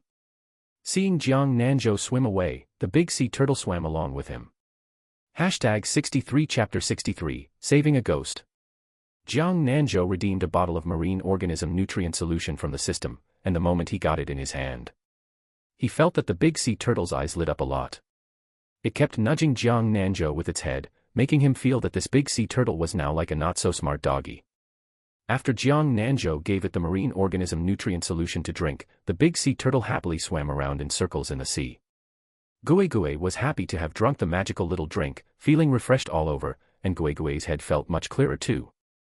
Looking at the big sea turtle in front of him, Jiang Nanzhou felt that its behavior didn't match its age at all. Judging by its size, it should be an adult, but it must have just reached adulthood, still too young. This big sea turtle was a green sea turtle, and green sea turtles were now a rare species, listed in the IUCN Red List of Threatened Species and classified as a Class 1 protected animal in Huagua. This dummy was extremely precious. Jiang Nanzhou played with the big sea turtle in the sea for a while before getting back on the boat. He hadn't eaten breakfast yet and was a bit hungry. When he went to the cafeteria, Zhang Wei was already cleaning up. Seeing Jiang Nanzhou walk in, he said, "I left breakfast for you, and it's still in the steamer. Hurry up and eat while it's still hot." There were many people on the boat now, and Zhang Wei cleaned the kitchen and cafeteria all by himself. He also had to prep vegetables, cook dishes, and make meals, which could be quite busy at times. "Yeah, you're pretty busy every day. Do you want me to recruit an assistant for you to help share the load?" An assistant won't be necessary. If you can, just get me a dishwasher. There isn't much work left, I can handle it myself. Actually, Jiang Wei could wash the tableware, but he just hated doing it, he was thoroughly sick of it. Back when he was an apprentice, he had to wash bowls in the back kitchen, which gave him psychological shadows. Alright, think about it yourself on the way back. See what kind is suitable to buy, and I'll transfer the money to you then. Okay, I'll arrange it before the next time we go out to sea. Live broadcast room. Is Fisherman brother still hiring on the boat? I am a retired Navy soldier. I also want to get on Fisherman brother's boat. Fisherman brother, do you hire female sailors, the kind with an hourglass figure? Shy. To the person above, I think you don't want to get on Fisherman brother's boat, you want to get on Fisherman brother's bed, right? Despise. Seeing what they said, Jiang Nanzhou thought that he could indeed recruit 2 more veterans, and it would be best to recruit a medic as well, so it would be more convenient if anyone had any minor illnesses or fevers. He clicked to follow that retired Navy soldier. That retired Navy soldier, I've followed you. If you really want to come, send me your profile and contact information. Live broadcast room. Holy cow, I didn't expect Fisherman brother to actually hire people. Fisherman brother, look at me, look at me. I graduated from a maritime university. I majored in finance, but I also want to sign up. Fisherman brother, I'll send you my information as soon as it's ready. The netizens were really envious of that retired Navy soldier. I'm not hiring anymore. My boat is only this big. When I switch to a bigger boat sometime, I'll hire people again. The crowd of netizens was disappointed. Jiang Nanzhou's system notification sound rang out again. System mission released, rescue the kidnapped personnel. Successful mission rewards system space, failed mission results in all of the host's bank cards being cleared directly. Please work hard, host. Jiang Nanzhou was surprised. There wasn't a single boat in this sea area right now, how could there be people? Could they be at the bottom of the sea? That was even more impossible, if they were really in the sea, how on earth could he save a ghost? And this time the released mission actually had no time limit, it seemed to have a certain degree of difficulty. He really wanted that system space, he had to complete this mission. Ever since the system released the mission, Jiang Nanzhou had been staying on the deck, checking to see if there were any vessels around. He hurriedly took a bite of lunch and then went back up to the deck, taking the netizens to view the sea scenery and occasionally chatting with them. Until an island vaguely came into view within Jiang Nanzhou's sight. Chapter 64 Island Adventure. Before setting out, Jiang Nanzhou did not tell anyone his purpose for coming to the high seas this time. He only roughly marked a location for second Uncle Jiang. Jiang Nanzhou said to second Uncle Jiang over the walkie-talkie, set off toward that small island. Then he said to the netizens in the live broadcast room. How about I take you guys on an island adventure today? The netizens in the live broadcast room instantly boiled over with excitement. Whoa, awesome. Do you guys think there are pirates on the island? I've seen news before saying that pirates on the high seas are extremely brutal. Fisherman brother, you'd better not go take risks. If there really are pirates, you probably won't be able to come back. We've already reached here, it would be quite a pity not to go. What if there is still treasure on the island? Exactly, exactly. Just a little over 100 meters away from the island, second Uncle Jiang stopped the boat because the water level over there was relatively shallow. They could only park the boat here and row a small boat over later. Jiang Nanzhou was not in a hurry to go ashore because the island was quite large. Currently, they didn't see any vessels on their side, but caution was still the top priority. He planned to use a drone to patrol the island first, and he could watch it in real time on his phone through the drone's live broadcast lens. Zhu Nannan and Li Dupeng at Douyin headquarters had already pinned Fisherman Brothers' live broadcast room to Douyin's homepage. The title simply read Fisherman Brother Broadcasts High Seas Isolated Island Adventure. Many netizens were attracted into the live broadcast room by this title. Is this the high seas? It couldn't be another fake adventure streamer, right? I've been watching for several days, this streamer is indeed on the high seas. Fisherman Brothers' live broadcast room has never faked anything. You guys saying it's not faked, are you all hired by the streamer with money? Nowadays, outdoor adventure streamers all have scripts, okay. Jiang Nanzhou had no time to care about what they were saying on the public chat screen of the live broadcast room right now. Because he felt that the tied-up personnel might be on the island. Basically no vessels could be seen in this sea area, and only the island was a good place to hide people, but this was just his guess. Jiang Nanzhou first set it to take a look around the outer periphery of the island to see if there were any vessels. Unexpectedly, just as he flew to the other side of the island, he really saw a luxury yacht. This yacht looked far from cheap, and there were no flags on it, so Jiang Nanzhou didn't know which country it belonged to. The drone did not get too close. In case it really was the kidnapper's boat, he was afraid that getting too close would alert the enemy. I didn't expect there to actually be people on this island. Holy cow, I've seen this yacht in a magazine before. It costs tens of millions. What the heck? Tens of millions. It's not even as big as Fisherman Brothers' fishing boat. Why aren't we seeing any people? Are they all on the island? Is it a trend now for rich people to party on deserted islands in the high seas? Through the drone's lens, Jiang Nanzhou took a few high-definition photos.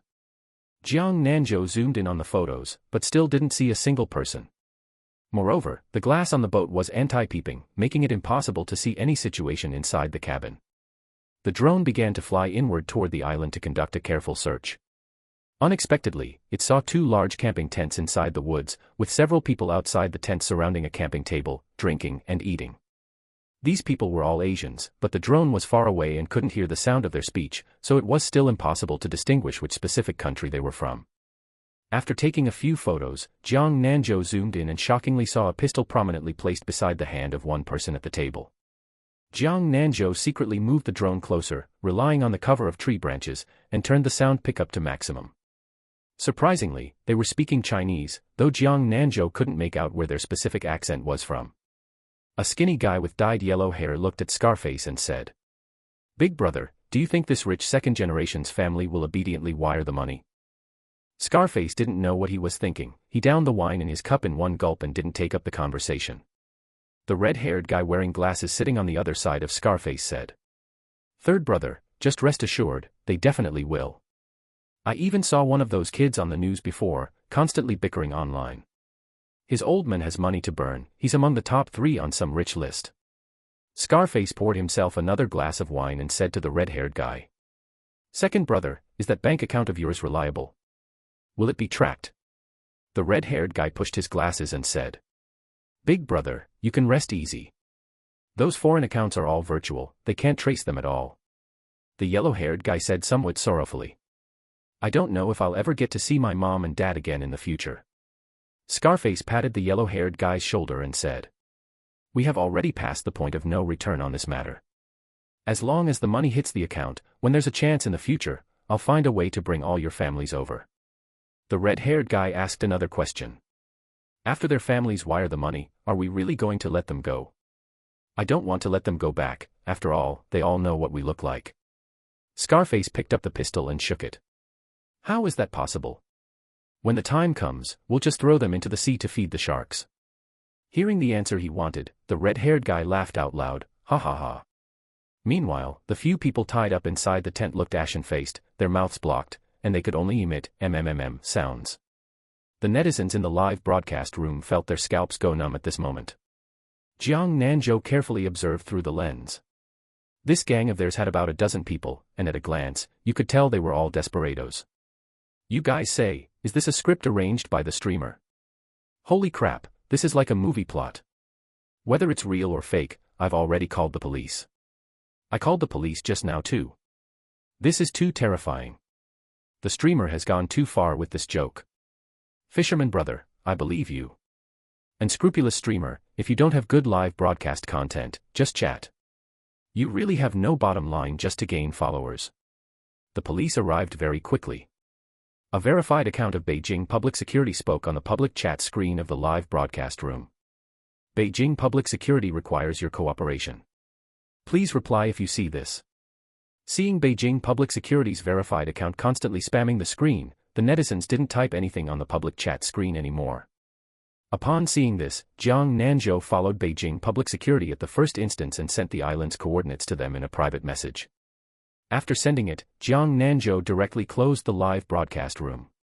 He wanted to try whether this drone live broadcast equipment could be used when the live broadcast room was not turned on. Unfortunately, after closing the live broadcast room, the drone flew right back. Jiang Nanzhou couldn't help feeling a bit disappointed. He saw that Beijing Public Security had sent him a string of phone numbers in the private message, asking him to add on WeChat. The first sentence after adding on WeChat was that the police now needed his help, but there might be danger, and they didn't know if he was willing to assist. Without the slightest hesitation. Jiang Nanzhou, I am willing. Chapter 65, 50 million. I'm willing. Beijing Public Security was extremely satisfied with Jiang Nanzhou's words. Jiang Nanzhou sent over several photos taken during the live broadcast. A few of the photos captured the faces of several kidnappers head-on. He also hoped it would be helpful to the police side. At this time, the online public opinion regarding Fisherman Brothers' live broadcast room had been suppressed before it could ferment further. Because one could connect to wireless internet on the luxury yacht, Beijing Public Security was afraid of angering the kidnappers, in case they killed the hostages outright, which wouldn't be good.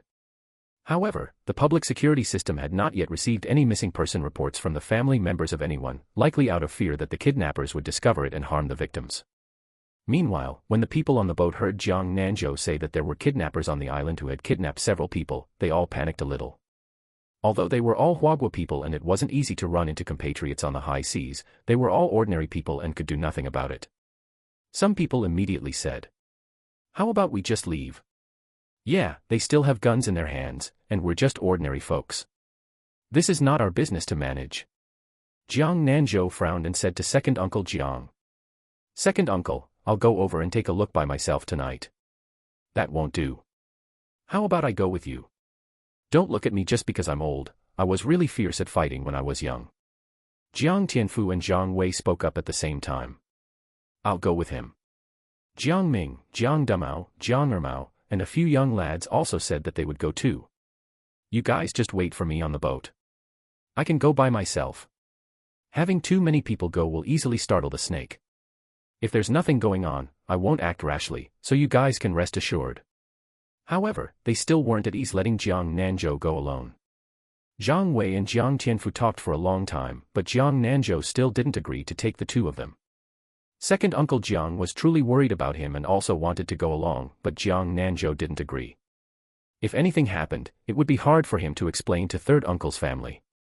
Late at night, before setting off, Jiang Nanzhou received a message sent by Beijing Public Security stating that they had found the families of several of the bound personnel, and Beijing Public Security sent him photos of those people. They also specially instructed Jiang Nanzhou to act with caution, just to observe whether the kidnappers harmed the hostages, and he didn't need to have a direct face-to-face conflict with them. Protecting himself was the most important thing. Their side had already dispatched people nearby, and they were estimated to arrive tomorrow morning. What Jiang Nanzhou didn't expect was that the richest man, father of that drama-loving rich second-generation heir, not knowing where he got his WeChat ID, sent him a friend request. After adding him as a friend, the other party directly stated his identity. As long as he safely brought his son back, he would give him 50 million. Jiang Nanzhou replied with a sentence, "I'll do my best," and then put away his phone. Before setting off, Jiang Nanzhou specifically instructed second uncle Jiang to have them drive the boat further away, take turns standing watch at night, and not let anyone climb onto the boat. Jiang Nanzhou didn't even row a boat, he directly changed into a wetsuit, took a spear gun, and set off. Because there were no weapons on the boat handier than a spear gun. On the pitch-black sea surface, you couldn't see your hand in front of your face, but Jiang Nanzhou could see everything very clearly. If he had brought them along, he would also have had to bring a waterproof flashlight for illumination, which would have been way too obvious in the pitch-black. Image. After landing on the island, Jiang Nanzhou walked directly toward the kidnappers' camp. He had already figured out the basic terrain of the island during the drone live broadcast. Jiang Nanzhou hid behind a large tree, not expecting this group of people to be quite rigorous. Even on a deserted island, they actually had people on duty keeping watch. But there were only 2 people drinking around the campfire, and Jiang Nanzhou didn't hear anyone else's voice. They were probably resting either inside the camping tents or on the yacht. One of them said, "They've got it made, all going to sleep on the yacht, while the few of us still have to keep watch here. Keep your voice down. Don't let anyone hear it and pass it to the boss's ears, that wouldn't be good. But what you said is also true, on this island, besides us, it's impossible for there to be anyone else. There's really no need to keep watch at all. What the hell is there to be afraid of? Those 2 guys can't even get up from drinking by now and are sleeping soundly. I was just complaining to you. What is there to complain about? We were all voluntary when we did this job in the first place, and if we wanted to leave, the boss would let us go." From the conversation between the two of them, Jiang Nanzhou learned that this group had originally smuggled themselves overseas to engage in scams. After their company was busted some time ago, a portion of them were caught, and another portion fled to the high seas with Scarface in a battered little boat. This gang happened to see those rich second-generation heirs' luxury yacht and got tempted, so they climbed onto the boat in the middle of the night and hijacked them. Originally, they wanted to throw all of them directly into the sea, but someone recognized Zhang Yuan, a rich second-generation heir who was usually quite high-profile on the internet. It could only be blamed on him usually being too high-profile. They were all desperate criminals to begin with, and previously they were all doing business of licking blood off the blade's edge, trafficking human organs, human trafficking, and fraud. They literally committed every conceivable crime for money. They tied up everyone from the boat on this deserted island, not expecting that this matter would coincidentally be run into by Jiang Nanzhou. Until the latter half of the night, seeing that the two heavily drunk men still hadn't come out to take over their shift, they also went directly into the tent to sleep. Anyway, it wasn't their shift right now. Jiang Nanzhou observed for so long and found that they said there were only 4 of them on duty. If they were all sleeping in one tent, then the kidnapped hostages should be in the other tent. Jiang Nanzhou quietly walked over to the side of the tent where the hostages were, and glanced inside through the gap at the entrance. There were men and women inside, a total of 7 people, and they were all tied up by their hands and feet, with their mouths also gagged. The kidnappers weren't afraid of them crying for help. On this deserted island, even if they shouted until their throats broke, nobody would come to save them. They were simply too noisy, and the women could howl especially well. He spotted Zhang Yuan at a glance. After all, his old man had promised 50 million if he safely brought his son back, so he had looked at Zhang Yuan's photo several times. Jiang Nanzhou was still wondering whether to take them away right now or wait until tomorrow when the official people arrived to save them. After mulling it over and over, he felt that he should act now, because the task said it required him to rescue the bound personnel, and he shouldn't let it happen that when the officials arrived tomorrow, there would be nothing left for him to do. Clearing his bank card was one thing, but that 50 million about to land in his hands would also fly away. Just as Jiang Nanzhou wanted to open the tent door, he felt something touch his waist from behind. Chapter 66, Who are you? How could you be here? Jiang Nanzhou turned around and saw the big sea turtle. He might have been so focused on his thoughts just now that he didn't notice it. Fortunately it was this big fellow. Jiang Nanzhou pointed his index finger at the big sea turtle and made a shove gesture near his mouth. Zhang Yuan had actually noticed someone at the entrance from the very beginning, thinking it was the gang of kidnappers. But after Jiang Nanzhou went in, he whispered beside them. I am here to rescue you. I will untie your ropes. Don't make a sound, and follow me later. Hearing Jiang Nanzhou's words, several people were somewhat excited, but none of them made a sound. After Jiang Nanzhou untied all the ropes, several people spat out the cloth in their mouths and stretched their bodies. Before they could even go out, they heard a sound. One of the kidnappers who had been drunk earlier woke up needing to urinate. As soon as he walked out of the tent, he saw a colossal creature. He rubbed his eyes, discovering it wasn't an illusion, and shouted to the people inside the tent. Get out here quickly and take a look at what this thing is. The 2 people who had just fallen asleep also came out in a daze, while another one was sleeping so soundly that he was still snoring. They saw a big sea turtle at the entrance of the other tent, looking at them. This is the first time I've seen such a huge sea turtle.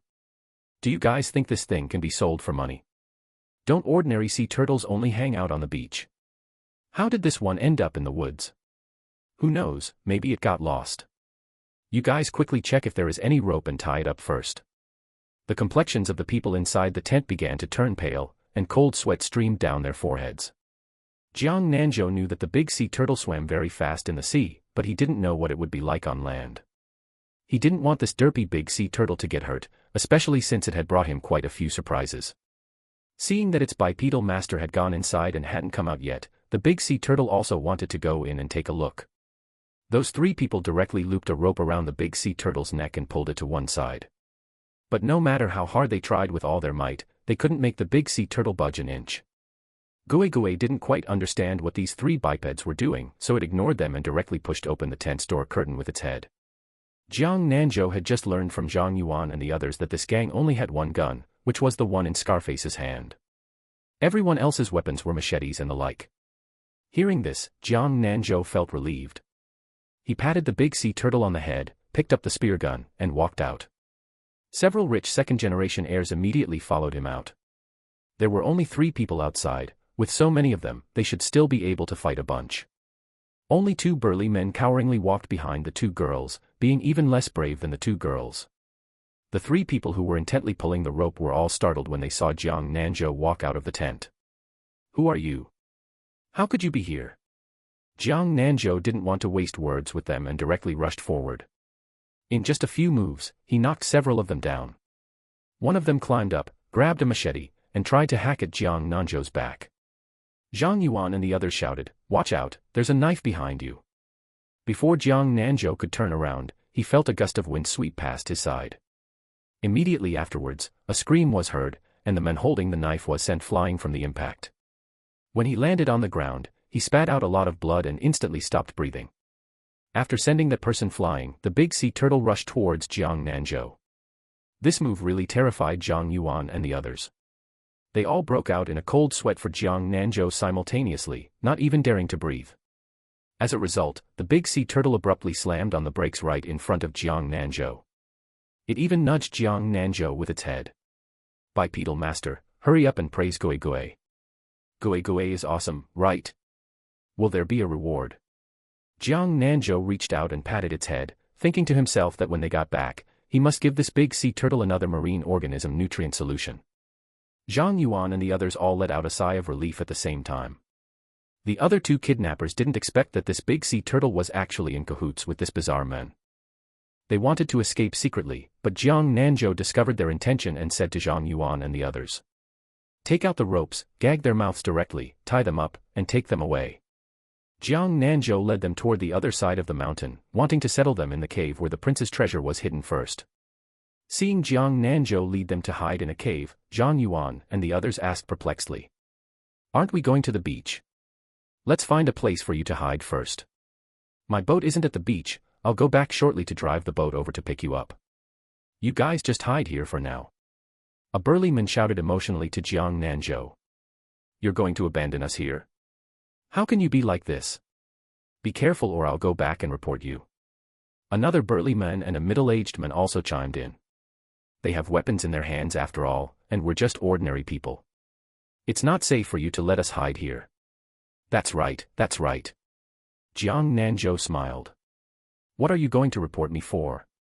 I am just a fisherman, and I have no obligation to save you. If any of you don't like staying here, I'll send you right back." Hearing Jiang Nanzhou say he was just a fisherman, several people were completely dumbfounded. When they saw how good Jiang Nanzhou's combat skills were, they had thought he was a soldier. Those 3 people wanted to say something more, but they were directly interrupted by Zhang Yuan. "We'll listen to you. Being able to rescue us from their hands is already quite good. Thank you very much, and you must be sure to stay safe. Then you guys wait here. You must not run around and just stay here. I saw a big rock at the entrance just now, and I'll use it to block the cave opening a bit later so it'll be safer."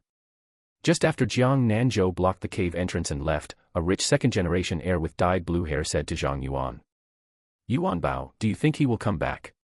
If he doesn't return and we stay here all along, won't we starve to death?" Yuan Bao was Zhang Yuan's childhood nickname, and those who had a relatively good relationship with him all called him Yuan Bao. "I feel like he will come back. Let's just wait here." Another tall and thin boy sat on the ground and said, "Let's just wait. Starving to death here is still better than being thrown into the sea to feed the sharks." A short-haired girl had been comforting the long-haired girl, and upon hearing this sentence, she said, "That's right, those beasts. Fortunately, our families haven't transferred the money yet." Hearing this, they all fell silent. That gang had long harbored lustful intentions toward these 2 girls, but since their families hadn't transferred the money yet, they still had utilitarian value. They had all heard them say that once the money was received, they would have their fill of pleasure, and after playing with them, they would throw the 2 girls into the sea to feed the sharks as well. This trip out to sea was taken together by several childhood friends, 3 boys and 2 girls. The blue-haired guy with a ruffian look was Tang Ruiwen, whose family was in the herbal medicine business. The tall and thin one was Jiang Kaiwen, whose family ran chain hotels. The short-haired girl was Zhang Yuan's cousin, only a few years younger than Zhang Yuan, and the long-haired girl was called Song Wanner, whose family was in real estate. Those 2 big men were specifically hired by Zhang Yuan from a security company for this trip out to sea, and it was said they had experience at sea. They looked quite bulky, but turned out to have zero capability, and this time when he went back, he would definitely sue the security company. What Zhang Yuan did not know was that the two of them and the security company's supervisor met at a gym, and after a long time, their relationship became extremely close. That supervisor occasionally picked up safe and high-paying jobs for them, but he never expected to crash and burn this time. That middle-aged man was a long-term driver hired by Zhang Yuan. Who would have thought that a gathering would turn into kidnapping plus desert island survival? Jiang Nanzhou was carried back to the ship on the back of the big sea turtle because the big sea turtle was simply too fast. Only when second Uncle Jiang and the others saw Jiang Nanzhou return did they finally put down their suspended hearts. What is the situation on the island now? Have you seen those kidnapped people? I saved them all and hid them in a cave on the island. Second Uncle Jiang carefully looked Jiang Nanzhou up and down, and seeing that he was uninjured, he said, "Really, what am I supposed to say to you? Didn't we agree that you would just go check out the situation after rescue arrived?" Jiang Nanzhou told them what happened, and did not forget to directly send a voice message to Beijing Public Security to recount the events as well. Hearing that they were all safe, Beijing Public Security also breathed a sigh of relief. They also sent Scarface's identity information over to Jiang Nanzhou. This was learned from the mouths of the rescued fraud victims. This Scarface was named Zhang Chang, 32 years old this year, an orphan who had been reclusive since childhood. Later, he was deceived into going overseas to work for a fraud syndicate, and because of his ruthless methods and outstanding performance, he gradually rose to become a minor leader. He was already on the wanted list. Over the years, he had lured quite a few compatriots over through social networking software. Those with poor performance or who were disobedient had their blood and organs sold, while others were dragged directly to the back mountain and buried. The authorities had noticed him long ago, but he was too cunning and had never been caught. Jiang Nanzhou and Beijing Public Security unanimously decided to take the bound individuals away from the island before dawn, before the kidnappers discovered they had been rescued. Fortunately, there was still a speedboat on the Nanwan ship that had never been used before, and he didn't expect it to come in handy this time. Jiang Nanzhou originally planned to pick people up by himself, but Jiang Tianfu and Zhang Wei refused to agree no matter what, fearing that in case they were discovered, the two of them could still help Jiang Nanzhou. The three set off. Jiang Nanzhou did not let Zhang Wei and Jiang Tianfu go onto the island, telling them to stay here as backup while he went to pick up the people himself. When Jiang Nanzhou moved away, the stone blocking the cave entrance, Zhang Yuan and the others were all holding wooden sticks, striking a defensive posture. When they saw clearly that it was Jiang Nanzhou, it was as if they had seen a savior. "Let's go, bring those two people along as well, and hand them over to the police later.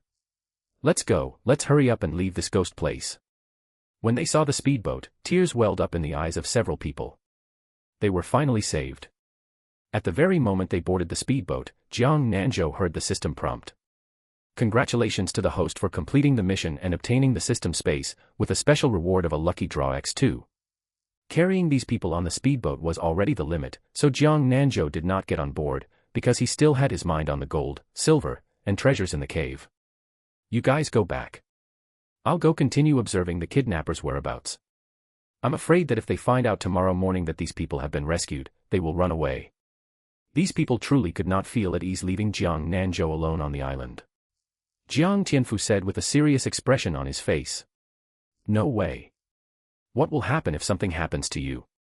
Those people have all killed before." Zhang Wei and the others also wanted to persuade Jiang Nanzhou to get on the ship.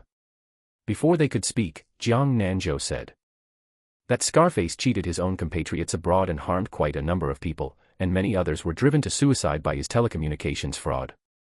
"I don't want to let them all get away. I'm just staying on the island to observe their movements so we can assist the police when the time comes."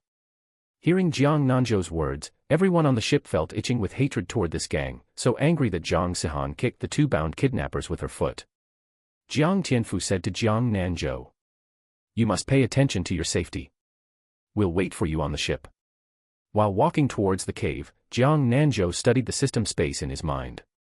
Although the area of the space was only 50 square meters, not as large as those in other novels, it had no spiritual spring and could not be used for planting or breeding. People couldn't enter it either, it could only store and retrieve items, and living creatures could not be taken into the space. That was still enough to make Jiang Nanzhou happy. Jiang Nanzhou entered the cave. According to what was recorded in the book, the mechanism was beneath a huge boulder inside the cave. No wonder that Prince had to bring a few more people over, otherwise, a single person would simply not be able to move this stone. Beneath the stone was a square stone slab, and on the slab were 2 markings which were grooves for placing jade pendants. Jiang Nanzhou placed the 2 jade pendants into the grooves respectively, but the stone slab did not react at all. He repeated the attempt a few times, but still there was no response whatsoever.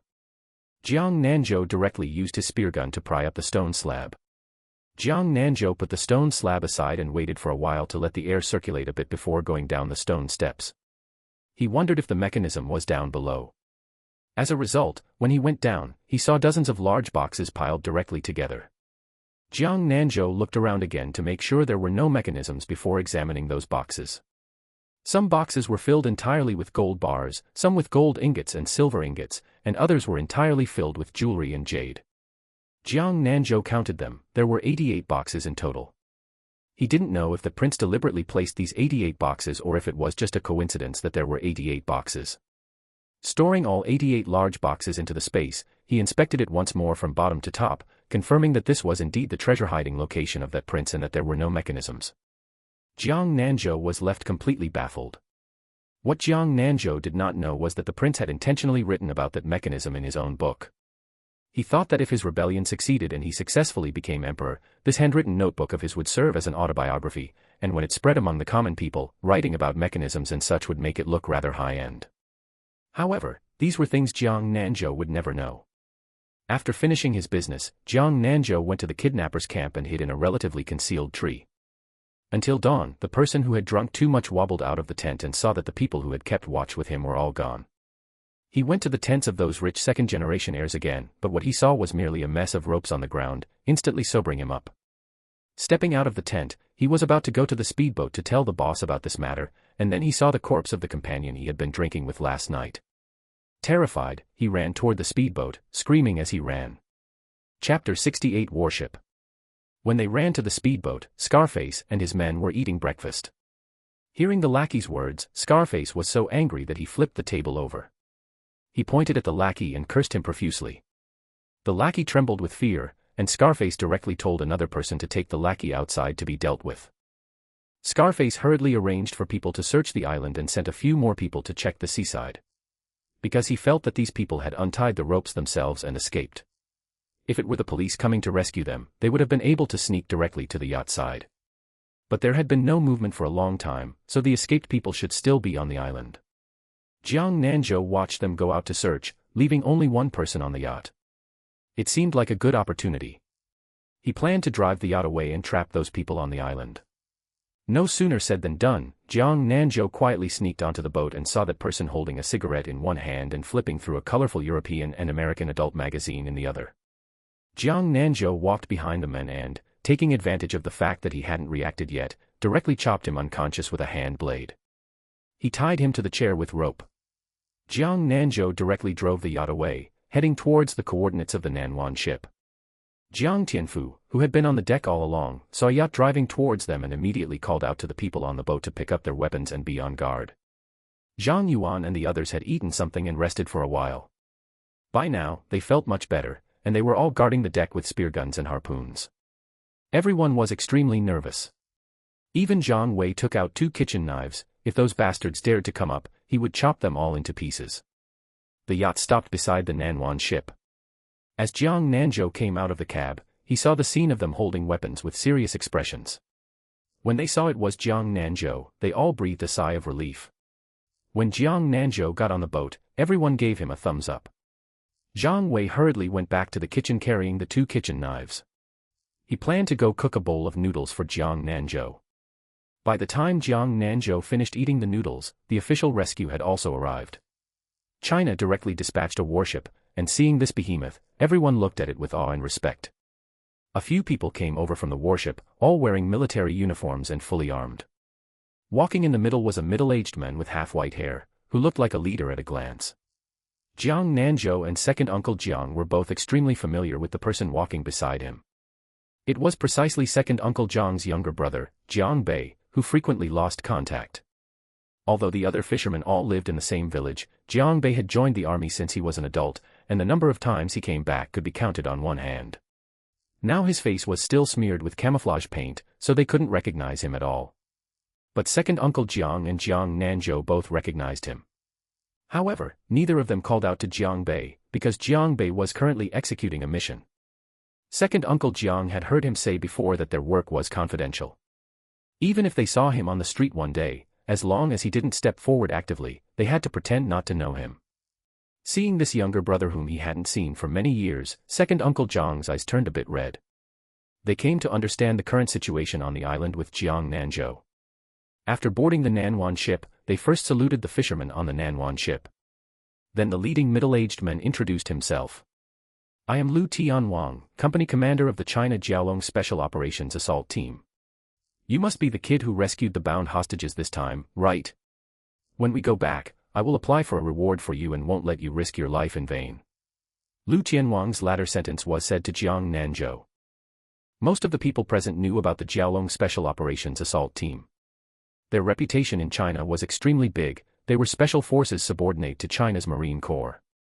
They had participated in major international missions multiple times and were known as maritime dragons, land tigers, air eagles, and counter-terrorism elites. Even Zhang Yuan and the others hadn't expected the country to send such a formidable team to rescue them. They felt they didn't deserve it. Zhang Yuan and the others were overthinking it. This time Jiaolong accepted the mission to train the newly joined soldiers. My name is Jiang Nanzhou, a fisherman from Jiangjia village on Nanwan Island. This rescue was completed through the joint efforts of all us fishermen. Jiang Nanzhou's words completely amused Lu Tianwang. This kid was truly smart, didn't crave credit, and valued relationships and righteousness. Second Uncle Jiang and the others were just about to speak when they saw Jiang Nanzhou's meaningful glance, so they didn't say anything. It was the same last time when they caught that spy bluefin tuna. They felt they didn't deserve this credit. Jiang Nanzhou told them about the remaining number of people currently on the island, the fact that Scarface had a gun in his hands, and that he wanted to go to the island with them. Because Jiang Nanzhou was relatively familiar with the island, and there were many caves on the island where people could hide, he wanted to bring those beasts to justice as soon as possible. Lu Tianwang truly appreciated Jiang Nanzhou quite a bit. Taking him along wasn't a problem. After all, having him along would indeed make things much more convenient. The look Jiang Bei gave Jiang Nanzhou carried a hint of pride and appreciation. Jiang Bei was currently a special training instructor for the Jiaolong assault team. Originally, he only needed to undertake some special missions, and this mission didn't require him to come in person at all. However, this time there were a few newly selected recruits going out on their mission for the first time, and he still wasn't reassured, so he came along. When he heard about the Nanwan ship, he knew it was a fishing boat from his hometown. He didn't expect that this Nanwan ship belonged to his nephew, and his own biological second older brother was also on the boat. His heart was extremely excited, but he didn't show a single bit of it on the surface. Once he brought these recruits out, he planned to go home and reunite with his family. The gang of kidnappers on the island searched the entire island and found nothing. As a result, the yacht was also gone, and the water and food in the tents were running low. Scarface and his men were so angry that they cursed incessantly. Just at this moment, Blue Hair ran over panting. "Boss, run quickly. I saw a Chinese warship coming this way." Hearing Blue Hair's words, some of them already had weak calves and scattered in all directions to flee. "What are you panicking about? Don't run around blindly." No matter what Scarface said now, it was useless. Yellowhair was almost scared to tears now. "Boss, what should we do?" Afraid of his mother. "Hurry up and follow me to find a place to hide." Blue Hair seemed to have thought of something. "Boss, when I was looking for people just now, I found a cave. Surprisingly, there is a basement inside the cave. We can hide there." "All right, let's go to the place you mentioned. I still have a grenade on me. At worst, we'll fight it out with them." Scarface would rather die than be caught, because the things he had done were enough to get him executed by firing squad many times over. They ran all the way to the cave on the mountain, and the three of them spent a huge amount of effort using stones to block the cave entrance slightly. Chapter 69 Resuscitation. When going underground, they didn't forget to use a stone slab to block the cave entrance. Commander Lu stood on the warship, and only Jiang Bei led a team of young members onto the island. Jiang Nanzhou kept following behind Jiang Bei, making a total of 15 people including Jiang Nanzhou, divided into teams of 3. Jiang Bei brought along a young fellow who looked rather honest and simple, putting him in a team with Jiang Nanzhou. Commander Lu specifically instructed Jiang Bei to ensure Jiang Nanzhou's safety. He also specially got a set of body armor for Jiang Nanzhou. Jiang Nanzhou looked at the rifles cradled in their hands, then looked at himself. He had a gun too. It was still that spear gun, and he couldn't help feeling a bit envious. He had harbored a dream of joining the military since he was a child. However, his family members all disagreed with him becoming a soldier, saying that being a soldier was too exhausting, and they couldn't bear to let him enlist. Now there was even less chance. They searched the mountain bit by bit from the outer perimeter, and just as they passed a large tree, Jiang Bei made a gesture to them, indicating for them to look at that tree. A stream of water was flowing down from the trunk of the large tree. Jiang Nanzhou looked up and saw a person under the cover of the tree's branches, hugging the trunk with both hands and feet. And that stream of water was flowing out from his trouser legs. That honest little soldier cradled his gun and said to the person up the tree, "Come down, don't try to resist, or I'll shoot." The voice of the person in the tree was trembling. I won't resist, I'm afraid of heights and can't get down." Hearing that person's words, Jiang Nanzhou felt like he was about to cry. He couldn't help finding it a bit funny in his heart. Appearances can be deceiving indeed. He hadn't expected such a cowardly-looking person to still have the courage to kill. Jiang Bei didn't waste any breath on him and directly fired a shot right above the hands the person used to hug the tree. Frightened, the person immediately let go of his hands and fell down. Jiang Bei told the young soldier to escort him back first and come find them later. After the young soldier took the kidnapper far away, Jiang Bei reached out and flicked Jiang Nanzhou on the forehead. "Good lad, you've grown into a fine young man. Fourth uncle, long time no see. How are great uncle and the others? I haven't even made a few phone calls in the past 2 years, and I don't know if they'll blame me. Great uncle and great aunt have always been in very good health, so you can rest assured. You have always been their pride, how could they blame you? When can you go back? They have always been looking forward to you going back. Soon, I should be able to go back around the middle of next year. We are all waiting for you to return in Jiangjia village." "All right." After saying that, they both fell silent and continued their search. In fact, Jiang Bei had many questions he wanted to ask Jiang Nanzhou, but now was not the time for reminiscing. The mission was still what mattered most. When searching the cave that Jiang Nanzhou was quite familiar with, he noticed something was wrong. "Fourth uncle, there might be someone in this cave. This cave is where I previously let those kidnapped people hide. When we left, the entrance wasn't blocked by stones." Jiang Bei moved a stone down and looked inside. The cave was pitch black, but he could also see that there was no one inside. "There's no one here, let's go." Jiang Nanzhou couldn't just say there was another cave inside, so he directly pushed away the large stone that the 3 kidnappers had struggled to move over. "What can you see clearly in this pitch blackness?" "I'll go in and take a look." Jiang Nanzhou thought correctly, there really was someone in the cave, and that stone slab hadn't been covered at all when he left. At this time, the young soldier also caught up with them. Seeing Jiang Nanzhou enter the cave, he walked straight in as well. He walked a circle inside, checking even the space between the large stone that had previously suppressed the underground cave entrance and the mountain wall. As a result, he discovered that stone slab. He didn't speak loudly, but simply made a gesture to Jiang Bei. Seeing this, Jiang Bei came over, and then he whispered, "Instructor, I suspect there should be an underground entrance below here." Jiang Bei made Jiang Nanzhou hide behind the large stone, had the young soldier move aside as well, and then set to work opening a crack in the stone slab. As soon as the stone slab was lifted open by a crack, a bang was heard. It was a gunshot. Jiang Bei held a pistol and loaded the bullets. He made a gesture to Jiang Nanzhou, meaning for him to go out. Jiang Nanzhou didn't want to go out, but he still followed instructions. Walking out of the cave entrance, Jiang Nanzhou heard several successive gunshots of bang, bang, bang. Shortly after, Jiang Nanzhou heard another loud bang, and the ground shook a few times. Jiang Nanzhou ran directly into the cave and saw Jiang Bei lying on top of the young soldier, with Jiang Bei covered in blood. Scarface was lying at the cave entrance, having also been hit by several shots in his body, but it could be seen that these shots had intentionally missed vital organs. Seeing Jiang Nanzhou enter, he raised his injured arm, still wanting to shoot at Jiang Nanzhou. Jiang Nanzhou dodged in a few swift moves right in front of him, and directly pierced his arm with the spear gun. After snatching the gun away, Jiang Nanzhou immediately checked Jiang Bei's condition. Fourth uncle, wake up." Hearing Jiang Nanzhou's shouts, Jiang Bei slowly opened his eyes. He wanted to open his mouth to speak weakly, but directly coughed up a mouthful of fresh blood. Then he weakly said to Jiang Nanzhou, "If I die, you must take me home." Tell great-uncle and great-aunt for me that I will repay their filial piety in the next life." Then he pressed his watch and sent out the distress signal. Seeing this, Jiang Nanzhou was sweating profusely with anxiety and directly redeemed 5 bottles of nutrient solution from the system. The prestige points he had accumulated for so long were only enough to exchange for these 5 bottles. Jiang Nanzhou opened the bottle caps and poured them all down Jiang Bei's throat at once. He only knew that Jiang Nanhai recovered a bit faster after drinking 1 bottle, and hoped that 4th uncle could save his life after drinking so many. At this moment, Jiang Bei's mind was already somewhat unclear, and he only knew that Jiang Nanzhou was pouring things into his mouth. He also felt that his body wasn't hurting as much anymore. He wanted to sleep now, just not knowing whether he could wake up again once he fell asleep. The others nearby also rushed over. Seeing this scene, they were extremely worried, and directly made 2 simple stretchers to send the 2 of them onto the warship. As for Scarface, he was dragged away directly.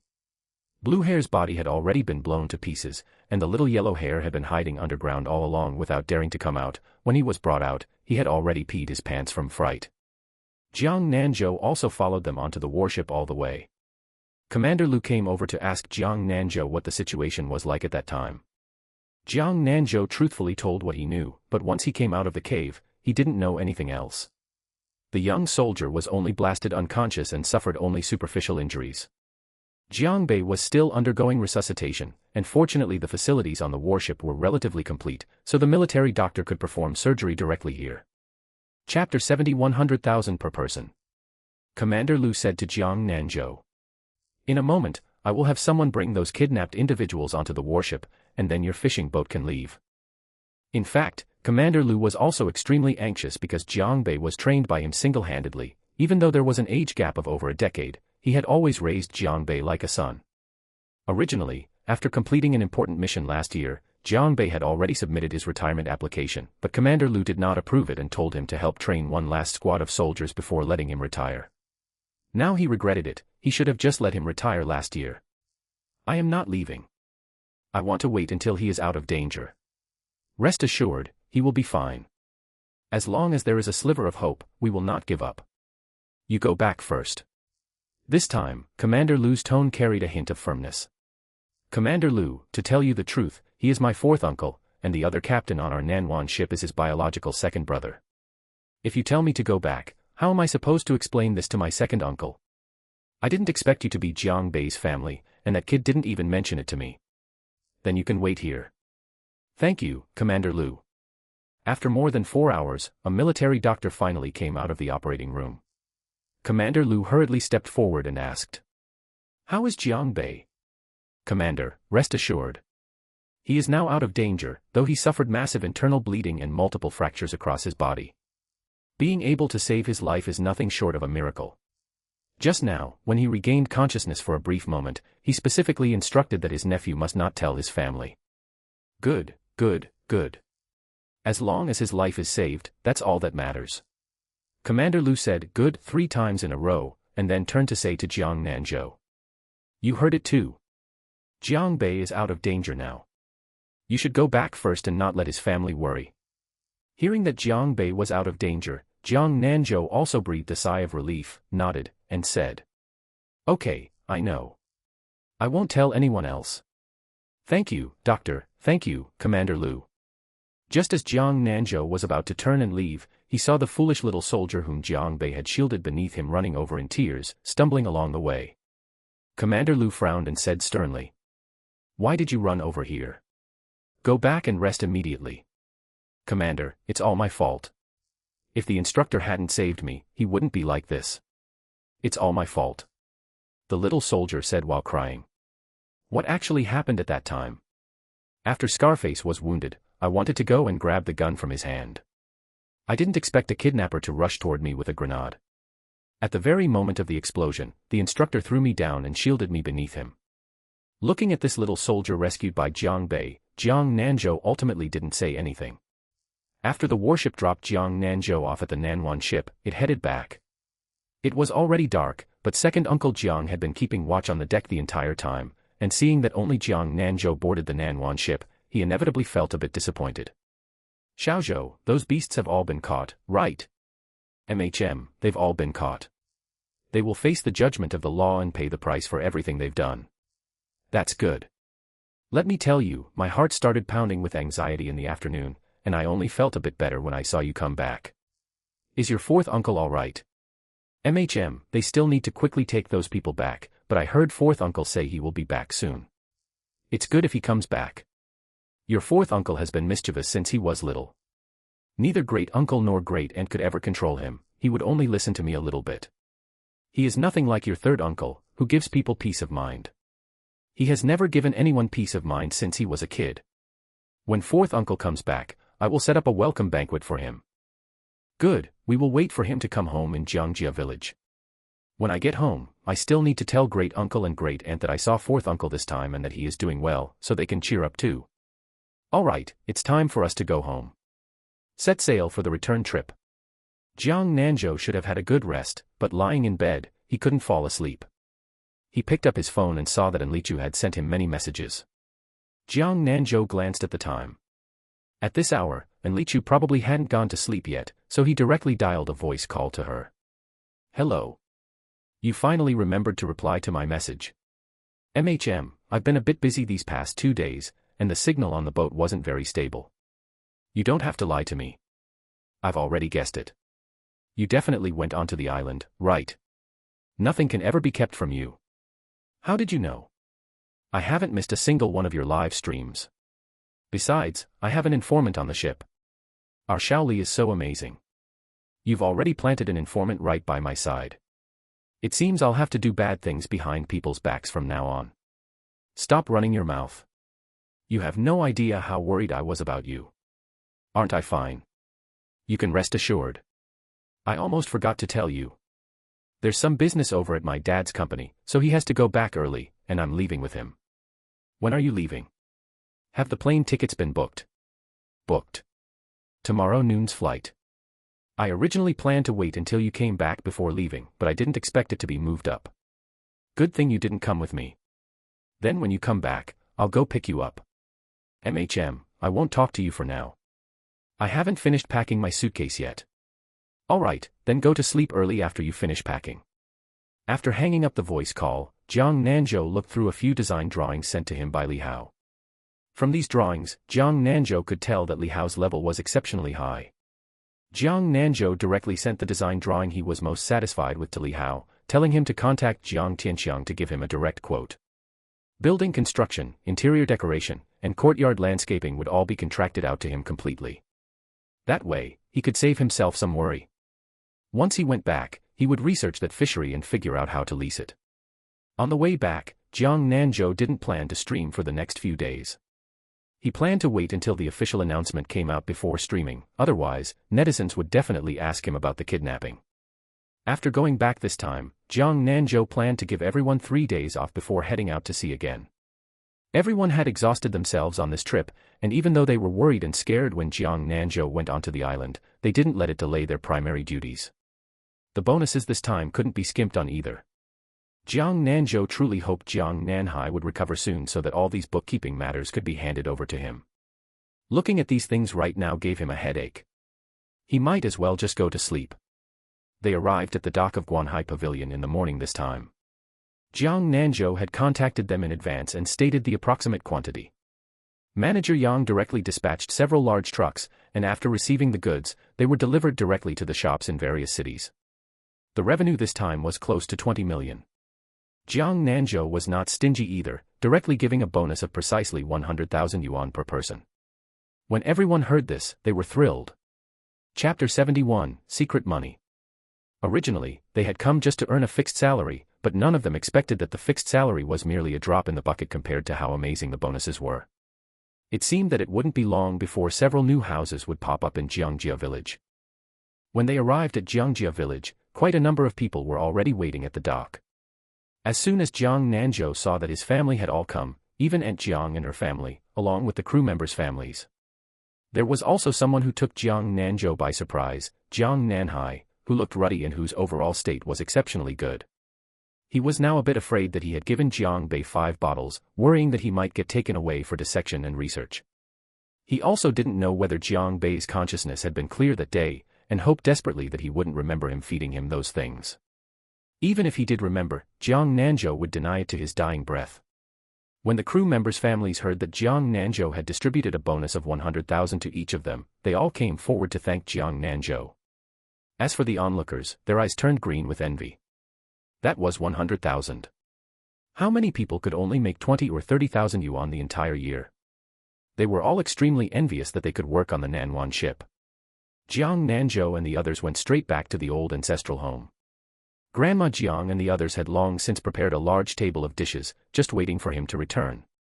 Mother Jiang and Grandma Jiang took some of the dishes away to heat up, while Uncle secretly asked Jiang Nanzhou. Xiaozhou, we all watched your live stream, but didn't dare tell your grandparents and your parents about encountering a kidnapping. Were those kidnapped people rescued? Jiang Nanzhou simply gave him a brief rundown of it.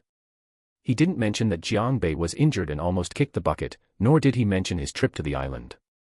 He certainly didn't want his family to worry along with him. Second Grandpa had originally been quietly waiting for dinner, but suddenly heard Jiang Bei's name. Why hasn't that brat come back? I've missed him. Jiang Nanzhou knew that Second Grandpa's favorite nephew was Jiang Bei.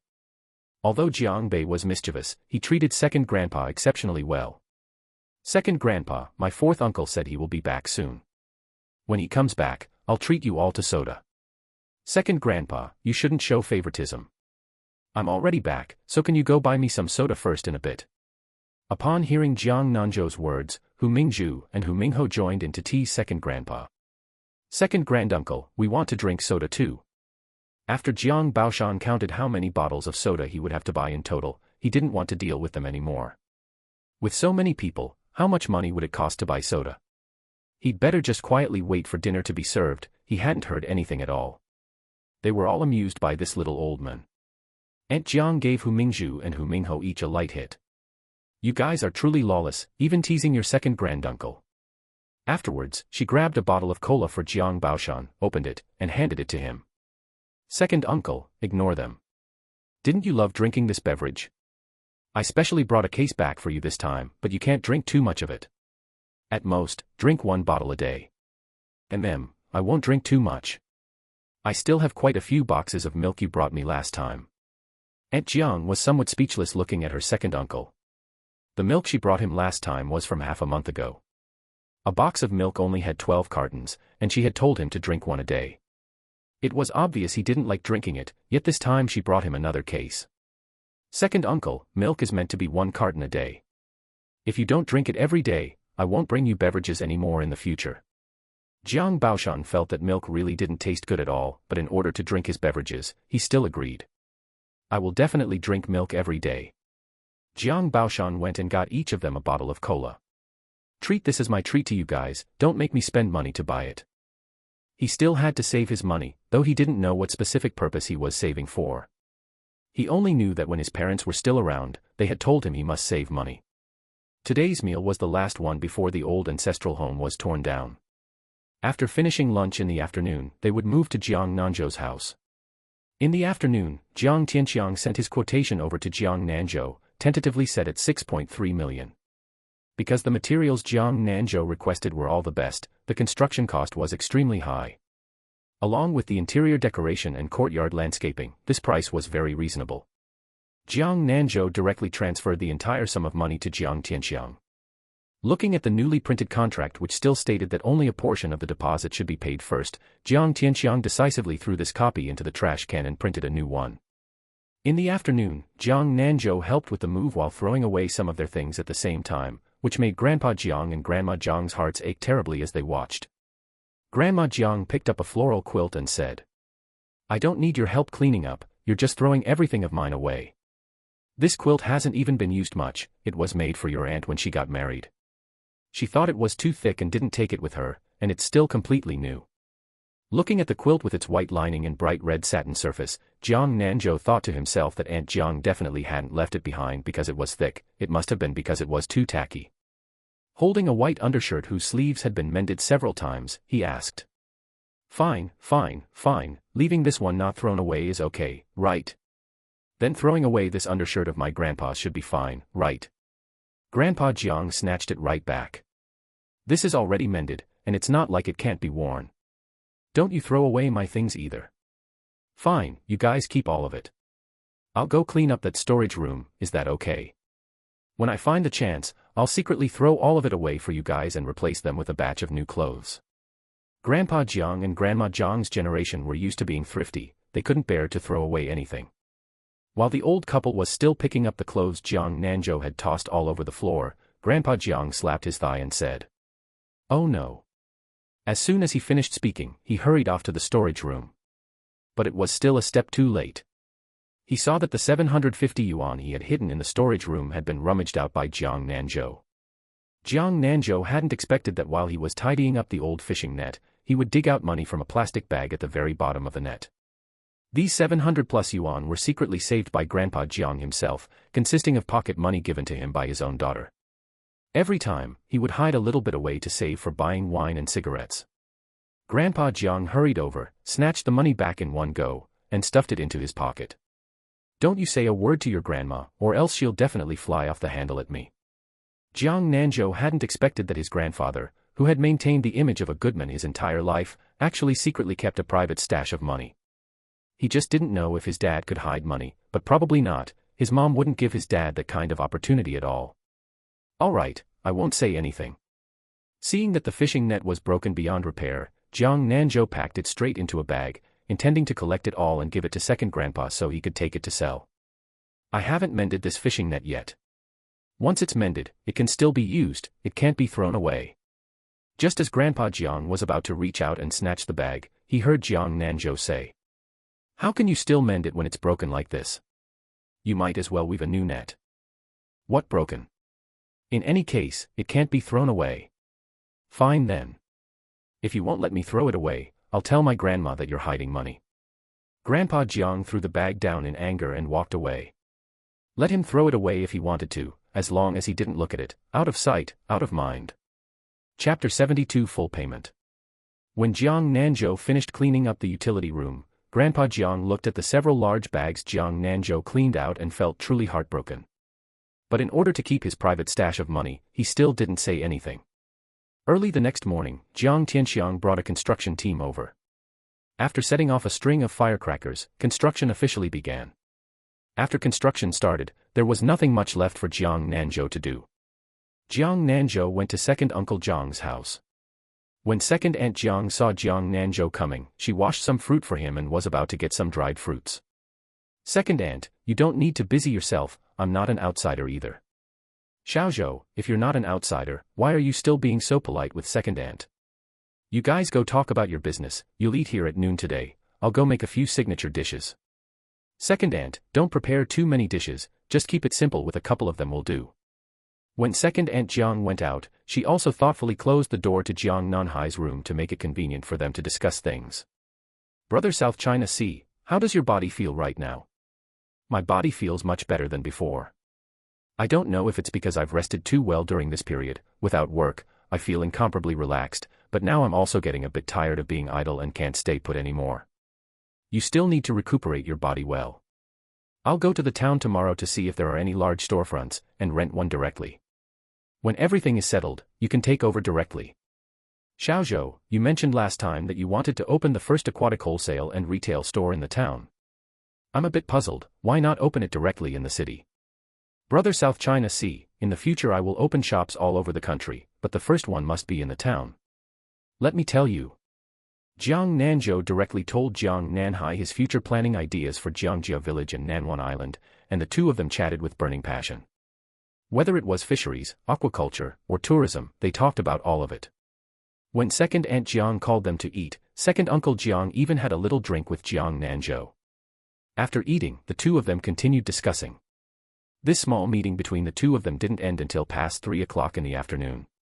Jiang Nanzhou had just finished dinner in the evening when he saw WeChat sent to him by the richest man, containing some words of thanks and asking him for his card number. He didn't stand on ceremony either and directly sent his card number over. Not long after, he received a bank text message with an incoming transfer of 50 million. The next day, Jiang Nanzhou directly called Zhang Wei and Jiang Tianfu along, looking for them to go to the town together to check out storefronts. When they arrived in the town, they directly found an agency and stated their requirements. The agent took them to look at a few places, but Jiang Nanzhou wasn't very satisfied with any of them because they were all too small. We do actually have a large one here, a total of 4 floors, right near the pier. It used to be a department store, but that one is not for rent, it's only for sale, and it requires full payment. They all knew that department store had been closed for 2 years already, and Jiang Nanzhou was quite interested in it. Then let's go take a look, it doesn't matter if full payment is required. Hearing this, the agent's smile deepened even more. That building is not cheap at all. The owner is from the city, and they want a flat price of 5.6 million. Because there were hardly a few people on this island who had ever seen 1 million, this building had been listed with the agency for several years, mainly due to its large floor area. Alright then, I'll take you over to take a look. He didn't even dare to imagine, if this deal went through, his commission would catch up to nearly half a year's salary. The exterior of this 4-story building was a bit rundown, but it was big enough. Each floor was 2,000 square meters, and at the back door of the building, there were several large warehouses which could be directly converted into cold storage in the future. Jiang Nanzhou was quite satisfied this time. Jiang Tianfu and Zhang Wei felt it was a bit expensive, but their opinions didn't matter because they were just here to accompany him on the viewing. The agent went to make a phone call to the owner, smiling like a blooming flower. Looking at these 4 floors, several more plans came to Jiang Nanzhou's mind, which he would study with Jiang Nanhai when he went back. After finishing the call, the agent smiled cheerfully and said to Jiang Nanzhou, "You guys go back to the agency with me to sit for a while, the owner is heading this way right now." Jiang Nanzhou glanced at the time and said, "Why don't we go to the noodle restaurant across the street to eat a bowl of noodles? By the time we finish, he should be arriving soon." The agent told them to go ahead, while he would go back to eat since food was already prepared over there. The 3 of them went straight to the noodle restaurant. By the time the contract was signed and Jiang Nanzhou reached home, it was already pitch dark. He didn't go to Jiang Nanhai's house, but instead drew a renovation plan for that 4-story old building by himself, planning to bring it directly to show Jiang Nanhai tomorrow. Jiang Nanzhou didn't draw out a simple blueprint until the early hours of the morning. No matter how he looked at it in his hands, he was satisfied. Jiang Nanzhou woke up early, finished breakfast, told Grandma Jiang and the others, and went to Second Uncle Jiang's house. Second Uncle Jiang's family had just started eating breakfast when they saw Jiang Nanzhou coming. "Xiaozhou, have you eaten breakfast?" "Second Uncle, I've eaten. I came to find my brother South China Sea to discuss some things, you guys go ahead and eat first." Second Aunt Jiang enthusiastically went to get a pair of bowls and chopsticks for Jiang Nanzhou. "Eat a little more. I fried dough sticks today, didn't you love eating this when you were a kid?" Jiang Nanzhou looked at the fried dough sticks on the table. To be honest, as soon as he entered the door, he smelled the fragrance of these fried dough sticks. This time he didn't stand on ceremony, went straight to the table, and had another meal. Second Aunt Jiang also poured him a cup of soy milk. "Quickly taste if this soy milk is delicious or not. I bought the soy milk maker in a live stream room. Your second uncle kept saying this soy milk doesn't taste as good as one ground by a stone mill, but to me it tastes the same, and it's even finer than that." After taking a sip, Jiang Nanzhou felt that the taste was also very good. "I think it's pretty good too, much better than what's sold at breakfast shops anyway." Hearing Jiang Nanzhou say that the taste was also quite good, Second Aunt Jiang felt a bit smug. "Your second uncle just says that things bought online have no quality guarantee, but it is indeed true. Online shopping in the village requires going to the town to pick things up, and returning items is also troublesome. Then Second Aunt, do you want to open a post station in the village? That way online shopping will be convenient." Jiang Nanhai also felt that Jiang Nanzhou's idea was quite good. "Mom, our old house at the entrance of the village is very suitable. When the time comes, we can tidy it up and open an integrated supermarket and courier post station, making it more convenient for villagers to buy things." Second Aunt Jiang was somewhat tempted. The family had always relied on Second Uncle Jiang to make money outside, while she could only grow vegetables at home and had never earned a single penny. Sometimes, hearing the women from the village who worked outside say that they could earn money and speaking with more backbone at home. Although she was the one who managed the money in their family, besides buying things needed around the house, she couldn't bear to buy some small gadgets that she fancied at all. Second Uncle Jiang. With her loud and boisterous personality, can she do it well? Don't end up losing money instead. Hearing this, Second Aunt Jiang was displeased. Why wouldn't I be able to? You make money to support the family, but I manage the household very well too. Just wait and see whether I can run the supermarket well or not. Chapter 73, Second Aunt Jiang opens a supermarket. Second Aunt Jiang directly decided what she wanted to do. Xiaohai, Xiaozhou, you guys tell me how a supermarket should be run. Jiang Nanzhou looked at second aunt's hyperactive appearance and said. That's not hard to run at all. For your inventory, go directly to Aunt Jiang and let her help you stock goods. As for the courier station, I'll have South China Sea contact you when the time comes. Jiang Nanhai was also very supportive of his mother's decision. I'll help you apply for the business license online then. For the building, I'll have brother Tianxiang find a few people to fix it up nicely for you. I'll also order a few sets of shelves for you, and you can start business directly once the goods are stocked. Alright, Xiaohai, just help mom get it all set up. Otherwise, I don't have much to do all day and feel quite bored at home. After finishing breakfast, Jiang Nanhai took Jiang Nanzhou back to the room. South China Sea, take a look at how this blueprint looks. Jiang Nanhai took the blueprint, spread it out on the table, and looked at it carefully. Xiaozhou, is this our first store? Is this building the old small department store by the dock? Right, that's the one. I looked at several places today and none of them were suitable. Only that building fits my requirements. Jiang Nanhai was still quite worried that Jiang Nanzhou was investing too much. How much is that per year? I bought it outright. What do you think of my blueprint? When the time comes, I'll just have them decorate it like this. Jiang Nanhai didn't even want to ask how much it cost. No matter how cheap the housing prices on their island were, that was still a small shopping mall, and the kind with elevators at that. You're really something. Buying that building is fine too. Since it's your own place, you won't feel bad about doing a better remodeling and decoration. I understood your second floor, it should be a restaurant. What is the third floor? It looks like rooms to me. Are you going to open a hotel on the third floor? Jiang Nanzhou leaned over to look at the drawing he had made, and come to think of it, it really did look quite like rooms. The more he looked at it, the more it looked like a small hotel. How is that possible? The third floor consists of private rooms, all of them private rooms, the kind where every private room comes with a bathroom, made a bit larger. And the kind with better privacy. Jiang Nanhai couldn't help admiring Jiang Nanzhou a bit. Your idea is pretty good. If the island develops in the future, the business will definitely be extremely good. That's right. Just think, after buying fresh seafood on the first floor, you can have it directly processed and dined on the second floor, where you can order dishes directly. It's quite distinctive. Jiang Nanzhou made the fourth floor directly into an office area. He would still need Li Hao to draw up a few blueprints for him by then, and he planned to turn that four-story building directly into a new Chinese style, making it a bit more upscale and stylish. He sent a WeChat message to Li Hao to see if he had time in the afternoon, and if so, they would go to town to check the site in the afternoon. Li Hao replied quite quickly. He happened to be meeting clients in town right now, so the two of them scheduled it for 2 o'clock in the afternoon. Jiang Nanhai couldn't stay put at home either. Knowing that Jiang Nanzhou was taking the designer to inspect the site in the afternoon, he also wanted to tag along for a stroll. Jiang Nanzhou felt that Jiang Nanhai was no different from a normal person now, so he agreed. He happened to plan to set up a bank card to keep as a corporate account. For various expenses and revenues from the next sea voyage, he didn't plan to handle everything personally anymore, and would directly hand it over to Jiang Nanhai.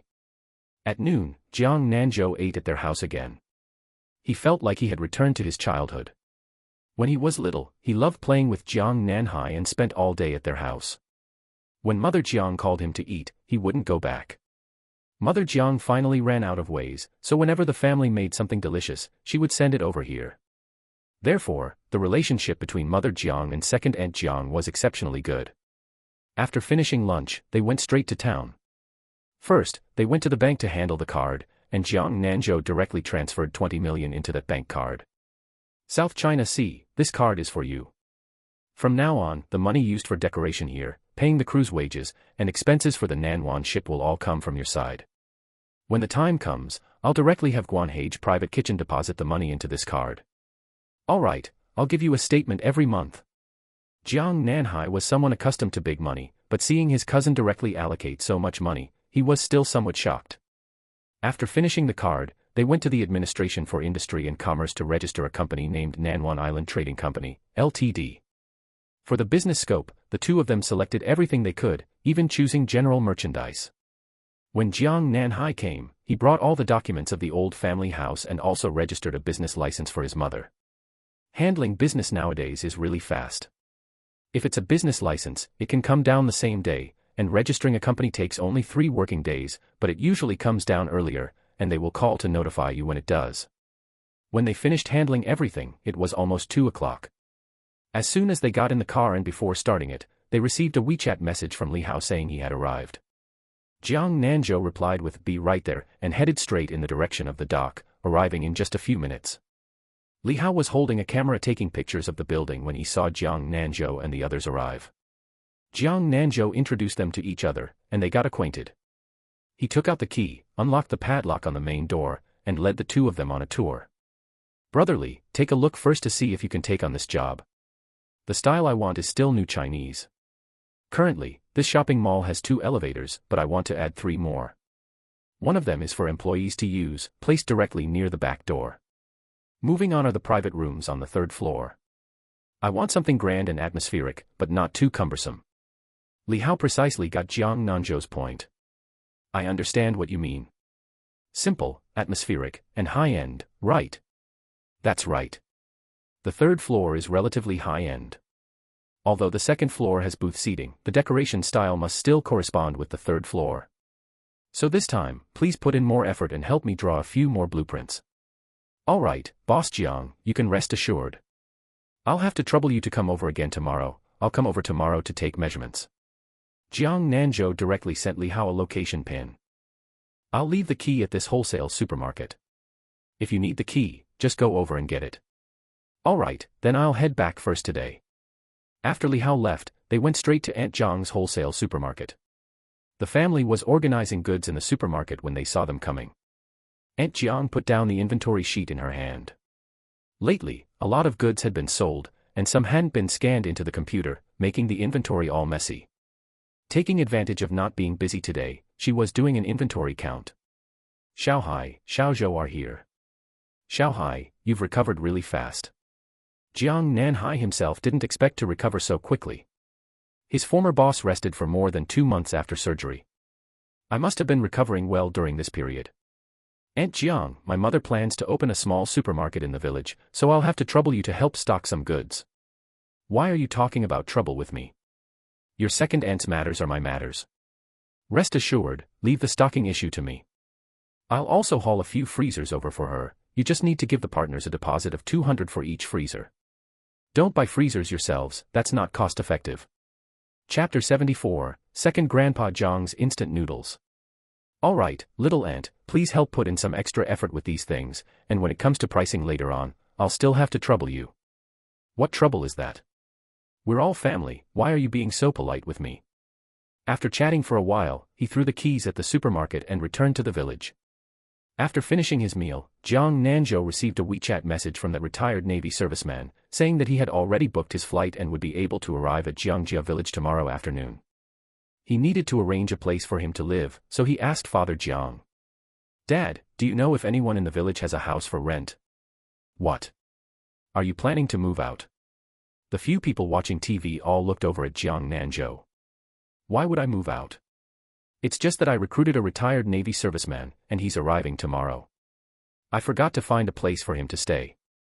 Then I'll ask in the village chat group to see whose empty house is up for rent. Our village doesn't have much else, but we do have plenty of empty houses." Grandpa Jiang put down his tobacco pouch and said, "Don't ask yet. I'll go over to your second uncle's place in a bit to ask him.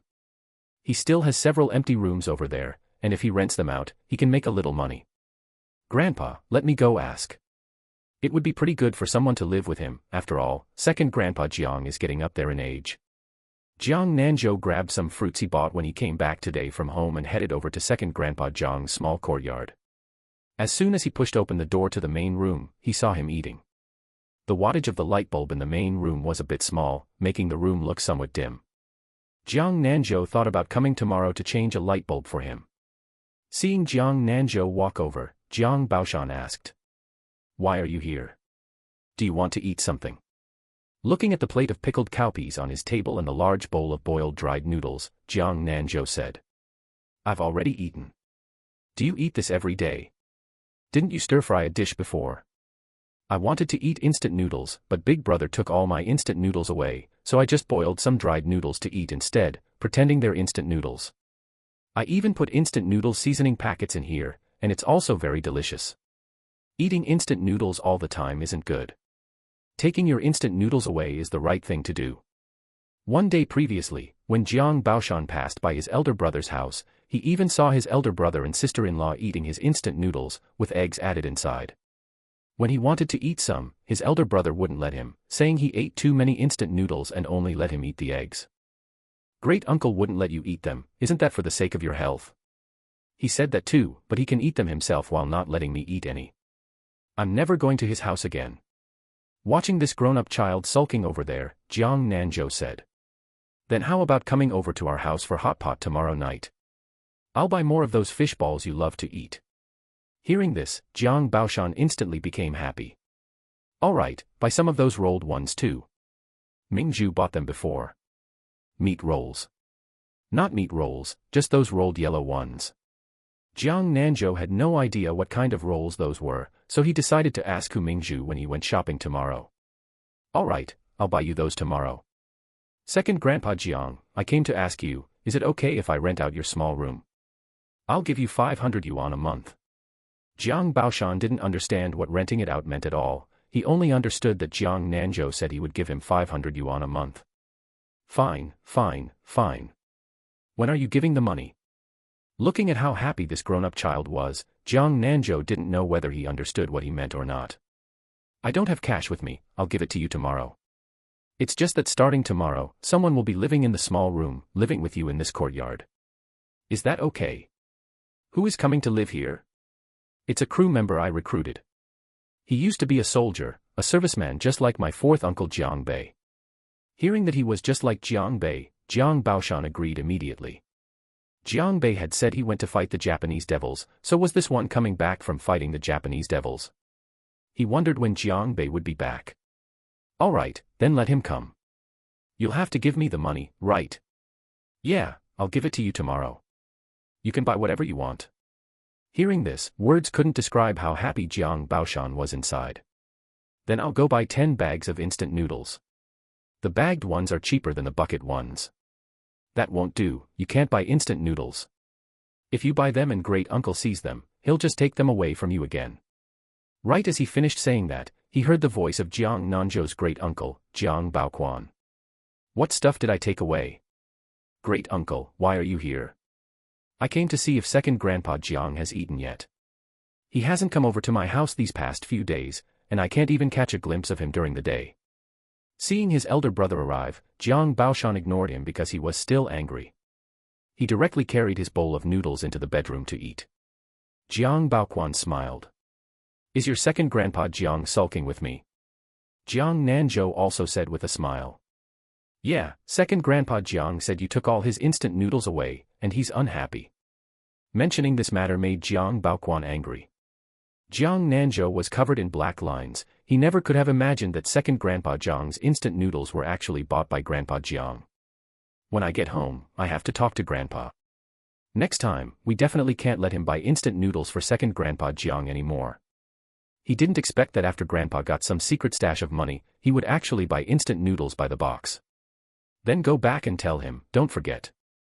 Jiang Nanzhou remembered the matter about the fish farm and decided it was a good time to ask his great uncle. Great uncle, I want to lease that abandoned fish farm. Does that belong to the village now? Yeah, the lease for that expired several years ago, but if you lease that fish farm, you have to lease that piece of the sea behind it together. It costs quite a bit of money a year, you might as well just lease some land in the village and build one yourself. In truth, what Jiang Nanzhou had his eyes on was precisely the fact that the fish farm connected to the sea. I still have my eye on that fish farm. How much is it a year?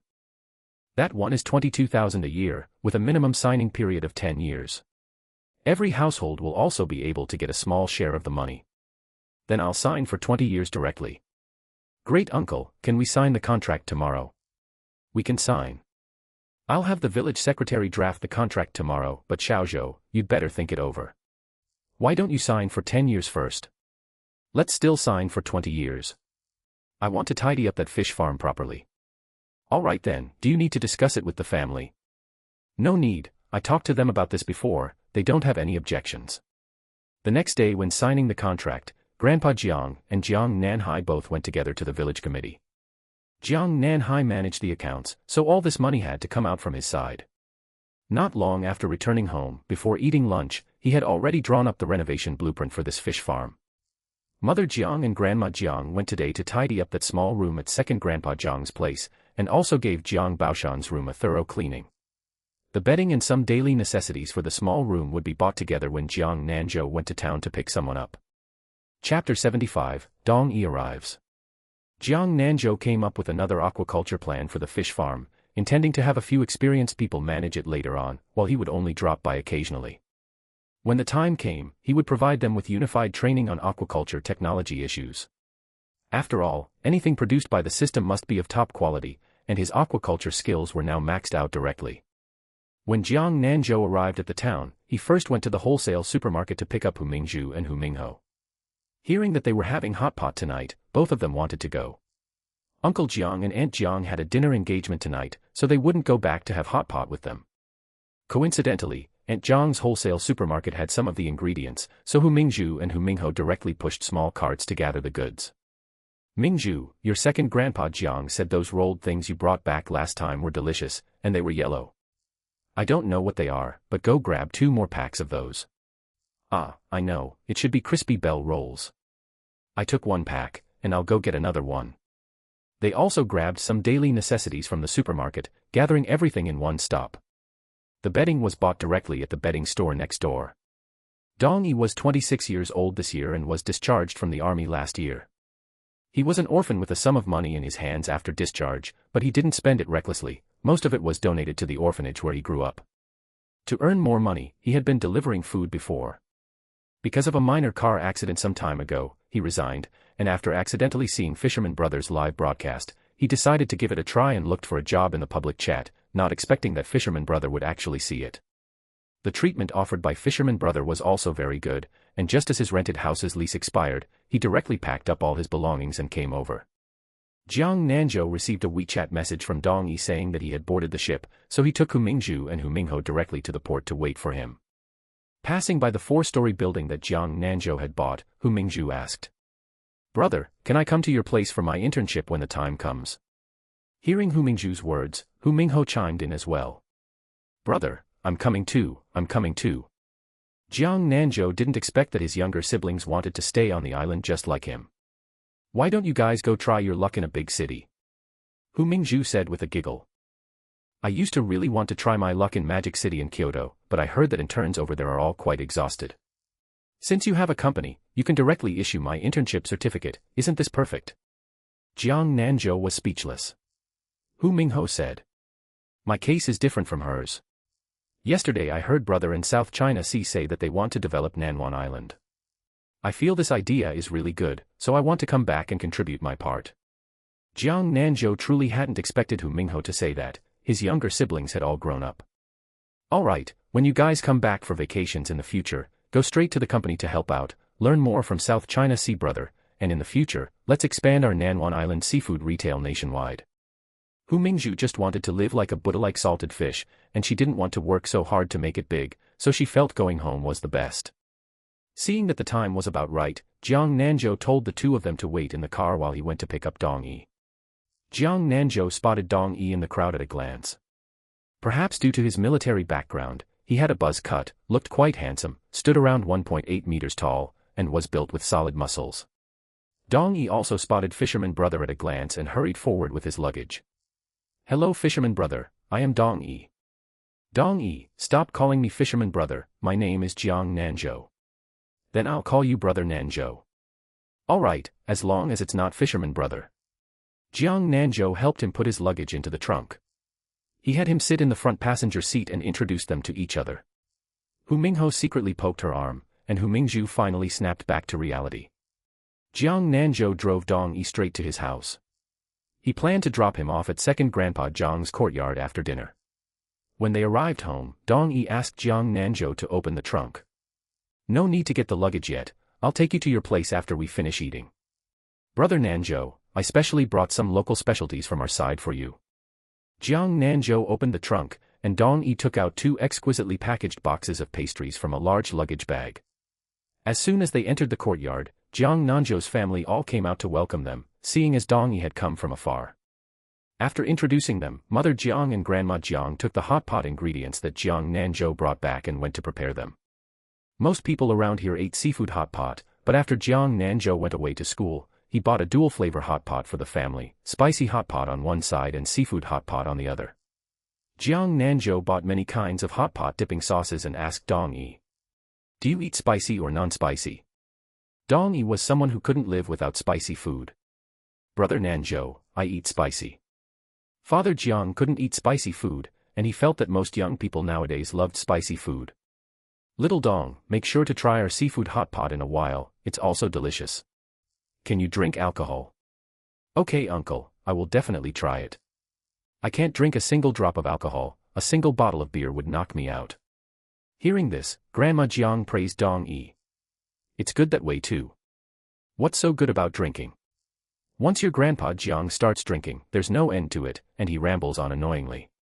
"Good kids are the ones who don't drink." Jiang Baoshan was over there finishing mixing his dipping sauce and waiting for the pot to boil, and upon hearing this, he said, "Hu Ying is right, good kids don't drink." He had been fooled by Jiang Nanzhou into taking a sip of wine before, and it was so spicy, so when he said this, he was directing it right at Jiang Nanzhou. Jiang Nanzhou rubbed his nose, not expecting second Grandpa Jiang to hold such a grudge. Back then, he was only in his teens. His Grandpa Jiang and great uncle both drank, so he secretly poured a tiny bit for second Grandpa Jiang, just enough for a single mouthful, and tricked him into saying that it tasted amazing, except for the bad smell, arguing that they wouldn't keep drinking it if it didn't taste good. Second Grandpa Jiang was also quite curious about alcohol because his mother used to say he wasn't grown up enough to drink, so under Jiang Nanzhou's instigation, he knocked back the mouthful of wine all at once. It choked him right away, coughing until his face turned completely red, which also scared Jiang Nanzhou out of his wits. If it hadn't been for great uncle holding him back, he wouldn't have escaped a sound beating. "Second Grandpa Jiang, do you want to drink cola?"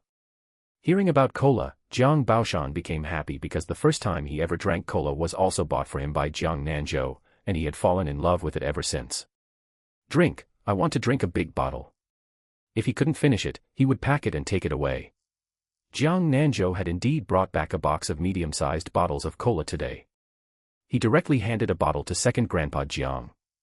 Second Grandpa Jiang ate this hot pot very happily. He even agreed when Grandpa Jiang said Grandma Jiang would give him a haircut tomorrow. Second Grandpa Jiang's hair had always been buzzed with clippers by Grandma Jiang, but Jiang Baoshan hated the sound of clippers the most and especially disliked getting a haircut. After dinner, Jiang Nanzhou drove second Grandpa Jiang and Dong Yi back directly. Jiang Nanzhou gave the key to that small room to Dong Yi. Chapter 76, Making the News Again. "The room you are staying in was cleaned by my mom and grandma today. The bedding was newly bought today, and some daily necessities were also bought for you. If you are missing anything, just tell me. If you go to town, come over here to get my car keys. Tomorrow, I will take you to check out our Nanwan ship." "All right, Nanzhou, I am not lacking anything. I brought everything I usually use. You should also head back early to rest." "All right, then I will head back first. Contact me anytime if you need anything." When Jiang Nanzhou went home, he made a spreadsheet of the current crew list and sent it to Jiang Nanhai. He asked him to set up a file so that their social security could be paid uniformly later. Jiang Nanhai happened to have something to look for him about as well, so he called him directly. "Xiaozhou, I have a friend who does human resources. He happens to be planning to change jobs recently, and I want to bring him over. His ability is very strong, but his salary cannot be low, so I want to ask for your opinion. Brother South China Sea, I won't get involved in these matters. I trust your judgment. If the money is not enough, just talk to me. After all, there are quite a few places that need money over there. These funds are enough for now, so I will make the decision myself. I will ask him about his thoughts. The renovation over there will still take a long time.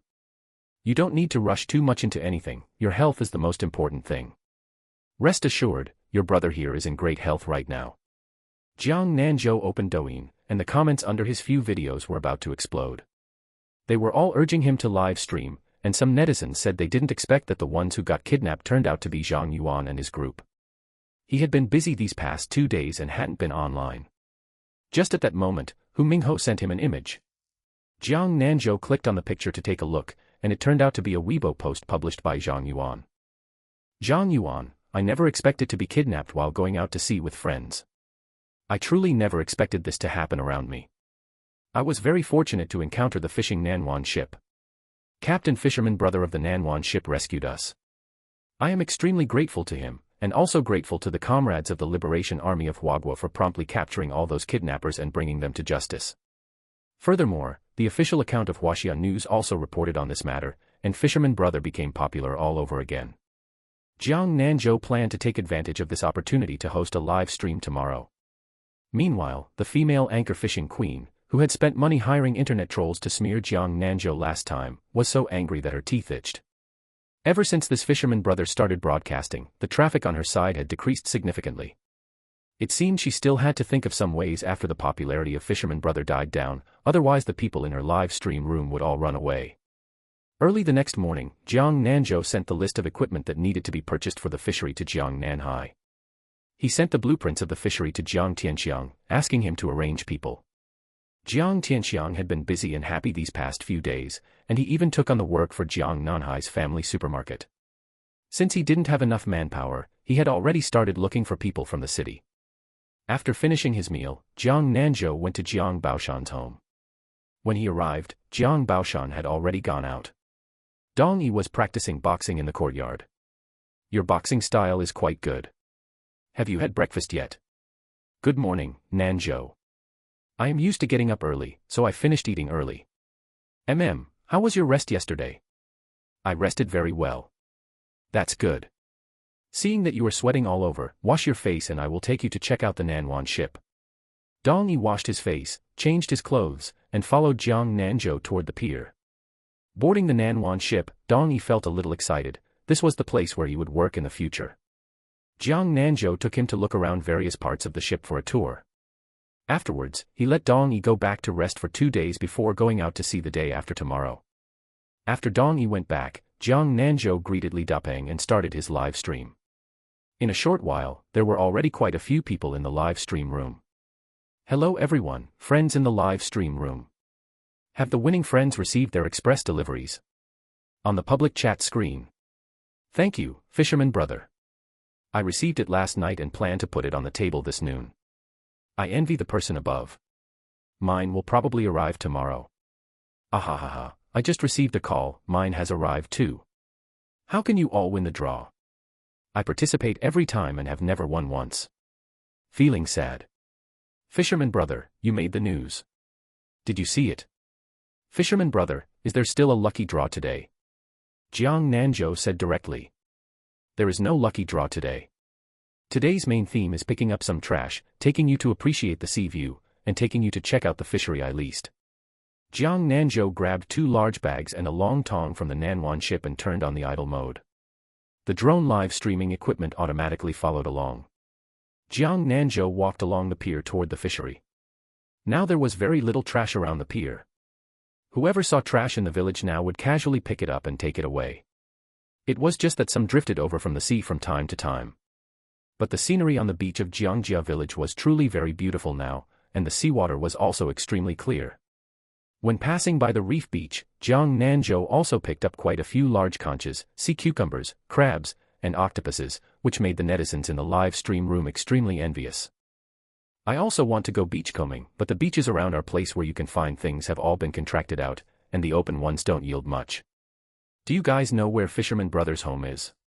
Should we form a group to go beachcombing together?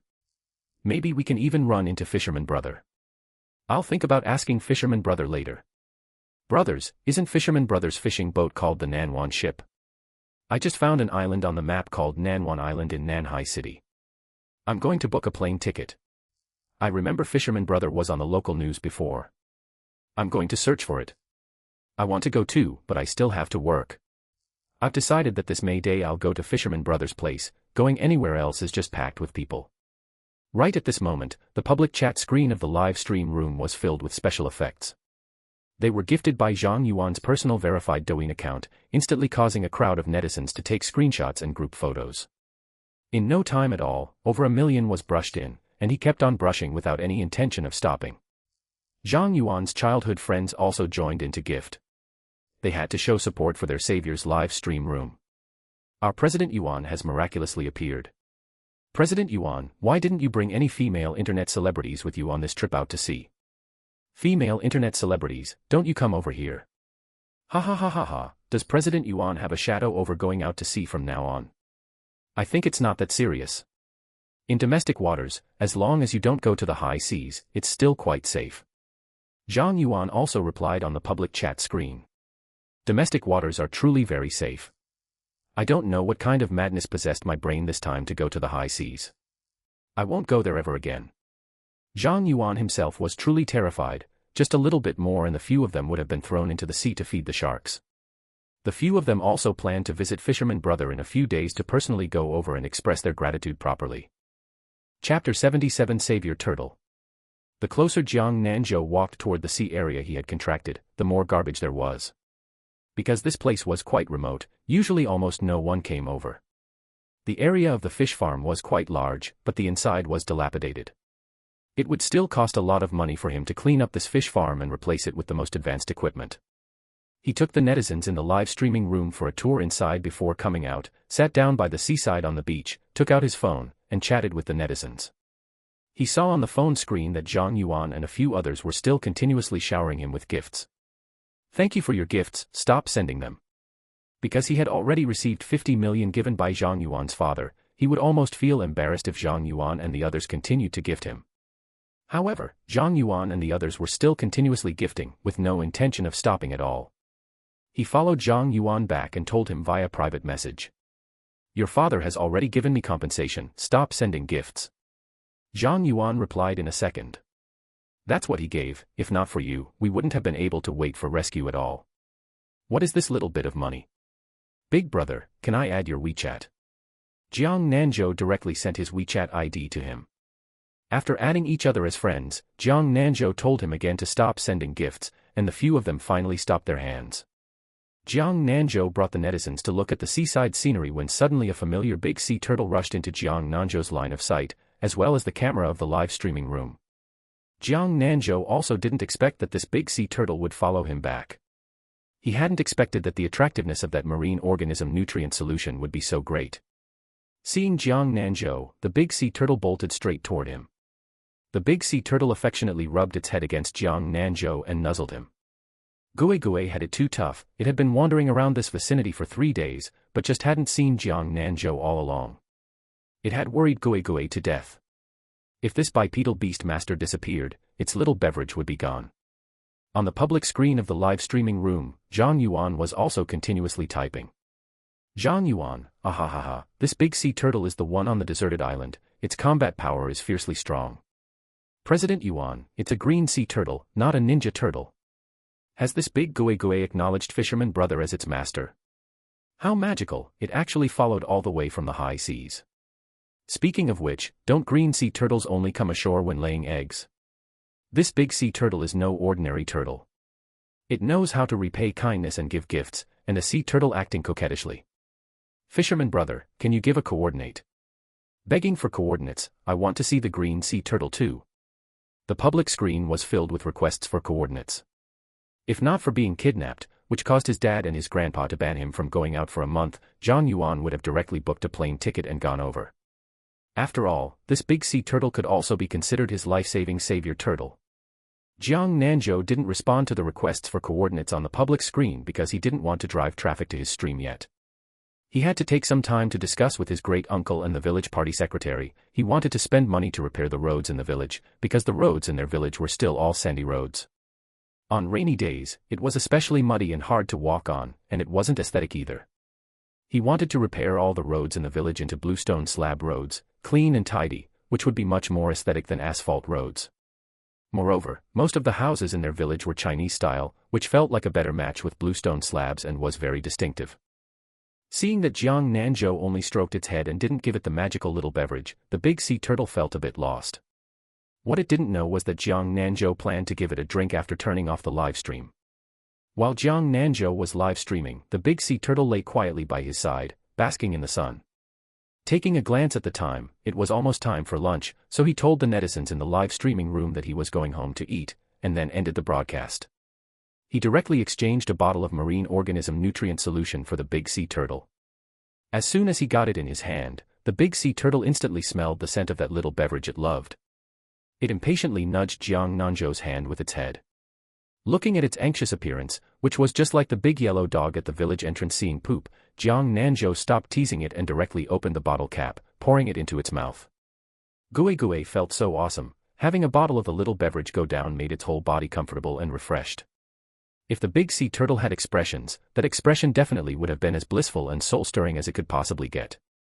Jiang Nanzhou patted its turtle shell and said, "You go back, I'm going home to eat."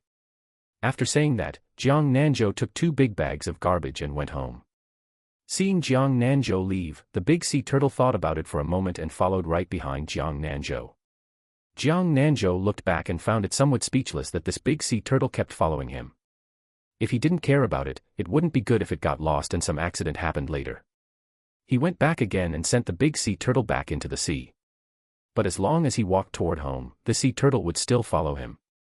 After a few times, Jiang Nanzhou gave up. Let it follow if it wanted to. Anyway, it had followed all the way from the high seas. When Jiang Nanzhou returned home, the family had already served the dishes on the table. Mother Jiang served the last dish and said, "I was just about to call you back for dinner. Did you deliberately time your return for mealtime?"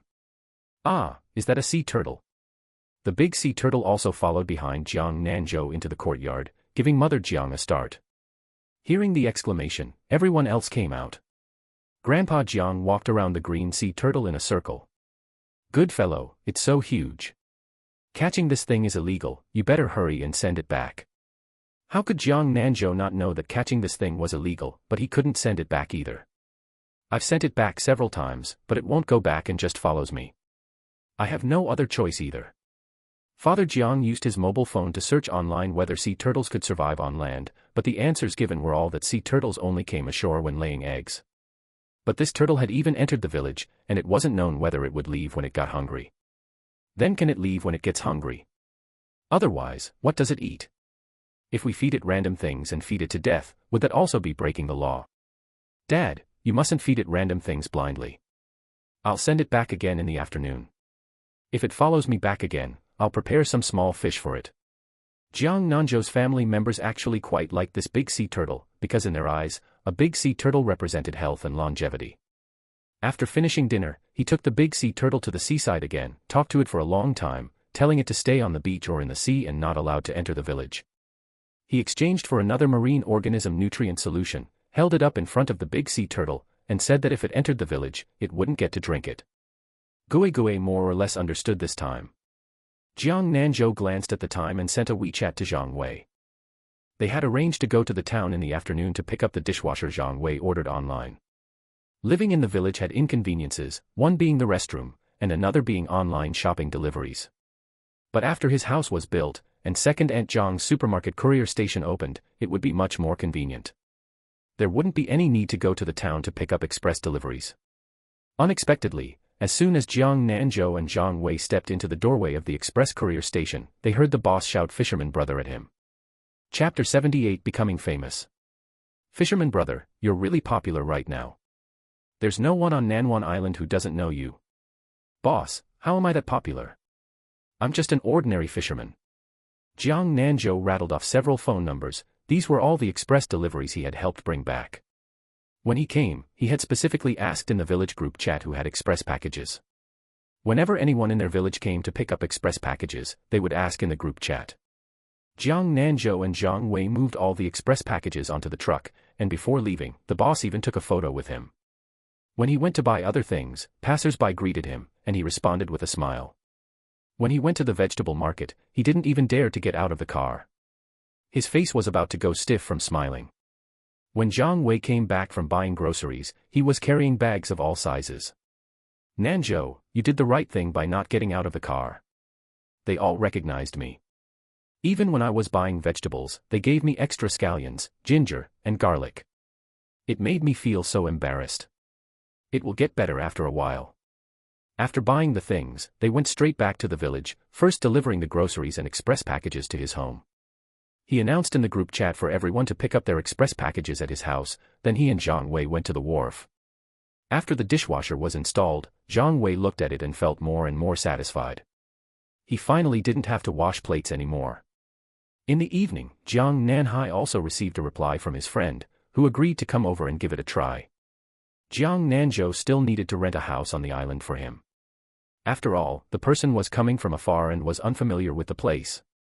He directly contacted that agent again, asking him to find a move-in ready furnished house near the wharf. The next day, after finishing breakfast, Jiang Nanzhou went to the village committee.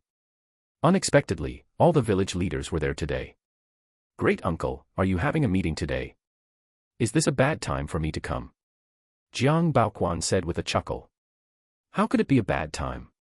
If you hadn't come, I would have wanted to call you anyway." Jiang Nanzhou was completely baffled as he listened. "How does this involve me?" The village party secretary said.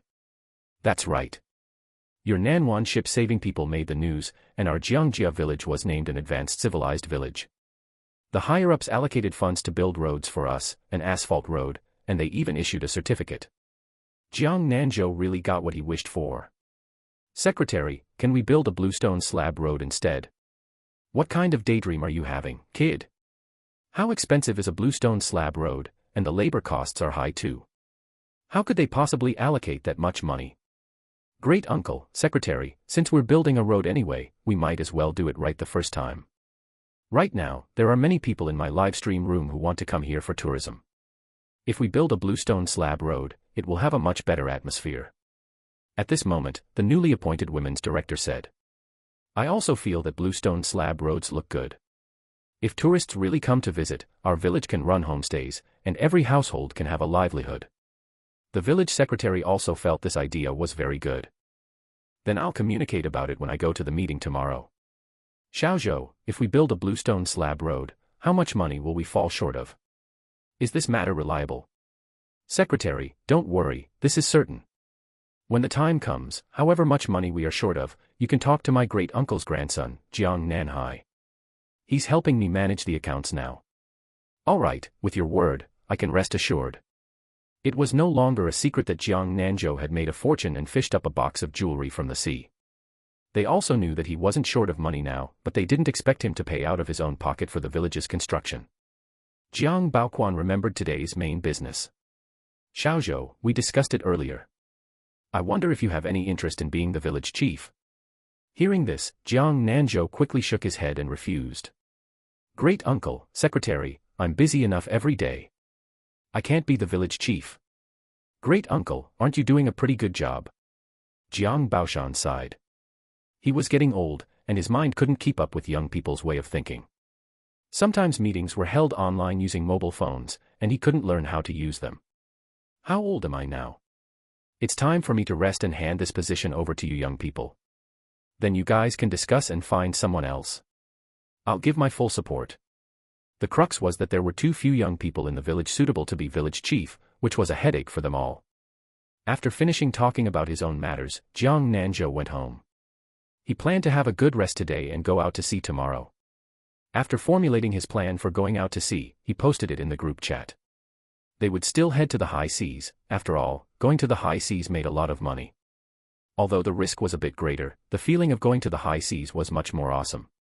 He thought that if he got even richer in the future, he would definitely replace it with a larger fishing boat.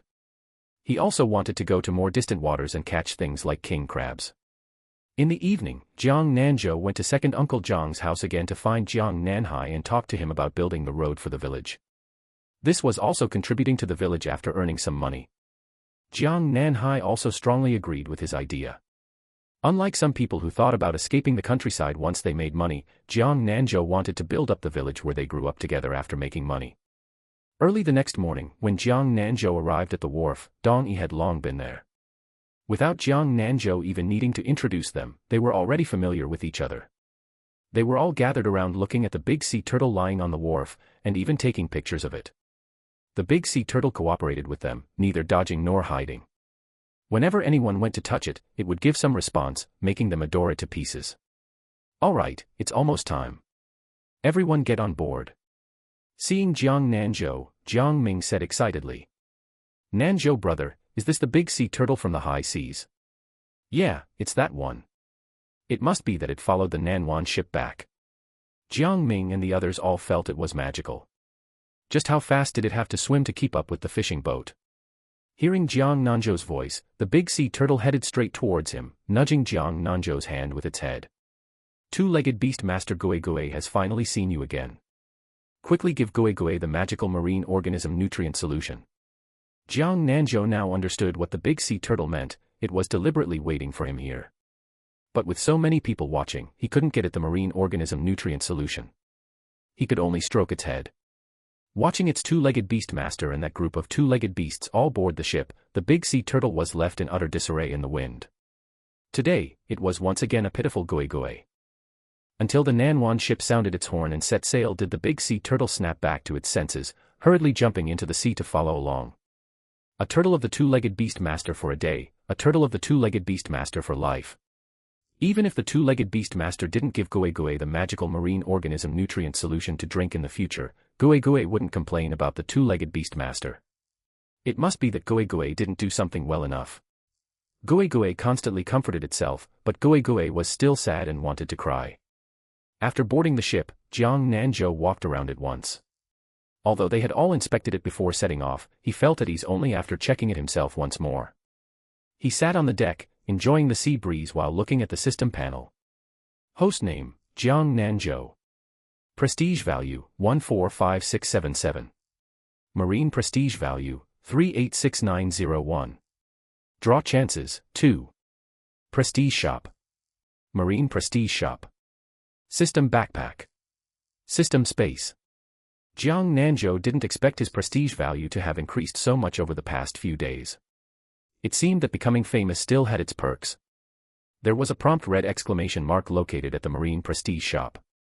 Jiang Nanzhou clicked on the Marine Life shop, prompting him to spend 200,000 to unlock something. Without the slightest hesitation, Jiang Nanzhou unlocked it directly. He saw that it was eel fry, 100,000 Marine Prestige value for 100 premium eel fry. Seeing that he only had a little over 180,000 Marine Prestige value left, Jiang Nanzhou realized he would still have to work hard to earn more prestige value during this trip out to sea.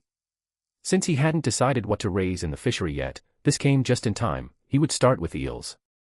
Taking advantage of the current time, Jiang Nanzhou opened his live stream. He decided to fish for a bit and give the netizens in the live stream room a wave of benefits. Fisherman brother has finally started streaming. He has gone out to sea. Will he send us lucky bags? I've already washed my hands and am getting ready. Are we fishing today? I want to see whales. I missed that live stream last time.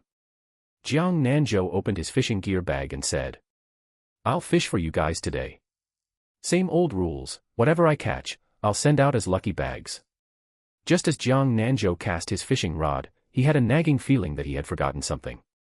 It was already too late when he wanted to reel it back in. Suddenly, a swift figure in the sea directly bit down on the bait on the fishhook. Jiang Nanzhou covered his face. How could he have forgotten this guy? He still had to drop a net to fish it up. Goe Goe was happy and no longer sad, though its mouth hurt a little, but it endured it. When Jiang Nanzhou fished the big sea turtle up, the netizens in the live stream room laughed so hard they almost died. Just how much does this big sea turtle love eating the bait thrown by Fisherman brother? Ha ha ha ha, I'm dying of laughter. If anyone didn't know better, they'd think Fisherman brother was illegally poaching a national first-class protected animal. I just entered the live stream room and almost called the police. What on earth is this big sea turtle doing this for? Doesn't its mouth hurt? Goe Goe's mouth hurt too, but after drinking the magical little beverage, it didn't hurt anymore. Jiang Nanzhou didn't plan to give it the marine organism nutrient solution this time. Resorting to hurting oneself to trick someone into giving drinks was unacceptable. He would just let it hurt for a bit so it could learn a lesson. That way, it wouldn't bite the hook every time he went fishing in the future. He took the fishhook off for it. Jiang Nanzhou tapped the big sea turtle's head and said, Mischievous turtle, how about I call you Dandan from now on? Jiang Nanzhou didn't know if the big sea turtle could understand, but he decided to call it Dandan from then on. The big sea turtle waited for a long time without seeing Jiang Nanzhou bring out the magical little beverage for it, feeling somewhat melancholy. Dandan's melancholy. Jiang Nanzhou planned to let it return to the sea later, so he grabbed a few small fish and fed them to Dandan. If he let it back into the sea now, he probably wouldn't be able to catch any fish today. He'd end up catching turtles instead. Jiang Nanzhou fished quietly while the big sea turtle lay flat right beside him. Meanwhile, Jiang Wei had already secretly fed it several small fish. Dandan even rubbed its head against Jiang Wei, which made Jiang Wei extremely happy and led him to show off all over the classmate chat group. It made all of them want to come back and hang out with Jiang Nanzhou. At this moment, Jiang Nanzhou's fishing reel whirred as the line spun out rapidly. Jiang Nanzhou took a look and saw that it was actually a large squid. Judging by its size, it should weigh over 10 catties. After reeling the squid up, Jiang Nanzhou said to Jiang Wei, "Jiang Wei, it's time for you to work." He handed his phone to Jiang Wei. Jiang Wei took the phone and expertly sent out a 10-minute lucky bag. "Oh my god, I've never seen such a big squid. I hope I win. I really want to eat giant teppanyaki squid once. Ancestors, bless me. Brother upstairs, I've already placed an order for a teppanyaki grill. If I win, don't be sad. Ha ha ha, participation is what matters. Over 40 classmates in our class participated, isn't the probability of winning higher? Buddha bless me to win. This devout follower is willing to go 5 years without eating vegetarian food." As Jiang Wei read the bullet comments to Jiang Nanzhou, he laughed out loud. The netizens in the live stream room were simply too talented. Even Zhang Yuan, who was reflecting on his mistakes at home, participated. Together with his cousin Zhang Sihan, the two of them had 4 mobile phones. Zhang Yuan had 2 phones, Zhang Sihan had 1, and even their grandfather Zhang Yuanshan's phone had been requisitioned. Zhang Yuanshan watched the 2 grounded fellows muttering incantations while holding their phones. They even bowed to the god of wealth in the house, thinking to himself that their family wasn't short on money anyway, what couldn't be bought that they had to act like this. He truly didn't understand young people nowadays. "Yuan Bao, Hanin, what on earth are you two doing?" Zhang Sihan handed her phone to Zhang Yuanshan and said, "Grandpa, it was this streamer who saved us. Now he's holding a lucky draw for a large squid he just caught for the netizens in the live stream room. Look, I've never seen such a big squid before." Zhang Yuanshan put on his reading glasses and looked at the live stream screen on the phone. "Good heavens, why is this sea turtle so big?" Hearing this, Zhang Yuan chuckled with amusement. "Grandpa, we asked you to look at the squid, why are you interested in the sea turtle instead? You couldn't buy that sea turtle even with money, it's a national first-class protected animal, and buying it is illegal." Zhang Yuanshan gave his unreliable grandson a sidelong glance. That big sea turtle obviously couldn't be bought. "I didn't say I was buying a big sea turtle. There are plenty of them for sale at the park entrance, only 5 yuan each. Tomorrow I'll go buy 100 of them." "Grandpa, you'd better not buy them. I don't want to raise turtles. I'm buying them for myself to raise, I didn't say I was making you raise them." Before Zhang Yuan could finish his sentence, he was interrupted by Zhang Sihan. Her grandfather might not know what came next, but she did. She was terrified that it would directly anger the old man into a fit. "Brother, the lucky bag is about to open, hurry up and look at the phone." Zhang Yuanshan quickly instructed the butler to order a large squid so that the 2 silly kids in their family could broaden their horizons. He specifically instructed that they be shown the squid when it was bought. Whenever they ate it in the past, it was already prepared, so how could they possibly know how big it was originally? The moment the lucky bag opened, both Zhang Yuan and Zhang Sihan let out sighs of disappointment. However, Zhang Yuanshan looked at his own phone and asked them. "It says here, congratulations to Beat Your Ass Until It Blossoms for winning the large squid. Am I that Beat Your Ass Until It Blossoms?" Zhang Yuan and Zhang Sihan let out a yell and ran over to look at Zhang Yuanshan's phone. "Grandpa, that's right, we won." Instantly, a smug expression appeared on Zhang Yuanshan's face as he said, "You guys are making such a fuss, be a bit more composed." Chapter 80 Halting for Inspection. Jiang Wei held his phone and said, "Congratulations to this user named Beat Your Ass Till It Blossoms, what a truly violent name you have." Zhang Yuan smugly typed in the public chat. "That's my grandfather's account. Once it arrives, I'll open a live stream for you to watch us eat giant squid." In an instant, Zhang Yuanshan's phone rang incessantly with ding-ding-ding sounds. They were all notifications for follows and direct messages, and the direct messages were filled with people trying to claim him as a relative. "Manhwa, come take a look. This person is calling me grandpa. See if you recognize this person." Zhang Sihan took a look and, good grief, it was an entire army of relatives to be.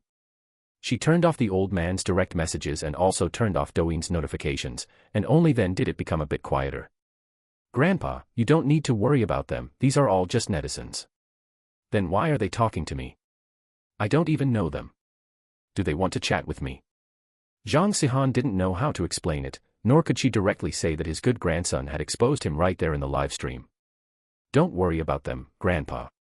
Continue the lucky draw in a moment, your luck is simply too good. Lass, I'm not bragging to you, my luck has always been this good. If it weren't for me winning 5 million on the lottery back in the day, could your dad and your uncle have what they have today? Hearing his grandfather start bringing up the 5 million yuan win again, Zhang Yuan quickly said. Right. Grandpa, your luck is the best in our family, okay. Their ears were almost calloused from hearing it. Jiang Nanzhou's luck might have been too good today, as the one he hooked this time was a large fish that looked to weigh 30 or 40 jin. It had a blue-green body and thick, sexy lips, ugly in a somewhat cute way. After pulling this fish up, Jiang Nanzhou said to the netizens in the live stream. This kind of fish definitely cannot be eaten. This is a humphead wrasse, also known as the sitting in prison until it's rotten fish, a state-level second-class protected animal. In the live stream's public chat. I just washed my hands, almost scrubbing the skin raw. Why can't this be eaten? It looks so delicious. I've eaten it when I was abroad, the taste is quite good. Anchor, quickly release it, lest the fish kicks the bucket later. There are so many people watching in the live stream. Zhang Wei quickly said to Jiang Nanzhou. Nanzhou, hurry up and release it. Yeah, releasing it right now. Jiang Nanzhou unhooked the fish and put it back into the sea, then baited his hook and quietly continued fishing. But the moment Jiang Nanzhou's hook fell into the sea, a greedy large yellow croaker took the bait. He directly raised the rod and reeled in the line. Just as he pulled the fish halfway in, it was intercepted by a great white shark that had come out for a meal, biting off the body of the large yellow croaker and leaving only a fish head hanging on the hook. Jiang Nanzhou didn't know whether that great white shark had good luck for not eating the fishhook, or if he had good luck for not needing to unhook a great white shark. So far, he hadn't caught a single proper fish. He pulled that fish head up and said to the netizens in the live stream.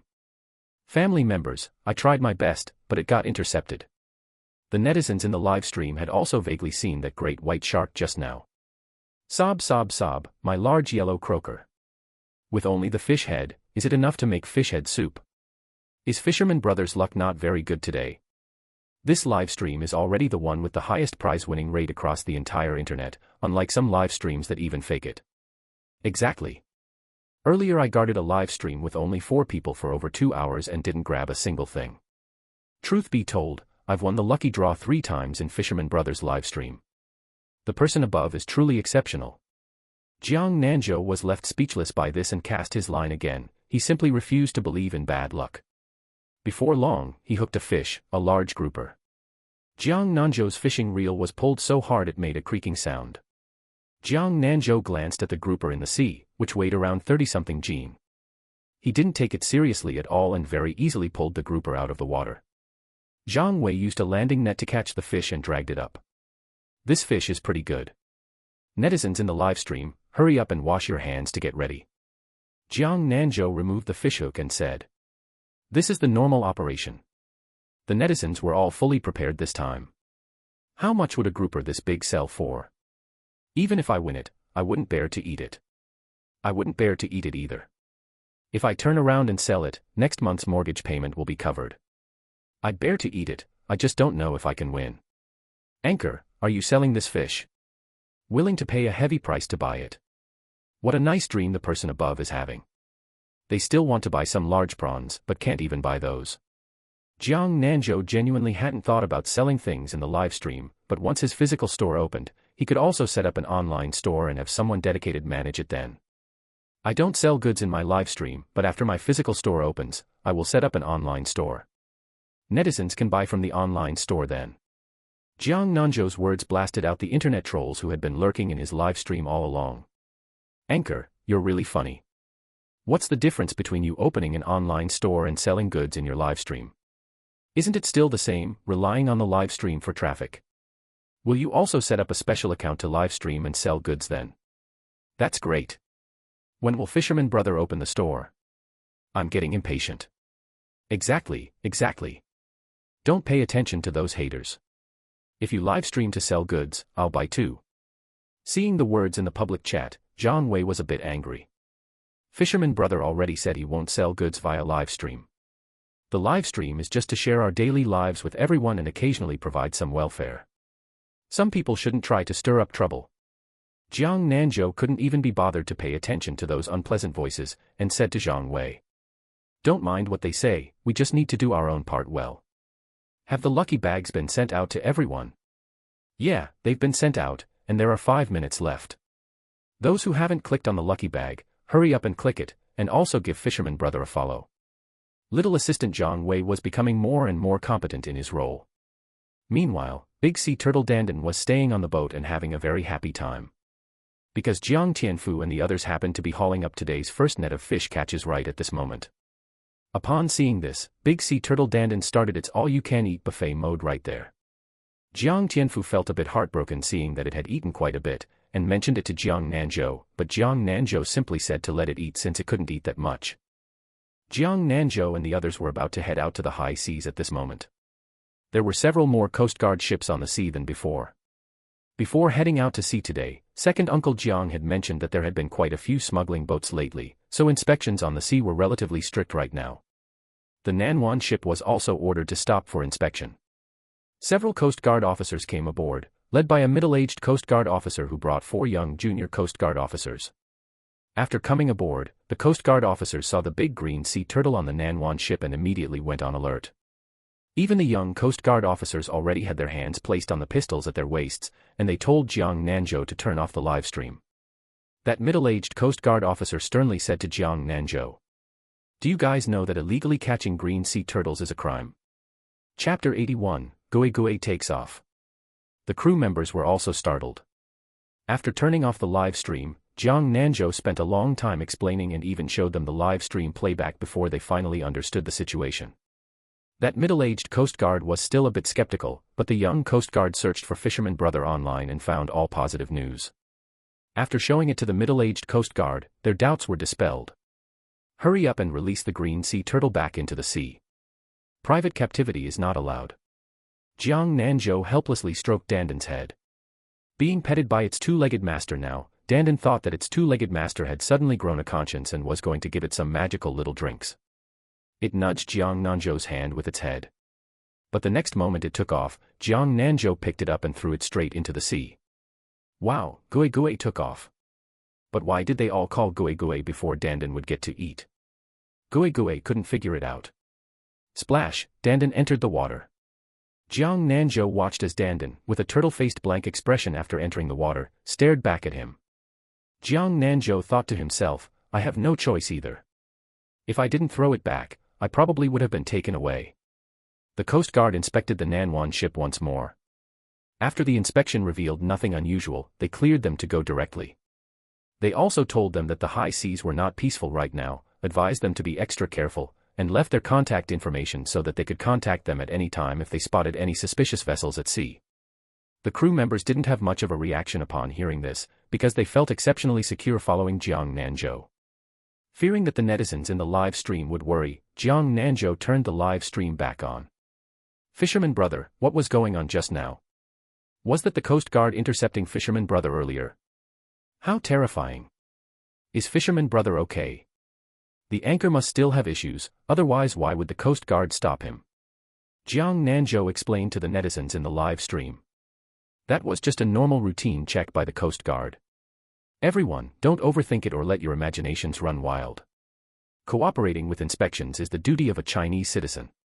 Seeing that the big sea turtle was still hanging around nearby, Jiang Nanzhou had no way to continue fishing. Otherwise, he was truly afraid that Dandan wouldn't learn its lesson and he'd end up catching it again, especially since the Coast Guard patrol boats were still all nearby. Dandan is down there, so we won't be able to fish today. I'm afraid of catching it again. Today, I'll take you guys to see what catch we can get with the trawl net instead. If there's anything good, I'll draw another batch of lucky bags for you. Jiang Nanzhou then took the netizens in the live stream to look at the scenery on the Nanwan ship and chat with them. Not long after entering the high seas, they saw fishing boats and warships from other countries. Their current location was relatively close to China's territorial waters. Southwest Jiang Nanzhou paid close attention to those foreign warships. He saw a warship flying the flag of Japan, stealthily heading toward their side. Jiang Nanzhou used the walkie-talkie to notify second Uncle Jiang to stop the Nanwan ship.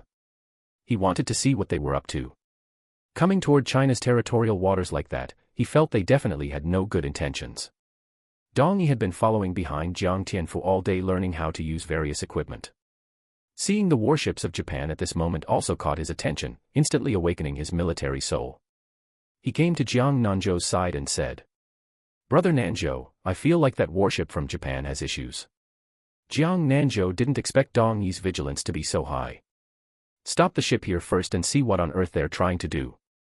That warship from Japan also saw Jiang Nanzhou and the others' fishing boat, and a soldier reported to their superior officer. "There is a Chinese one over there. Are we still executing according to the original plan?" That short-statured officer said irritably. "We can't get in touch with the other side right now, so we still have to wait here. That should just be a fishing boat, it'll probably leave soon. Send people to keep an eye on it." Jiang Nanzhou also had second Uncle Jiang contact the Coast Guard and tell them about the situation here. After about half an hour, several Coast Guard patrol boats were seen guarding the junction between China's territorial waters and the high seas. The officer of the Japan warship was so angry as was practically standing on end. He hadn't expected that fishing boat to actually be able to call the Coast Guard over. He firmly remembered that fishing boat, thinking that sooner or later he would teach them a lesson in the future. "Retreat. Even if he comes over here, we won't be able to rendezvous. Let's change places." Meanwhile, the netizens in the live stream were also completely baffled. "What is going on here? It's disgusting just seeing the flag of Japan. I hate them so much my teeth itch, I really want to go and fight." Playing the international version of games and meeting people from Japan, slaughtering them wildly. Even Zhang Yuanshan, who was watching the live stream with his grandchildren at home, hated the warships of Japan so much his teeth itched. "Damn it, I really want to buy that lousy little island and blow it up." Zhang Yuan and Zhang Sihan were left speechless for a moment. In the past, when Zhang Yuan had a girlfriend from Japan, he didn't even dare let his grandfather know. But that girl was a minor celebrity in Japan, and after they were photographed, they made it onto the trending searches. Somehow his grandfather saw it and almost broke his leg with a beating. As a result, he wasn't interested in foreign girls at all now, not even Western chicks. Seeing the warships of Japan leave, Jiang Nanzhou went to the captain's wheelhouse and took a glance at the map. He planned not to go too far this time and just wander around nearby. He set the route, said a word to second Uncle Jiang, and continued his live stream. The haul from the trawl net this time was not small either, but the species were quite mixed. Jiang Nanzhou said to the netizens in the live stream, "Today I'll give you a little bit of everything. Fish, shrimp, and octopus, I'll make up 5 caddies for you. The lucky bags will still have 40 slots." Jiang Nanzhou was never stingy when it came to giving back to his netizens. Gifts on the public screen kept pouring in.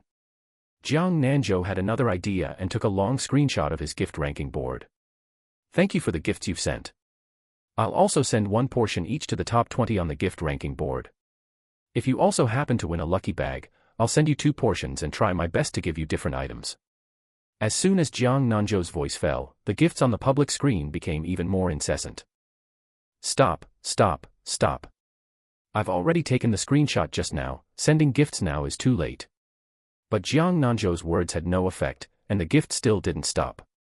In fact, some people who sent gifts didn't care about these little things at all. After all, the money spent on sending those gifts was enough to buy a lot of seafood. But if they could receive them, they would still be very happy. It felt different from buying them. "Ha ha ha, then I'll send more next time. I wonder if Fisherman brother will still give to the top 20 then. Woo, I don't know if I was within the top 20 when Fisherman brother took the screenshot. I've already dropped to the 30s now. I envy the big shots who can pay to win. I can only rely on luck."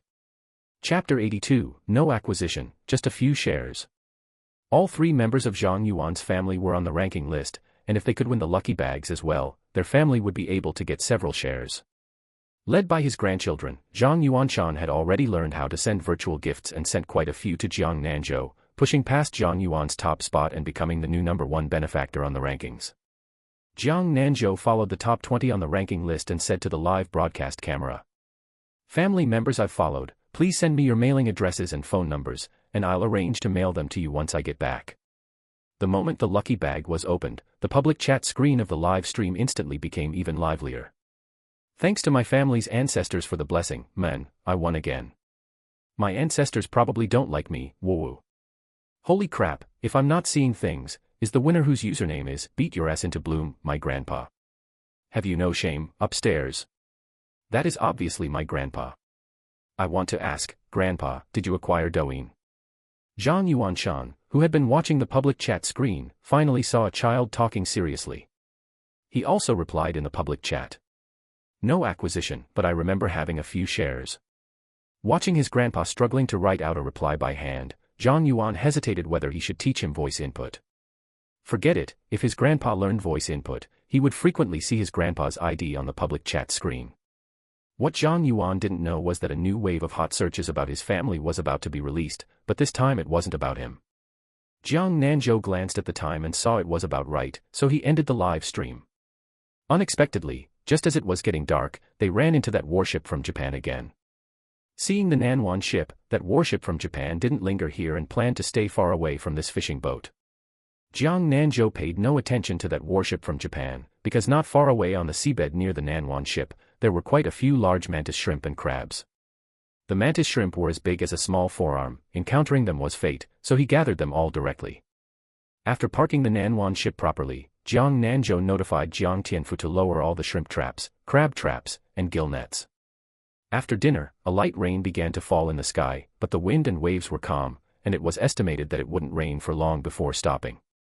Jiang Nanzhou put on his diving suit, grabbed a spear gun and a net bag, took a waterproof headlamp, said a word to second Uncle Jiang and the others, and went into the sea. He wore the headlamp entirely for them to see, because in the sea, even at night, he didn't need a headlamp at all. He really liked these eyes of his that came with built-in night vision. This made it very convenient for him to operate at night. After going into the sea, Jiang Nanzhou searched more than half a circle around the Nanwan ship before finding Dandan. What Jiang Nanzhou didn't expect was that he actually saw Dandan driving mantis shrimp into the shrimp traps on the seabed, and some were even chased by it into the gill nets. He felt that Dandan seemed to have gotten a bit smarter again. Upon seeing Jiang Nanzhou, Dandan swam over happily and rubbed its big head against Jiang Nanzhou. As if asking for credit, Jiang Nanzhou brought it to the surface and exchanged a bottle of nutrient solution from the system. Dandan instantly acted like an addict, and Jiang Nanzhou found the sight rather amusing. He stopped teasing Dandan and gave it to drink directly. After finishing it, Dandan felt incomparably satisfied. Jiang Nanzhou planned to go take a look at that warship from Japan, but if he relied on himself, who knows when he would swim there. So he set his sights on Dandan. Jiang Nanzhou straddled Dandan's back and pointed a direction for it with his hand. Perhaps because Dandan had just finished drinking the marine organism nutrient solution, it was very cooperative and directly carried Jiang Nanzhou toward the direction he pointed. Before long, the shadow of that warship could be seen, but Jiang Nanzhou didn't go over. He and Dandan watched from afar, observing for a good while without finding anything unusual. Jiang Nanzhou intended to move around this area and look around. He and Dandan swam freely in the sea, occasionally picking up some nice conches and shellfish. Jiang Nanzhou also found several large lobsters near the coral reefs, each about the length of a small forearm. Naturally, he wouldn't let them go. These large lobsters were top-tier specimens, which were rare to come by on the market. Today he was going to catch shrimp with his bare hands. Taking advantage of the large lobster's lack of guard, Jiang Nanzhou was steady, accurate, and ruthless, directly grabbing the large lobsters with both hands. He put them straight into the net bag. It would be great if he could store them in the system space. He had tried it once before, storing a fish in the space, but the fish died directly inside the space. He had to raise such large lobsters properly. If they died, their value would drop several times instantly. A total of 6 large lobsters were all caught by Jiang Nanzhou, not a single one was spared. Fortunately, the net bag he brought today was big enough. If he had taken a small net bag, these large lobsters really wouldn't fit back in. Jiang Nanzhou originally wanted to have Dandan send him back once, but when he finished catching the large lobsters, he discovered that Dandan was nowhere to be seen in the vicinity. He planned to look for it nearby, and if he couldn't find it, he would just have to swim back by himself. He felt that even if Dandan couldn't find him, it would find its way to the Nanwan ship, so he wasn't worried. After swimming out for about 2,000 meters or so, Jiang Nanzhou saw Dandan underneath a fishing boat, circling around other people's crab traps. He swam over with increased speed. By the time he swam over, Dandan had already started gnawing at the knots of the ropes tied by others. Jiang Nanzhou understood its intention. It wanted to untie other people's traps. Gui has broken its heart worrying for its bipedal master. With so many traps and big crabs inside, I must drag them back for my bipedal master, and he will definitely reward me. Just as Dandan was getting enthusiastic about untying the rope, Jiang Nanzhou quickly stopped it, grabbed its turtle shell, and dragged it out of the water. Jiang Nanzhou glanced at the fishing boat and saw that it was printed with black tiger. He didn't expect it to be the fishing boat from the town they encountered during the previous typhoon. If this were a fishing boat from Japan, he wouldn't care if the big sea turtle stole their crab traps, but this was a fishing boat from his own country, and even from the same town. Jiang Nanzhou wouldn't let the big sea turtle do such an unvirtuous thing no matter what. Just as Jiang Nanzhou wanted to take Dandan away, he heard a voice speaking in the language of Japan. The voice was extremely quiet, but it couldn't escape Jiang Nanzhou's exceptionally good ears. Jiang Nanzhou couldn't understand what he was saying. The only things he could understand were those few classic lines from Island Nation adult films. However, he felt that this person must have some kind of connection to that warship. Therefore, Jiang Nanzhou hid with Dandan near the hull, in a place where shining a flashlight from top to bottom wouldn't reveal them. Jiang Nanzhou had a guess: this person might be a spy planted in China by Japan, and he should hold something important in his hands, otherwise, Japan wouldn't have dispatched a warship to meet him. Chapter 83 Yoshikawa Gangban Taro. Someone on the ship suddenly came to call the Island Nation spy. Brother Wang, they are all resting. The two of us are on duty for the first half of the night. I will go get some midnight snack first. If anything happens, just call me. This Brother Wang was the Island Nation spy, and he said in fluent Mandarin. All right, go ahead. Come out after eating and rest a bit more. The rain has stopped now, so nothing should happen. This Island Nation person's Mandarin was truly standard, without a trace of an accent. Jiang Nanzhou couldn't tell which country this fellow was actually from either. Not long after, Jiang Nanzhou heard rustling sounds coming from the ship. A few minutes later, he saw a person wearing a full set of diving equipment, with an exquisite combination briefcase tied around his waist. Jiang Nanzhou and Dandan quietly followed behind that person. And that person kept swimming towards the direction of the Island Nation's warships. Jiang Nanzhou concluded that this was the Brother Wang who spoke the Island Nation language. Since he had run into him, he would definitely not let him go and rendezvous with the warship. Jiang Nanzhou stealthily attacked directly from behind and knocked him out. Before the Island Nation spy could react to what was happening, he felt a pain in his neck and knew nothing more. Jiang Nanzhou directly dragged him onto the big sea turtle and returned to the location where the Nanwan ship was. Jiang Tianfu and Dong Yi were just thinking of pulling up a shrimp cage on the ship to check the harvest, because as long as it was the location chosen by Jiang Nanzhou, the shrimp and crab cages would be full in no time. Then they saw Jiang Nanzhou dragging a person up, and they all hurriedly gathered around to see what was going on. Jiang Tianfu sized up the person rudely thrown onto the ground by Jiang Nanzhou and asked, Nanzhou, what's the situation with this person? Brother Tianfu, go notify second uncle Jiang, and have him contact the Coast Guard. Just say I found a suspicious person while diving, and ask them to come over directly. Jiang Tianfu didn't dare to delay and ran straight to the captain's wheelhouse. As for Dong Yi, he checked the person brought back by Jiang Nanzhou from head to toe. He even looked inside his mouth, found a waterproof satellite phone on his body, and unloaded the combination briefcase from his waist. Dong Yi said to the crowd, You guys help me find a rope. In case he wakes up later, I will tie him up first. Seeing them tie the person up, Jiang Nanzhou said to Dong Yi, Watch him, I'm going to take a shower. When Jiang Nanzhou came out after showering, the person watched by Dong Yi had already woken up. Ever since he woke up, he had been shouting and screaming. What kind of people are you? Why did you capture me? I want to see your captain. Jiang Nanzhou walked over, lit a cigarette, and asked him, What do you want to see me for? When that person saw Jiang Nanzhou, his face lit up with joy. Fisherman brother, I know you. I am a newly arrived crew member on the Black Tiger, and we are all from the same island. I know about the Black Tiger, but why did you go into the sea in the middle of the night and bring this strange box? I just wanted to dive and check the crab cages we set. This Island Nation spy didn't mention a single word about this combination briefcase. Jiang Nanzhou couldn't be bothered to talk nonsense with him. When the Coast Guard arrives later, you can tell them yourself. The Island Nation spy panicked a bit and shouted at Jiang Nanzhou and the others. This is illegal detention and kidnapping by you guys. Let me go now and I won't sue you, hurry up and let me go. While shouting, he struggled. I'm telling you, kidnapping is punishable by prison sentence. Also, I don't know what that box is at all, I've never even seen it. Jiang Nanzhou and Dong Yi watched his performance from the side, and no one paid attention to him. they didn't know why the Coast Guard still hadn't arrived after so long. This person was simply too noisy. Dong Yi finally couldn't bear it anymore and went up to give him a kick. "Quiet down, or I'll block your mouth."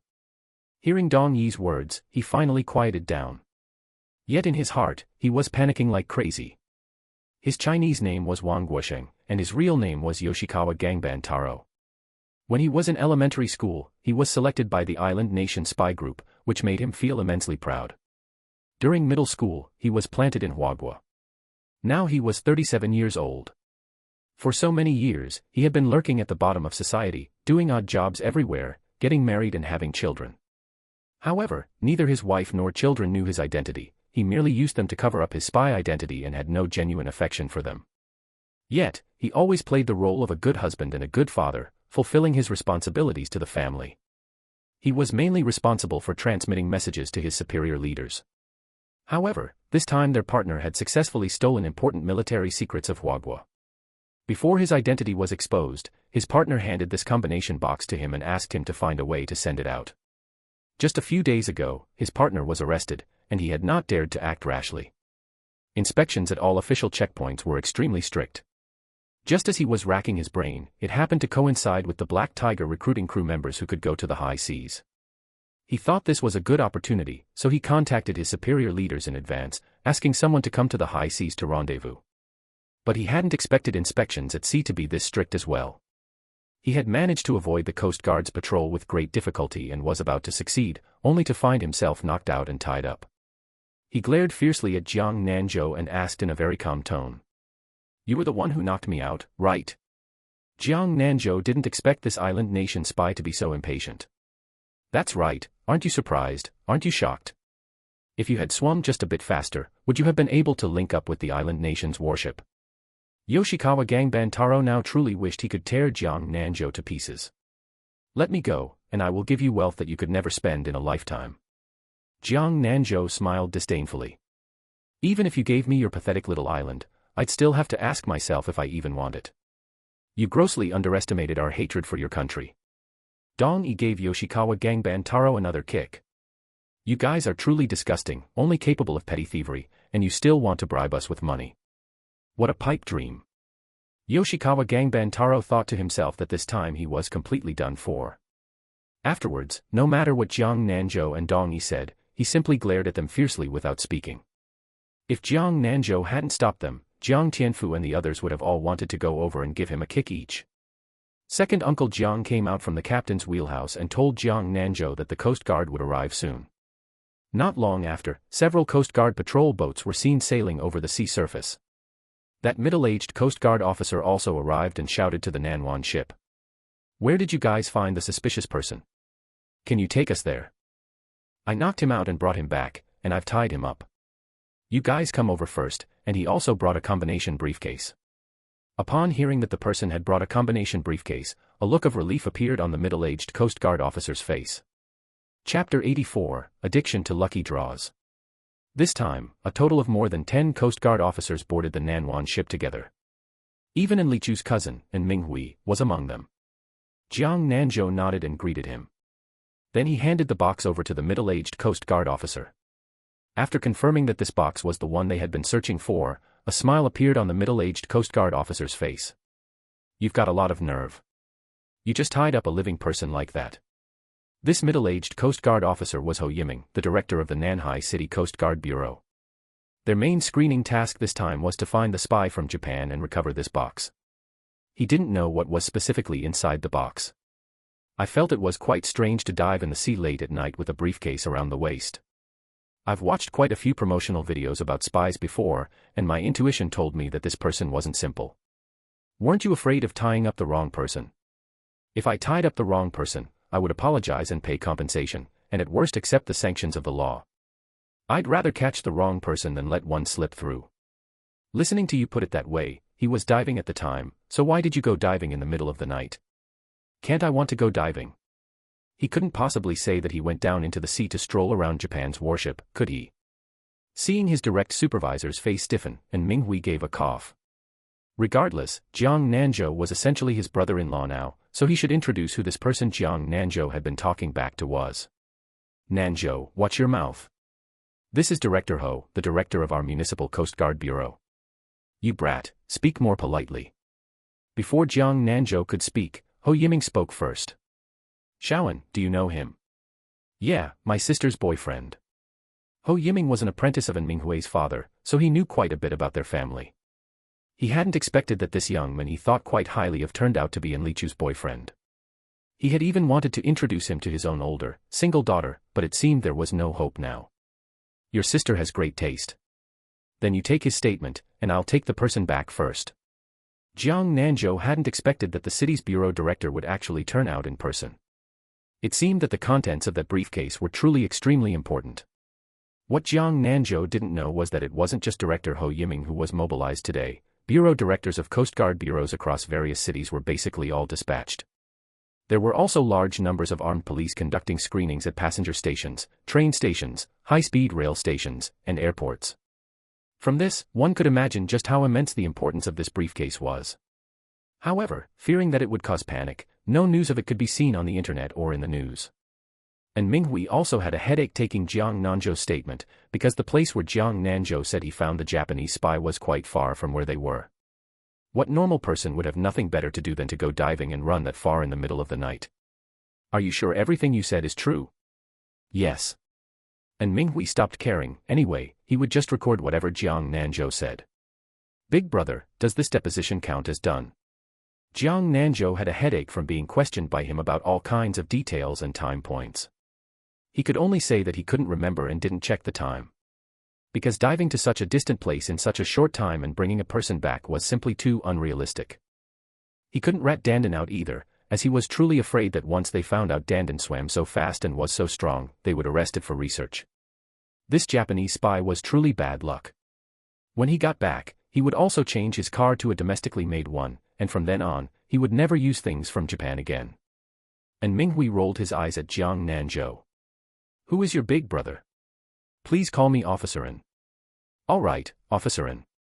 When An Minghui was leaving with his men, Jiang Nanzhou originally wanted to give him 2 big lobsters to take back to Uncle An. Then he thought better of it, lest it turn into him bribing the Coast Guard and getting arrested himself. It was better to deliver them himself when he went back. What Jiang Nanzhou didn't know was that because he had captured this Japanese spy and retrieved the briefcase, China's top leaders had prepared a big surprise for him. Meanwhile, Jiang Nanzhou and his crew were busy hauling in the nets and traps. Looking at the arm-length mantis shrimp in the traps, all of their faces were filled with smiles. On the other hand, the soldiers on the Japanese warship waiting out on the high seas were holding night vision binoculars and constantly searching the surface of the sea. Seeing that Yoshikawa Kotaro hadn't shown up for so long, the officer threw the binoculars in his hand out in anger. Send people down into the sea to provide backup. After his adjutant arranged for people to go into the sea, he said to the officer. Sir, do you think something unexpected happened to him? What unexpected thing could happen? The signal he sent out before going into the sea said everything was safe. Could it be that his oxygen ran out, or he was attacked by a shark? The officer was so angry that his mustache was practically standing on end. Can you use your brain before speaking? Yoshikawa Kotaro has undergone special training, how could he die so easily? Then perhaps he was caught by China's police. Can you say something pleasant? If there really were Coast Guard officers nearby, would he take the risk? Even if he really died in the sea, we must bring the stuff back. Yes, yes, yes. Even if he gets eaten by a shark, I'll rip open the shark's belly to get the stuff back. That officer really wanted to give this idiot a few beatings. He truly didn't know how to talk, whatever the officer hated hearing most, that was what he said. You go down into the sea to search as well, and stop being an eyesore in front of me. The adjutant wore an aggrieved expression. What did I say wrong? Meanwhile, on the Black Tiger, things were currently in complete chaos. The newly hired crew member had disappeared while on duty, and they were genuinely afraid that he had fallen into the sea, so they immediately contacted the Coast Guard. The Coast Guard arrived extremely quickly, but the outcome was that they were directly ordered to pull up all their traps, turn back, and return to undergo investigation. The captain and crew of the Black Tiger were all completely dumbfounded. They had just come out, and they hadn't even earned back their capital yet before being hauled back, and on top of that, they had to cooperate with an investigation. Weren't they sending people over to fish someone out? What on earth was going on? Whenever they asked the Coast Guard simply told them to cooperate, and if they didn't, they would be taken away by force. Early the next morning, after finishing breakfast, Jiang Nanzhou turned on his live broadcast room. Good morning, family members in the live broadcast room. The public chat screen of the live broadcast room was full of people urging Fisherman brother to go fishing so he could send out lucky bags to them. Ha ha ha, my welfare live stream is finally open. On my way to work, I received the news that Fisherman brother started broadcasting and eagerly rushed in. I'm going to guard right here. I don't believe I won't win a draw continuously. I've already shared it with my alumni group. Ha ha ha, everyone come guard the lucky bags. I rummaged out all the idle cell phones at home. One more account means one more chance of winning a prize. Zhang Yuanshan hurriedly called his family's butler and housemaids to enter Fisherman Brothers' live broadcast room. He was a bit addicted to it now. Chapter 85, Meeting His Fate. His good-for-nothing grandchildren still hadn't woken up yet, so he, this old man, had to rely on himself for the lucky draw. They simply didn't have that kind of luck. Jiang Nanzhou felt immense pressure looking at the public chat screen of his livestream room. Everyone was waiting for him to do the lucky draw. Jiang Nanzhou first glanced around at the sea. Dandan wasn't around right now, so he should be able to fish for a bit. Actually, Dandan already figured it out completely. Eating prickly fish wouldn't get it those magical little drinks either. It still needed to find some good things for its bipedal master to please him. As long as the bipedal master was happy, he would give it the magical little drinks. Therefore, it planned to go find some good gadgets for its bipedal master whenever it had free time. Jiang Nanzhou faced the livestream camera and said, I'll also draw lucky bags for you all today, running until 12 noon. The top 5 on the gift leaderboard will each receive 6 large mantis shrimp. Jiang Nanzhou showed the large mantis shrimp that Jiang Tianfu and the others had just hauled up to the netizens in the livestream room. Holy cow, I'm going all out for such big mantis shrimp. Already topping up. This is the first time I've encountered the top-up interface crashing. F***CK, I can't open it either. Mine works fine. Are those who can't open it experiencing bad internet? Exactly, even if Douyin lets the livestream room crash, it won't let the top-up interface crash. The person above has hit the nail on the head. The popularity value of Jiang Nanzhou's livestream room instantly became number 1 on the Douyin platform, making quite a few streamers who started broadcasting early in the morning turn green with envy. There were also quite a few newbie streamers lurking in Fisherman Brothers' livestream room. They also wanted to learn how Fisherman Brother actually streamed and why there were so many big shots in his livestream room. But they didn't learn a single thing, because Fisherman Brothers' livestream room didn't have that many gimmicks. Take giving away large mantis shrimp the size of a forearm to the top 5 tippers, for instance. A single wild mantis shrimp like that cost over 1,000 yuan, and when he gave them away, it was 6 per person. For 5 people that would be 30, not even counting the perks he gave to the netizens in the livestream room. Newbie streamers like them simply couldn't copy this. The crucial point was that they couldn't afford to give them away. When they weren't streaming, they stayed in Fisherman Brothers' livestream room, also waiting to draw lucky bags. Some time ago, a streamer won a bluefin tuna and live-streamed unboxing and tasting it, which gained him quite a lot of followers. Therefore, they also wanted to win one and do an unboxing live stream. Jiang Nanzhou hooked an octopus onto his fishing hook today, planning to catch a big fish for everyone today. Giant groupers were very fond of octopuses, so he wanted to catch a giant grouper today. Jiang Nanzhou didn't let out too much fishing line because octopuses loved getting snagged on the bottom. In just over 10 minutes, Jiang Nanzhou saw a large grouper swim over. The large grouper came up and took a bite right at the octopus. Yohu, it got pricked in the mouth. Jiang Nanzhou abruptly jerked the fishing rod and started reeling in the line. Realizing the situation was wrong, the large grouper wanted to bolt underneath the boat. But Jiang Nanzhou didn't give it that chance. If he were using any other fishing rod, Jiang Nanzhou would never dare to forcefully reel in the line. However, with the premium fishing rod produced by the system, as long as a fish took the bait, it definitely couldn't escape, and he didn't have to fear snapped lines or hooks coming loose at all. With a disparity in strength, the large grouper failed to escape. Jiang Nanzhou visually estimated that this large grouper weighed over 20 jin. At this time, his little assistant Zhang Wei had also cleaned up the kitchen. When Zhang Wei came out, he saw Jiang Nanzhou reeling in the line and pulling in a fish. He quickly stepped forward, picked up the landing net, and scooped up the large grouper that had just broken the surface of the sea. This fish is certainly big enough, and its strength isn't small either. The large grouper struggled inside the landing net, dragging Zhang Wei a step forward. Zhang Wei skillfully weighed the large grouper, took a photo, and then distributed the lucky bags to them. Done in one smooth motion, he was far too familiar with this entire process now. On the public chat screen of the live stream room. Who needs large mantis shrimp? This large grouper looks pretty good to me. To be honest, I want both, smiling face. Our entire army of classmates has participated.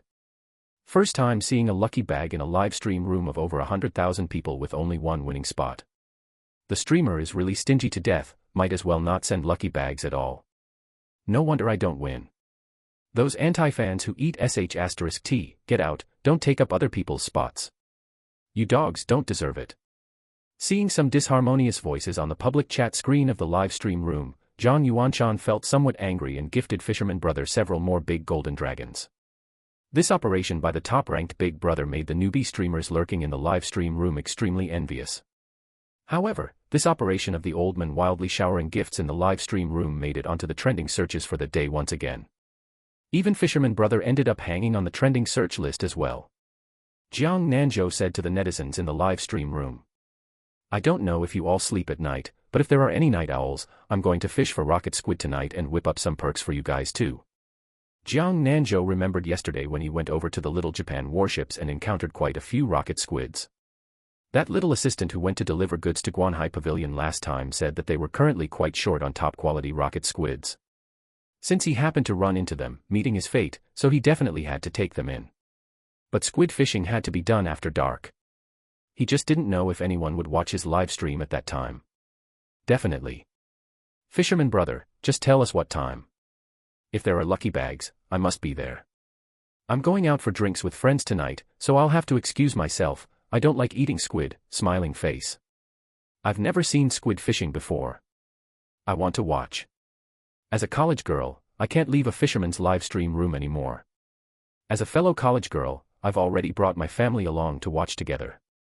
Zhang Wei asked Jiang Nanzhou. The netizens are all asking what time tonight. Then let's make it 8:30 p.m. Jiang Nanzhou also said to Jiang Tianfu and the others. Brother Tianfu, after you guys finish casting the nets this afternoon, get some good rest. We'll have a night battle tonight and fish for rocket squid. Hearing Jiang Nanzhou's words, Jiang Tianfu immediately replied. All right, I'll let those few people who aren't here know in a moment. Jiang Nanzhou's second large grouper was caught right after the lucky bag ended. The netizens in the live stream room became even more ecstatic. Let's hope Fisherman brother keeps up this frequency of catching fish. I somehow feel like I'll definitely win one today no matter what. To the person above, I always feel that way every time, but I haven't won a single time. Ha ha ha. I hope I win. If I were to carry this wild large grouper to my father-in-law's house, how prestigious would that be? Jiang Nanzhou caught a total of 7 large grouper this morning. All of them were sent out as lucky bags to the netizens in the live stream room. True to his word, at 12 noon, he took a screenshot of the top 5 on the gift leaderboard and followed them back one by one, asking them to send him their delivery addresses and phone numbers. This time, the one named, Beating Your Ass to Blossom, was still the top-ranked Big Brother. Jiang Nanzhou decided to secretly have Jiang Tianfu send him a bit extra when the time came. Chapter 86, This feeling is too awesome. Because the top-ranked viewer tipped way too much. Jiang Nanzhou planned to end the live stream right now and broadcast again in the evening. Then I will end the live stream first, see you tonight. In the afternoon, Jiang Nanzhou had them replace all the fishhooks with one specially designed for catching squid, and also dug out the fish-gathering lamps. A single fishing line set up for catching rocket squid had a total of 12 specialized squid hooks tied to it. Tonight, Jiang Nanzhou and the others planned to fight a night battle, so everyone rested early in the afternoon. Jiang Nanzhou was woken up by a voice call from Zhang Wei. Nanzhou, stop sleeping, time to eat. All right, I will get up right now. When the voice call ended, Jiang Nanzhou glanced at the time. It was already 7:30 in the evening. Right after finishing dinner, they started night fishing for rocket squid. Today, Jiang Nanzhou specifically asked Zhang Wei to prepare some midnight snacks for everyone later in the middle of the night. After all, only when they were full would they have the strength to work. You can't just make the horse run without letting it eat grass. After finishing the meal, Jiang Nanzhou saw that the time was about right, so he turned on the live stream room. Good evening everyone, we are going to fish for rocket squid all night tonight. Let us do a lucky draw for you guys once an hour, 10 slots per draw, and 2 rocket squid per slot. On the public chat screen of the live stream room. What kind of squid is a rocket squid? I really have no idea. Only 2. That is not even enough to fill the gaps between teeth. Why has Fisherman brother become so stingy? If they are 2 large rocket squid, it is definitely enough to eat. Have you guys never eaten a large rocket squid before? Alright, I have already set my alarm clock until tomorrow morning, ringing once every hour. As long as I do not sleep too deeply, I should be able to participate in all of them. Jiang Nanzhou was already in idle mode at this time. They planned to change places to fish. The Nanhwa ship sailed for almost 20+ minutes before Jiang Nanzhou called to stop. He asked Jiang Tianfu and the others to turn on the fish-gathering lamps. Not long after, they could see that there were already quite a few small squids, but Jiang Nanzhou only scooped up a net of these little things. He directly asked Zhang Wei to prepare some horseradish, aged vinegar, and soy sauce to eat them raw on the spot, without needing much processing. Jiang Nanzhou did not plan to keep these small rocket squid today, he just wanted to get some for everyone to taste something fresh. His targets were all big rocket squid. The netizens in the live stream room watched them eat directly dipped in sauce. Some people could not stand it, but others drooled just watching. I do not know when Fisherman Brothers ship will recruit people. I really want to go and experience this kind of life too. It looks so awesome, I couldn't help but swallow my saliva. This kind of life is really enviable. Being locked in an office building to work every day really makes me feel so tired of living. Will there be parasites if we eat it directly like this? Covering eyes. No way, I cannot accept this. I cannot even eat raw meat, and the bluefin tuna I won last time was all fried and eaten. Each of them had a fishing rod and had already started fishing, and soon Rocket Squid took the bait. With a single cast of his rod, Jiang Nanzhou directly pulled up 7 rocket squid. Today's bite was exceptionally good, and their sizes were not small either, basically all weighing over 2 caddies. After cleaning up, Zhang Wei saw how much fun they were having fishing, so he also grabbed a rod and started fishing together. Basically, there was no need to wait long. Every 3 to 5 minutes when he lifted the rod, several would definitely come up. The crew members were all high on fishing, each and every one of them looking like they had been injected with chicken blood. Although Dong Yi was fishing for squid for the first time, he also had several on a single rod. He felt that this didn't require any technique at all, as long as you had hands, you could do it. This feeling is too awesome, it looks like we are here to restock goods. Hearing these words, they all laughed. Jiang Ermao laughed and said while removing a rocket squid from the fishhook. You brat, do you really think it is that simple? Restocking goods? You have to see if they can find fishing spots as well as Nanzhou. Jiang Tianfu had been biting on a cigarette in his mouth all along. He had reeled in several consecutive casts of rocket squid and still hadn't had time to light it. In the end, he simply put the cigarette behind his ear. Fishing was more important after all. We used to fish for rocket squid on second Uncle Zhang's ship in the past. The harvest of all of us right now is pretty much equal to the harvest of an entire night back then. Second Uncle Jiang blushed slightly. Their harvest back then really couldn't compare with the present. The time his Xingfu harvested the most was when Jiang Nanzhou came aboard the ship with them. That was also the last time he and Xingfu went out to sea, which could be considered drawing a perfect period for his Xingfu. Fortunately, he sold Xingfu. The salary and bonuses from going out to sea a few times on the Nanhwa ship were almost catching up to Xingfu's annual income. Selling it was great. Otherwise, he wouldn't have been able to come onto the Nanhwa ship. Just as Jiang Nanzhou was getting into the swing of fishing, his system assigned him a task again. System task, please have the host catch 1,000 rocket squid weighing over 2 caddies within 12 hours. Successful completion rewards the host with the sharpshooter skill, hitting whatever is pointed at. Failure punishes the host with 24 hours of deafness. Task timing starts now, please work hard, host. Jiang Nanzhou had no choice but to exert all his effort. 1,000 was definitely not a small number. But he felt that this task did not have much difficulty because today's rocket squid were really quite large in size. He just had to hurry up. Once dawn broke, they would stop biting. Jiang Nanzhou glanced at the time. It was almost 9 o'clock. Seeing that Zhang Wei was fishing with great enthusiasm, he had originally planned to distribute benefits to the live stream room netizens himself, but now he didn't want to waste a single second. Zhang Wei, help me send out a lucky bag at 9 o'clock. 1 lucky bag with 10 slots, 2 rocket squid over 2 caddies per person. Alright, right away, leave this job to me.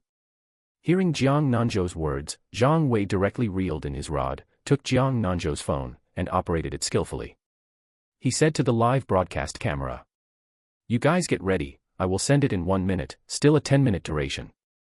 Jiang Nanzhou said to Zhang Wei again, "Tonight, the task of sending lucky bags to the fans in the live stream room is handed over to you.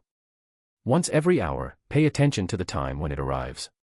Leave it to me and fish with peace of mind. I will set the alarm." After Zhang Wei sent out the lucky bag, he put Jiang Nanzhou's phone into his own clothes pocket.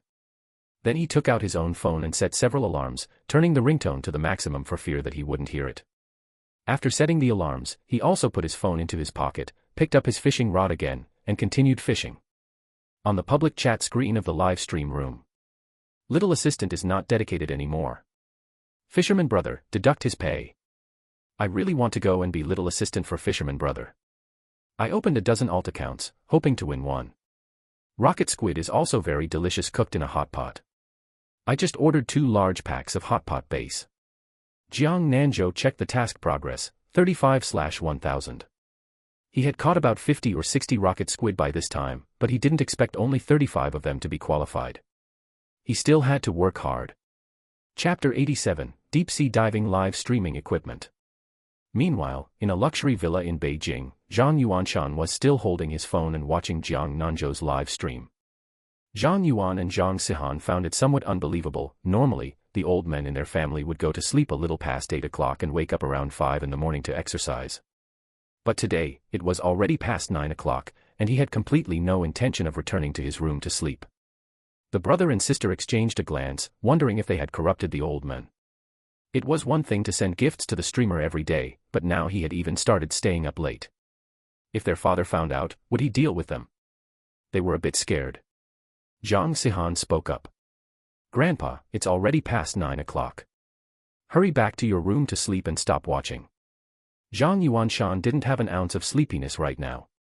"You guys go to sleep if you want to. Why are you staring at me? I'm not sleepy today." When Zhang Yuan saw the trending search today, his hair almost stood on end, but his old man hadn't even given him a phone call, leaving him rather panicked. "Grandpa, you should go to sleep. Sihan and I are also going back to our rooms to sleep." Zhang Yuan gave Zhang Sihan a look. Zhang Sihan understood in a second. "Grandpa, I'm going upstairs to sleep, good night." After saying that, Zhang Sihan took her phone and went upstairs. Zhang Yuan also returned to his own room. The old man felt it was boring being all by himself in the living room, so he went back to his room. Although all 3 people went back to their rooms, not a single one of them went to sleep. Jiang Nanzhou didn't even eat midnight snacks in the middle of the night. He originally thought this task would be very easy to complete, but now it seemed he had been too rash.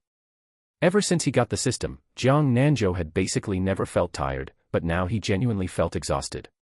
He redeemed a bottle of nutrient solution from the system, and after returning to his room and using the bathroom, he drank the bottle directly. This was Jiang Nanzhou's first time drinking it, and he felt it was about the same as mountain spring water, but the effect was unexpectedly good. The moment he finished drinking it, he felt the exhaustion on his body completely vanish, his mind was clear, and his entire body radiated a sense of relaxation.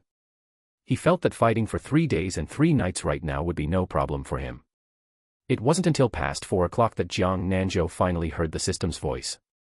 "Congratulations to the host for completing the task and obtaining the sharpshooter skill." Hearing that the task was completed, Jiang Nanzhou finally let out a sigh of relief.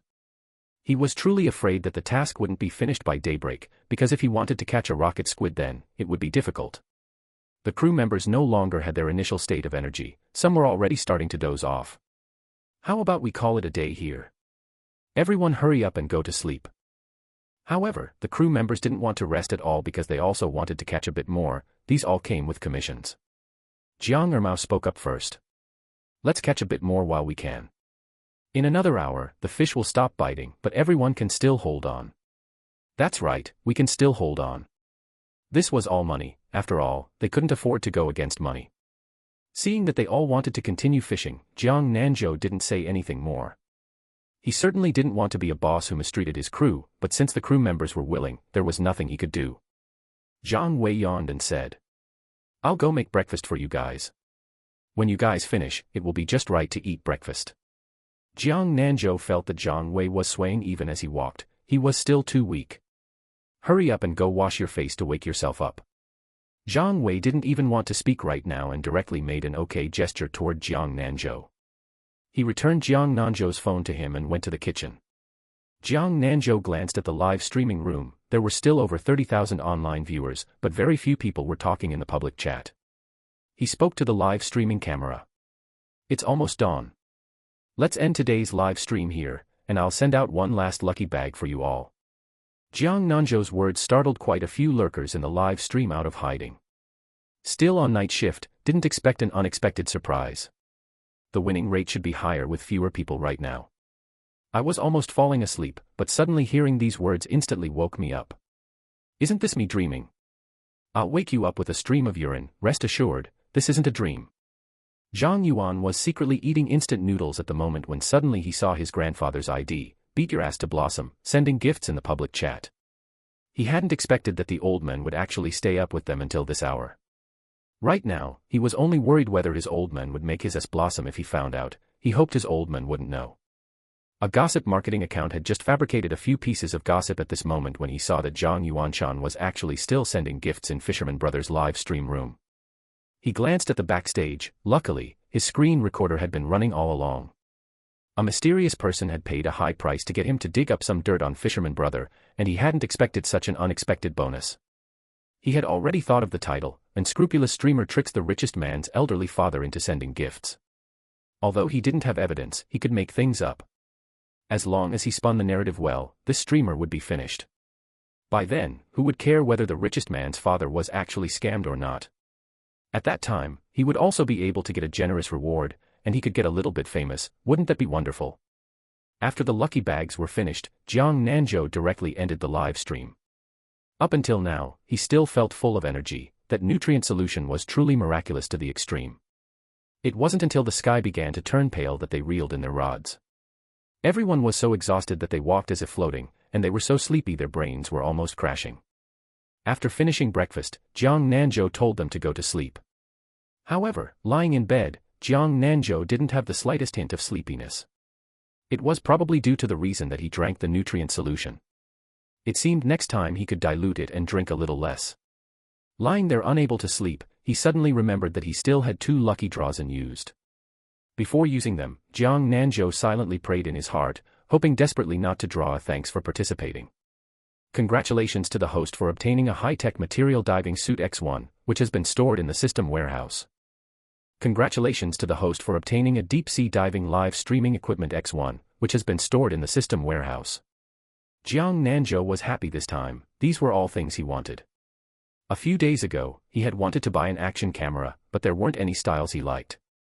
He planned to use this diving suit himself. After all, it was very easy to get injured at the bottom of the sea.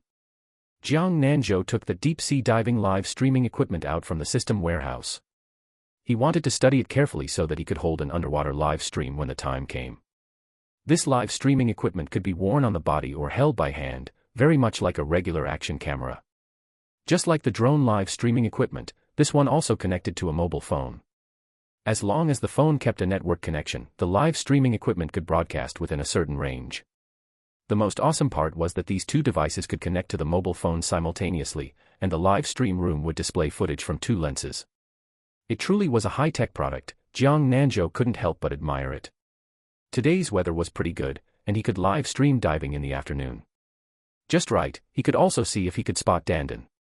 Who knew where it had run off to, or whether it would be able to come back. Chapter 88, Deep Sea Live Streaming. Jiang Nanzhou saw that it was almost 1 o'clock, yet Zhang Wei and the others were still fast asleep, snoring away. Standing at the dormitory entrance without even pushing the door open, he could already hear the snoring of several people. It was better to let them sleep soundly. After all, they were truly exhausted. Jiang Nanzhou entered the kitchen and started steaming the rice. Everyone had worked hard all night, so he had to make some rocket squid for them. He planned to make a spicy version of rocket squid, which was simple and went well with rice. He made a total of 6 dishes. More than half an hour after Jiang Nanzhou finished cooking, Zhang Wei hurriedly ran in. Seeing his anxious look, Jiang Nanzhou said, "There's no need to rush, the food is already prepared." Hearing this, Zhang Wei let out a sigh of relief. As long as it's ready. They're all hungry, and I was even thinking of whipping up a few quick dishes myself. Are they all awake? Pretty much. I'll go call them to eat. I'll go check if second Uncle Jiang is awake yet. When Jiang Nanzhou arrived at the captain's pilot house, second Uncle Jiang had already washed up and was checking the equipment. Second Uncle, you're awake. Can your body handle it? I woke up a long time ago. My body is in top shape, definitely better than most young people. Jiang Min thought to himself that although his physical condition couldn't compare to Jiang Nanzhou's, it was definitely better than his son Jiang Nanhai's. If Jiang Nanzhou knew what his second uncle was thinking, he would laugh to death. Every time Jiang Nanzhou cooked, he would receive a wave of praise, and this time was no exception. Jiang Ming was already serving his third bowl of rice. As he scooped the rice, he said to Jiang Nanzhou, "Nanzhou, the food you make is truly too delicious. From now on, you are the man I, Jiang Ming, admire the most. I really don't know what else you can't do." Jiang Nanzhou actually wanted to tell them not to eat too much, lest they feel uncomfortable from overeating. But he was afraid that saying so would make them uncomfortable, thinking he resented them for eating too much and costing money. After much thought, he decided not to say it. After all, he didn't cook often anyway. Usually, they wouldn't eat like this either. They moved to another spot to anchor. There were quite a lot of large lobsters here, although they weren't as big as the ones Jiang Nanzhou caught barehanded that day. Most of them weighed over 2 caddies. After lowering the lobster traps, Jiang Nanzhou exchanged a few words with second Uncle Jiang and the others before preparing to go into the sea. He put on the newly acquired diving suit from the system, grabbed his spear gun, and opened his live broadcast room. He first turned on the drone live streaming equipment, then put on the deep-sea diving live streaming device, fixing it to his chest. Once activated, the live stream screen split into 2 displays. Netizens in the live stream room were extremely astonished to see 2 perspectives. Fisherman brother has added another camera angle for the live stream. Watching it like this feels pretty cool, giving off a God's eye view feeling. Fisherman brother is finally broadcasting. I've been waiting right here ever since I woke up. I fell asleep early yesterday and saw many people showing off their lottery records. Lots of people won, and some even won 2 shares. I'm dying of envy. Is Fisherman brother still doing a lucky draw today? Seeing someone in the chat asking if there was a lucky draw today, Jiang Nanzhou replied. No lucky draw today. I'm going to try out some new equipment today and take you guys diving in a moment to see how beautiful the seabed is. After speaking, Jiang Nanzhou took his equipment and entered the sea. Holy cow, are my eyes playing tricks on me? Fisherman brother just jumped down like that. This buddy is way too reckless, don't go getting yourself killed.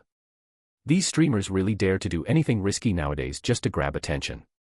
I have a diving license and dive year-round, but I've never seen anyone go deep-sea diving without equipment.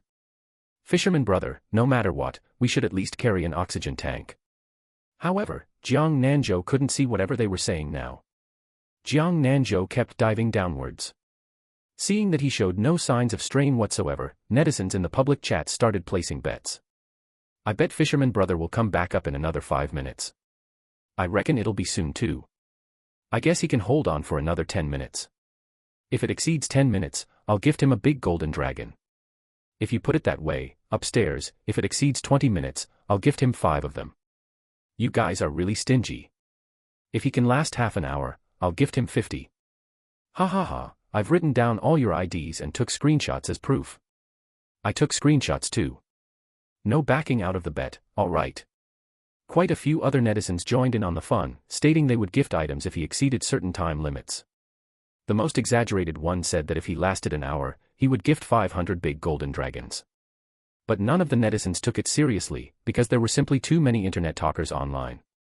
The further down Jiang Nanzhou went, the more small fish of various colors appeared. When he reached the seabed, netizens in the live stream saw nothing but beautiful coral thickets. Small fish of various colors shuttled back and forth freely among the coral thickets. There were also all kinds of strange fish, as well as ones whose ugliness was rather cute. Jiang Nanzhou swam into the coral thickets, and some small fish curiously sized up this big fellow. Netizens in the live stream were also immersed in this breathtaking scenery. The real underwater world was truly even more shocking than what was shown in movies. On the seabed, there were large seashells bigger than a face, which Jiang Nanzhou naturally collected. Jiang Nanzhou hadn't used his spear gun even once today because he wanted to let the netizens in the live stream see more of this beautiful underwater world. He definitely wasn't going to start violently stabbing fish right off the bat. On the public chat of the live stream, The underwater world is simply too wonderful. I've been deeply drawn into it, it feels just like I'm the one diving. As someone with deep-sea phobia, looking at this scene makes me want to go diving. Oh my god, I saw Nemo and many clownfish. Usually, watching Fisherman Brothers live stream makes me drool while thinking about what seafood to buy, but today I want to buy a marine ecosystem tank. Brothers, did none of you notice how long Fisherman Brother has been in the sea? I timed it, it's already been 17 minutes. Those who promise to gift items, be conscious about it. Don't force me to go dig out the screenshots. I have screen recordings too. Let's make some grand momentum. Zhang Yuan and a few others directly took the lead in gifting. Quite a few other netizens also consciously started gifting. In an instant, the screen of Fisherman Brothers live stream was filled with special effects of big golden dragons. Some netizens who had just entered Fisherman Brothers live stream room were a bit dumbfounded. Is this grand display meant to welcome me? When it comes to grand momentum, Fisherman Brothers live stream has never disappointed. As a small-time streamer, I'm so envious. I haven't received a single big golden dragon in a month of streaming. Upstairs, whenever you win one of Fisherman Brothers' lucky bags, do an unboxing stream then. I'll go gift you one, I'll follow you first. The small-time streamer felt some anticipation. The person who had just followed him was one of the big shots in Fisherman Brothers' live stream room. If he really won, that person would definitely gift him a big golden dragon. Chapter 89, Red Coral. Unfortunately, Fisherman Brother didn't plan to give out lucky bags today. However, there were also many questioning voices in the live stream's public chat. I refuse to believe the streamer didn't bring any equipment. I don't believe it either. I've been watching for over 10 minutes, and it feels like a pre-recorded video. Definitely pre-recorded. If it were a normal person, they would have drowned long ago. You guys are so ridiculous. So many of us watched him just dive into the sea like that, how could that be faked? It's also possible that after he went into the sea, when the surface angle couldn't capture him, someone met him in the water and helped him put on equipment. Upstairs, your imagination is wild, you really know how to spin tales. What is there to be suspicious about? We'll find out when Fisherman Brother comes back up later. Exactly. If he had equipment, it would be impossible for his face not to have a single trace of it. Jiang Nanzhou figured he had been down there for almost half an hour, so he should go up for some fresh air. He was also afraid of making things too abnormal and having people look into him later. He dragged a bag of shellfish and conches up with him. The drone live streaming equipment even gave him a close-up shot as he surfaced. It captured his handsome face with absolute clarity, and even the tiny droplets of water on his face could be seen clearly. After wiping the water droplets off his face with his hand, Jiang Nanzhou got onto the boat to drink some water and rest for a bit, even though he wasn't tired at all. However, those in the livestream who had accused him of faking and pre-recording all fell silent. Damn, this streamer has some skills, being able to free dive in the deep sea without equipment. 666. Brothers, send out the gifts, I'm going to go top up 10 yuan right now. Can Fisherman Brother apply for a Guinness World Record? I think it's doable. If it's Fisherman Brother, this will definitely be successfully registered. Are the big shots gifts free? The money they spent on this stream is probably what I make in 3 years. Well, upstairs is pretty amazing too, that's enough for me to earn in 5 years.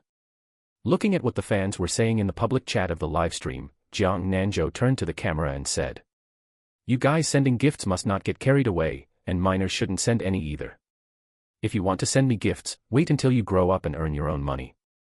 A netizen who kept sending gifts to Fisherman Brother in the public chat said, "Ha ha ha, Fisherman Brother, you can rest easy. I'm already in my 40s, and my wife gives me way too much allowance every month. I don't have anywhere to spend it, so I can only spend it on gifts for you." Goodness, Big Bro, you're so humble bragging. I want to know how much Big Bro's monthly allowance actually is. Sister-in-law is so generous, does she still lack a boyfriend? I also want to know where to find a wife like that. My wife only gives me 500 yuan a month. Crying to death. Brothers, my wife has me and that's enough. I only have 1 million in pocket money a month, and I don't seem to have anywhere to spend money either, I just watch live streams and send gifts. Big Bro, you make me so envious. That's 1 million yuan. I've never seen that much money in my life. Jiang Nanzhou had recently seen many news reports about streamers luring underage children into sending gifts. Parents with good luck and sufficient evidence could claw the money back, while unlucky parents just had to take the loss. He definitely didn't want such a thing to happen in his live stream. Today, Li Dawei hung Fisherman Brothers live stream on the homepage again. Therefore, the popularity of Jiang Nanzhou's live stream was continuously rising today, which once again made some streamers envious and jealous. Jiang Nanzhou drank some diluted marine organism nutrient solution, and as soon as he finished it, he felt his body become exceptionally relaxed. Now he completely understood why Dandan was so obsessed with the marine organism nutrient solution. He now felt a bit addicted to it himself, so he mixed a little bit of the nutrient solution into all the bottled water in his room. Jiang Nanzhou turned to the camera in the live stream and said, "I'm going down into the sea. I'm turning on AFK mode again. This time it might be a bit violent. I'm taking you guys to fish with a spear gun." After saying that, he took the spear gun and carried a net bag as he went down into the sea. This time, he was going to lead the netizens in the live stream to explore in a different direction. Just as he dove down to the seabed, Jiang Nanzhou saw a tiger grouper weighing around 7 or 8 jeans swimming near the coral reef. It was more than 10 meters away from Jiang Nanzhou. He quietly swam to a distance of 2 or 3 meters from the tiger grouper and stopped. He raised the spear gun, aimed at the tiger grouper, and without the slightest hesitation, fired directly. In an instant, the tiger grouper's flesh was torn open. The tiger grouper, which had been wandering around aimlessly, felt that it was simply that unlucky, and died instantly. Jiang Nanzhou removed the spear gun from the tiger grouper and put it into the net bag. He reeled back the spear gun's line, cocked the spear gun, and continued searching for the next target. In the public chat of the live stream, "This tiger grouper is so pitiful, mail it to me, let me see if I can save it. The abacus clicking upstairs is really loud, I could hear it all the way from my bathroom. What a pity, Fisherman Brother said there are no lucky bags today. I wanted to win a lucky bag and unbox it live." Before Jiang Nanzhou could find his next target, he saw Dandan's figure swimming rapidly toward him. The netizens in the live stream subconsciously broke out in a cold sweat for Fisherman Brother, because they hadn't seen clearly what exactly that thing was, which could prove just how fast Dandan's speed was. Dandan stopped very steadily in front of its bipedal human master. Jiang Nanzhou saw that Dandan's mouth was unexpectedly holding a patch of red. That turned out to be red coral, a large broken branch of red coral. Dandan held this broken branch of red coral in its mouth and rubbed against Jiang Nanzhou's hand, signaling him to take it over. Jiang Nanzhou reached out and took the broken branch from Dandan's mouth, casually petting Dandan's head with his other hand. Dandan rubbed against Jiang Nanzhou's hand with a face full of anticipation once again, and Nanzhou instantly understood its intention. He redeemed a bottle of marine organism nutrient solution from the system and fed it to Dandan from an angle that the netizens in the live stream couldn't see. After drinking it, Dandan was thoroughly satisfied. It seemed its idea was correct. In the future, it would also find more good things for its bipedal human master, so that when he was happy, it would give it those magical little drinks. Jiang Nanzhou held the broken branch of red coral in his hand and looked it over. Although he didn't know much about red coral, he could tell from the luster that the one Dandan had found for him was of top quality. This piece of red coral was over 40 centimeters long, and its thickness was a couple of circles larger than Jiang Nanzhou's thumb. If he sold this, it could fetch a fair amount of money. This was a rare treasure that couldn't be found even if searched for. It could be carved, or made into ornaments, jewelry, and the like. Red coral also had another peculiar function, which was that it could be used as medicine, having the effect of calming the nerves and improving vision. Due to the massive harvesting of red coral and the drastic decline in its population, it successfully made it onto the list of national first-class protected wildlife. Chapter 90, Not Planning to Sell. However, the thing Dandan gave Jiang Nanzhou was fine. Whatever they picked up could be personally owned. As long as it wasn't harvested by himself, it was fine, not to mention that this was just a broken branch. Jiang Nanzhou put the red coral broken branch into the net bag. In the live broadcast room's public chat. "My God, this big sea turtle is so human-like. Dandan has finally appeared. I didn't expect it to bring something back again. Dandan. Is that the name of the big sea turtle?" "Yeah, the name given by Fisherman Brother to the big sea turtle, because this big sea turtle is always making trouble. I just want to know how much this large piece of red coral branch is worth. Fisherman Brother, are you selling this red coral? Looking to buy, looking to buy, looking to buy." Jiang Nanzhou didn't see a single one of the purchase requests on the live stream's public chat. Jiang Nanzhou swam in front, and Dandan followed right behind him. This trip into the sea took about half an hour, and Jiang Nanzhou went back onto the boat carrying a net bag full of harvest. After taking the red coral out of the net bag, Jiang Nanzhou handed the net bag to Zhang Wei, who had come over to watch the excitement. Let's have some extra food tonight. Zhang Wei took the net bag and said to Jiang Nanzhou. All right, I'll cook everything tonight and go process it right now. Quite a few netizens in your live stream are offering high prices to buy that red coral of yours. Jiang Nanzhou looked at the red coral in his hand and said. I'm not planning to sell this. I was just telling you. Anyway, you're not short of money right now. After all, top-quality red coral might not even be buyable just with money nowadays. Jiang Nanzhou said to the netizens in the live broadcast room. You guys stay here idle and enjoy the scenery. I'm going to take a shower. After saying this, Jiang Nanzhou disappeared from the live stream screen. In the live broadcast room's public chat. Why is Fisherman brother being so polite? It's just taking a shower, let's do it together. What is there that an adult like me can't look at? Pix nose. I want to see. Fisherman brother is too stingy. You guys are something else. I've already filled the bathtub with water and am waiting for Fisherman brother. Ha ha ha ha, that's enough from you guys. Don't get Fisherman brother's live stream flagged for violations in a bit. As soon as Jiang Nanzhou returned to his room, he put the red coral into the system space. Having this space now was truly convenient. After taking a shower and changing into a sportswear outfit, he reappeared on the live stream screen. I'm back. Do you guys feel bored watching my live stream every day? Sometimes Jiang Nanzhou himself didn't know what to broadcast. He wasn't like some professional anchors who had scripts and whatnot. Compared to theirs, his live stream was very casual. He was either fishing or showing them hauling in the nets. Even he felt it was quite boring. In the live broadcast room's public chat. How could it be boring? I just like this kind of quiet live broadcast room. Yeah, some live stream rooms are too noisy and have too many gimmicks. I love watching it. I don't feel bored at all. College students love watching it too. It feels very relaxing. I also really like the atmosphere of Fisherman Brothers' live stream room. Fisherman Brother never asks for gifts and often sends us lucky bags. How great is that? Jiang Nanzhou suddenly felt a bit touched looking at those words from the netizens on the live stream's public chat. He hadn't expected that a live stream room he himself felt was boring would be recognized by so many people. Thank you all very much. Jiang Nanzhou said these words very earnestly. After chatting with the netizens for a bit longer, Jiang Nanzhou ended the live stream. The reason he ended the live stream so early today was because he received a few design drawings sent to him by the designer Li Hao. He wanted to take a good look at them, finalize them quickly, and arrange for people to start construction over there. Jiang Nanzhou found it a bit difficult to choose among the drawings because every single one of them was very good. He forwarded these drawings to Jiang Nanhai and asked him to help give some advice.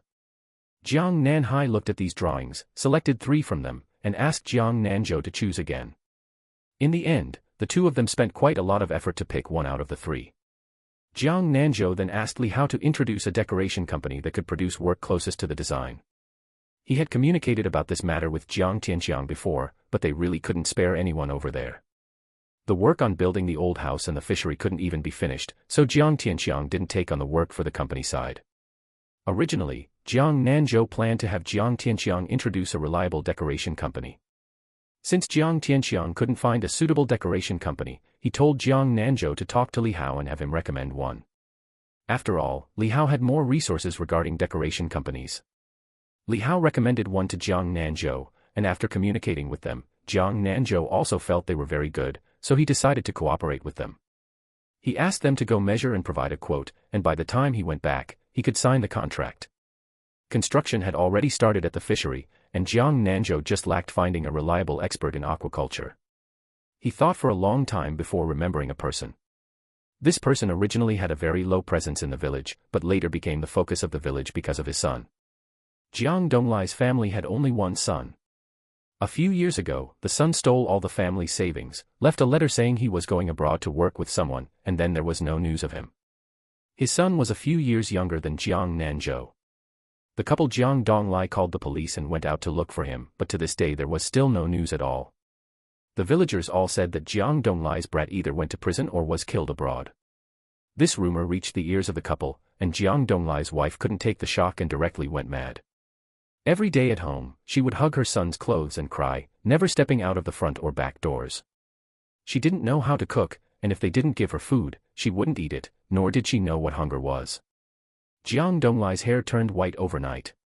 His age was about the same as second Uncle Jiang, and he was in the same generation as second Uncle Jiang. Even when Jiang Nanzhou met him, he had to call him Uncle Donglai, but now his full head of white hair made him look more than 20 years older than second Uncle Jiang. Jiang Donglai used to work at the fishery, and now he also made a living by fishing. There were only 2 broken small boats in the village. One was Grandpa Jiang's boat, and the other one, which was even more broken than Grandpa Jiang's boat, belonged to this Jiang Donglai. Originally, when Jiang Nanzhou was hiring workers, second Uncle Jiang even went to ask Jiang Donglai, figuring that his family was having a hard time and they should give a helping hand if possible. Jiang Donglai was tempted at the time, but looking at his wife's condition, he really couldn't rest assured leaving her alone at home, so in the end, he politely declined second Uncle Jiang.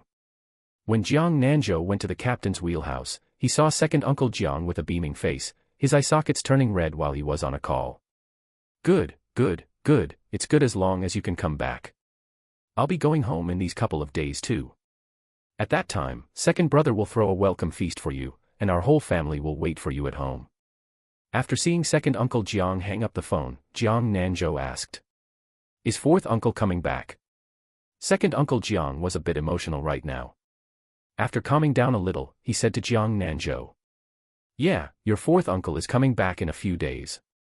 He said he has retired. Retiring is good, we don't have to worry about him every day, and your great uncle and great aunt can also finally sleep soundly." Chapter 91, Switching to Domestic Cars. Jiang Nanzhou was also happy upon hearing this, but he truly didn't expect Jiang Bei to be discharged so quickly. His injuries should be mostly fine by now, otherwise, their commanding officer would absolutely not have let him back. "Second uncle, when my fourth uncle comes back, I'll host a welcome banquet for him and invite the whole village." "All right, second uncle will foot the bill then." "Second uncle, I'll pay for this. When the time comes, I'll also rope my fourth uncle onto the boat. That way, heading out to the high seas in the future will give us an even greater sense of security." "Ha ha ha, all right, we'll ask for your fourth uncle's opinion then, but I feel like he'll come. With his personality, he wouldn't enjoy an ordinary office job anyway. He has loved going out to sea ever since he was little, and before you know it, that mischievous boy has reached middle age. Since Jiang Bei went to join the army, the number of times he came back could be counted on one hand. He needed to rush and tell the others this news." Seeing that second Uncle Jiang had sent voice messages to eldest aunt, third uncle, and the others, Jiang Nanzhou finally brought up the real reason he came to see him. After listening, second Uncle Jiang pondered for a moment and said, "I'll go back and ask him. That fishery is so big that having just one person won't work. Do you want to recruit some people from the village and let them learn the ropes?" Jiang Nanzhou didn't expect second Uncle Jiang to be thinking along the exact same lines as him. "I was thinking the same thing. I'll post a recruitment notice in the group chat tonight, and I'll also have great uncle use the big loudspeaker in the village to ask around for me. After all, some people still use old-school feature phones." "All right, how many people do you want to recruit?" Jiang Nanzhou thought for a moment and said, "Let's recruit 30 people first. It would be best if there are some who can drive cars and operate boats. You're recruiting so many people all at once. Won't the expenses be too high?" "It's fine. It'll get busy later on, and trying to recruit people on the fly then would be a hassle." "All right then, as long as you've thought it through." After Jiang Nanzhou left, second Uncle Jiang sent a WeChat message to Jiang Donglai to ask what he thought and whether he was willing to work at the fishery. After all, his battered little boat couldn't make much money, and during the fishing moratorium, he had even less income. Jiang Donglai was quite happy when he received the WeChat message from Jiang Min. After all, the fishery was right next to his house, and seeing construction start over there today, he had planned to proactively recommend himself when Jiang Nanzhou came back. He hadn't expected the surprise to come so suddenly. Jiang Donglai agreed immediately without even asking about the salary and benefits. No matter how low the salary was, it was still a fixed monthly income. Second Uncle Jiang was also very happy to see the WeChat reply from Jiang Donglai, and reply to him saying that they would discuss the salary and benefits when Jiang Nanzhou returned, since he didn't know the details himself right now. The next day, Jiang Nanzhou also received a WeChat message from Jiang Nanhai, saying that the Human Resources Director had arrived and had brought 2 subordinates along. Jiang Nanhai had also rented a large 3-bedroom apartment nearby, and now they were working directly from there. Bringing people along was a good thing, after all, recruiting people was an energy-draining task. They still needed to recruit 2 capable managers, one in charge of catering management and the other responsible for the seafood store on the first floor. Jiang Nanzhou got a headache just thinking about these matters now. If not for Jiang Nanhai, he would probably die of frustration. Once everything was on the right track, he could make a clean getaway and hand those responsibilities entirely over to Jiang Nanhai. Jiang Nanzhou decided to stay on the high seas for 2 more days before heading back. Because Jiang Bei was coming back, he planned to throw a grand welcome banquet for him and invite the entire village. Although second Uncle Jiang said he would foot the bill, Jiang Nanzhou didn't plan on letting him spend a single penny. Aside from their familial relationship, his feelings towards Jiang Bei were mostly filled with admiration, an admiration that truly came from the bottom of his heart. Early on the morning of their return voyage, second Uncle Jiang received news that Jiang Bei had already booked his flight and would arrive at the airport by noon the next day. Second Uncle Jiang had originally planned to pick him up in person, but his own car looked too shabby, so he asked Jiang Nanzhou to drive his own car to pick up Jiang Bei. After all, second Uncle Jiang didn't dare drive Jiang Nanzhou's car for fear of scratching or denting it. Hearing this, Jiang Nanzhou agreed straight away.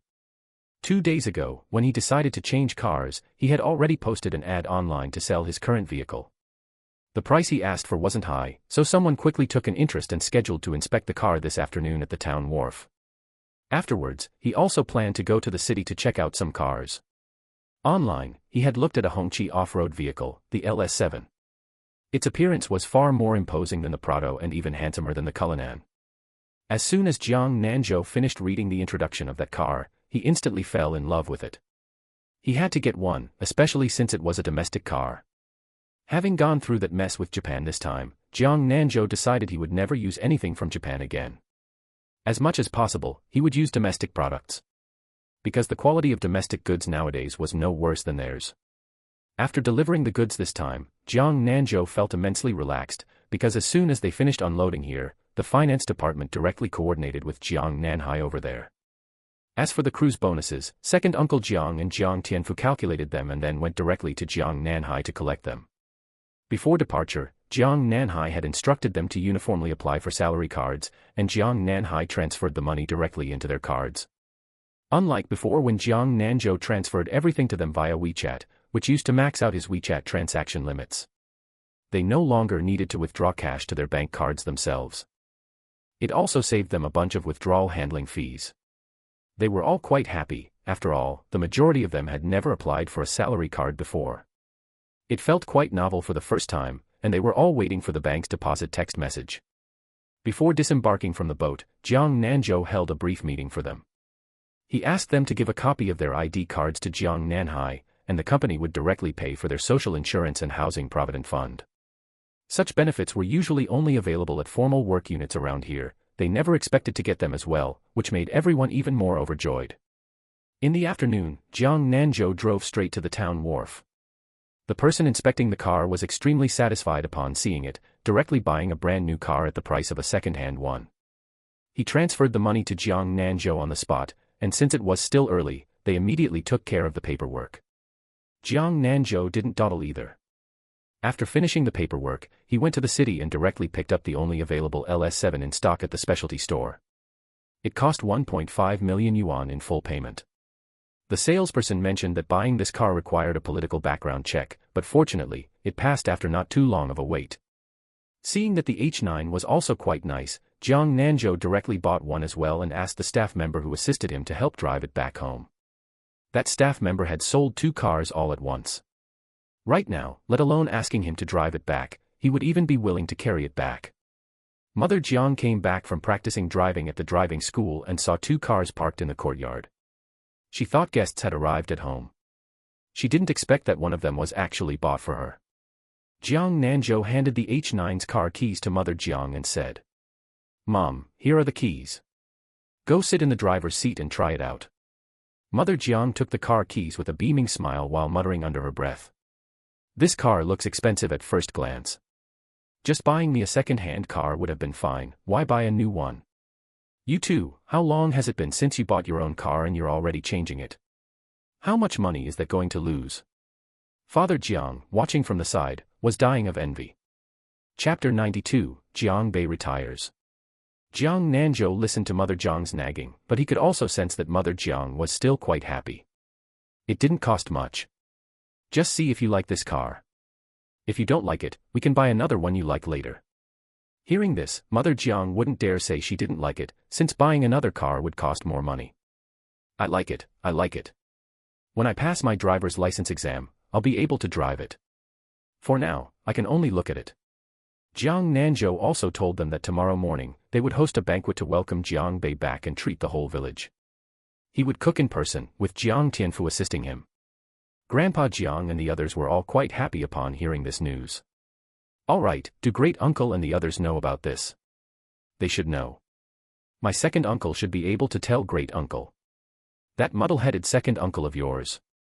I'd better go take a look at great uncle's place. Oh right, go over to second grandpa Jiang's place in a bit and tell him to behave himself and stay quietly at home tomorrow instead of running around blindly. After Grandpa Jiang went out, Grandma Jiang took out the new clothes she had bought for Jiang Baoshan a couple of days ago. Take this set of clothes with you when you go, and have second Grandpa Jiang wear this set tomorrow. All right, I'll go check if second Grandpa Jiang is home right now. If second Grandpa Jiang is home, tell him to come over for dinner tonight. I stewed a chicken. Jiang Nanzhou agreed, picked up the new clothes Grandma Jiang bought for Jiang Baoshan, and left. When he arrived at second Grandpa Jiang's house, Dong Yi's door was tightly shut. He was probably still catching up on sleep. Second Grandpa Jiang had just returned from outside and was washing his face in the courtyard. Second Grandpa, these are the clothes my grandma bought for you. Jiang Baoshan put the new clothes away in the wardrobe and said. My sister-in-law bought me new clothes too. I have so many clothes now that I can't even wear them all. Looking at the clothes he was wearing, which had been washed until they were faded, Jiang Nanzhou said. Since you have new clothes, stop wearing the old ones. If I remember correctly, you've been wearing this one for over 10 years, right? Wouldn't it be a waste to wear new clothes when I go out to collect scrap? I wouldn't bear to do that. Jiang Baoshan thought to himself, I'm not stupid, what decent person wears new clothes when going out to do physical labor? All right, then you must wear your new clothes tomorrow. My fourth uncle is coming back tomorrow, and I'm going to the airport to pick him up. Hearing this, Jiang Baoshan was very happy. Then I'll go pick him up too. Hearing this, Jiang Nanzhou thought about it. His second grandpa hadn't left the island many times anyway, so since he wanted to go, he might as well take him along. All right then, I'll come pick you up tomorrow before I head out. All right, then I'll wear my new clothes tomorrow. You definitely have to wear new clothes. If you have them, you should wear them. Let's go, come over to my place for dinner today, my grandma stewed chicken. Jiang Baoshan followed Jiang Nanzhou back home to eat. After the meal, Grandma Jiang even had Jiang Baoshan carry a large bowl of chicken meat to take back for Dong Yi. After all, that kid had traveled so far to work, so they should take care of him as much as possible. As Jiang Baoshan left carrying the chicken meat, he didn't forget to remind Jiang Nanzhou. Xiaozhou, make sure you don't forget to come get me tomorrow. Jiang Nanzhou was speechless. His second grandpa reminded him every single moment, from his house back until now, it must have been at least 20 times. Second grandpa, you can rest assured. I will definitely take you. Hearing these words, Jiang Baoshan was still a bit afraid that Jiang Nanzhou would forget him tomorrow. He decided he'd better come over to his house early tomorrow morning and wait right there. Early the next morning, just as Jiang Nanzhou finished washing up and before he had even eaten breakfast, he saw his second grandpa walking in through the front gate wearing his new clothes. Second grandpa, why did you come so early? Have you eaten breakfast? Because Jiang Bei was coming back today, Jiang Baoshan had woken up early out of excitement. I haven't eaten. I came to eat at your house, I was afraid you'd leave and forget to call me. Jiang Nanzhou thought to himself that he had never done anything to forget his second grandpa. What kind of person was he in his second grandpa's heart anyway? Grandma Jiang called out warmly. Second brother, come quick and eat. You look so good in your new clothes. Jiang Baoshan sat down beside Grandpa Jiang. Grandpa Jiang still had the habit of picking out a bit of whatever dish was served and putting it in Jiang Baoshan's bowl. Little brother, can you pick up your own food and eat? I don't need you to serve me. Because some of the dishes Grandpa Jiang kept picking and putting in Jiang Baoshan's bowl were things Jiang Baoshan didn't like to eat. But his parents had said that he couldn't be wasteful, so whatever his younger brother put in his bowl, he would eat up. Even if he didn't like it, he would finish it clean. However, today, not a single dish that Grandpa Jiang put in his bowl was something he loved to eat. Jiang Baoshan simply couldn't endure it anymore. Grandma Jiang also scolded Grandpa Jiang. Can't you just eat your own food? Second brother knows what he likes to eat and can pick it himself. Look at how much scrambled eggs you've piled into his bowl. He doesn't even like scrambled eggs to begin with, yet you keep giving him more. Jiang Baoshan chimed in as well. Exactly, I don't like eating scrambled eggs. Feeling wronged, Grandpa Jiang said. Well, if you didn't like it, you should have said so. Every time I put food in your bowl, you ate it all up, so I thought you liked it. Jiang Baoshan rolled his eyes and said. I was just eating what I didn't like first, and saving what I liked for last. But you just kept piling it on endlessly. Fine, I won't serve you anymore. Pick whatever you like to eat yourself. After breakfast, Jiang Baoshan followed right behind Jiang Nanzhou the entire time, making Jiang Nanzhou feel like he was dragging around a tail. Second Grandpa, I already said I'd take you, and I definitely will. You don't have to keep staring at me. No way, I'm afraid you'll run off. Second Grandpa, what on earth did I ever do to deserve being watched like this by you? When you were little, you asked me for money, saying you were going to buy popsicles for both of us, one for each of us, and told me to wait for you at home. But in the end, you vanished.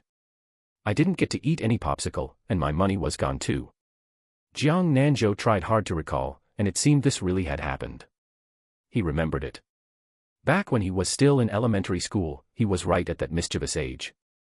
In the middle of summer, he wanted to eat a popsicle, but his family didn't give him money, so he went to find Second Grandpa Jiang and asked him for 1 yuan. He originally planned to buy popsicles that cost 50 cents each, one for each of them. But that day, the person pushing the cart selling popsicles had a new product, a creamy crispy shell popsicle for 1 yuan each. Unable to control himself, he bought one right away and completely left Second Grandpa Jiang in the dust. He never expected his second grandpa to remember it until now. It seemed he would have to make it up to Second Grandpa Jiang more often in the future. I was still young back then.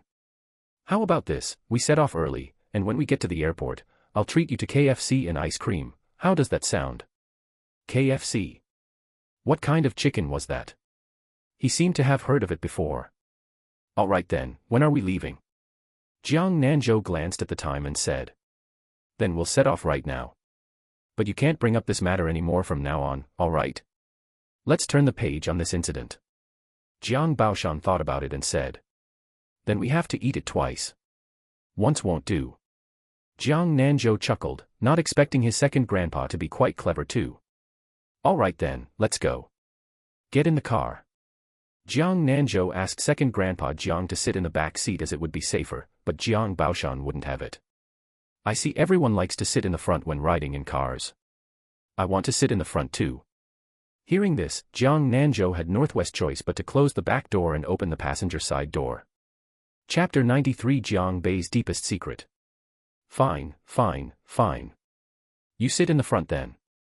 Jiang Nanzhou watched second grandpa Jiang sit in the passenger seat and helped him fasten his seatbelt before getting into the driver's seat.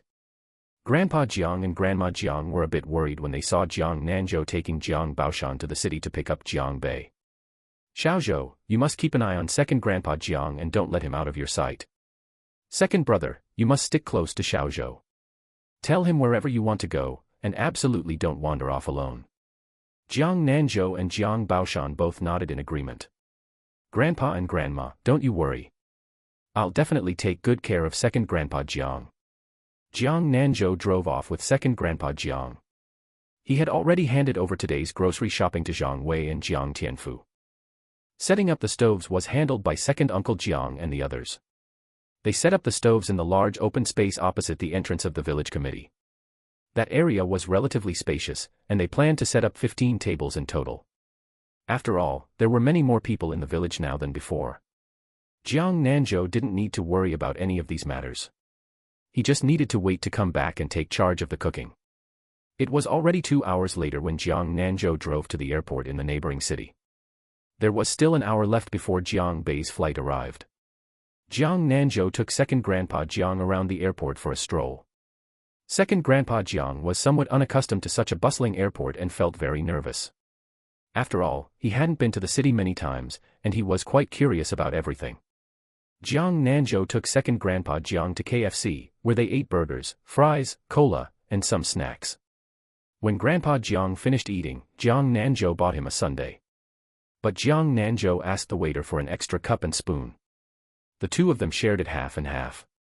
It wasn't that Jiang Nanzhou was stingy and reluctant to spend money on 2 portions, he was afraid that after eating something greasy, second Grandpa Jiang's stomach couldn't handle cold food.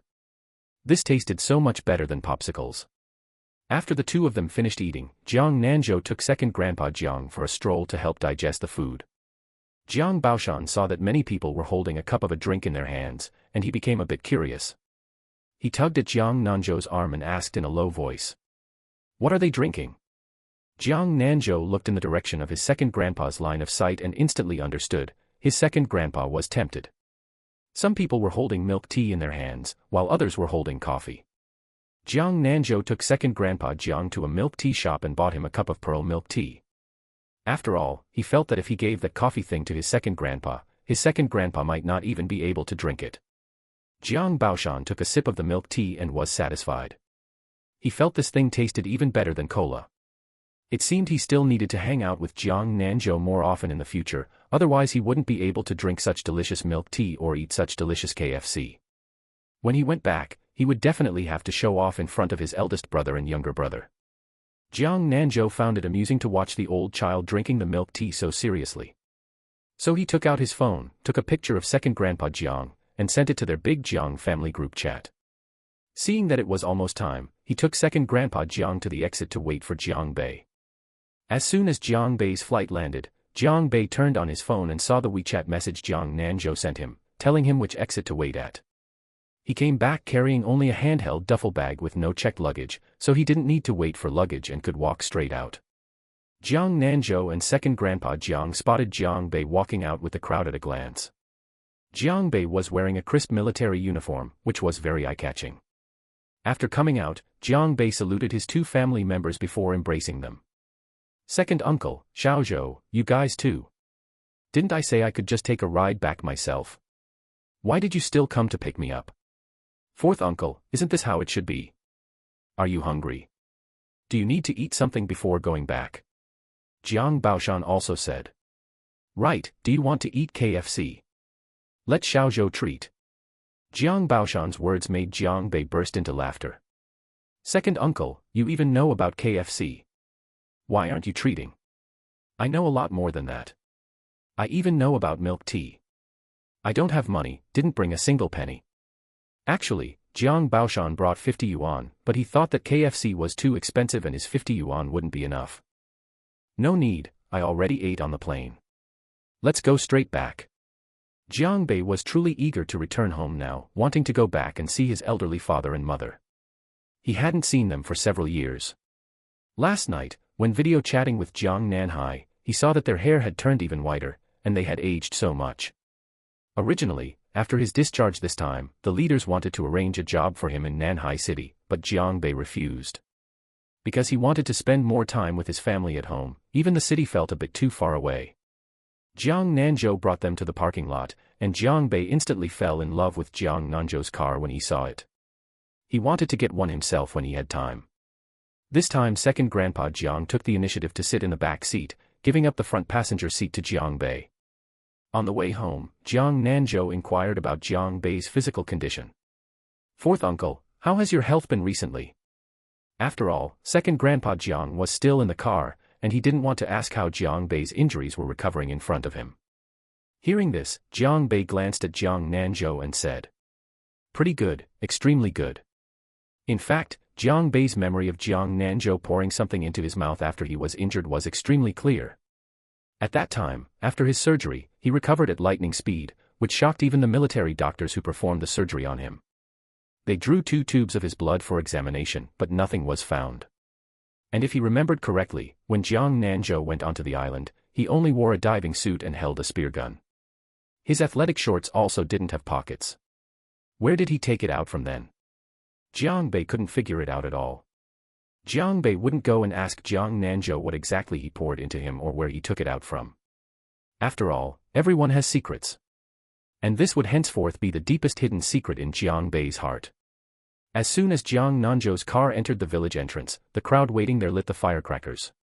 Crackle and pop, this atmosphere was no worse than during the Chinese New Year. Originally, Great-Uncle Jiang and the others also wanted to wait at the village entrance. But they were stopped by Grandpa Jiang, who told them directly to wait at home. The moment Jiang Bei arrived at his doorstep and got out of the car, his eye sockets turned red. When he saw his parents, his tears became even more uncontrollable. He saluted them and kowtowed to them. Jiang Nanzhou's great-aunt couldn't control herself anymore, stepping forward to hug her son and wail loudly. Chapter 94, A Lavish Feast. You damn brat, you finally came back. Jiang Baoquan also wiped away his tears and looked at his son, saying, It's good that you're back, it's good that you're back. At this time, Jiang Bei's eldest sister's family and third Uncle Jiang's family had all come back. Aunt Jiang also came back bringing alcohol and drinks. And the people in the village also all came over. A huge, bustling crowd packed the courtyard of Great-Uncle Jiang's house.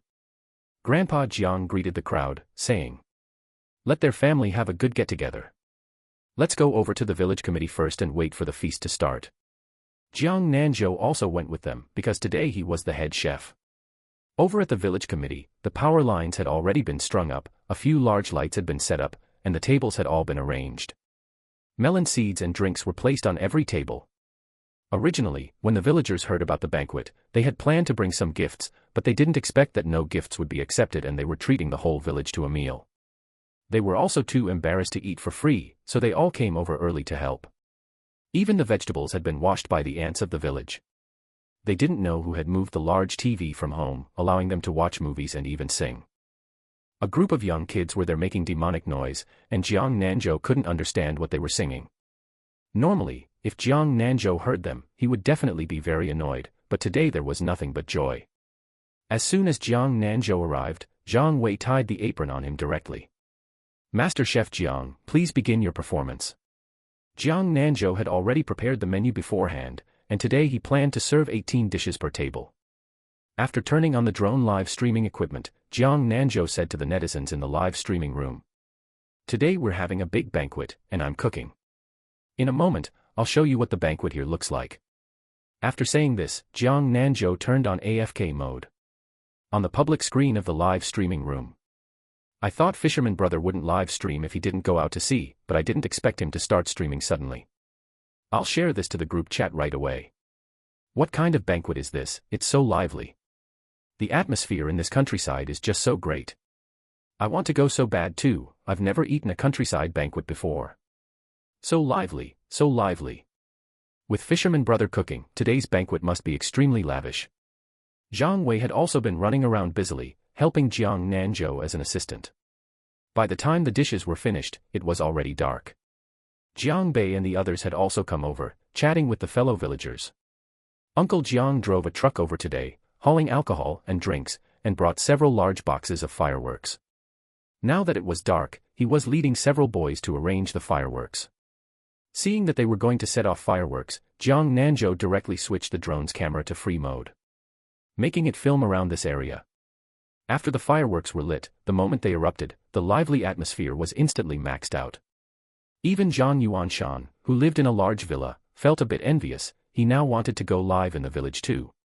It seemed he should go out for a walk. On the public screen of the live streaming room. It's so beautiful. I didn't expect to still see such a lively scene after the new year has passed. Inside the cold rental room, I want to go home so badly.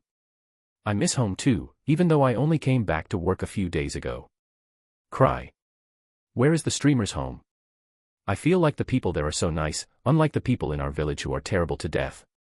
Yeah, I feel like the people in Fisherman Brothers' village all look very kind-faced. After Jiang Nanzhou finished cooking the dishes, several aunts from the village helped serve them. After serving the dishes, Jiang Nanzhou took off his apron and originally planned to go eat at the table with Jiang Tianfu and Zhang Wei, but he was dragged directly to Great-Uncle Jiang's table by Second Uncle Jiang. Come, a seat has been saved for you over here.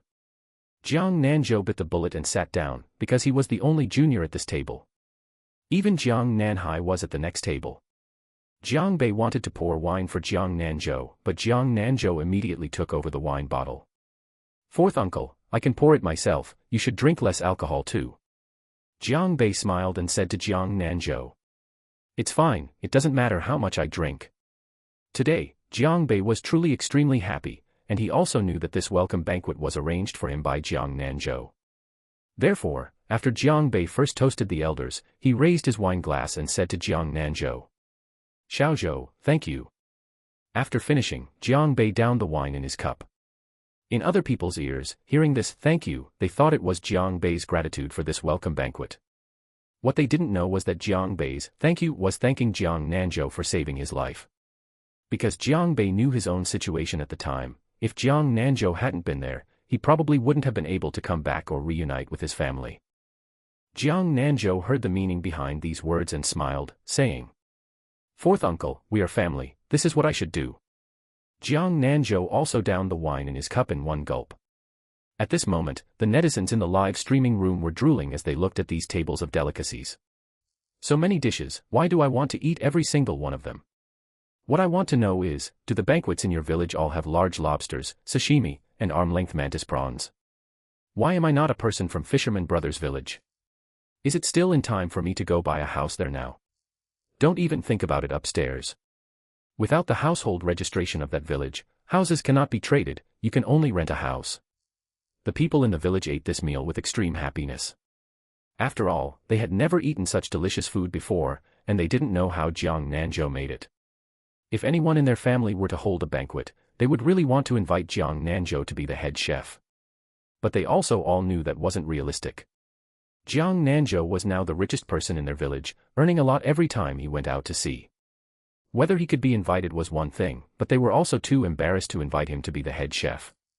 They didn't know when they would be able to eat Jiang Nanzhou's cooking again.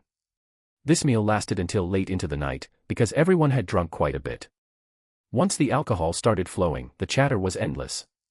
Jiang Nanzhou's third uncle, Jiang He, asked Jiang Bei, "Jiang Bei, after you retired from the military and came back, did the higher-ups arrange a job for you?"